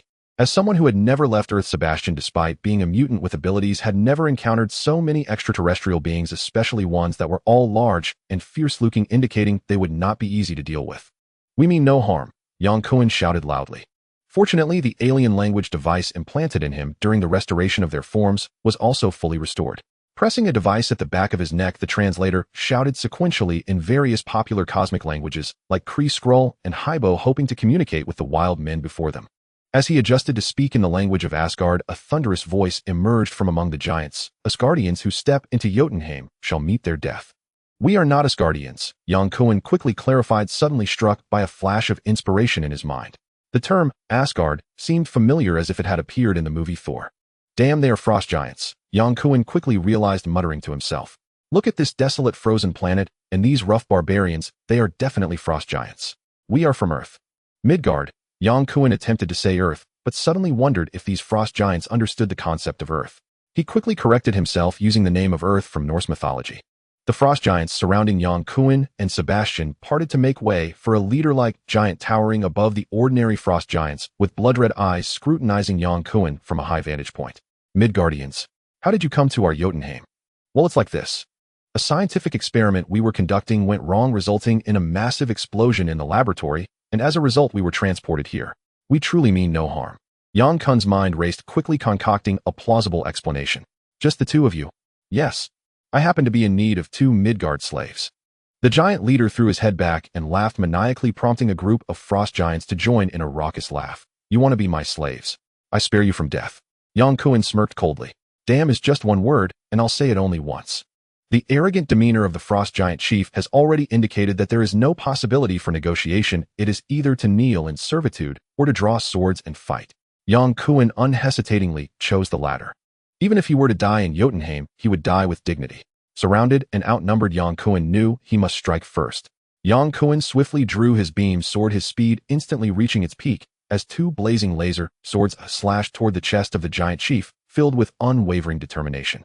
The giant chief did not regard the 2 frail Midgardians before him at all. In his many battles invading Midgard, the weak Midgardians had never dared to resist, only scattering like frightened sheep prey for the Jotun. The giant chief laughed heartily, caught off guard by the sudden attack from Yang Kun. In an instant, the dazzling laser sword was at his chest, and he hurriedly raised his arm to block his body, rapidly armoring itself, thick layers of ice forming on his chest and arms to withstand the blade. The sound of his crack. Yang Kun's left beam sword struck the giant chief's blocking right arm, while the right beam sword sliced through his chest, cutting through the icy armor and piercing flesh, leaving 2 deep searing wounds. The laser sword is merely the most ordinary individual weapon in interstellar combat, yet when used against the Heativerse frost giants, it becomes an exceptionally effective divine weapon. Roar. The giant chief roared in fury, opening his massive maw to bellow at Yang Kun, the intense shockwave disrupting Yang Kun's attack rhythm. 2 frost giants attacked from the left and right, wielding icy blades, trying to interrupt Yang Kun's assault and protect their chief's retreat. Yang Kun did not flinch or avoid their icy blades, ignoring their sharp edges as he stepped forward, swinging his dual swords to sever the arms of the 2 frost giants. The sharp, icy blade pierced Yang Kun's chest, blood flowing down the blade, and the chilling air seemed to freeze the blood in his veins. It was indeed crystal clear and chilling to the core.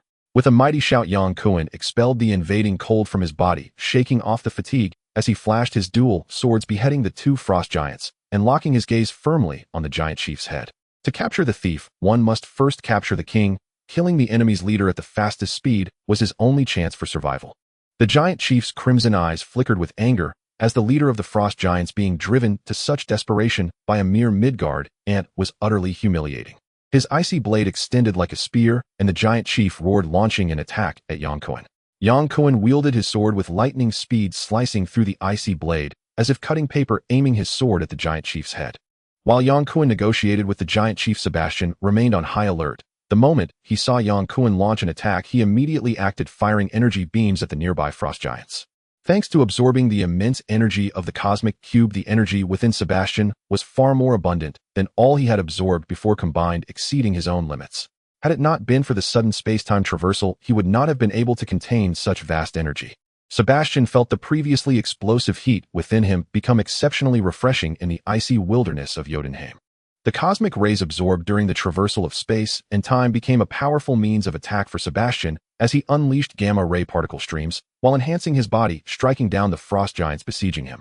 The frost giants, who thrived in cold and feared heat, had no defense against the scorching cosmic rays. Any frost giant struck by Sebastian was pierced through, letting out agonizing cries. Yang Kun had no time to care for Sebastian. His only thought was to behead the giant chief. There was no retreat, only advance.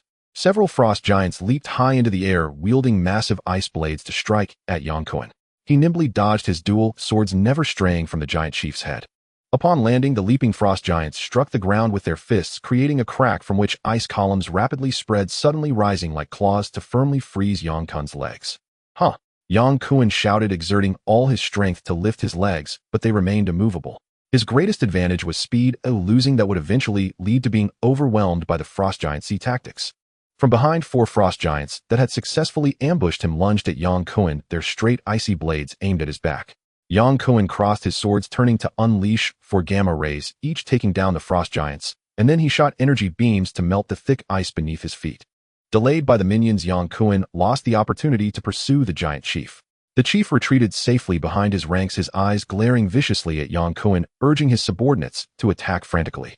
Occasionally, a frost giant would stab Yang Kun, but his powerful healing ability quickly restored him as the energy stored within the cosmic cube surged, expelling the cold from his body. Yang Kun charged forward, relying on his speed to slay the frost giants that rushed at him, breaking their encirclement. He faced 100 foes and showed not the slightest sign of weakness. Oh! Sebastian's cry reached Yang Kun's ears. He turned to see Sebastian pierced through both shoulders by 4 sharp ice spikes, unable to move, crying out in pain. Yang Kun raised his hand to shoot through the heads of 2 frost giants, quickly turning to rescue Sebastian, his speed reaching its peak. The frost giants trying to intercept Yang Kun posed no threat. His speed did not diminish, but rather accelerated once more. Suddenly, Yang Kun felt as if he had crashed into a wall, nearly falling to the ground as the air pressure around him surged, condensing into a misty mass. The sound barrier. Yang Kun realized he had unintentionally approached the speed of sound and encountered the sound barrier. Raising his hand, he unleashed gamma rays to eliminate 2 frost giants attempting to ambush Sebastian, and Yang Kun sharply accelerated, bursting through the misty barrier. Having thoroughly broken through the sound barrier, he reached unprecedented supersonic speeds. The difference between supersonic and subsonic speeds is merely a word, but for Yang Kun, the power between them is worlds apart.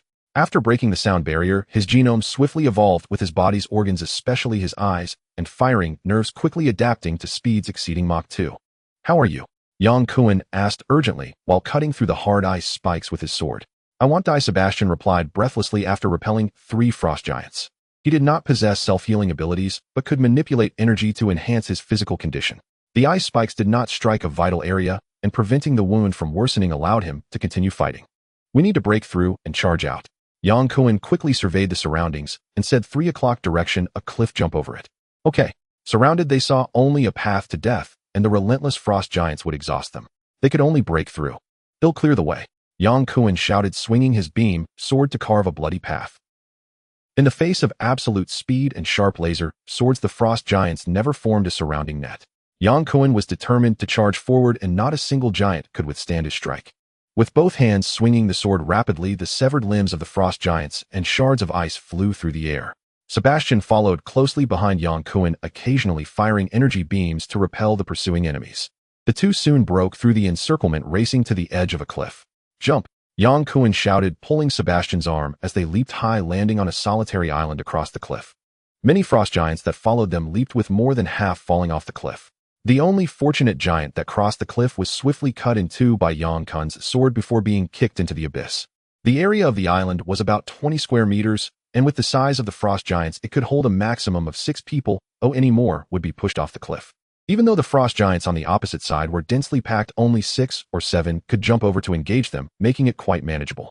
Yang Kun engaged in close combat, while Sebastian provided ranged attacks, making it impossible for any number of foes to breach their defense. The fierce frost giants launched multiple assaults, all of which Yang Kun slashed down, leaving them to roar in frustration on the opposite cliff.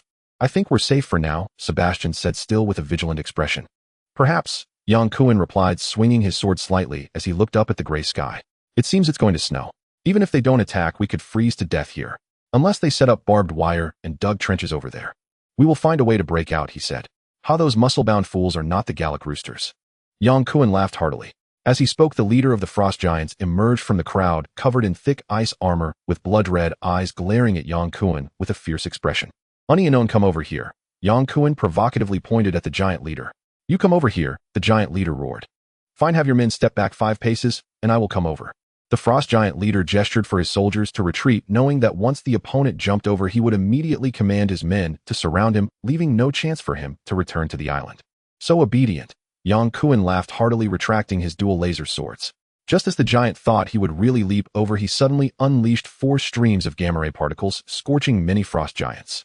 Sebastian responded in kind, and the two unleashed indiscriminate attacks, like coastal artillery, instantly taking down a large number of frost giants. The giant leader was furious and ordered his subordinates to charge and attack. The frost giants not attacking were at most scorched by the duo's energy beams, but when they leaped high to attack, they became moving targets for Yang Kun and Sebastian, with all giants losing their heads before even beginning to descend. The giant leader was so enraged he looked like he might spew fire. He raised his right hand and waved it, causing a massive frozen statue in the hall behind him to suddenly shatter, and a monster resembling a giant lizard burst forth from the thick ice, roaring as it charged forward. The giant lizard, dragging its long tail, appeared even longer than the giant leader, sprinting towards the solitary island where Yang Kun stood at incredible speed. "Damn it," Yang Kun cursed. "Sebastian, cover me. I'll charge in to draw that beast away." "Okay," Sebastian replied, attacking the frost giants on the opposite side once more. Yang Kun leaped into the air, and before he landed, he fired 2 energy beams. After landing, his speed increased to supersonic, wielding his dual swords to slash at the frost giants. A group of frost giants clearly did not expect Yang Kun to dare launch a counterattack, and they were caught off guard, falling like wheat being cut down.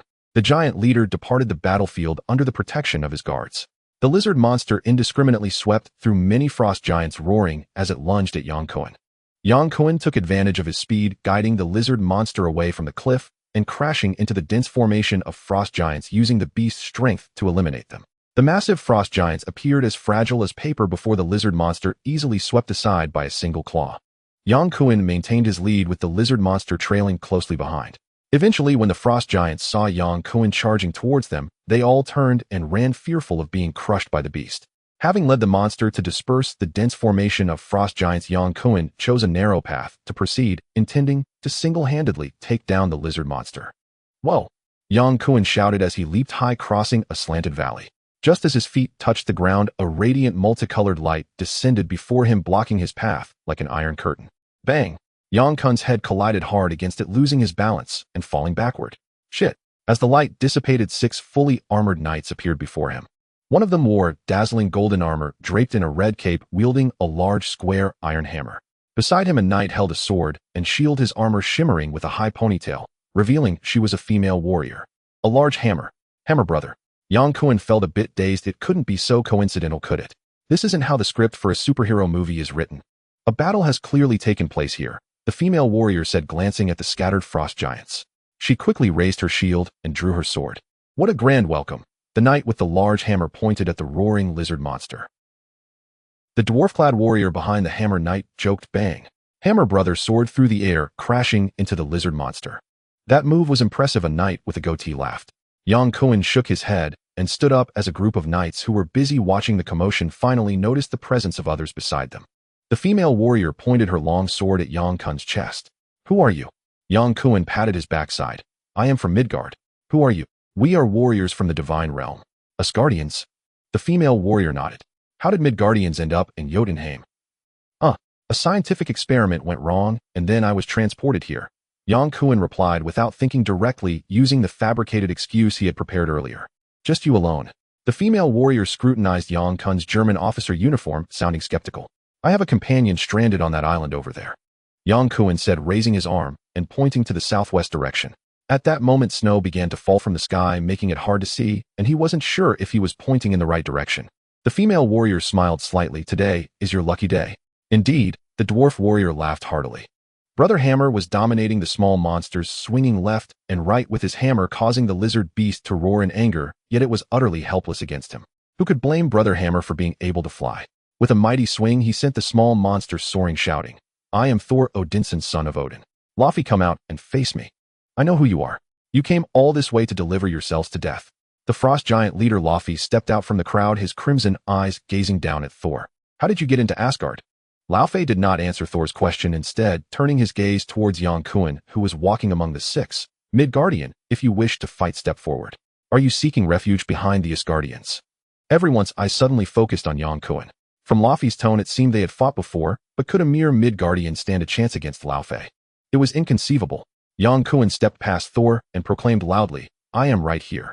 Wait, Midgard is protected by us Asgardians. You cannot kill the Midgardians." Thor swung his hammer, declaring, "You do not understand the consequences of battle. You are just a little boy trying to prove yourself as a man." Since inheriting the hammer, Thor had been undefeated in battle, never having faced such provocation. He tightened his grip on the hammer and shouted, "I've had enough of your mockery, you little boy." The warrior beside him hurriedly leaned in and whispered, "Thor, wait a moment. Look around, we are outnumbered." Thor gritted his teeth. "Do not contradict me, brother." Yang Kun nodded inwardly, realizing he was indeed Thor's brother, likely the infamous Loki. Laufey then spoke, "You do not understand the consequences of war, but I do. Let's go while I still allow it." Loki slightly bowed in response, saying, "We accept your gracious permission." Thor, filled with indignation, was pulled back by Loki. Laufey sneered disdainfully, "Run home and cry in your mother's arms, little princess." "We're doomed," Loki muttered, bitterly, feeling helpless. He knew his brother all too well. His fiery temperament made provoking him a terrible idea, for no one could bear the consequences of such provocation. Thor smirked coldly, channeling all his rage into the wrath of the thunder god, swinging the hammer back and striking Laufey squarely in the chest. Laufey didn't even have time to grunt before being struck by Brother Hammer's furious blow, crashing heavily against the giant pillar and sliding down like a pancake.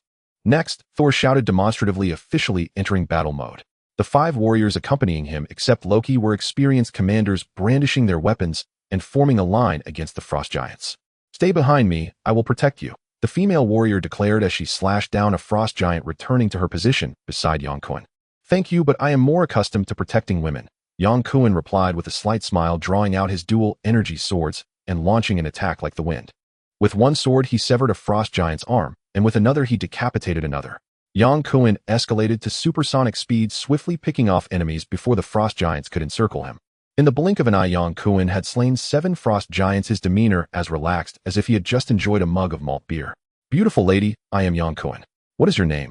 Returning to his position, Yang Kun stood shoulder to shoulder with the female warrior, exuding a sense of camaraderie.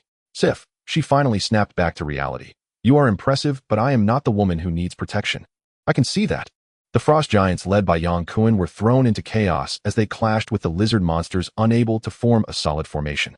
In their haste, they could not gather a large number of soldiers to besiege Thor and his group, who were easily dispatched with a single blow from Thor's hammer. "Come on, bring me something tough," Thor taunted. Just then, as if on cue, a formidable creature appeared, a lizard beast that had been beaten by Thor, jumping back into the fray. Yang Kun felled 2 frost giants and made his way towards the lonely island, calling for Sebastian to come and join him in battle. Their only hope of escaping this damned Jotunheim planet rested on the shoulders of Thor. Sebastian was unaware of the developments. He was too far away to see Thor and his group appear and engage in battle. However, he trusted Yang Kun's words. Dying in battle would be better than freezing to death. Yang Kun and Sebastian teamed up, engaging in close combat and ranged attacks, without any blind spots, easily breaking back into the encirclement and fighting alongside the Asgardian warriors. Including Brother Hammer, the 6 warriors of the Divine Realm were all melee fighters, and Sif watched in amazement and delight as Yang Kun and Sebastian unleashed energy beams with their bare hands. Their astonishment stemmed from the Midgardians' combat prowess being so formidable, seemingly not inferior to their divine warriors. Their joy was due to having these 2 powerful allies, significantly increasing their chances of escaping this icy planet. Heimdall, the gatekeeper of Asgard, had said that if they brought threats into Asgard, he would close the Bifrost and not let them enter. With Thor and Yang Kun as their ace fighters, the Frost Giants could not form a proper encirclement. The 8 of them formed a circular defensive formation, fighting and retreating towards their teleportation entrance. Heimdall opened the Bifrost. Loki called out, being the first to retreat to the teleportation point, looking up at the sky. "That monster is coming again," Sif shouted loudly. Thor, spinning his hammer, prepared to confront the relentless monster, but Yang Kun interjected, "Let me handle this." Putting away his dual energy swords, Yang Kun extended his arm and unleashed a gamma ray burst, a dazzling light streaking through the air, vaporizing the massive body of the lizard monster in an instant, leaving no trace behind. The gamma ray burst penetrated through the monster and the frost giants behind it like skewers, leaving a magnificent red afterglow. The gamma ray burst Yang Kun unleashed this time could not be compared to the explosive power he had when holding the cosmic cube. From the perspective of energy discharge, it could hardly be considered a gamma ray burst, but rather a gamma ray shockwave. Even so, its power was astonishing, intimidating the pursuing frost giants. Lao Fei raised his hand, signaling his warriors to abandon the chase. The 6 divine warriors regarded Yang Kun with newfound respect. His displayed combat power shattered their preconceived notions of the Midgardians. Was this the same world where Thor was once called a god for casting 2 lightning bolts? Just how strong had the Midgardians become? Yang Kun had always preserved his strength, or rather, he had been conserving the energy within him, relying on his self-healing abilities and superior speed to battle the frost giant, never easily launching energy beams. This was due to his harrowing experience of completely depleting his internal energy, a pain more unbearable than death. Had it not been for his self-healing factor, he would have been reduced to ashes during the 4th stage of evolution. At this moment, retreating alongside the warriors of Asgard, he saw no need to conserve energy. To showcase his abilities to Laufey, Yang Kun unleashed 90% of his energy to unleash a small gamma ray burst. Indeed, it successfully halted the pursuit of the frost giant. As for the astonishment of the Asgardian warriors at Yang Kun's combat prowess, that was far from his concern. With no time to spare for inquiries, a radiant beam of multicolored light descended from the sky, enveloping the 8 of them. Immediately, a powerful force of attraction emerged, lifting them into the air as they ascended along the energy pathway formed by the rainbow back to Asgard. Yang Kun had traveled through time and space so many times that he could hardly recall them all. The most comfortable experience was naturally traversing with the space gem. With a blink of his eyes, he could cross parallel universes and reach his destination. Next was the rainbow energy pathway he was currently on. Although his body felt uncomfortable from the pressure of the magnetic field, it was still within an acceptable range. The most uncomfortable experience, of course, was being forcibly transported using the cosmic cube. Not to mention the tremendous uncertainty of being disassembled into a particle beam and then reconstituted. Just the violent collisions with cosmic rays and charged particles during the transport process were enough to give one a headache. Fortunately, both Yang Kun and Sebastian possessed the superpower to absorb energy, allowing them to digest the energy of the universe. Had it been an ordinary person, who knows what sort of trouble might have ensued.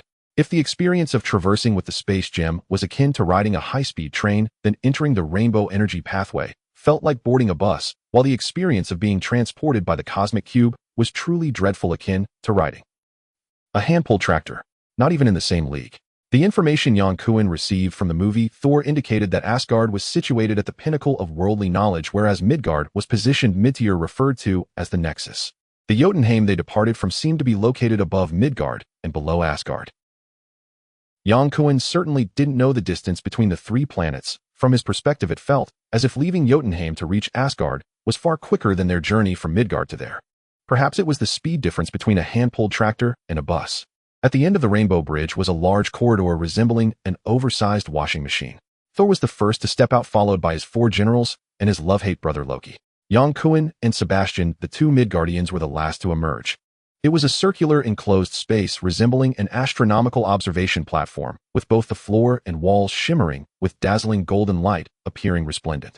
In the center of the elevated platform stood a figure clad in golden armor, holding a radiant longsword, gazing solemnly at Yang Kun and Sebastian, clearly wary of the unfamiliar outsiders. "He is injured. Take him to the medical room first," Thor pointed at Sebastian. I will go with him, Yang Kun spoke up. Wait a moment, said Heimdall, who was dressed like a golden-clad Taurus guardian as he descended from the central control platform with his longsword in hand. I have questions for you. Me? Yang Kun feigned confusion. How did you teleport to Jotunheim? It was a scientific experiment gone wrong. No, Heimdall flatly countered Yang Kun's lie. I cannot see the method of your teleportation, but I can assure you it is certainly not due to a failed scientific experiment.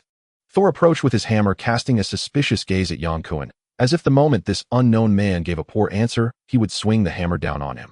Yang Kun's mind was racing, and he finally made up his mind, saying, it was the cosmic cube. We inadvertently activated the cosmic cube, which led to us being randomly transported to Jotunheim. I see that makes sense now. Heimdall revealed a look of relief, a hint of a smile appearing on his poker face. You were not randomly transported to Jotunheim. Rather, it just so happens that Jotunheim and Midgard are in a state of parallel displacement with a space-time tear connecting the two planets. The shortest distance is from Midgard to Jotunheim.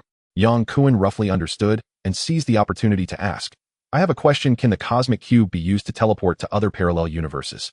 Not possible, Heimdall denied outright. Yang Kun felt disheartened. It turned out that all his efforts were in vain. He then asked hopefully, can the rainbow bridge reach other universes? I haven't tried it, Heimdall replied. A glimmer of hope sparked in Yang Kun's heart. So there's a possibility then? Heimdall shook his head. Not at all. Using the rainbow bridge to open a passage to parallel universes requires traversing through dark space, and the energy required is immense, making it impossible to achieve. Thank you for your generous answers, Yang Kun said, trying to mask his disappointment as he expressed his gratitude to Heimdall. All right, take them to the treatment room, then send them back to Midgard, Thor said loudly, waving his hammer. At that moment, a warrior clad in golden armor appeared at the entrance of the rainbow bridge, bowing to Thor. Father of the gods, please invite Prince Thor and Prince Loki to the palace hall. Understood, we will go immediately. Thor and Loki left the guard tower side by side while Sebastian was escorted to the treatment room by two generals. His injuries appeared serious, but with his mutant powers he could fully recover without treatment. He feigned being gravely injured to mislead the Asgardians. Who knew whether the Asgardians would change their attitude and turn against them? Under the rainbow bridge was a vast river seemingly wider than the Yangtze River by more than double. There were no inhabitants along the banks, which were paved with large stone bricks, and both sides of the road were adorned with various flowers and trees, creating a stunning view. Asgard truly seems like a beautiful fairy tale land, Yang Kun remarked softly. Sif turned around to glance at Yang Kun, a hint of a smile breaking through her resolute demeanor. This is indeed a celestial palace. Then you must be a celestial being dwelling in the palace, Yang Kun teased with a smile. Sif lifted her chin proudly, declaring, I am a warrior. Indeed, an elite warrior. Sif took pride in her abilities. Being praised by Yang Kun brought her joy, and she deliberately slowed her pace to walk alongside Yang Kun. How many people in Midgard are as formidable as you? Yang Kun smiled slightly. Do you want the truth or a lie? Sif shot a glare at Yang Kun. Of course it's the truth. Who wants to hear lies? Well, the truth is the mightiest warrior in Midgard is me, Yang Kun. Haha. Sif couldn't help but burst into laughter, causing the three warriors walking ahead to turn around. She quickly reconsidered. Given Yang Kun's displayed combat prowess, his claim of being the strongest in Midgard might indeed be true.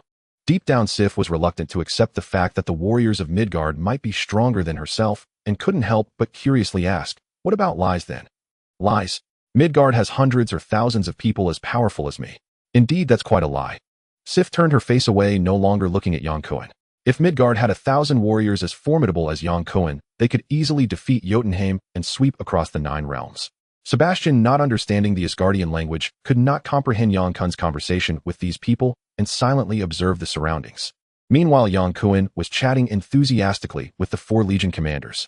Asgard is a nation founded on martial prowess, venerating strength and conquest. Recently, under the rule of Odin the All-Father, there have been few large-scale wars, yet the martial spirit is deeply ingrained in the blood of every Asgardian. Yang Kun's bravery and exceptional combat abilities displayed in Jotunheim earned him the recognition of several legion commanders who were eager to converse with him. Through casual chatter, Yang Kun learned that aside from Sif, the other 3 legion commanders were not natives. The burly dwarven warrior Finistano was a prince of the dwarven kingdom of Nidavellir, the warrior with a goatee Horgan was a prince of Vanaheim, and the shortest warrior Vandal was a prince of Niflheim. As princes of the 9 realms, they followed Thor, the future king of Asgard, into battle to protect the peace of the 9 realms. The healing center was not far from the riverbank, equally radiant with golden light, exquisitely resembling a prince's chamber. The 2 young and beautiful physicians responsible for the treatment wore golden adornments and light white veils moving gracefully like willow leaves in the wind, truly a feast for the eyes. Sif and her companions escorted Yang Kun and Sebastian to the treatment room, instructed the physicians and the guards at the door, and hurriedly left. Their journey to Jotunheim with Thor was an act against the will of Odin the All-Father, and they were uncertain of the punishments that awaited them. Sebastian's injuries were not severe. His willingness to accept the Asgardians' advice to stay for treatment was primarily to learn more about Asgard. For someone like Sebastian, who was just a day ago chasing fugitives in Austria, the series of events had been too shocking, and he needed time to process everything. Jotunheim and Asgard, these realms from Norse mythology, actually exist. Sebastian sighed lightly. You knew about this beforehand, didn't you? Through the open window, he could see the dazzling nebula and the star-filled sky resembling jewels embedded in a painting. Yang Kun gazed at the crimson nebula, lost in thought before finally speaking. I knew a little, but I didn't expect the cosmic cube to transport us to Jotunheim. I should have worn an extra military coat. Being a meticulous German, Sebastian lacked the humor of an American cowboy. He showed no sign of a smile at Yang Kun's teasing. From which parallel universe did you cross over? Sebastian asked earnestly. Well, how should I describe the coordinates of my parallel universe or its universe number? It's like a Halloween prank. I was suddenly transported. So you're just an ordinary person? You didn't have any superpowers before the transport? That's right, Yang Kun replied with a smile. You're quite obsessed with superpowers. Yes, I believe it's a human gift. Humanity can become powerful, stronger than those on these planets. I retract my gaze and raised an eyebrow. I'm afraid I'm disappointed that you still cling to the superiority complex of mutants. In fact, mutants only possess an additional X gene code compared to ordinary humans, which gives rise to various superpowers. I, without the X gene, can also possess powers not inferior to mutants by rewriting my genome. Your mutant superiority theory is worthless in my eyes, Yang Kun said coldly. Mutants are a breakthrough in human evolution. You cannot deny that. Perhaps a branch of human evolution, but that does not mean mutants are superior to humans. Yang Kun pointed out the distant Bifrost outside the window, the Bifrost that traverses time and space utilizing light energy technology that is centuries ahead of humanity. Technology is the direction of human advancement. The superpowers derived from genetic mutations do not impact the overall development of humanity. Of course, I recognize the power of alien technology, Sebastian said as he walked to the window, watching the Bifrost with Yang Kun. Humanity needs to catch up with advanced civilizations, so we need a unified will to be consolidated under strong leadership. Like Hitler, Yang Kun said mockingly. Of course not, but I believe a strong hand in leadership is necessary. Yang Kun shrugged. It seems we have no need to continue this conversation. Their conversation ended on a sour note, and Yang Kun did not change any of Sebastian's thoughts. The two, accompanied by two golden-armored warriors, headed for the Bifrost. Heimdall remained as steadfast as ever in his duty, opening the Bifrost for them. The Bifrost shimmered with multicolored light as the two prepared to step into the energy passage when Sif and the 3 Legion commanders arrived in a flying vehicle. Yang Kun. Actually, you don't need to see us off. Heimdall will accurately take us home, right? Yang Kun said with a relaxed smile. Thor has gone to Midgard, and we hope to entrust you with his protection, Sif said, jogging a few steps and speaking urgently. The mighty Thor, the god of thunder, still needs protection. This is a joke, right? Just as Yang Kun was about to tease, he suddenly recalled the plot concerning the god of thunder, unless Thor had been stripped of his powers and mighty hammer by his father Odin, becoming a mere mortal. Wait a minute, I need to know the full story. It's like this. Sif briefly recounted the events leading up to their actions against Odin's will, inciting the enmity of the frost giant King Laufey of Jotunheim, and the potential for an all-out war, with Thor being punished by Odin and stripped of his powers, sent to Midgard for reflection. Why don't you go to Midgard? Yang Kun asked indifferently. We cannot act against the will of the All-Father, otherwise it would be treason. Sif looked at Yang Kun eagerly. You are different. You are a Midgardian, a powerful warrior. All right, Sif, since you brought us back from that damned frozen planet to beautiful Asgard, I accept your request. What payment will you provide? What kind of payment do you want? Gold or gems? Those are meaningless to me. What a joke. Coming to Asgard only to return with a pile of gold and gems, wouldn't that be like entering a treasure mountain and leaving empty-handed? Living without aspiration is no different from being a salted fish. So what do you want? My request is quite simple, Yang Kun said, stroking his chin. I want a set of armor, a set that can fly. Naturally, what Yang Kun desired the most was the pass to Asgard, which would facilitate his future travels between Earth and the Celestial Palace.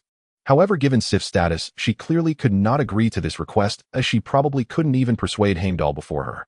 Agreeing to be the bodyguard of Hammer Bro, he would have ample opportunities to build a good relationship with him in the future, making it not too difficult to obtain the privilege of free passage to Asgard. Thus, Yang Kun settled for requesting a set of flying armor. Flying is a common dream for humanity, and Yang Kun was no exception. Not only does flying offer a tremendous advantage in battle, but it also greatly simplifies movement, or at the very least it looks cool. Asgard is a nation built on martial prowess boasting countless armors in its armory, but it seems there are none that possess flying capabilities. Celestial Palace warriors either fly themselves or ride flying creatures into battle, so there is no demand for flying armor. Sif pondered for a moment and said, "The Celestial Palace does not have flying armor. Would you consider exchanging it for a weapon?" "I have weapons," Yang Kun replied, patting the beam sword at his waist, then pointed at the damaged German coat on his chest, saying, "I only lack armor." Surely the mighty Asgard doesn't lack even a single set of armor. At this, Sif's face turned serious and she said loudly, "That's absurd. How could we Asgard not have armor? However, forging takes time." As she spoke, her gaze shifted to the dwarf Prince Fandistino. The other two Legion leaders simultaneously turned to look at their dwarf companion. Fandistino shouted, "What are you all looking at me for? I can't forge." Sif stared at Fandistino. "You are the prince of the dwarves." "Exactly," Holgen chimed in. "Tino, you are a prince, but shouldn't be difficult to ask for a set of armor to be forged." "Fandistino, have you forgotten who led you to victory time and again? Surely you wouldn't be stingy, even for a set of armor." All right. The dwarf prince raised his hand helplessly. "They'll take care of forging the armor, but I must make it clear beforehand that our dwarf-forged equipment is always of excellent quality and takes a lot of time to produce." "No problem," Yang Kun smiled and nodded. "I'm not in a hurry, though I can wait until I complete my task of escorting Hammerbro, a Thor, before collecting my reward." Yang Kun almost let the name of Hammerbro slip out, but managed to change it quickly. Sif looked at Yang Kun in confusion. "How do you know the god of Thunder's hammer is in Midgard?"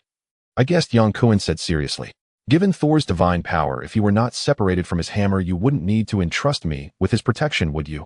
"That's true." The dwarf Prince Fandistino nodded in agreement. "All right, we should get going. A Thor is still waiting for me in Midgard." Yang Kun waved goodbye to Sif and the others and stepped into the Rainbow Bridge, first followed closely by Sebastian. As the two disappeared into the Rainbow Bridge, Holgen asked, "Can we trust these two Midgardians?" "I suppose so," Sif replied, her confidence wavering. They had known Yang Kun for less than a day, making it difficult to judge his character. With no other options, they had to choose to trust him. "Heimdall, we'll keep an eye on Thor." Sif provided some encouragement to her comrades. The usually silent Heimdall spoke solemnly. "Yes, I will watch over Thor." The sensation of traveling through the Rainbow Bridge felt much better this time, without the discomfort of the first experience. In the vastness of space, time has no meaning. Yang Kun lost track of how long they had been flying until he suddenly felt his feet touch solid ground. The rainbow-colored light that surrounded them dissipated, revealing a desolate desert. "I wonder where this is, eh?" Yang Kun looked around and muttered to himself. He believed that Heimdall, overseeing the 9 realms, would not send them back to Earth too far from Thor. "It looks like the southern or central desert of the United States, maybe New Mexico or Texas," Sebastian said. "Have you been to the United States?" "Long ago." "Let's go, we need to find Thor. I believe he must be nearby." "That is Guardian. What do you need him for?" Sebastian asked, keeping pace with Yang Kun. He was unaware of the conversation between Yang Kun and Sif, so he could never guess that Yang Kun would be Thor's bodyguard. Yang Kun smiled. "I accepted a commission to be his bodyguard." "Does he even need a bodyguard? Even a tiger needs to nap sometimes." The two soon found a small town along the road with low houses and narrow streets, resembling a backdrop from a Western film. As they entered the town and felt the residents' angry glances, Yang Kun realized that his SS uniform was inappropriate.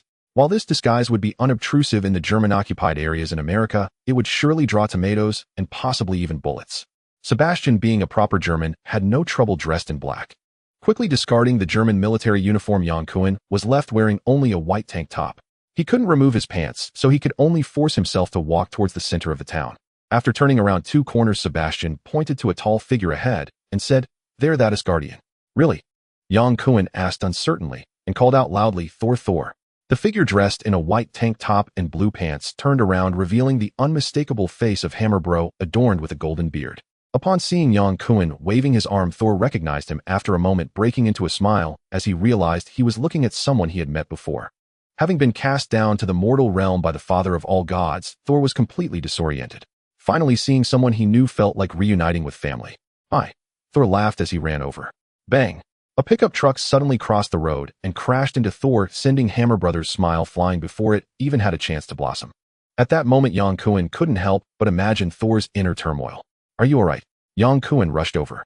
Seeing how Thor was knocked away, it was evident that he had been stripped of his divine power by Odin. His body was barely stronger than an average mortal on Earth, and if he truly suffered any aftereffects from being hit by the truck, this temporary bodyguard would be held responsible. "I'm fine." Thor struggled to get up, boldly pointing at the middle-aged man in the pickup, shouting, "How dare you offend the noble and great son of Odin?" "What the hell did you just say?" The middle-aged man in the pickup angrily grabbed a shotgun from the passenger seat and stepped out. Thor pushed Yang Kun aside and boldly strode forward. "I said you're out of line." The middle-aged man scrutinized Thor with a mocking expression, raising the double-barreled shotgun and pointing it at Thor's nose, barking, "Kid, get lost, or it'll blow your head off." Thor was furious. "How dare you threaten the son of Odin with such a thing?" Bang!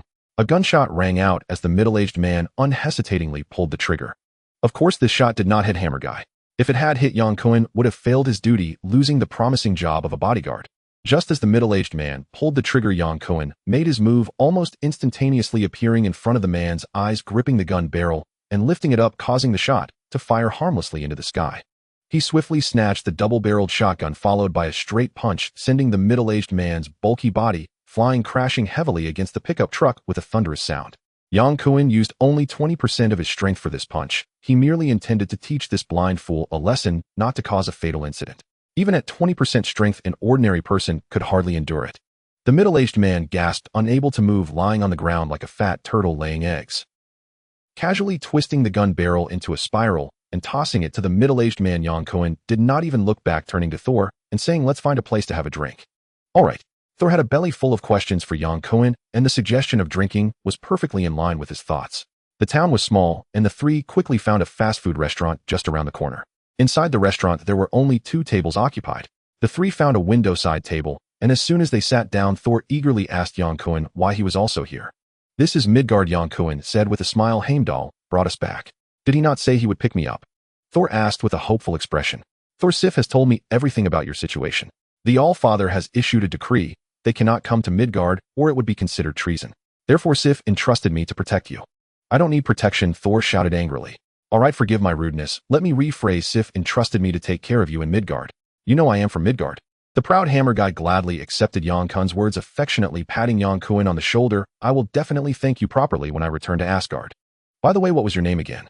Yang Kun immediately fell silent. This Asgardian Hammer Guy was indeed exceedingly arrogant, forgetting even his own name. It seemed that any gratitude he might have expressed was likely forgotten as soon as it was said. "Yang Kun, you can call me Yang." There was nothing Yang Kun could do about the proud Hammer Guy. This fellow would not learn to respect equality until he faced some hardships in Midgard, and unless he was thoroughly beaten, he wouldn't understand. "How is Asgard? Have the Jotun begun to attack us? When I left, everything was peaceful. The Jotun might not dare to invade Asgard." The Jotun have already exploited a weakness in Asgard's defenses to infiltrate the armory, trying to steal the Frost Giant box. "We cannot be sure they want use secret passages to invade." Yang Kun was too lazy to worry about Asgard's matters, and it wasn't really his concern. He gestured for the waiter to take their order, smiling at Thor and saying, "Thor, I have good news for you." "Really?" Thor's spirits lifted, looking at Yang Kun with the anticipation of a child. "What good news?" "Your hammer has also landed in Midgard." Thor's face instantly lit up with joy. As long as he could find his Mjolnir, he could regain his powers and return to Asgard, no longer needing to wander in Midgard. He quickly grabbed Yang Kun, asking, "Where is it?" "I don't know. Apart from Heimdall, nobody else knows. We need to hurry and find my hammer." Thor stood up, his expression impatient. Yang Kun shook his head with a smile. "Thor, there's no need to rush. The hammer will always be yours. No one on this planet can lift your hammer except for you." Hammer Guy looked proud and said, "Of course. Let's fill our stomachs first." "Okay. The most representative food of America is hamburgers." Yang Kun had eaten enough hamburgers since the crisis descended. This little town had nothing but hamburgers, so they had to make do with it. Yang Kun and Sebastian ate their hamburgers with expressionless faces, while Hammer Guy devoured his with great delight, as if it were the world's most delicious delicacy. After taking a couple of bites of his hamburger, Sebastian sipped some rum and said to Yang Kun, "Yang, what are your plans for the future?" Earlier, Yang Kun and Thor had been conversing in English, which Sebastian could understand, but he had not interrupted. Only after they finished their conversation did he speak.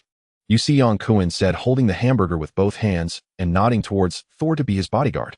And then, Yang Kun sighed, "After that, I haven't thought it through yet." Yang Kun's previous plan had always revolved around seizing the Tesseract to open a portal and leave this parallel universe, returning to his own planet or the universe where Raccoon resides. However, learning from Heimdall that the Tesseract could not traverse parallel universes left Yang Kun dumbfounded, meaning he could not leave this parallel universe. He could not think of any alternative methods. "You wanted to seize the Tesseract to open a portal back, right?" "Exactly," Yang Kun nodded. After all, the Tesseract was of no use to him anymore. He had no irreconcilable conflict with Sebastian and readily admitted it. "The Tesseract is in your possession," Thor suddenly interjected. "Not with me." Yang Kun shook his head, pointing at Sebastian and smiling. "I was transported to Jotunheim while contending for the Tesseract with him. Now the Tesseract is probably lost somewhere. The Tesseract can be used to open a two-way portal, and keeping it in Midgard is very dangerous. We must find the Tesseract as soon as possible and take it back to Asgard for safekeeping. I don't agree, Sebastian said firmly. I am not seeking your opinion, Thor retorted without backing down. What can you do now? You can't even protect yourself. How can you talk about protecting the Tesseract and safeguarding Midgard? Thor erupted in anger, suddenly standing up and shouting, how dare you disrespect the dignity of the gods. Sebastian remained calm. I am merely stating that we can safeguard the Tesseract. All right, Yang Kun interjected to mediate. I support Thor's opinion. It is very dangerous to keep the Tesseract on Earth. It should be entrusted to Asgard for safekeeping. If the Tesseract were to be exploited by extraterrestrial beings from other planets to invade Earth, all of humanity would be plunged into catastrophe. Thor's concerns are not unfounded. In the cinematic universe, his brother Loki exploited the Tesseract's properties of the two-way portal to lead the Chitauri army to invade Earth. Yang, we can completely protect the Tesseract together. Together we can dominate the entire Earth. Yang Kun raised an eyebrow. Dominate the Earth. The grandiose declaration of ruling the Earth, filled with a sense of youthful bravado, could only appear in the novels penned by Yang Kun.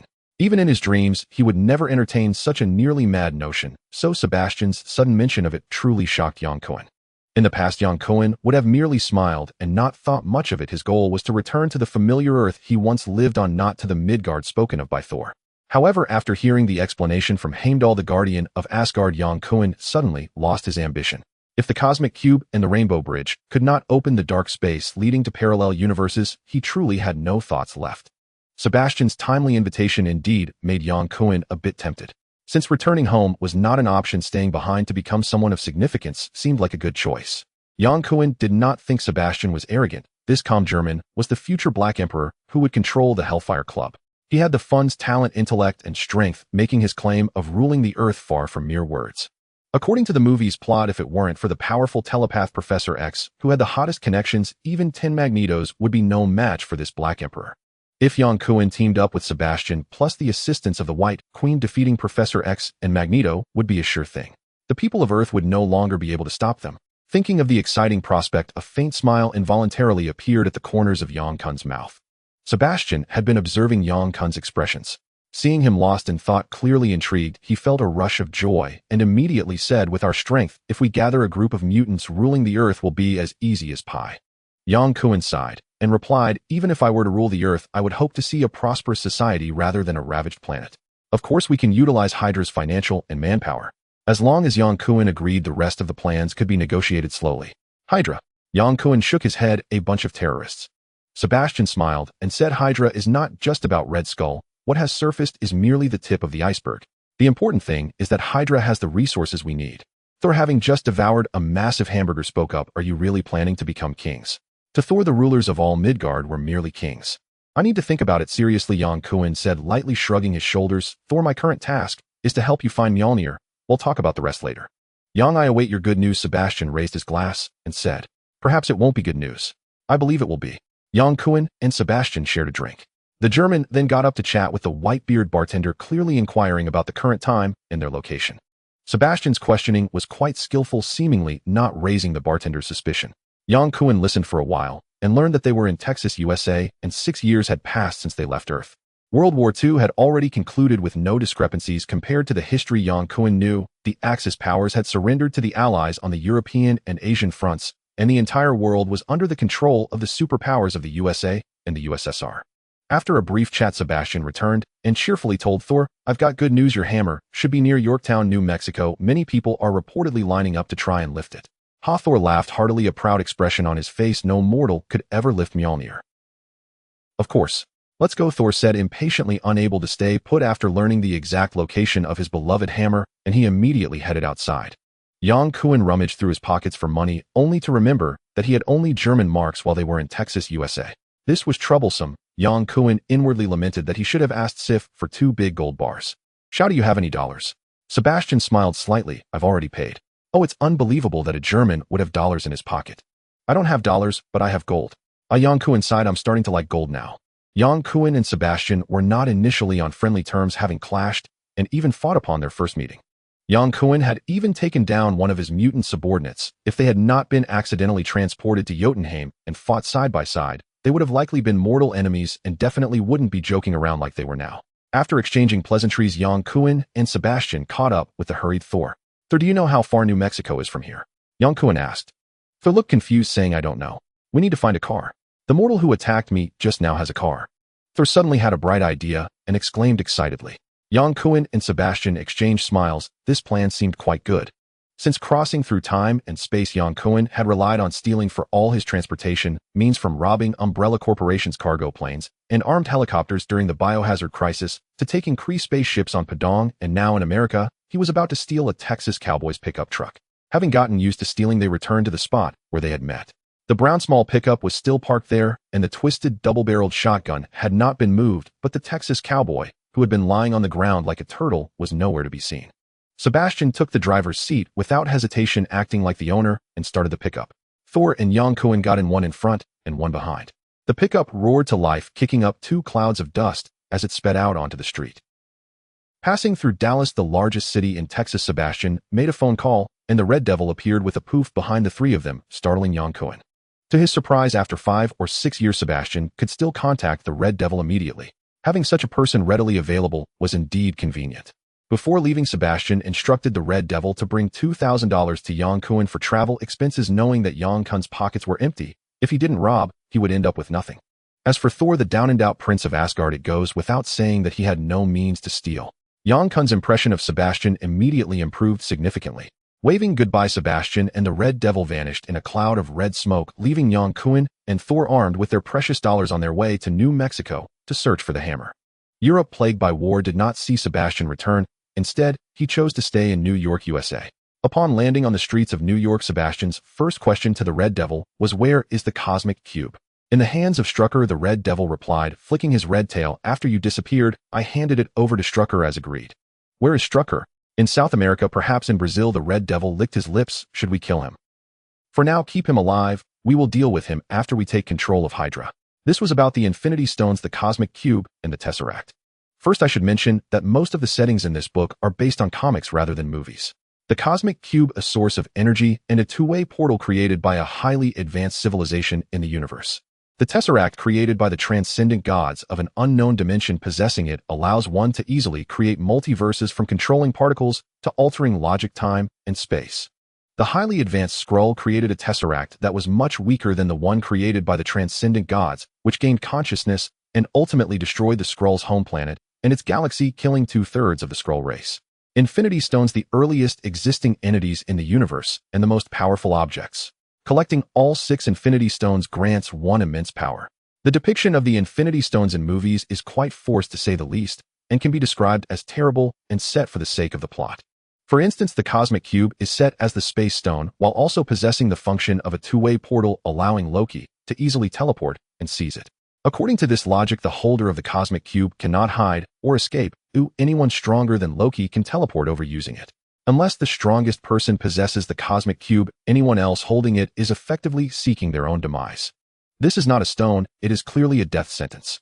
Moreover, setting the Ether as an Infinity Stone is problematic, as Ether does not have a fixed form, while all Infinity Stones are in stone form. Otherwise, it would conflict with the Infinity Gauntlet. The current holders of the Infinity Stones mentioned in this book are the Power Stone, held by the Kree Accuser Ronan, the Space Stone, held by Star-Lord of the Guardians of the Galaxy, and the Time Stone, held by the time-traveling Conqueror Kong. The whereabouts of the remaining Infinity Stones are currently undisclosed. In fact, timelines hold no significance in the Marvel Universe, especially for someone like the time-traveling Conqueror. In terms of films, the copyrights of the X-Men, Mutants, and the Avengers are not held by the same company, leading to many conflicting settings in the movies, the most apparent being Quicksilver and Scarlet Witch. The author writes novels with the intention of reprocessing, creating exciting plots and vibrant characters rather than simply adhering to the timeline and presenting the films one by one. That is not the author's style. The plot of Thor unfolding early serves to introduce Sif. It has no impact on the subsequent storyline. The author would not jump 60 years to fit the movie's setting and skip over the exciting development and rise of mutants. Lastly, I must emphasize that the settings in the novel differ from those in the movie. Do not use the movie's settings to evaluate the novel. Sebastian and the mutants gathered around him did not join Hydra. Their relationship with Hydra was merely one of collaboration and exploitation. The Red Devil could calmly say that he had killed Strick when Sebastian inquired about the whereabouts of the Cosmic Cube without any burden. He thought Sebastian was going to retrieve the Cosmic Cube, but unexpectedly his plan was to take control of Hydra, which was indeed surprising. Where did you and that kid get teleported to? Red Tank and I searched for you for a long time, but couldn't find you, the Red Devil asked in confusion. Sebastian revealed a mysterious smile, and after a moment said, to a place you would never guess. I'll tell you when I have the time. How is Hydra's situation now? The Red Devil pondered for a moment and replied, after the Nazis' downfall, Hydra went underground and shifted its base from Europe to the Americas and Asia. Strick oversees the American division, while Viper heads the Asian division. It seems they have some disagreements. Sebastian chuckled. You know a lot about Hydra. You know Viper is also a mutant. I helped her after you left. I came back this time to take control of Hydra. What about Red Tank? He's like me. Well, go meet Viper and RB. During World War II, RB dealt a blow to the U.S. military in Hawaii, and the U.S. retaliated countless times on RB's homeland. Major cities like Tokyo, Nagoya, Osaka, and Kobe were reduced to ruins by incendiary bombs dropped by U.S. bombers, while the less developed Kanto region remained unharmed. Hydra's RB headquarters is located in Saitama Prefecture in the Kanto region, hidden beneath a cotton spinning factory controlled by the Yashida family. The Red Devil had been working for Viper and was very familiar with her position, leading Sebastian directly into the underground base. As the red mist dissipated, the two appeared in a shabby basement where a muscular man in a red vest was playing cards with several Hydra members in black uniforms. Red Tank, the Red Devil shouted. The muscular man Red Tank turned around at the sound, and upon seeing Sebastian excitedly dropped his cards. Shaw, you finally came back. We searched for you for so long without any luck. Of course you couldn't find me. Where's Viper? Inside. Red Tank pointed to a walnut-colored wooden door. It'll take you in. Get lost. Who do you think you are? You can't just call her Viper. You should address her as Madam Hydra. Several Hydra members blocked the doorway, glaring at Sebastian. Step aside, you bunch of fools. Red Tank flexed his arms, and with sheer force the Hydra members toppled like dominoes to the sides. The Hydra members present all knew Red Tank possessed immense strength, and was not to be trifled with. After witnessing him take down others, none dared to step forward. Red Tank and the Red Devil worked for Viper because of her identity as a mutant. They had not joined Hydra and treated Hydra members without any courtesy. The heavy door opened, and Sebastian entered first, followed closely by the Red Devil, while Red Tank closed the door and stood guard. Inside the door was a spacious hall, and in the center stood a dazzling golden chair on which lay a woman draped in green with long hair. The woman had a curvy figure, her form-fitting green gown clinging to her body, revealing large swathes of snow-white skin. Her waist-length green hair covered half her face, giving the impression of a green snake coiled on the chair. Viper Ophelia, long time no see, Sebastian said as he walked forward at a leisurely pace, raising his voice. Shaw, long time no see, Ophelia replied lazily as if her body had no bones slouched against her seat. I heard from the Red Devil that you were missing. I went to a very special place, one that I will never forget, Sebastian said as he walked down the red carpet closer to Ophelia, close enough to clearly see the dark green lipstick on her lips. Sounds like paradise. Indeed, in mythological stories it is referred to as the Immortal Palace or Divine Realm, Sebastian said, folding his hands behind his back, proudly declaring, I visited Asgard, the Divine Realm, where Odin, the father of the gods, resides. Hee hee, Ophelia chuckled softly, sitting up straight, her lake-like green eyes gazing at Sebastian. Then why didn't you stay in the Immortal Palace? Once Hydra's flag is planted all over the globe, I will go to the Immortal Palace. Ophelia gracefully stood up, moving towards Sebastian with an elegant sway. Her pale arms brushed against his shoulder, and her sharp fingertips almost grazed his neck. Shaw, you have been gone for 6 years. Times have changed. Today's Hydra is not what it used to be. We can only hide in the dark underground. It'll help you deal with Strick. I have nothing to do with Baron Strick. Why should I deal with him? Don't you want to unify Hydra? Ophelia leaned closer to Sebastian, her green lips almost kissing his earlobe. Shaw, what do you want? I want mutants to seize control of Hydra. Oh, I want mutants to rule the world. Long live mutants. Red Tank shouted from afar, sensing the three looking at him as if he were a clown, and couldn't help but grin foolishly. Ophelia smiled seductively, circling around Sebastian. Her slender palm brushed his neck, her razor-sharp nails cutting into Sebastian's skin akin to a lover's caress. How can I trust that after you deal with Strick, I won't be next? Ophelia, we are mutants. We are of the same kind. We never kill our own kind. Tell me your plan, Ophelia said, her seductive smile fading as she spoke seriously. Sebastian grasped Ophelia's right hand, which was gripping his neck, and smiled. Ophelia, you should know that your toxins are ineffective against me. Shaw, a true gentleman would not put a lady in an awkward position, would he? Of course not. Ophelia slid her hand down, relinquishing her grip on Sebastian, linking her arm, with a faint smile appearing on her face. The intimate posture of the two resembled that of a couple attending a ball, as if the unpleasant interactions that had just occurred had never happened. Sebastian maintained his gentlemanly demeanor without any gestures of intimacy, deeply aware that the seemingly tender woman before him was even more venomous than Viper. This time our arrival in Midgard is merely the Asgardians' term for our planet, and I am not alone. The future king of Asgard, Thor Odinson, my partner, is accompanying him to buy me some time. Ophelia raised an eyebrow in surprise. Hard to imagine, Shaw, that you would have a partner. The news of the divine hammer of Thor in Yorktown, New Mexico spread not only to Texas, but throughout the entire United States, attracting every strong man with two arms who rushed to join the excitement attempting to lift the legendary weapon of Hammer Brother. When Yang Kun and Hammer Brother arrived in Yorktown, they immediately saw the scattered vehicles and a line of eager contestants stretching about 100 meters long. Hey Thor, it seems your hammer is quite popular. Thor snorted disdainfully, uttering a single word, mortal. Yang Kun shrugged in silence, having grown accustomed to the arrogance of Hammer Brother during the past few days. They parked the car at a distance and walked through the sand towards the hammer of Thor, which was partially buried in the desert. The hammer of Thor had crashed down from the sky, creating a large crater that was about as deep as a calf. Thor took a few quick steps, approached the hammer, and joyfully grasped the handle after pushing aside a burly man who was futilely straining to move it. Hey buddy, follow the rules, do you understand? You have to wait in line. The man in second place stepped forward displeased and shoved Thor. Seeing that it was about to be his turn to show off, he was understandably irritated by the sudden appearance of an unruly line cutter. Thor, stripped of his divine powers, had physical abilities slightly better than an average Earthling, and when pushed by the burly man, he lost his balance and naturally released his grip on the hammer of Thor. Furious, Thor glared at the man who had attacked him, his expression fierce and ready for a fight. Damn it! The burly man in the plaid shirt shouted angrily, swinging his fist at Thor, who was not to be outdone, and retaliated with his own punch. The two exchanged blows heatedly. The line of contestants waiting to lift the hammer abandoned their formation and surrounded the two, forming a semicircle and cheering loudly.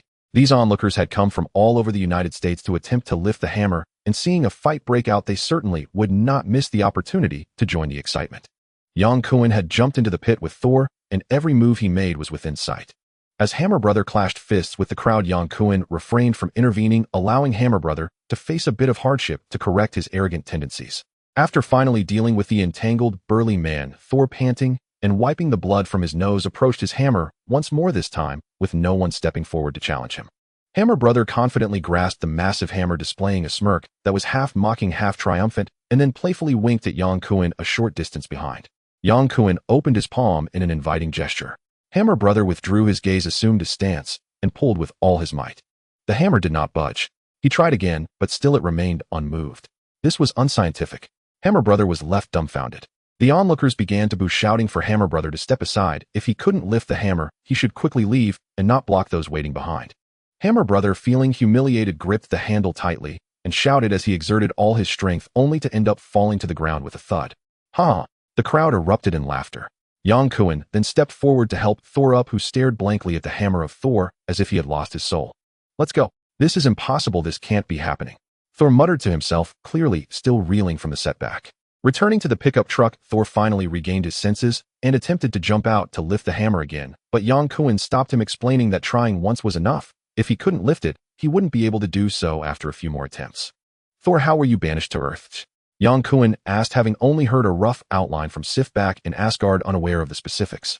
Thor's face, once vibrant, now reflected deep disappointment as he quietly replied, I had a disagreement with Father over our unauthorized trip to Jotunheim. I advocated for teaching Jotunheim a lesson with iron and blood, while Father rebuked me, claiming I was unworthy of being king, thus stripping me of my powers and banishing me. Thor lifted his gaze, staring longingly in the direction of the hammer of Thor. I don't know what kind of spell Father cast on the hammer. I believe the Father of Gods banished you so you could learn how to truly become a king. You are his only son, the sole heir of Asgard. I am not. Thor shook his head gloomily. There is also Loki, my brother, who is more suited to inherit the throne than I am. But the Father of Gods chose you to inherit the throne. In fact, Yang Kun wanted to point out that Loki is a descendant of the Frost Giants and not an Asgardian.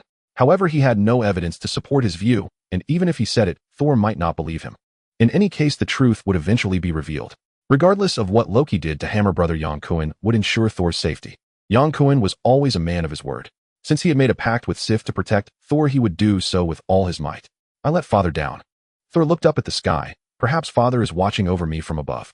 So you must pull yourself together. Yang Kun patted Hammer Brother's shoulder, adopting a friendly demeanor. Thor, think about it carefully. The The Father of Gods banished the hammer of Thor along with you to Earth, surely hoping that you would gain enlightenment and regain your powers to return to Asgard. Otherwise, he could have simply sealed it away. You are right. Thor's spirits lifted as he nodded repeatedly. Now, let's go have a big meal, then get some proper rest before figuring out our next move. All right. Thor, the hero who could both lift and lay down burdens, quickly regained his former vigor under Yang Kun's encouragement. The two drove out of the desert and into Yorktown, spotting numerous CIA personnel in uniforms and plainclothes arriving in droves heading towards the desert, undoubtedly in pursuit of the fallen hammer of Thor. At this point, the United States did not have the S.H.I.E.L.D. organization, and all unknown threats and special events were solely handled by the CIA, unable to respond and project power as quickly as S.H.I.E.L.D. It took them a while to sluggishly arrive at the scene, set up a security perimeter, and isolate unrelated personnel. In order to get close to the hammer of Thor again, they would need to go through some trouble, though Yang Kun was not concerned about it. Let alone the mere CIA, even the White House or the Pacific Command, Yang Kun could come and go as he pleased with no one able to stop him. As night fell, Thor, unable to sleep, knocked on Yang Kun's hotel room door with a bottle of wine, and the two sat on the balcony drinking and chatting. They talked about Asgard, Sif, and Yang Kun's interesting experiences of crossing time and space. The usually taciturn Thor surprisingly conversed non-stop, like a chatterbox. Perhaps the sudden shock had awakened his desire to speak. Thor, do you have a girl you like? No, how about you? Yang Kun looked up at the brilliant starry sky, identifying the Andromeda galaxy, and reminiscing about the romantic scene of himself cuddling with Jill, becoming somewhat entranced. I have a girl I like, her name is Jill. Why not go see her? She's not here, Thor. You know I'm a time traveler, and Jill is the girl I met in my previous timeline, Yang Kun said, letting out a soft sigh. Without the space gem, I can't return to the planet where Jill is. I can no longer see her. There will always be a way, as you said. Hopefully. What Yang Kun feared most was that by the time he found the space gem and returned to the world of the zombie apocalypse, too much time would have passed, and Jill would no longer be alive. The separation by death is far more regrettable than that across parallel universes. Forcing himself not to think about these things, Yang Kun gulped down a big mouthful of beer, drinking so quickly that he choked and coughed repeatedly. Thor smiled slightly, saying, "You're just like Tino, fond of drinking heavily." Tino, that dwarf prince. Exactly. Aside from fighting, Tino's only passion is food. Thor looked up at the starry sky, lost in silence. He had been exiled to Midgard, not knowing when he would gain his father's forgiveness and return to the realm of the gods. Both Thor and Yang Kun had their own troubles, and for a moment neither spoke. Thor had been stripped of his divine power, but the Asgardian's physique would not easily succumb to drunkenness, and Yang Kun would certainly not get drunk either. After being infused with the virus, his metabolism was extremely fast, and the alcohol in his blood was quickly broken down. After finishing all the drinks, they chatted until they drifted off to sleep, lying on the outdoor balcony recliners. The next day, Yang Kun accompanied Thor back to the desert. The once bustling crowd waiting to lift the hammer had completely disappeared. The area where Mjolnir had landed was now cordoned off by the CIA, isolating it from external disturbances. Several simple tents were arranged in a circle obscuring the sight of Mjolnir. Thor left in dejection, unable to even steal a glance at his beloved hammer.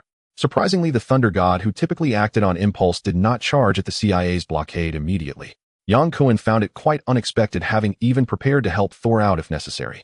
Yet Thor chose to forego another attempt to avoid conflict. Compared to their first encounter, when Thor wielded Mjolnir and looked down on the frost giant leader Laufey ready to fight at the slightest disagreement, now Thor's temper was noticeably calmer, having restrained his explosive nature and learned the importance of discretion. Thor, the hammer is ultimately yours, and no one can take it away. It's just that the opportunity hasn't come yet, Yang Kun said, patting Thor on the shoulder. Try not to dwell on your exile. Think of happier things. Imagine yourself on vacation in Midgard, right? I'm your tour guide. Come on, let's go have some fun in Las Vegas. What kind of place is that? A gambling city guaranteed to make you forget your troubles. Thanks to Sebastian's generous donation of $2,000 before parting ways, Yang Kun and Thor traveled freely, staying in the best hotels and enjoying the finest food with extra cash to spend lavishly in the gambling city. Las Vegas, a product of favorable policies, is not only famous in America, but also renowned internationally, attracting many wealthy individuals who come to enjoy themselves. From dining to entertainment to gambling, a seamless and perfect service truly makes one feel at home. Under the night sky, the neon lights of the gambling city flickered. The Las Vegas of the 1950s could not compare to the 21st century, but the city's atmosphere and beautiful women were certainly no less impressive. Yang Kun chose the largest casino parked not far from the entrance and walked shoulder to shoulder with Thor into the casino's doors. Exchanging $1,000 for chips, they split $500 each, wandering around and familiarizing themselves with the environment while chatting and laughing. Thor found everything new and exciting. The colorful chips in his hand were fresh, the various gambling devices were fresh, and the sexy bunny girls coming and going were even fresher. The hammer wielder didn't have time to gamble back in Asgard, nor did he have that interest. As a prince, he could have whatever he wanted. Gold and gems meant nothing to him compared to ale, and the thought of gambling never crossed his mind. After being exiled to Earth and becoming poor, he followed Yang Kun out of boredom after being urged.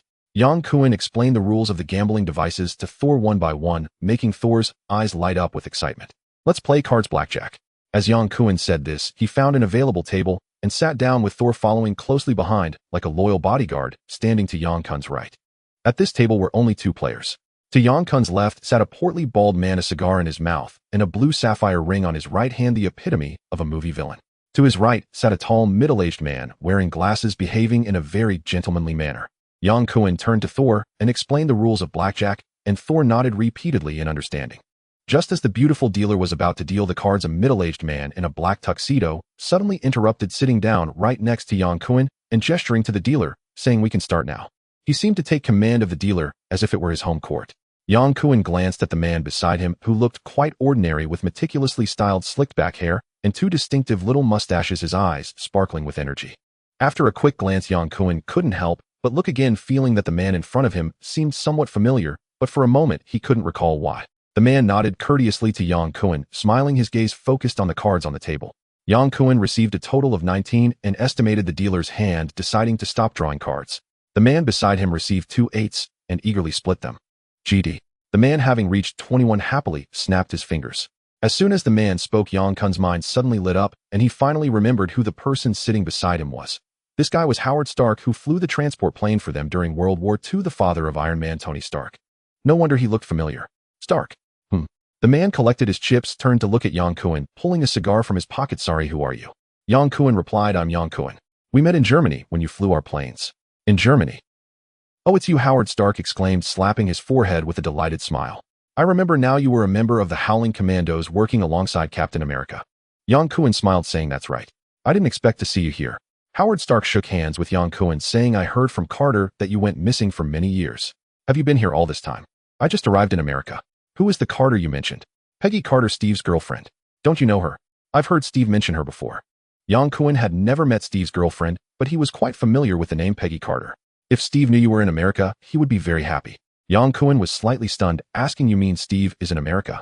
This script didn't add up. Captain America should be lying beneath the ice. It shouldn't be wrong. I'll call him now. Howard Stark pushed back his chair, stood up, and gestured for Yang Kun to follow, saying, "Let's talk somewhere else." 3 glasses of scotch on the rocks. In the casino's VIP lounge, Stark settled onto the plush sofa, giving his orders to the waiter. As the waiter closed the lounge door, Stark sat up and asked in a lowered voice, "I heard your disappearance is related to the Tesseract. Is that true?" Yang Kun and Thor exchanged glances, a hint of a smile on their lips. No wonder Howard Stark was so eager to engage. He sought to glean information about the Tesseract from Yang Kun. Indeed, Yang Kun did not deny it. Since Stark was closely associated with Captain America and Agent Carter, it seemed unlikely he would pose a threat to him. Even if Stark intended to confront him, Yang Kun felt no fear. Stark grew increasingly excited, moving to sit beside Yang Kun. "You must know the whereabouts of the Tesseract, right?" Yang Kun shook his head. "I don't know." "Why are you so concerned about the Tesseract? What's your intention?" Stark explained, "After your disappearance, the German army's electromagnetic tank cannons wreaked havoc during the Battle of the Bulge, causing significant casualties for the Allies. After Germany's defeat, the Allies learned that the power source for these cannons came from the Tesseract, and at that time its whereabouts were unknown. No one has seen the Tesseract since." Yang Kun replied calmly, "Do you think I know the location of the Tesseract?" Thor interjected, "To maintain the peace of Midgard, the Tesseract should be entrusted to us in Asgard." Stark did not know Thor, and Yang Kun hadn't introduced him, so the sudden mention of unfamiliar terms left Stark slightly puzzled. "Excuse me, who is this?" "I am Thor." After being banished, Thor noticeably suppressed his once arrogant demeanor and no longer boasted of his identity as the son of Odin, simply stating his name instead. "All right, Thor, I don't understand what you mean by Midgard and entrusting it to Asgard." Midgard is the term used in Norse mythology to refer to our Earth, while Asgard is the realm where the gods reside. This Thor is a prince of Asgard. Stark was taken aback, then chuckled. "Today doesn't seem to be April Fool's Day." "Believe it or not," Yang Kun leaned forward, speaking calmly, "to be honest, I don't know the whereabouts of the Tesseract. If Steve is investigating, I can assist." Yang Kun implied that if Captain America Steve was searching for the Tesseract, he could help, but if it was you, Howard Stark, then he was sorry. Thor quietly sat without proving his identity to Stark or arguing with him, seemingly accepting the fact of his banishment. He had been stripped of his powers by his father and exiled from Asgard, no longer a prince. Stark glanced at his watch and smiled. Steve received a call saying he would fly over immediately. If he's coming from New York, 3 hours should be enough. Perhaps we can wait while playing. Good idea. Yang Kun was not very familiar with Howard Stark, but his impression of him mainly stemmed from his son, the playboy Iron Man Tony Stark. Learning from him that Steve was still active was quite a pleasant surprise. The three finished their brief conversation and exited the lounge, encountering a waiter delivering drinks. Each took a glass of scotch and walked down the stairs. Stark, do you know Wade Wilson? Of course, the second hero of the Howling Commandos, second in popularity only to Captain America. The three of them re-entered the casino floor on the first floor, where Yang Kun and Stark engaged in more conversation than gaming. Stark clearly expressed his desire to obtain the Tesseract's immense energy for his factories and experiments. Yang Kun responded that he was unable to help. He truly did not know the Tesseract's whereabouts. Thor did not join in their conversation, instead enjoying himself separately. Experiencing the casino for the first time, Thor was fully immersed and even won a considerable amount of chips, proudly showing off his winnings like a delighted child. The casino was filled with wonderful music, attractive beauties, and sumptuous food, yet conspicuously absent were clocks to tell time. Clearly, the casino owner wished for every gambler to linger as long as possible, forgetting the passage of time and the world outside. Uncertain how long they had been playing, Yang Kun felt a bit fatigued, dropping his playing cards and taking a large sip of whiskey to invigorate himself. The casino's revolving door was forcefully pushed, and two muscular, well-defined men entered through it. The first man wore a blue and white striped bodysuit, while the one behind him donned a red and black combat suit. It was none other than Captain America Steve Rogers and Deadpool Wade Wilson. Steve was quite surprised to receive Stark's call, hearing that he encountered the missing former Howling Commando Yang Kun in Las Vegas. He initially thought it was a prank by Stark until he swore it was true, prompting Steve to inform Wade, and the two rushed over from New York. Over there, Wade scanned the entire casino floor, pointing to the second-to-last table on the far right. Captain America was immensely popular domestically. If he walked down the street in that outfit, he would undoubtedly attract a crowd, yet in the casino no one paid attention. The two muscular men parted the crowd and made their way directly to Stark. Steve, Wade. Stark turned to see them and raised his arms in greeting. Yang Kun turned to face Steve and met his sharp gaze. Yang, Steve exclaimed in surprise, is it really you? Indeed, it's me. Yang Kun stood up, smiling as he waved his fingers in welcome. Oh dear Yang, I thought you had left me all alone. Wade suddenly slipped between Steve and Stark, rushing over to hug Yang Kun tightly, as if he had found Cinderella's lost glass slipper. You seem stronger than when you left. Let me see your muscles. Where have you been all these years? Why didn't you keep in touch? Steve and I nearly turned over all of Europe looking for you, Wade said as he started pinching Yang Kun's biceps. Yang Kun pushed Wade away with a look of disdain, indicating he wasn't interested. It's a long story about my disappearance. Yang Kun glanced at Steve, straightened his arm, and said, Steve, it's so good to see you safe and sound. With me around, of course, Steve is fine, Wade interjected, beaming with pride. Yang Kun and Wade were like the two wings of the butterfly effect, with Yang Kun altering the trajectory of the Tesseract, and Wade saving Captain America, preventing Steve from falling into a long sleep. Looking at your outfits, are you gearing up for a fight? Steve nodded. We indeed have a mission. What's that? The Second World War is over, and the Howling Commandos are still active. Yang Kun asked jokingly. Mentioning the proud Howling Commandos, Steve rarely showed a smile. We are no longer a commando unit. We are now a special operations team under the CIA, tasked with combating Hydra. Hydra, huh? Yang Kun crossed his arms, raising an eyebrow slightly. It seemed Sebastian's enemies were not only Magneto, but also included Captain America. Wade, with no filter, revealed everything he shouldn't have said to Steve during their time working together. Steve initially found it hard to believe, but once Yang Kun truly vanished, he came to trust Wade's words, believing that they hailed from a parallel universe. Upon seeing Yang Kun again, Steve was curious about the 6 years of disappearance. In front of everyone, he couldn't ask directly, so he suppressed his doubts. Steve had his reservations, but Wade was unrestrained and boldly asked Yang Kun where he had been and what interesting experiences he had. Well, this is a bit complicated. I think we should change the location to talk about it. I booked a room at the nearby Smith Hotel. Oh, let's go discuss it there. Howard Stark was just as interested in Yang Kun as Steve was, immediately calling everyone over. Yang Kun nodded and called Thor to leave with him. Thor was deeply engrossed in a card game, shouting out calls while slapping the table so hard it echoed. Even after Yang Kun called him twice, he still wouldn't budge. Is he Thor? Don't tell me this guy is Odin's son, Thor. Wade said, arms crossed with a serious expression. Congratulations, you answered correctly, but there are no prizes. Yang Kun shrugged and reintroduced Thor to Steve. Thor glanced at Steve with indifference, redirecting his attention back to the card game. The two future pillars of the Avengers gathered for the first time at a Las Vegas casino, and and the atmosphere was far from harmonious. Steve had no idea about Thor's background, but Wade was well acquainted with him and approached enthusiastically offering strategies. Who are you? Have we met before? Thor broke free from Wade's arm looking annoyed. We fought together in another realm as close comrades, Wade said, clasping his hands and gesturing a heart shape toward Thor. Thor asked in confusion, You like Yang came from a parallel universe? Yes, we traversed many worlds including the planet where Yang resides and cities filled with bizarre zombies.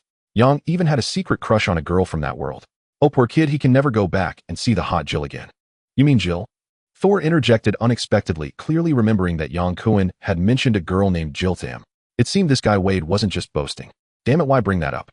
Yang Kun rolled his eyes and turned to Steve saying, Steve, I really admire how you can tolerate Wade's foul mouth.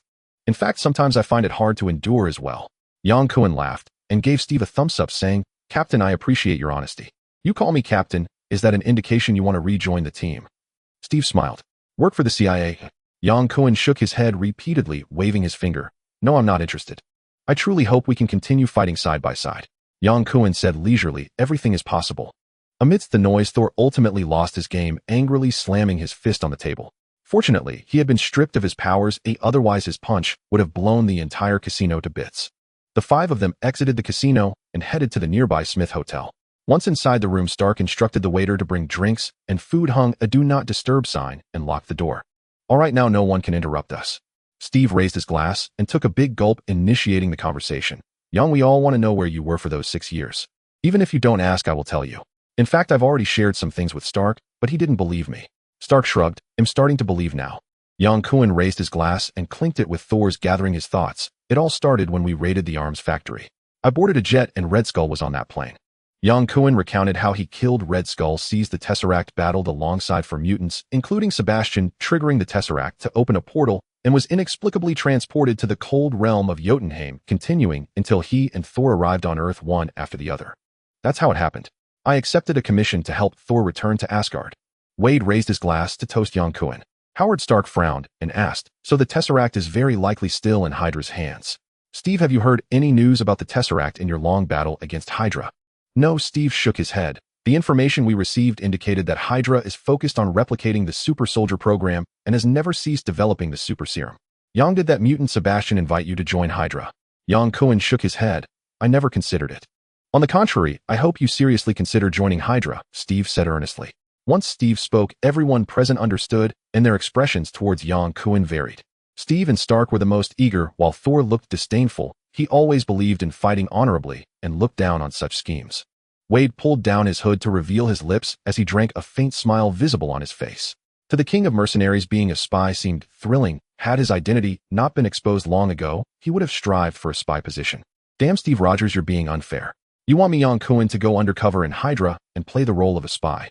Playing undercover requires great acting skills, you know. Yang Kun picked up a slice of pizza and bit into it fiercely, mumbling, Steve, I told you I wouldn't work for the CIA. This isn't working for the CIA, it's about destroying Hydra. What's the difference?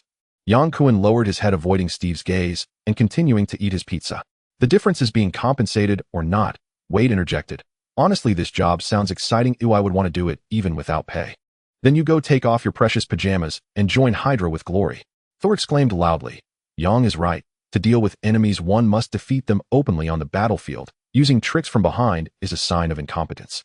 Steve explained in a low voice, this isn't a trick, it's strategy to achieve the greatest victory at the lowest cost. I'm sorry, Steve, I'm not interested. All right, I won't push you. The room fell silent for a moment and no one spoke.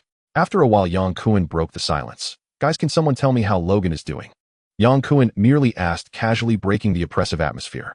He did not genuinely care about Wolverine. With Logan's formidable self-healing ability, he would not perish even if the Earth were to be destroyed, so there was no need for concern. Wade replied to Yang Kun's question with a teasing tone, mentioning that after the European battlefield ended, the Howling Commandos were disbanded and Wolverine, Logan, along with Sabretooth Victor, were reassigned to the Marine Corps to participate in the landing battles, where they fought fiercely during the brutal Battle of Iwo Jima, causing the enemy's heads to roll and cries of despair to echo. It seems I missed out on an exciting battle, Yang Kun sighed. Exciting battles never ceased. It depends on whether you are willing to fight, Steve said calmly. Yang Kun smiled slightly, choosing not to argue with Steve. Steve Rogers is a soldier, a warrior who values fighting for justice, but Yang Kun has never been a soldier. He never swears loyalty to anyone, only to his own interests. Soon Yang Kun steered the conversation towards Steve's girlfriend Peggy Carter, prompting Wade and Stark to tease him as the resolute and brave soldier finally revealed his shy homebody side, turning red from Wade's sharp questions. Thor reminisced about the glorious past, taking his drink alone to the balcony for some fresh air. Wade removed his mask, revealing his scarred face as he gulped down his drink and breathed freely. Yang Kun once joked that Wade's face resembled a hairless egg, and the guy actually agreed, leading Yang Kun to refrain from commenting on Wade's looks thereafter. "Wade, we can't go back," Yang Kun said softly. "It doesn't matter," Wade shrugged casually. "It's quite nice here, you know I enjoy this kind of life, not having to kill for money. Everyone doesn't know me, it's as if the whole world has been rebooted, how interesting. It seems like you're enjoying yourself." "Indeed I enjoy it, I relish the battle and the life." Wade patted Yang Kun's shoulder. "Yang, you must also learn to enjoy this world. Yang, I know you've been missing Jill, but we can't go back unless Rocket suddenly appears with the Space Stone to give us a special Christmas surprise. If Rocket had listened to me and used the Space Stone earlier, we wouldn't have ended up like this. We are truly abandoned time-space wanderers." Wade chuckled softly, his gaze softening as he whispered almost dreamily, "When I was a child, my mother told me, when facing adversity, you can either cry or laugh. Since then, I haven't cried, I've just laughed. Hey, race to my dear mother. Cheers." In a makeshift gathering among men, the five of them drank quite a bit, their voices growing louder. Howard Stark, with an ordinary human constitution, became drunk and excitedly discussed his arc reactor, with Yang Kun boasting of its groundbreaking technology. This might impress Captain America Steve from the same era, but for the technologically advanced Asgardians, it was nothing to write home about. For Yang Kun and Wade, who had crossed time and space, it was merely outdated. The next morning, Steve and Wade returned to the CIA headquarters to report. Then Howard Stark received a call from the company and returned to New York, leaving Yang Kun and Thor to continue their revelry in the casino. As Wade said, since they couldn't go back, they might as well enjoy this world. While Yang Kun and Thor were having fun on Earth, Sif and 3 members of the Legion were anxiously hopping around, eventually deciding to plead with the new king Loki. In the resplendent palace, Loki sat on the throne of the god King Odin, clad in glimmering golden armor, flanked by armored warriors. Sif and the others knelt partially before Loki, requesting him to pardon Thor's sins and allow him to return to Asgard. The first decree of the new king cannot overturn the last command of the old king. Loki stood tall, the spear, symbolizing the god King Odin's authority, thudding heavily. As commanders, you should first consider defending against the frost giants' attacks rather than pleading for a banished criminal. Now I command you to return to your troops immediately and be ready for battle. Yes. Although Sif and the others were unwilling, they could only obey Loki's command. With the god King Odin trapped in the sleep of the divine, Loki temporarily took charge of the celestial palace. With the queen's consent, they could not defy Loki's will. Humph. After Sif and the others left the palace, Loki lightly hummed to himself as he walked towards the armory with the spear in hand. The armory is the most heavily guarded, forbidden area of the entire palace. Aside from god King Odin and the 2 princes Thor and Loki, no one is allowed to enter without permission. Passing through layers of guards, Loki reached the bottom level of the palace and opened the heavy doors of the armory. Descending 2 flights of stairs, Loki did not even glance at the collectibles displayed along the corridor, heading straight to the end of the armory where the energy source of the frost giants, the ice magic box, was placed. Ever since the battle in Jotunheim, Loki had keenly sensed the anomalies in his body. The last time he secretly entered the armory to touch the ice magic box, Odin discovered him, and from him he learned that he was indeed a descendant of the frost giants, and also the son of Laufey, the frost giant leader he detested. The sudden ill tidings left Loki in despair. The ice magic box glimmered with a soft, ghostly blue light. As Loki reached out to touch it, his palm rapidly lost its white skin and was covered with thick blue fur resembling the frost giants he had seen in Jotunheim. Indeed, he was a savage frost giant. Loki cried out in anger and sorrow, throwing his head back in a howl. With a heavy thud of the spear, he released the destruction guard from its confinement, gritting his teeth as he shouted, "Go to Midgard and kill Thor." The destruction guard let out a roar, accepting Loki's command, striding towards the door. Loki held the ice magic box in one hand, a cold smile playing on his lips. He not only wanted to kill Thor, who posed a threat to his throne, but also plotted to kill Laufey, the leader of the frost giants, and then completely annihilate the frost giants. By eliminating the enemy frost giants, Loki could rightfully become the king of Asgard. Even if god King Odin awoke from his divine slumber, he would have to accept Loki's control over the realm of gods. Wielding the spear, the destruction guard entered stealth mode and followed Loki towards the rainbow bridge of the realm of gods. Heimdall, the guardian of the rainbow bridge, stood firm with his sword, unafraid in the face of Loki, who held Odin's spear, and asked in a deep voice, "What was your purpose for going to Jotunheim last time?" Loki replied arrogantly, "As a king, I need not answer your questions. As a guardian, I have the right to know from where the invading frost giants entered." Heimdall, you are indeed correct. You have the right to know. Loki took 2 steps forward with a smile, suddenly flinging open his red cloak, and the violent icy currents from the ice magic box surged towards Heimdall, instantly freezing him into an ice sculpture. I will tell you the answer. It was I who let the frost giants in. Now I am going to destroy Jotunheim, and no one can stop me. Destroyer kill Thor. A beam of colorful light descended vertically upon the center of Las Vegas, attracting the attention of passers-by, who stopped to watch. The light flickered and vanished, revealing strange patterns on the ground, as a nearly 2-story tall black robot appeared before the spectators. The robot's torso was adorned with regular metallic stripes, while its head was completely sealed, resembling an extinguished lighthouse. This robot was the Destroyer, a divine weapon guarding the Asgardian armory, forged by Odin himself and obedient to the commands of the All-Father. Loki had taken control of the entire realm of gods along with Odin's spear and the Destroyer. His first act was to send the Destroyer to Earth to take Thor's life, clearing the path for his own kingship. As a sorcerer, Loki did not possess Heimdall's keen sight to observe the 9 realms, making it impossible for him to pinpoint Thor's exact location. He could only rely on a faint magical sensing to deduce Thor's whereabouts. The Destroyer's head, shaped like a black box, scanned the area, searching the crowd for Thor's trace, but finding no target, leading it to stride forward in search. Within 5 minutes, 4 blue and white striped Ford police cars appeared at the city center, blocking the robot's path. Officers leapt from their vehicles, guns drawn, while a middle-aged police captain shouted through a megaphone, warning the robot not to make any sudden moves. As the most famous casino in America, and even the world, Las Vegas was renowned for its excellent security. Gamblers never had to worry about safety issues. As soon as the Destroyer descended upon Earth, the city police received the alert and swiftly mobilized, following standard procedures for responding to a terrorist attack against the unexpected robot. The Destroyer suddenly halted, turning to face the shouting police captain. Just as the captain thought the robot was complying with his orders and let out a sigh of relief, the Destroyer's sealed head opened like 2 doors, and a surging beam of energy erupted from its head, sweeping across the 4 Ford police cars in a circular arc. The 4 police cars ignited in flames, and the shockwave from the burning explosion spread out, sending the surrounding officers flying far away. In a single encounter, the police squad lost their combat effectiveness. The Destroyer did not continue attacking the police force, but maintained a steady pace forward, its head's energy beam indiscriminately sweeping across the buildings and crowds on both sides of the street. The onlookers scattered in panic, fleeing from the monstrous machine. Fear spread like a plague, throwing the once orderly gambling city into chaos. The alarming news quickly reached Yang Kun and Thor at the casino. 4 guards in black uniforms rushed in, shouting for the gamblers to escape quickly. What's happening? Yang Kun rose abruptly from the gambling table and seized one of the guards, demanding loudly, monster, the guard stammered, nervously pointing towards the front door. The monster is coming, hurry up and run. What kind of monster? Yang Kun frowned and asked. It's a robot, the guard said, breaking free from Yang Kun's grasp and continuing to run into the casino hall, urging the gamblers to exit through the escape route. The most famous robots in the Marvel Universe are the Sentinel robots, designed to hunt mutants. They are numerous and versatile, perfectly countering mutant superpowers, leading to the near extinction of mutants. Now, individuals like the Black Emperor Sebastian and Wolverine Logan, who have only just begun to exhibit their extraordinary mutant abilities, should not be facing Sentinels at this time. Yang Kun suddenly had a flash of inspiration, recalling the plot involving the God of Thunder, the Destroyer. If it is the Destroyer, it should have descended to Midgard upon Loki's command, targeting Thor, the only legitimate heir to the throne of Asgard. So we need to get out of here, Yang Kun decisively stated, realizing that being the bodyguard of the hammer wielder was no easy task. All right, Thor agreed without hesitation. Given Thor's character, he would absolutely never back down. As the God of Thunder, he could not possibly comply with Yang Kun's request. As Odin's son, no matter how powerful the enemy, he would stand up and fight to the end.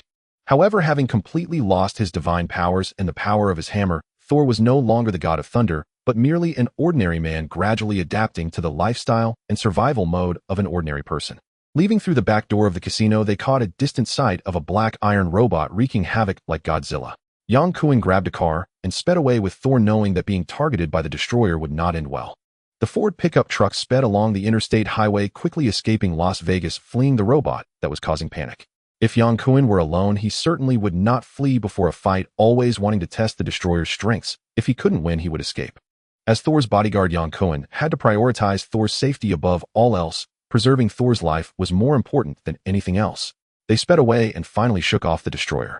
Thor's calm expression revealed a hint of confusion as he seemed to ask himself, why does the Destroyer want to kill me? Why? What on earth has happened in the realm of the gods? Thor dared not think too deeply. The Destroyer had always been under the direct command of his father Odin, and there had never been a precedent for it being sent to battle. Now the destroyer, which only obeyed Odin's divine authority, not only descended in broad daylight, but also openly attacked an American city. Thor could not understand why things had turned out this way, or why the destroyer was pursuing him. Yang Kun glanced at Thor and said, "It's simple, Thor, you are the prince of Asgard. I am no longer a prince. I have been exiled. In the eyes of some, you will always be the most qualified prince to rule Asgard, so anyone attempting to seize the throne must first eliminate you." "Are you saying Loki?" Thor, who was accustomed to solving problems with strength and his hammer, was not foolish. He understood Yang Kun's implication and immediately asked in confusion, "Loki has taken over the realm of the gods?" "I suspect so. It's the only reasonable explanation." Yang Kun did not state it definitively, as he no longer believed in movie plots after experiencing scenes of bioweapon crises.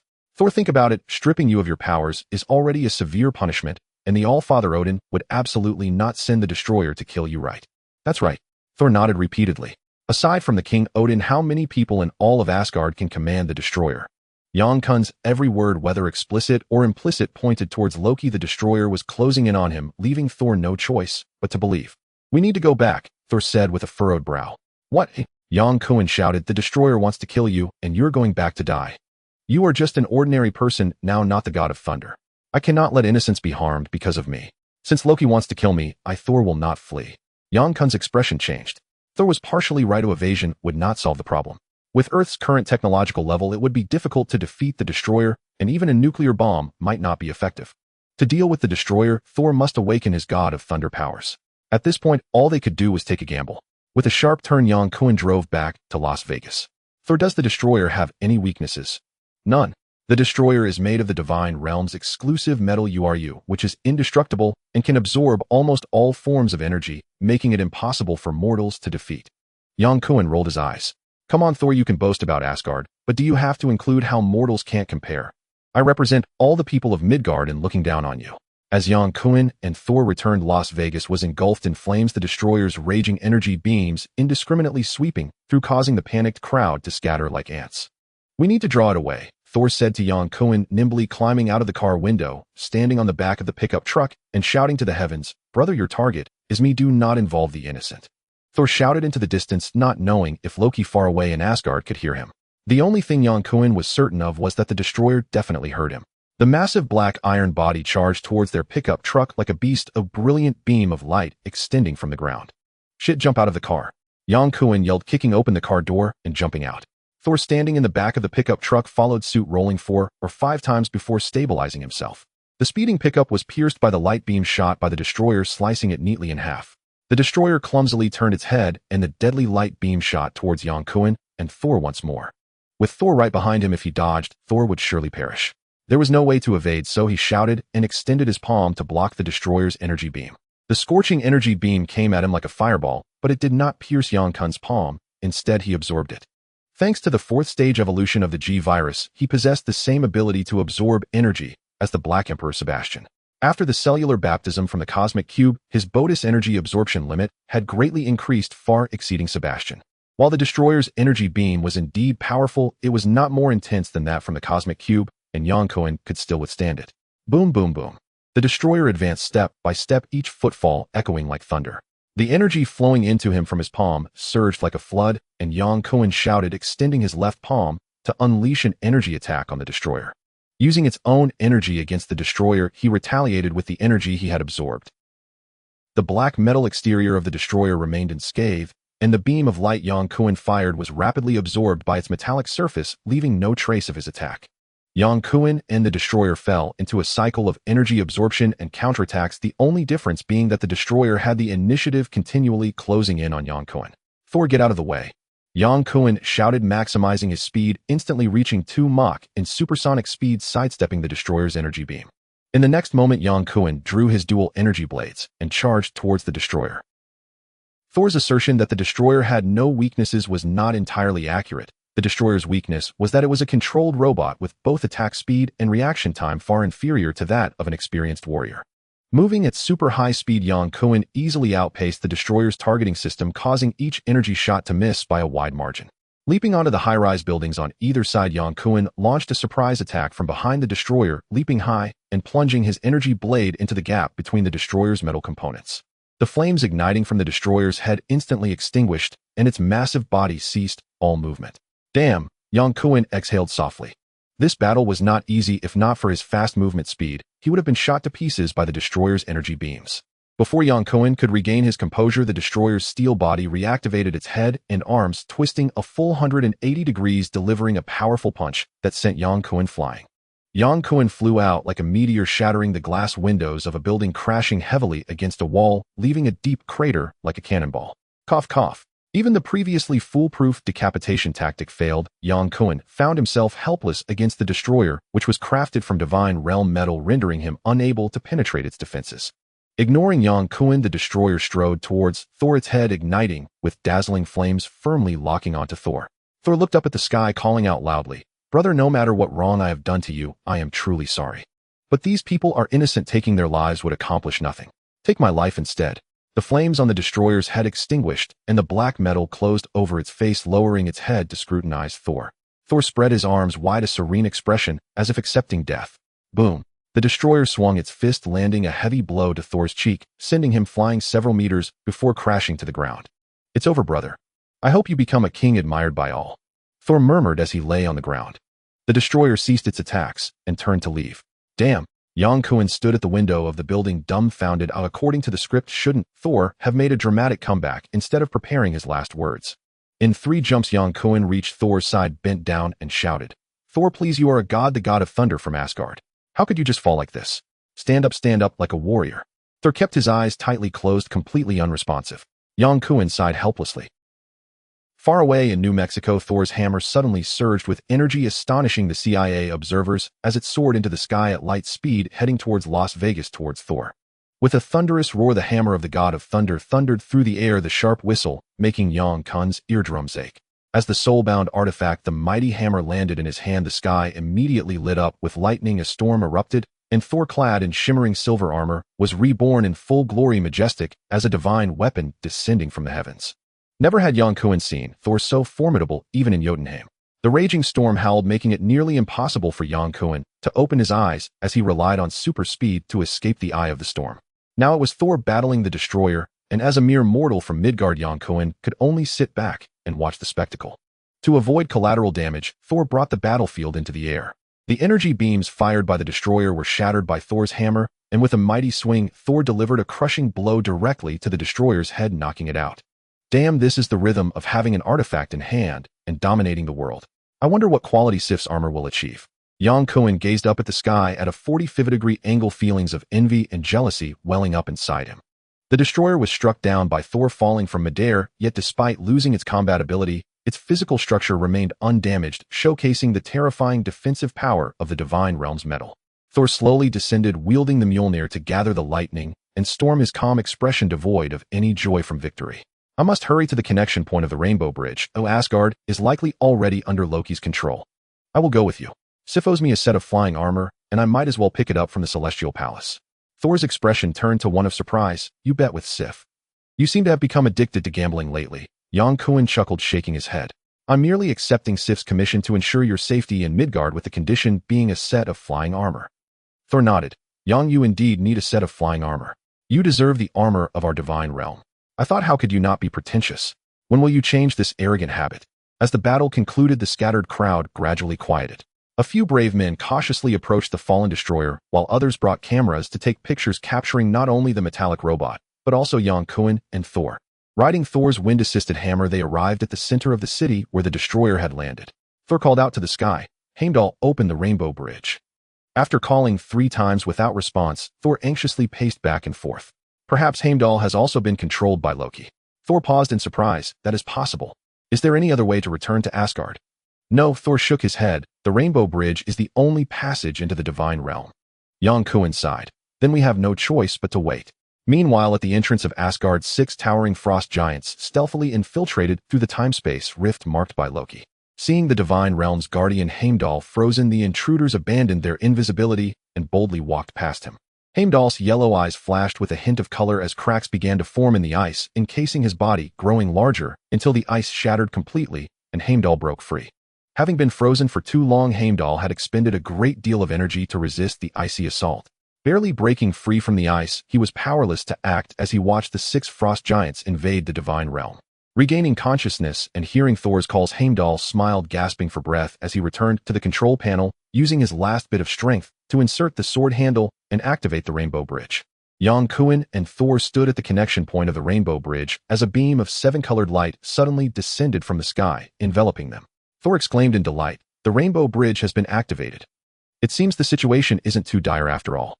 The speed of the rainbow bridge's teleportation was far quicker than the cosmic cube, and soon Yang Kun and Thor arrived in Asgard, stepping out of the passage to find Heimdall slumped over the control panel, looking dispirited.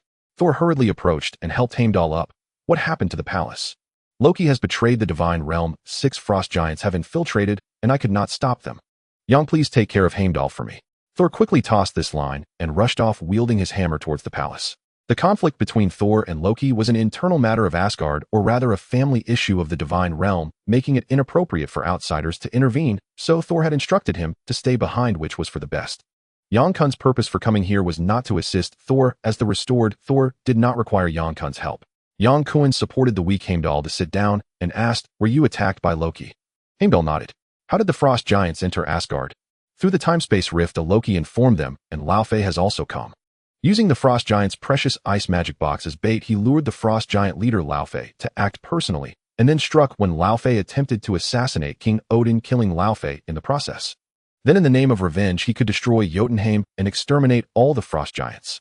By that time, there would be no witnesses, and Loki could easily whitewash himself, becoming a hero who saved Odin and Asgard, and ascend the throne without question. Loki's meticulous plotting and superb scheming left Yang Kun in admiration. This was going to be a big news story. The only miscalculation on Loki's part was that the destroyer failed to kill Thor, instead awakening Thor's power as the god of thunder. Thor and Loki, these non-blood brothers, were like Sun Tzu and Sun Quan. On the battlefield, Thor was unmatched, but when it came to the ruthless and calculating nature of an emperor, Loki was indeed a step ahead. Thor was suited to be a great general, while Loki undoubtedly was more fit for the role of a king. Yang Kun sighed and gazed up at the brilliantly colored rainbow bridge, lost in thought. Loki's rebellion was suppressed by Thor, and even though Loki the prince wielded the divine spear Odin, he could not gain the upper hand against Thor, who mastered the Mjolnir. After sending the traitor Loki to a subterranean prison, Thor temporarily assumed the role of king, and Asgard returned to its previous peace and harmony. Thor hosted a banquet in the palace for Yang Kun, expressing gratitude for his care and protection in Midgard, with Sif and the other 4 commanders in attendance. A long dining table was laid out with delicacies from the 9 realms, many of which were exotic fruits and dishes that Yang Kun had never seen before. Attendants in flowing white garments from the celestial palace carried the dishes, filling the air with delightful aromas, of feast for the senses. The bearded dwarf Prince Thane sat opposite Yang Kun, while Thor was to Yang Kun's left and Sif to his right. After drinking and celebrating for a while, Yang Kun inquired about his flying armor. "It has been completed." Sif's response filled Yang Kun with delight. Having witnessed the immense power of the Mjolnir, he was even more eager for the exquisite armor crafted by the dwarves. "It is very beautiful," Sif said with a smile. "One of the most exquisite armors I have ever seen. I almost hesitate to give it to you." "Hey Sif, we had an agreement," Yang Kun complained. "What kind of armor is it? Show me." Thor was curious as well. Prince Thane, feeling proud, stroked his golden beard and said, "The armor is primarily made of URU metal from the divine realm, infused with our dwarven secret crystals and forged meticulously for 7 days in a quantum furnace by our greatest master blacksmith Michelangelo." Horgen, another commander, laughed heartily. "Thane, you say you can't forge, yet you sound as though you were involved the entire time." "Of course," Thane nearly tilted his head to the ceiling. "I was commissioned by Sif, so I had to do my utmost." "Quick, bring it here." As an exceptional warrior, nothing could impress Thor more than fine weapons and armor. Listening to Thane's vivid description, Thor felt an itch of excitement and slammed the table, shouting, "It's in my room," Sif said with a beaming smile. "Go get it for me to see." "That won't be necessary," Sif replied, pulling out a shiny golden headband from her bosom and waving it in the air. Yang Kun curiously exclaimed, "Sif, you can't be saying this is part of the armor, right? It looks more like a piece of women's jewelry." Sif shot Yang Kun a disapproving look and stood up to explain, "This is indeed the helmet of the armor set." "This is a helmet. It clearly looks like a headband. That's why I say you Midgardians lack knowledge. This helmet is a new concept and has triple defense functions." Yang Kun retorted, "A little headband with triple defense. Are you implying I don't wear helmets? What exactly does it defend against? Water, fire, or theft?" Thor burst into laughter, and the other 3 commanders laughed uproariously as well. Sif laughed along, shooting Yang Kun a glance filled with charm. "Of course it's not waterproof, fireproof, or theft-proof. Sif laughed as she spoke. It's designed to defend against physical attacks, magical attacks, and mental assaults. After undergoing 4 stages of evolution, Yang Kun's body became exceptionally robust, possessing high defense against physical attacks, and he didn't concern himself with that aspect. As for magical attacks, he had yet to encounter them, or even consider them, but Sif's mention of defenses against mental attacks did indeed stir something within him.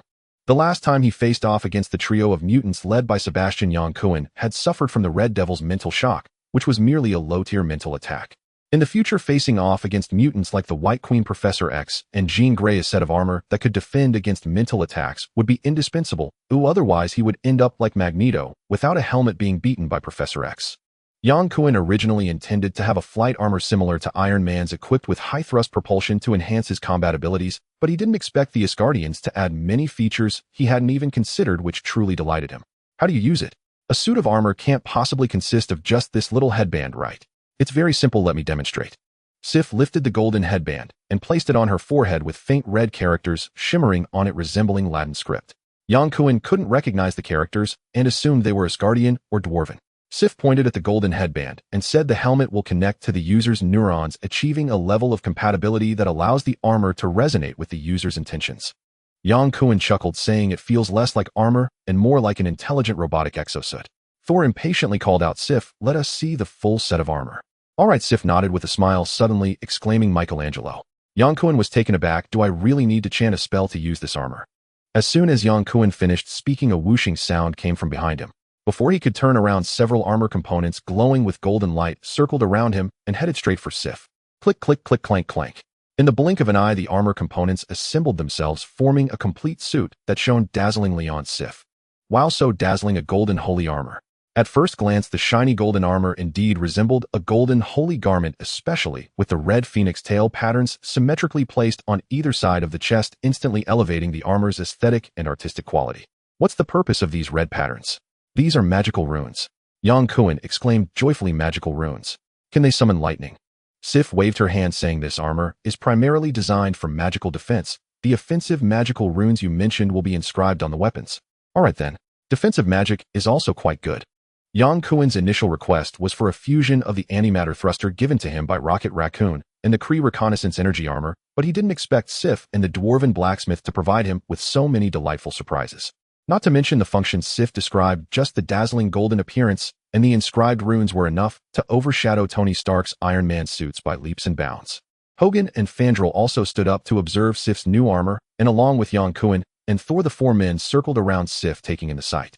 Are you treating me like a statue? Sif protested unhappily, as she didn't like being treated as a pet to be gawked at. She again shouted Michelangelo to deactivate the armor's combat mode, and the separated armor components floated in midair, bobbing up and down in sync with Sif's movements. Sif took off the headband and handed it to Yang Kun, saying the armor is now yours. You have fulfilled your part of the bargain, and I will honor my promise. Of course, it's been a pleasure working together, Yang Kun said, casually snapping his fingers as he took the golden headband and placed it on his own head. Will this headband fall off? It's a helmet, Sif corrected him earnestly. How can this little thing count as a helmet when it barely covers my forehead? It's more like a hair accessory. Whatever you say. Sif waved her hand dismissively. The golden headpiece felt slightly cold against his forehead, but it was so light, he could barely feel its weight. Just as Sif had said, the headpiece could connect to his neurons, allowing Yang Kun to sense the armor components floating in the air, subtly resonating in harmony with the headpiece. Whenever he focused his thoughts on summoning the armor, both the headpiece and armor would reveal faint crimson runes, while the headpiece would constrict tightly around his forehead, similar to a tightening spell. This golden armor, named Michelangelo, is a half armor that primarily protects the torso and shoulders, made from the unique URU metal of the realm, capable of absorbing various forms of energy attacks, with its main energy source being the absorption of light energy converted into quantum energy. After several unsuccessful attempts to summon the armor, Yang Kun helplessly asked Sif, do I really need to chant the spell Michelangelo to assemble the armor? Sif shot him a glance, saying this is a masterpiece of Master Michelangelo. Of course, it requires the master's runes. Alright then, being a master does come with some unique quirks. Leaving a mark on one's proud creation is understandable. Chanting Michelangelo is not as embarrassing as shouting Bala Bala Energy Fairy Transformation. Not embarrassing at all. Yang Kun shouted Michelangelo in Asgardian, and the dazzling golden armor instantly assembled, enveloping his torso snugly. Wearing the armor, he took a few casual steps and felt no weight from the metal. It was almost as light as carbon fiber fabric, completely unimpeding his movement and combat. Yang Kun felt triumphant. In this Marvel world, mutants relied on their mutations, and the wealthy relied on technology. From now on, he too would be equipped with high-tech gear. With the headpiece on his head, laser swords in hand, and chanting the name of the Renaissance master, he instantly donned the golden holy armor, his combat powers soaring, and he asked if anyone was afraid. Quickly use Michelangelo, hee-hee-ha-ha. Who is shouting? Michelangelo the Benevolent is invincible. In Asgard, no one was afraid. They merely regarded Yang Kun's new armor as a delightful work of art. However, the humans of Midgard, including President Truman, were intimidated. The destroyer arrived at the casino in Las Vegas, barbarically destroying the main street of the gambling city and injuring many innocents. The astonishing destructive power of the robot and the battle scenes between Yang Kun and Thor were recorded by cameras, and the testimonies of the Las Vegas police were swiftly transmitted to the White House. President Truman, who rose from the position of vice president, did not dare to be complacent and convened several high-ranking government officials, including the Secretary of State, Secretary of Defense, Commander of the Pacific Command, and Director of the CIA, for a closed-door meeting in the Oval Office. The chaotic battle scene captured on black and white film is shaky, with just over a minute of footage showcasing the immense destructive power and lethality of a colossal robot. CIA Director Alan Dulles, a white-haired rear admiral in his 60s, stood up and slowly spoke. Based on the accounts and photographs from multiple eyewitnesses at the scene, we preliminarily judge that the robot recorded is not from our enemies and is likely from an extraterrestrial source. Almost all eyewitnesses claimed that the robot emerged from a multicolored halo with no aerial objects in sight at the time. Defense Secretary George Marshall questioned the incomplete footage alone is insufficient to prove that the Soviets are not involved in this attack. Of course, we have more concrete evidence. Alan Dulles, biting his pipe, turned to President Truman and requested, please allow me to summon the captain of the CIA's Special Operations Team, our beloved Captain America, Colonel Steve Rogers, who is fully responsible for investigating this incident. Truman nodded. Clad in an army uniform, Steve Rogers was authorized to push open the door to the president's office, walking in with a proud posture and saluting the president, the defense secretary, and the CIA director. Alan Dulles took his pipe out and said, Colonel, please explain the facts you know to the gentlemen present. Yes, sir. Steve replied loudly. The soldier who fought the robot in the documentary was Yang Kun, a member of the Howling Commandos who went missing during a mission to raid a German nuclear reactor in World War II. I only learned a week ago that he returned to the country and met with Yang Kun at the Smith Hotel in Las Vegas. Another individual in the documentary is from the extraterrestrial realm of Asgard. Asgard? Truman repeated softly, looking at Steve Rogers with confusion in his eyes. How do you know? Steve Rogers replied, Sir, I have met Thor, the man in the documentary, wearing a white top, and I've had drinks with him.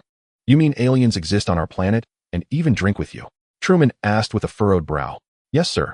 Truman turned to Alan Dulles and said, I think we should first determine whether this colonel has been drinking. I can swear that every word I said is the truth. Steve Rogers replied with poise. In fact, we have even more compelling evidence, the CIA director said, taking a folder from his assistant and handing it to President Truman. The intelligence personnel from the Department of Defense analyzed the damage and energy output caused by the robot, concluding that it resembles a laser-like energy beam, which our current technology cannot produce. Defense Secretary George Marshall asked with a grim face, what about the Soviets? We can't do it, and neither can the Soviets, Alan Dulles replied coolly. I believe Colonel Rogers' testimony is indeed credible. That colossal robot is very likely of extraterrestrial origin. Just as President Truman was about to speak, the phone on the desk rang abruptly. After a brief pause, Truman picked up the receiver, and his expression changed after hearing only 2 sentences. Understood. Truman hung up the phone and said to Alan Dulles, the Department of Defense just called to say the robot has disappeared. Disappeared? Just as you mentioned earlier, a rainbow, and then the robot vanished. Steve said, that's the Bifrost, the time portal of Asgard. They can travel freely between our planet and Asgard. Colonel, tell us what you know. At this point, President Truman had to believe that the robot appearing in Las Vegas was indeed a product of extraterrestrial technology and that Earth was entirely unprepared for aliens. Yes, sir. Steve Rogers gathered his thoughts and decided to only discuss what Yang Kun revealed about Jotunheim and Asgard, withholding the rest regarding the multiple parallel universes for now to avoid overwhelming the officials.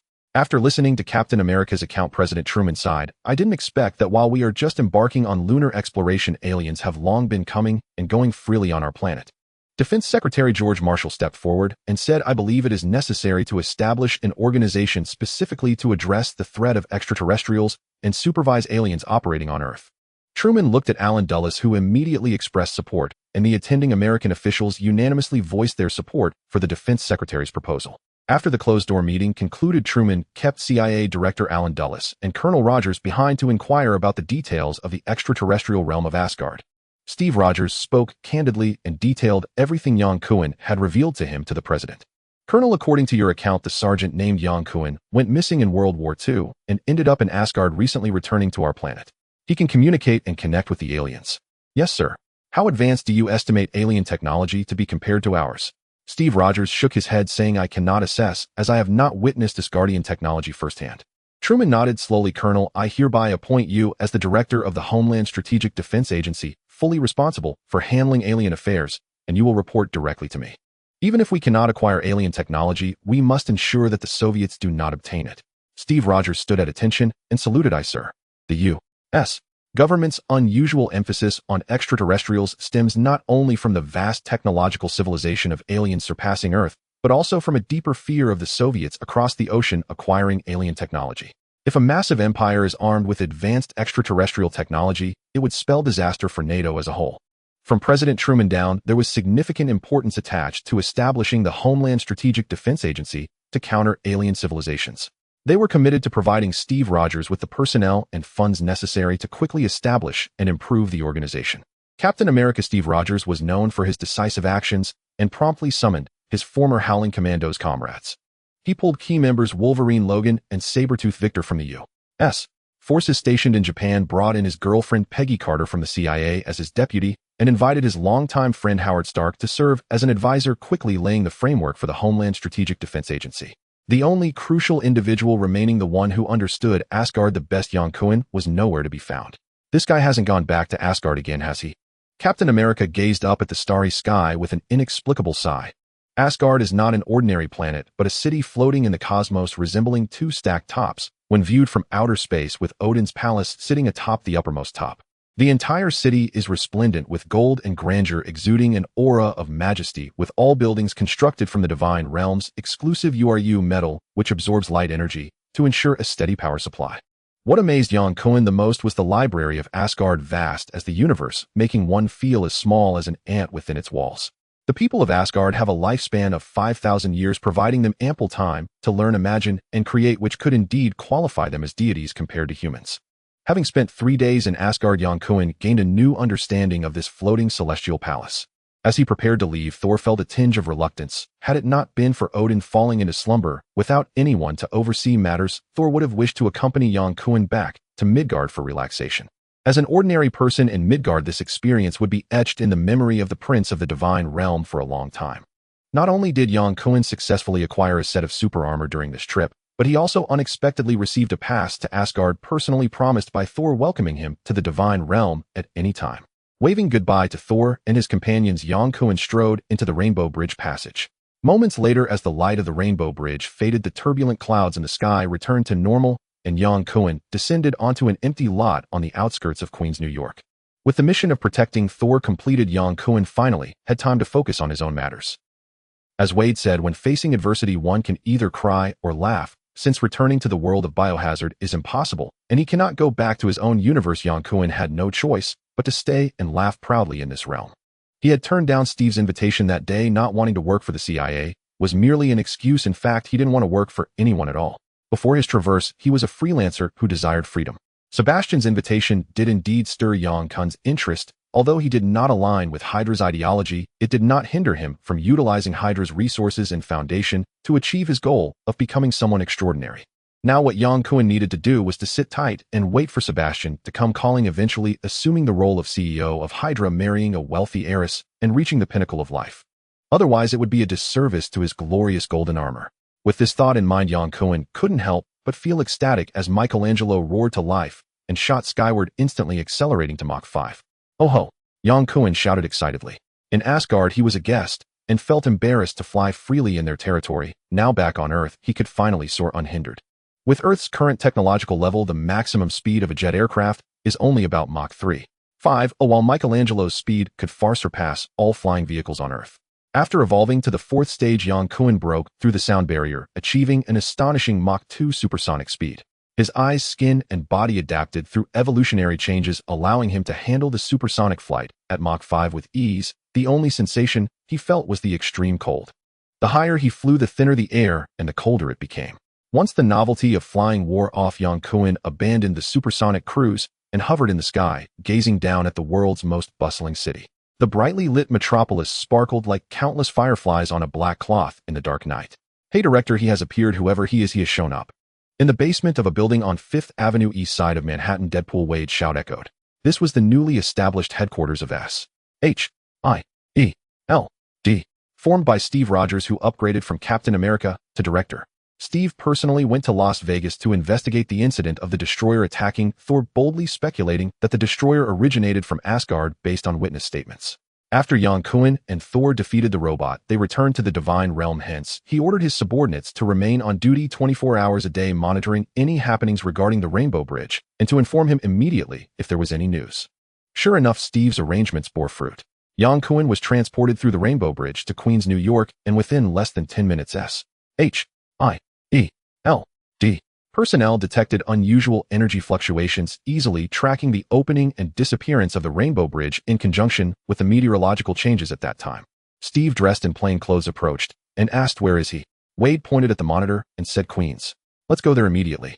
"No need to hurry. Yang can't fly," Wade replied, casually resting his hands on his head and reclining comfortably. "You are right, Wade," Steve said, patting Wade on the shoulder before turning to his girlfriend Peggy Carter, saying, "Contact the CIA and request a helicopter to Queens." "Understood." S.H.I.E.L.D. had just been established for a short time. While the core personnel were in place, manpower and equipment could not be quickly replenished. As a secret organization that remains undercover, S.H.I.E.L.D. could only seek support from the CIA, which also maintained a low profile. Fortunately, due to a presidential directive, and since Steve and Carter were members who separated from the CIA Director Alan Dulles provided substantial support. "Look at this situation. Are they planning to arrest Yang? It might take the Marine Corps just to warm him up. Bringing Old Wolf and Little Kitty would be more effective.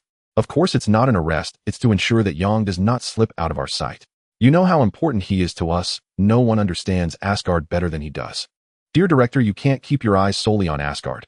Honestly, I don't think the muscle guy wielding a hammer would have any interest in this backward planet. Perhaps there are more aliens here waiting for us to discover. If there are, then it means we have more work ahead." "All right," Wade shrugged. "Dear Director, I think we need to discuss my personal overtime pay. Look at my dark circles and sagging skin. I might even suffer brain atrophy from staying up late. Oh, and I need to increase my nutrition expenses." Steve, uninterested in Wade's complaint, shouted loudly, "Let's move out." Wade rose casually, patted his backside, and followed Steve, muttering, "Dear Director, now that you've been promoted to director, don't you wear combat gear for field work?" Steve, without turning back, replied, "Wade, we are not going to fight." "All right, but you couldn't win anyway. 6 years ago, Yang used you as a punching bag, and now it's even less likely." Humph. Even Steve, known for his good temper, was infuriated by Wade's hurtful remarks, unable to restrain himself from punching the elevator door in frustration. "Oh, the Director is angry. I am so scared. Who will protect me?" Wade pretended to pout, crossing his arms and adopting a pitiful demeanor, incessantly murmuring. Steve shot Wade a fierce glare. If looks could kill, Wade would have died 7 or 8 times already. The Central Intelligence Agency is primarily responsible for external affairs, while the Federal Bureau of Investigation and the National Security Agency hold sway domestically. In response to Steve's request, the CIA director appealed to the U.S. Air Force. 2 Apache attack helicopters took off from the Air Force Base, soaring over Queens to search for suspicious intruders arriving on Earth via the Rainbow Bridge. Yang Kun looked down from above, surveying the entire New York City area. He spotted the 2 helicopters from a distance and decided to avoid trouble by landing far from their flight path. Clad in resplendent golden armor that shone like a star even in the night, Yang Kun was quickly spotted by Steve and Wade, who followed him by car. "Hey Yang, your armor looks incredibly cool. Where did you get it?" "Let me guess, Asgard." Before Steve could get closer, Wade shouted excitedly. Yang Kun stopped, a hint of pride in his voice as he replied, "I won this from Thor. You can't have it." "Yang, get in the car." Steve took a moment to appraise Yang Kun's golden armor, a smile creeping to the corners of his mouth as he gestured for Yang Kun to get in. Opening the back door, Yang Kun settled into the rear seat. Steve turned the steering wheel towards the S.H.I.E.L.D.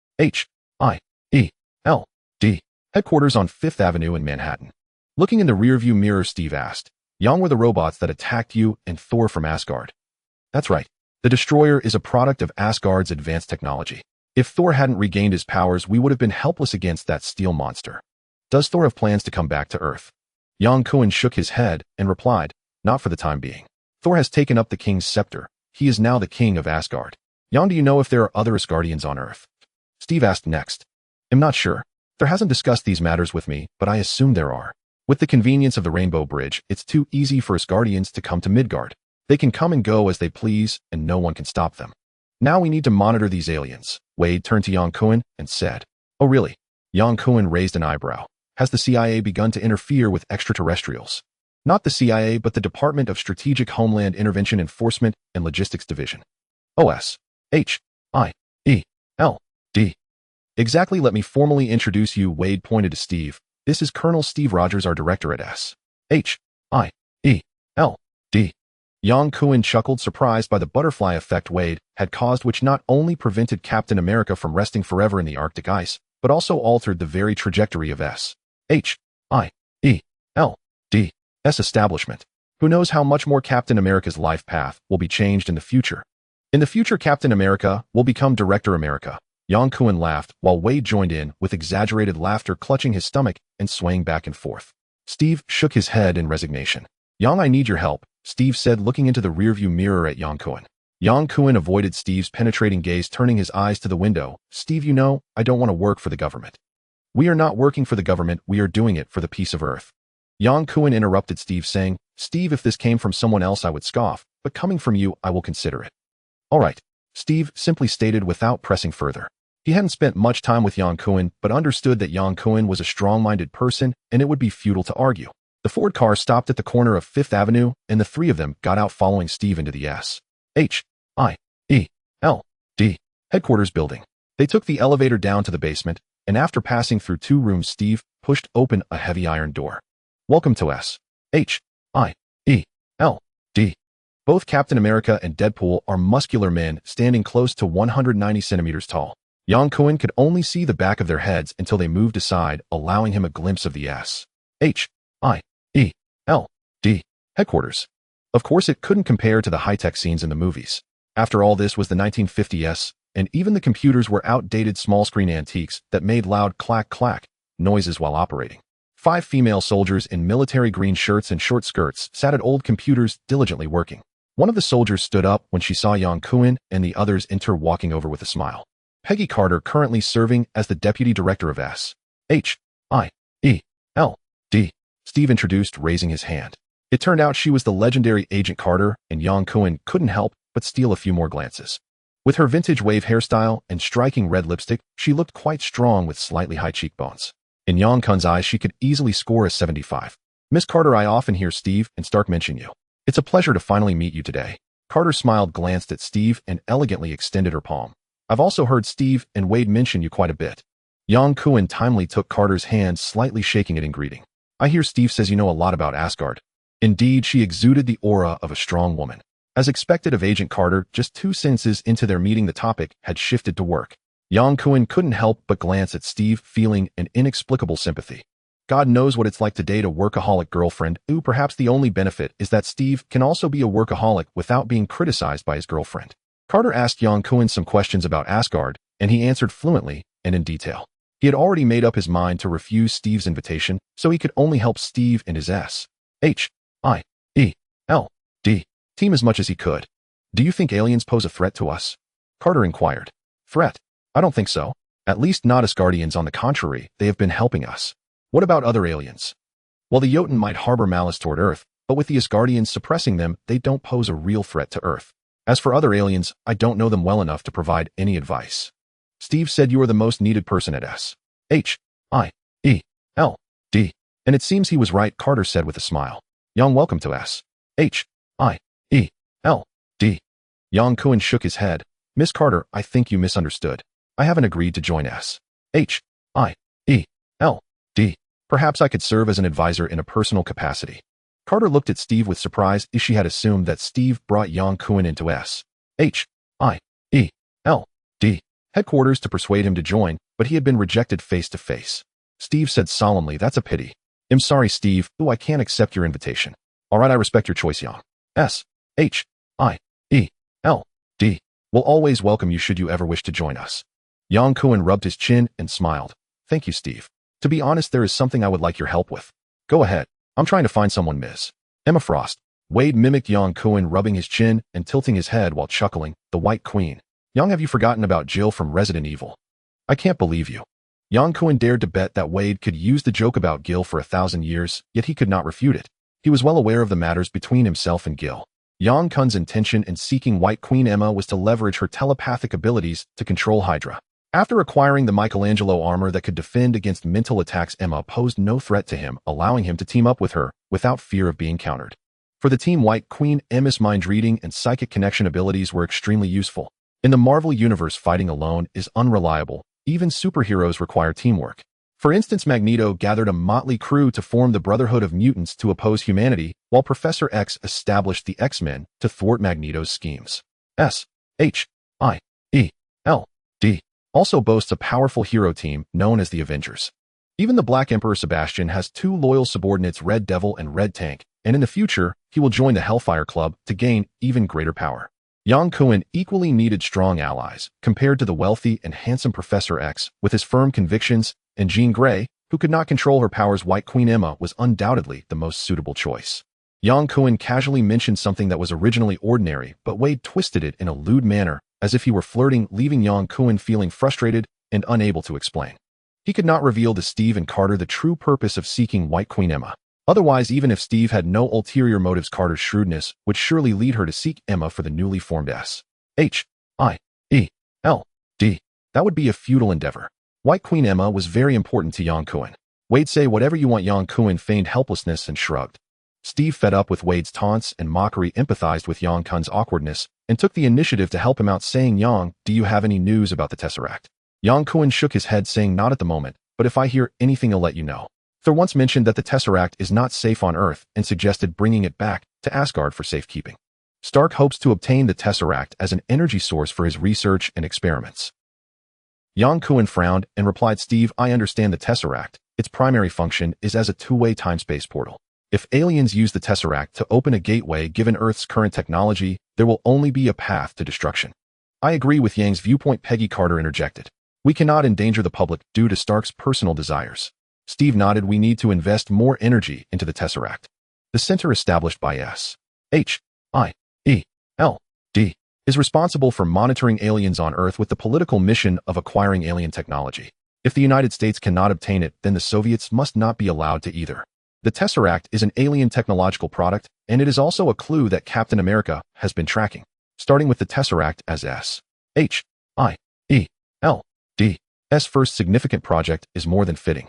That night, Yang Kun declined Steve's invitation to stay at his house, joking that Steve had a girlfriend and he didn't want to be a third wheel, so he chose to sleep alone in a hotel. He and Thor had played cards in Las Vegas and won quite a bit, totaling over $3,000, which was a considerable sum in the 50s, enough to support his expenses for a year. Wade drove Yang Kun to the hotel, and with the well-known but flamboyantly dressed Deadpool as a backdrop, Yang Kun's shiny golden attire didn't seem quite so outlandish. In the martial-centric Asgard, wearing splendid golden armor is heroic and handsome, but in Midgard, donning golden armor would undoubtedly attract unnecessary trouble. In the days that followed, Yang Kun would participate in the search for the Tesseract and White Queen at S.H.I.E.L.D.'s temporary headquarters, occasionally chatting with fellow advisor Howard Stark, primarily discussing the Tesseract and his arc reactor. 3 days later, Yang Kun successfully obtained information about Emma Frost.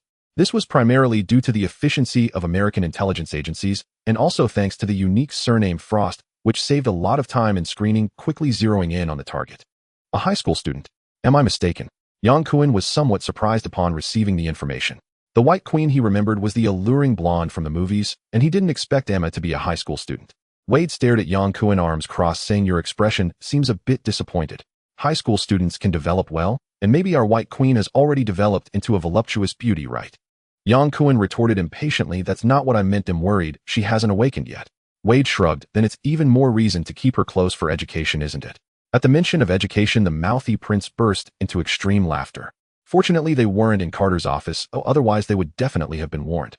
Yang Kun ignored Wade's inappropriate humor and asked, "Do you think this high school student is the White Queen I'm looking for?" "Pretty close," Wade replied, heavily tapping the folder of papers. "Emma Frost, born in Boston, Massachusetts, with a successful businessman father named Winston Frost, and has an older brother and sister, which is similar to the information I remember about Emma." "Okay, I will go meet her." Yang Kun did not go directly to Emma's home, but instead went to the high school she attended. Disguised as a CIA investigator, he inquired about Emma's teachers and learned that a strange incident had occurred in her class, where all the students had fainted, further confirming the suspicion that Emma was a mutant who had awakened her psychic abilities. After school, Yang Kun met Emma in the teacher's office. With beautiful long golden hair, standing at least 1. 7 meters tall, dressed in a proper white blouse and blue pleated skirt uniform, she followed her teacher, head lowered, appearing somewhat shy. Emma, this is Mr. Yang Kun, a CIA investigator who has some questions for you. Emma tightly clasped her hands in front of her, looked up at Yang Kun for a moment, then quickly lowered her head like a naughty child who had done something wrong. Thank you, Mr. Ian. I would like to speak with Emma alone, Yang Kun said with a smile to the teacher wearing black-rimmed glasses. All right, Mr. Ian left the office and closed the door behind him. Yang Kun casually took a couple of steps and gently said, Emma, there's no need to be nervous. We're just going to chat, okay? Emma kept her head down and remained silent. I heard from Mr. Ian that almost all the students in your class fainted last month. Is that true? Yes, Emma replied softly. Did you have any unusual feelings at that time? Emma bit her lip. I just felt very dizzy, and then I lost consciousness. Feeling dizzy, could that be because of reading too many thoughts from others? Emma appeared flustered, stammering, no. It wasn't my fault. I know it's not your fault, you just can't control your superpower. Emma protested softly, lacking confidence even when lying. Don't be afraid, Emma. I've noticed you for a long time and am here because you've been struggling to control your superpower more and more. I can help you. Help me. Emma looked up, her deep blue eyes staring at Yang Kun. How will you help me? Emma, your superpower is a gift, not a curse. You need to overcome the doubts and fears within you, conquer your inner self, and learn to control your superpower. Yang Kun extended his palm. I will help you. Why do you want to help me? I have superpowers just like you. As Yang Kun spoke, he pulled out a beam sword from his waist.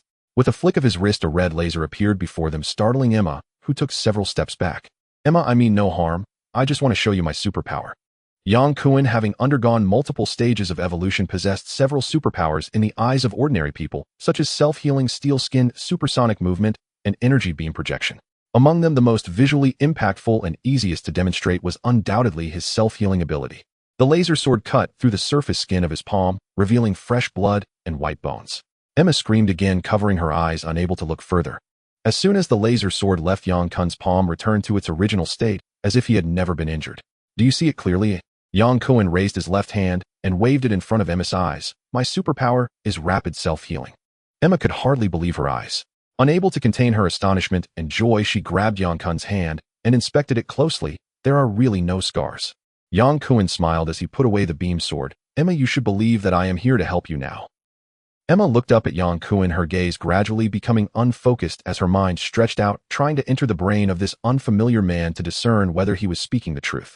As her mental probing just reached in front of the man, it encountered a powerful shock. Emma let out a sudden ah and crouched down, clutching her head in pain. Yang Kun, understanding what Emma was trying to do, said leisurely, Emma, you're trying to read my brain's memories, and that's not good. I'm sorry, I just wanted to confirm whether what you're saying is the truth or a lie, Emma whispered, holding her head. Yang Kun sighed. I know what you're afraid of, Emma. You're afraid of revealing your superpower, afraid of being discriminated against and ostracized by ordinary people. Aren't you afraid? I'm not afraid, on the contrary, it should be ordinary people who fear my superpower, Yang Kun said with a slight smile, taking 2 steps closer to Emma.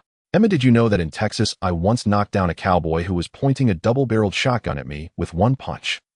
That cowboy lay on the ground like a clumsy fat turtle, unable to move. Emma looked up, revealing a hint of a smile.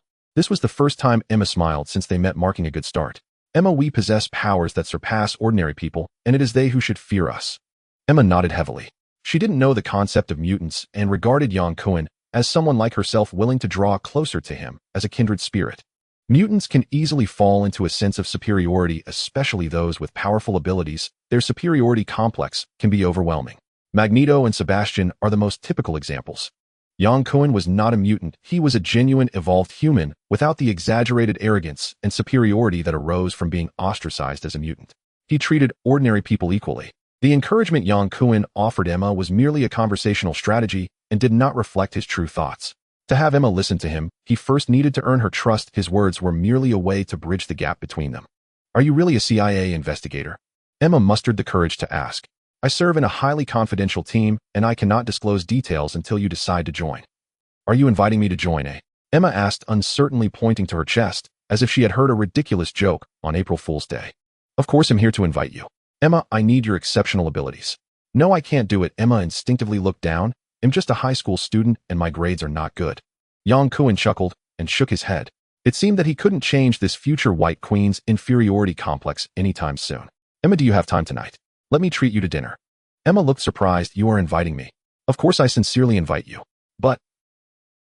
No buts. Yang Kun domineeringly interrupted Emma's hesitation and excuses, pushing the door open and stepping out of Teacher Ian's office. Emma was stunned for a moment before following him out.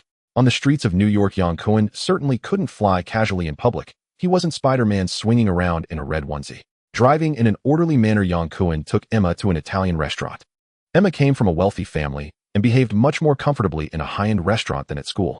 She talked more and initiated conversations with Yang Kun about her family and relatives. She spoke of how her father Winston was cold and selfish, her mother lost in mental medication every day, and how her sister seemed like a stranger who never cared about her. The only close relationship she had was with her gay brother. "I'm sorry for burdening you with my troubles. I've never spoken so much or shared my feelings with anyone. My family doesn't care about me, and no one listens to me." Emma stuck out her tongue sheepishly. "I'm more than happy to listen, Emma. Doesn't it feel lighter to say it out loud?" "Yes, it feels much lighter, thank you. Emma, you can call me Yang, and my friends all call me that. After dinner, let's go play an interesting game." Emma's interest was piqued. "Really? What game?"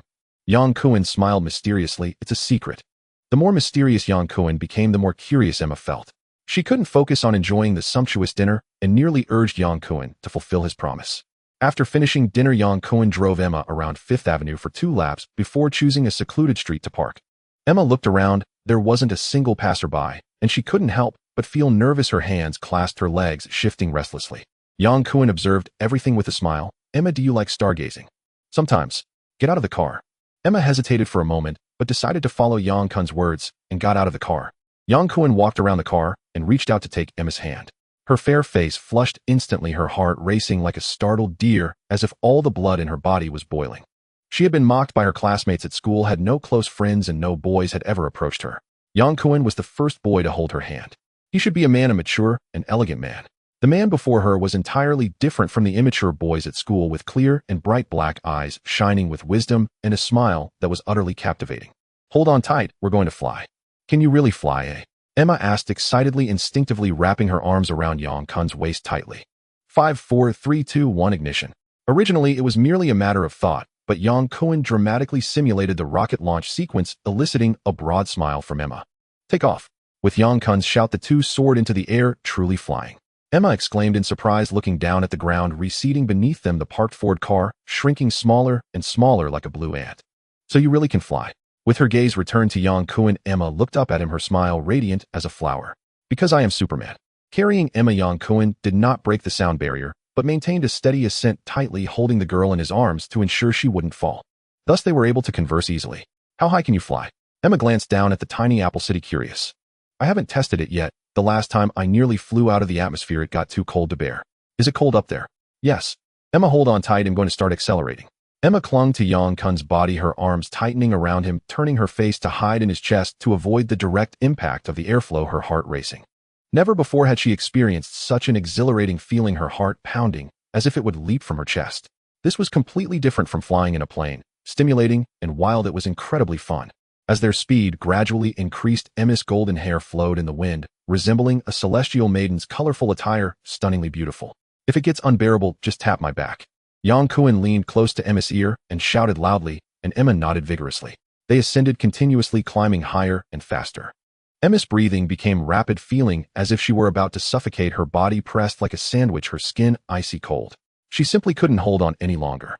Emma slapped Yang Kun's back with one hand, signaling him to stop ascending. She couldn't take it anymore. Feeling her movement, Yang Kun hurriedly slowed down, hovering in the air. "Emma, are you all right?" "Huff, huff." Emma gasped, "I can hardly breathe. I think I've reached my limit. Let's lower the altitude." As Yang Kun spoke, he tightened his embrace around Emma and rapidly dove down. "Oh!" Emma screamed in fright, her skin instantly turning diamond-like, the transformation rapidly spreading from her arms to her neck, then to her face and forehead. In less than a second, she became a sparkling diamond person, shimmering with colorful light in the bright moonlight. This was the second mutant ability unique to the White Queen Diamond transformation. Yang Kun glanced at the girl in his arms, unable to shift his gaze. He was captivated by the dazzling diamond, halting the dive and hovering in the air, bobbing up and down. "Emma, you are truly beautiful," Yang Kun exclaimed involuntarily. The girl in his arms shyly lowered her head, unable to meet Yang Kun's fiery gaze, her cheeks pressed against his chest like a pampered kitten. "Oh, Emma, you are one of a kind, shining like a diamond. You are simply too beautiful. No one has ever told me I was pretty."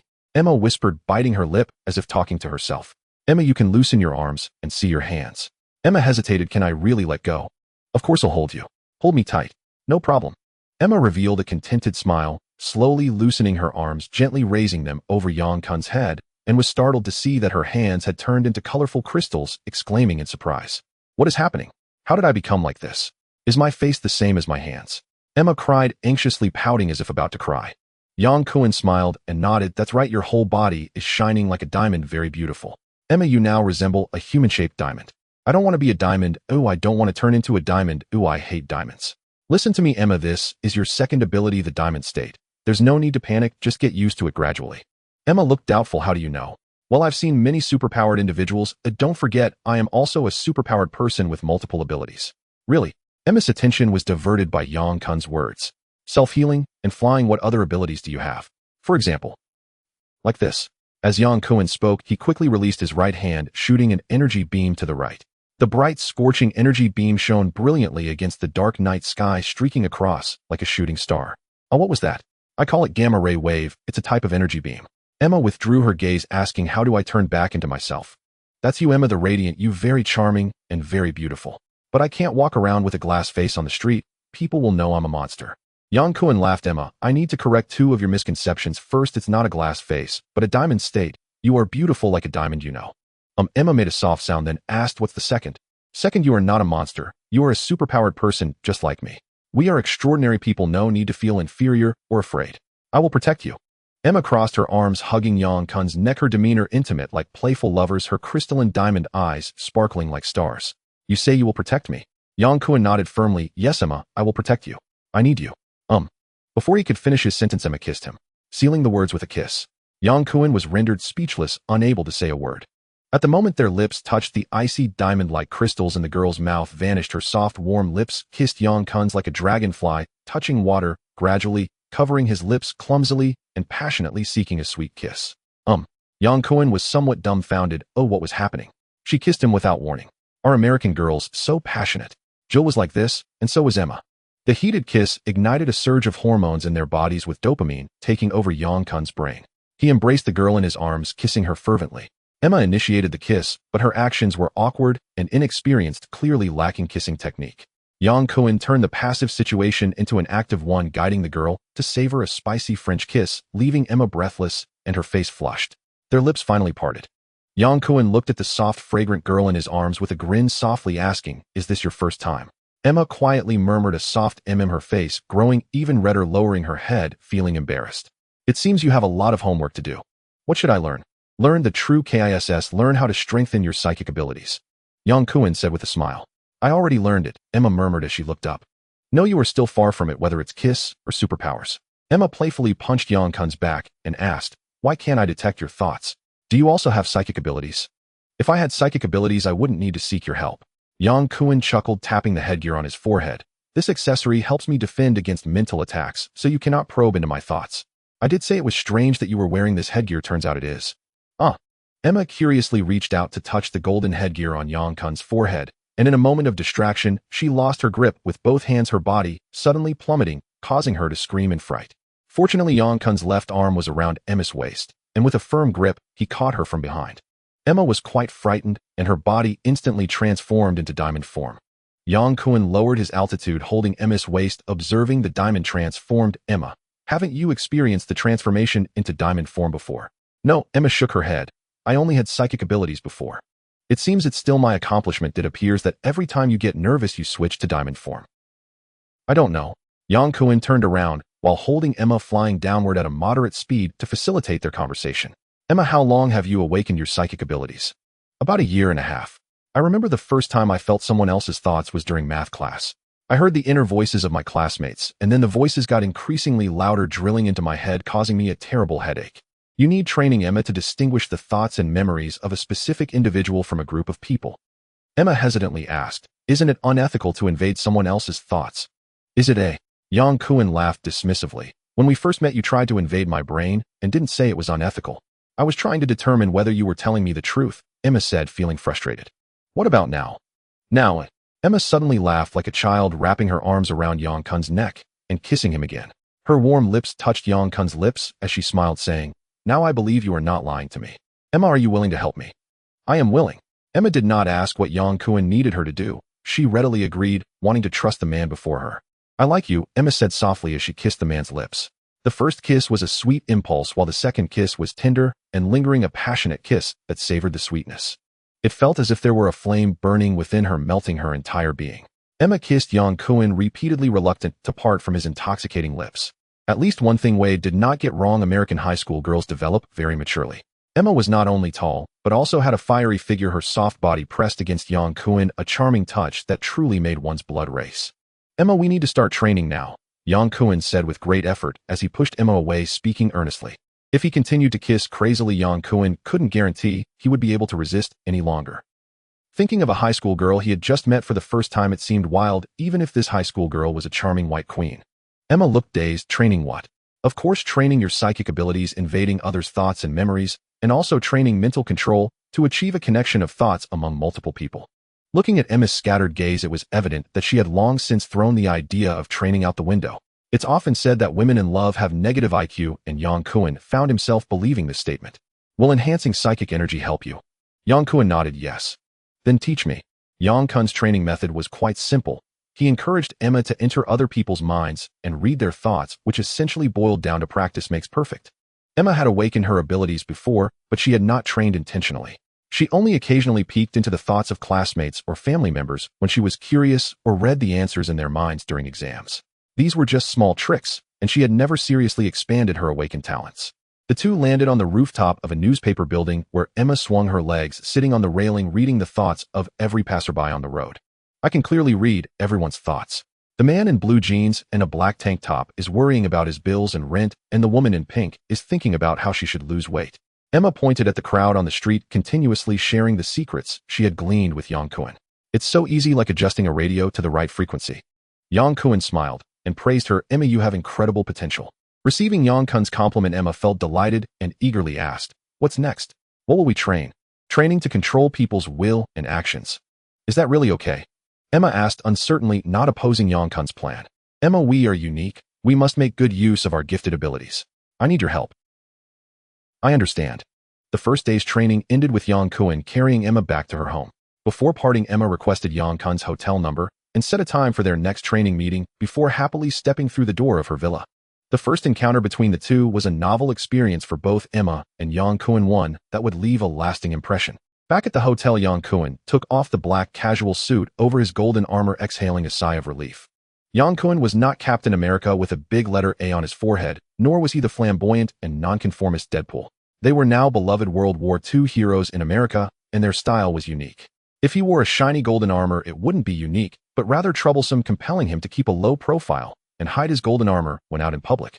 In the days that followed, Yang Kun would report to SHIELD during the day and train Emma in her psychic abilities at night. Sometimes after finishing training early, they would go to the movies or shopping together, enjoying those things that most young couples love to do. One day, Yang Kun dropped Emma off at her home, and upon returning to his rented place, he shrugged off his coat, calling out, Michelangelo, to disassemble his armor, collapsing heavily on the bed, not wanting to move at all. Before long, he drifted into a light sleep when suddenly the phone rang. Yang Kun impatiently reached for the receiver, accidentally knocking over a stack of papers on the bedside table, scattering white sheets all over the floor. Sitting up to grab the phone, Yang Kun hadn't even spoken when Emma's gentle laughter came through. Emma. Yang Kun chuckled lightly, lowering his head to pick up the scattered papers. Suddenly, the scattered papers all floated up as if in a scene from a magic show, swiftly attaching themselves to Yang Kun's palm. What was happening? Yang Kun was stunned. Yang Kun's first reaction was to think of telekinesis. Having spent a considerable amount of time with the White Queen Emma, he did not rule out the possibility of awakening such a purely mental power. The G-virus was defined by Umbrella Corporation as an uncontrollable and chaotic mutation, with no one able to predict what changes each genomic rewrite would bring. Some evolutions occurred quietly without Yang Kun even noticing, much like the body automatically evolving to adapt to hypersonic flight. While Yang Kun was lost in thought, he engaged in casual conversation with Emma. She keenly sensed his distraction and directly asked him what was wrong. Oh, I just fell asleep on the bed and my mind is still a bit foggy, Yang Kun replied casually. Emma chuckled lightly. All right, then you should rest early. See you tomorrow. See you tomorrow. After hanging up the phone, Yang Kun flicked the paper stuck to his palm away, clasped his hands behind his back, and focused intently, trying to make the paper float. 2 seconds, 5 seconds, holding his breath for 10 full seconds, the paper remained completely still. It seems it shouldn't be telekinesis. Yang Kun shook his head talking to himself and extended his palm again. The paper, as if drawn by some mysterious force, floated once more and adhered to the center of his palm. If it's supposed to be like Magneto's magnetic control, it should attract metal. What's with attracting paper? Yang Kun pondered deeply, mechanically repeating the action of placing the paper down and attracting it again. His gaze wandered, locking onto the Parker pin resting on the paper. Yang Kun had a thought of perhaps he should try another item. He got up and approached the bedside table, extending his hand reverently and slowly getting closer to the pin. When his palm was about 2 mouse heights away from the pin, the paper beneath it oddly curled and was drawn towards him while the Parker pin remained motionless. Ugh, again, it's attracting paper. Maybe the pin is too heavy. Let me try something lighter. Yang Kun stood up and looked around, spotting a plastic comb in the bathroom, and immediately walked over. He mimicked the previous action with the comb, but it did not attract like the paper did. Yang Kun felt disheartened and withdrew his hand, only for the comb to suddenly move. Trying again, the comb moved once more. Yang Kun grew increasingly puzzled, rummaging through all small items he could find, laying them out one by one to try, ultimately attracting a button and a paperclip.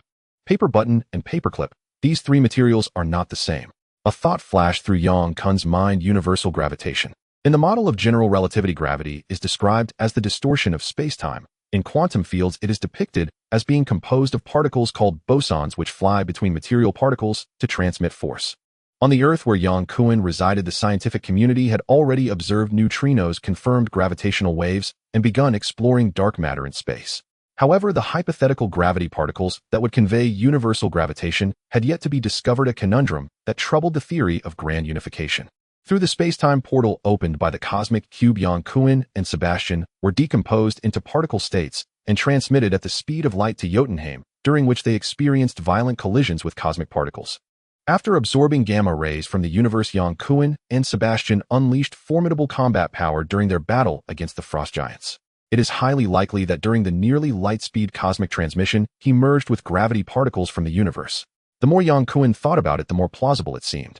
The multiverse, he found himself in, perfectly conformed to quantum theory. If gravity particles derived from quantum theory must exist, otherwise the universe shouldn't exhibit such a form. Gravity, one of the 4 fundamental forces. Yang Kun gazed at his palm, murmuring to himself, his heart stirred, unable to calm down for a long time. In Marvel movies, Magneto, who only mastered the magnetic field, could wreak havoc and dominate effortlessly. If he mastered gravity, wouldn't he soar? However, the challenge before Yang Kun was how to enhance gravity. Universal gravitation is the weakest of the 4 fundamental forces. If the strength of the strong force is represented as 1, the strength of the electromagnetic force is precisely 1/100th of the strong force, while the weak force is 1/1,000,000th of the strong force, and the strength of gravity is 1/quintillionth of the strong force. This means that the electromagnetic repulsion between 2 electrons is stronger than the attraction between the same 2 electrons by a factor of 10 to the 36th power. Thus, Magneto can effortlessly lift a bridge while Yang Kun can only attract a paperclip. Why is there such a vast difference between people? Yang Kun's understanding of gravity transcended this era. According to quantum theory, the mass of gravity particles, such fundamental particles, is extremely small, with an even smaller diameter, lacking a fixed rotation and electric charge, making them very difficult to observe, similar to neutrinos that can penetrate the Earth. Gravity particles do not attract each other. They only transmit energy through mutual collisions without absorbing energy unless pressed into a larger structural particle. The only way to manipulate gravity is by altering the wavelength of gravity particles through energy, thereby changing the collision frequency and the mutual attraction of 2 matter points. Ultimately, it boils down to energy, immense energy. Before Yang Kun was transmitted to Jotunheim, the energy he absorbed from the cosmic cube had reached its peak, but during the battle with the frost giants, he unleashed a significant amount of energy, leaving him with less than 10%. Now that the cosmic cube was lost, it was nearly impossible for him to regain that vast amount of energy in a short time. Yang Kun looked up at the bright incandescent bulb above him, a faint smile appearing on his lips. He wondered if absorbing all the electric power of New York could replenish the energy he had lost. Michelangelo! Yang Kun shouted, donning golden armor and pushing open the window to fly directly outside. The American power grid is privately owned and divided into the Eastern Grid, Western Grid, and Texas Grid, which is the Southern Grid, with New York situated in the Eastern Grid network. Without the internet to check information, Yang Kun spent considerable time locating the position of the New York power grid, finding a high-rise building marked with the AEC Power Company logo. The security at the power company was quite lax, with only 3 or 4 guards patrolling the first floor. Yang Kun dashed in like lightning and knocked out all the guards before they could react. He made his way to the monitoring room, then to the control room, and after neutralizing all the on-duty personnel, Yang Kun descended to the power supply area, took a deep breath, and connected his hands to the transformer to begin absorbing electrical energy. The process of absorbing electrical energy was far more gentle and calming than when he came into contact with the cosmic cube. A continuous stream of electrical energy flowed into Yang Kun's body, stimulating the activity of his cells. The first area to experience a power outage in all 5 boroughs of New York was the very center, Brooklyn, followed closely by the adjacent Queens, and then Manhattan. The once brightly lit metropolis plunged into darkness.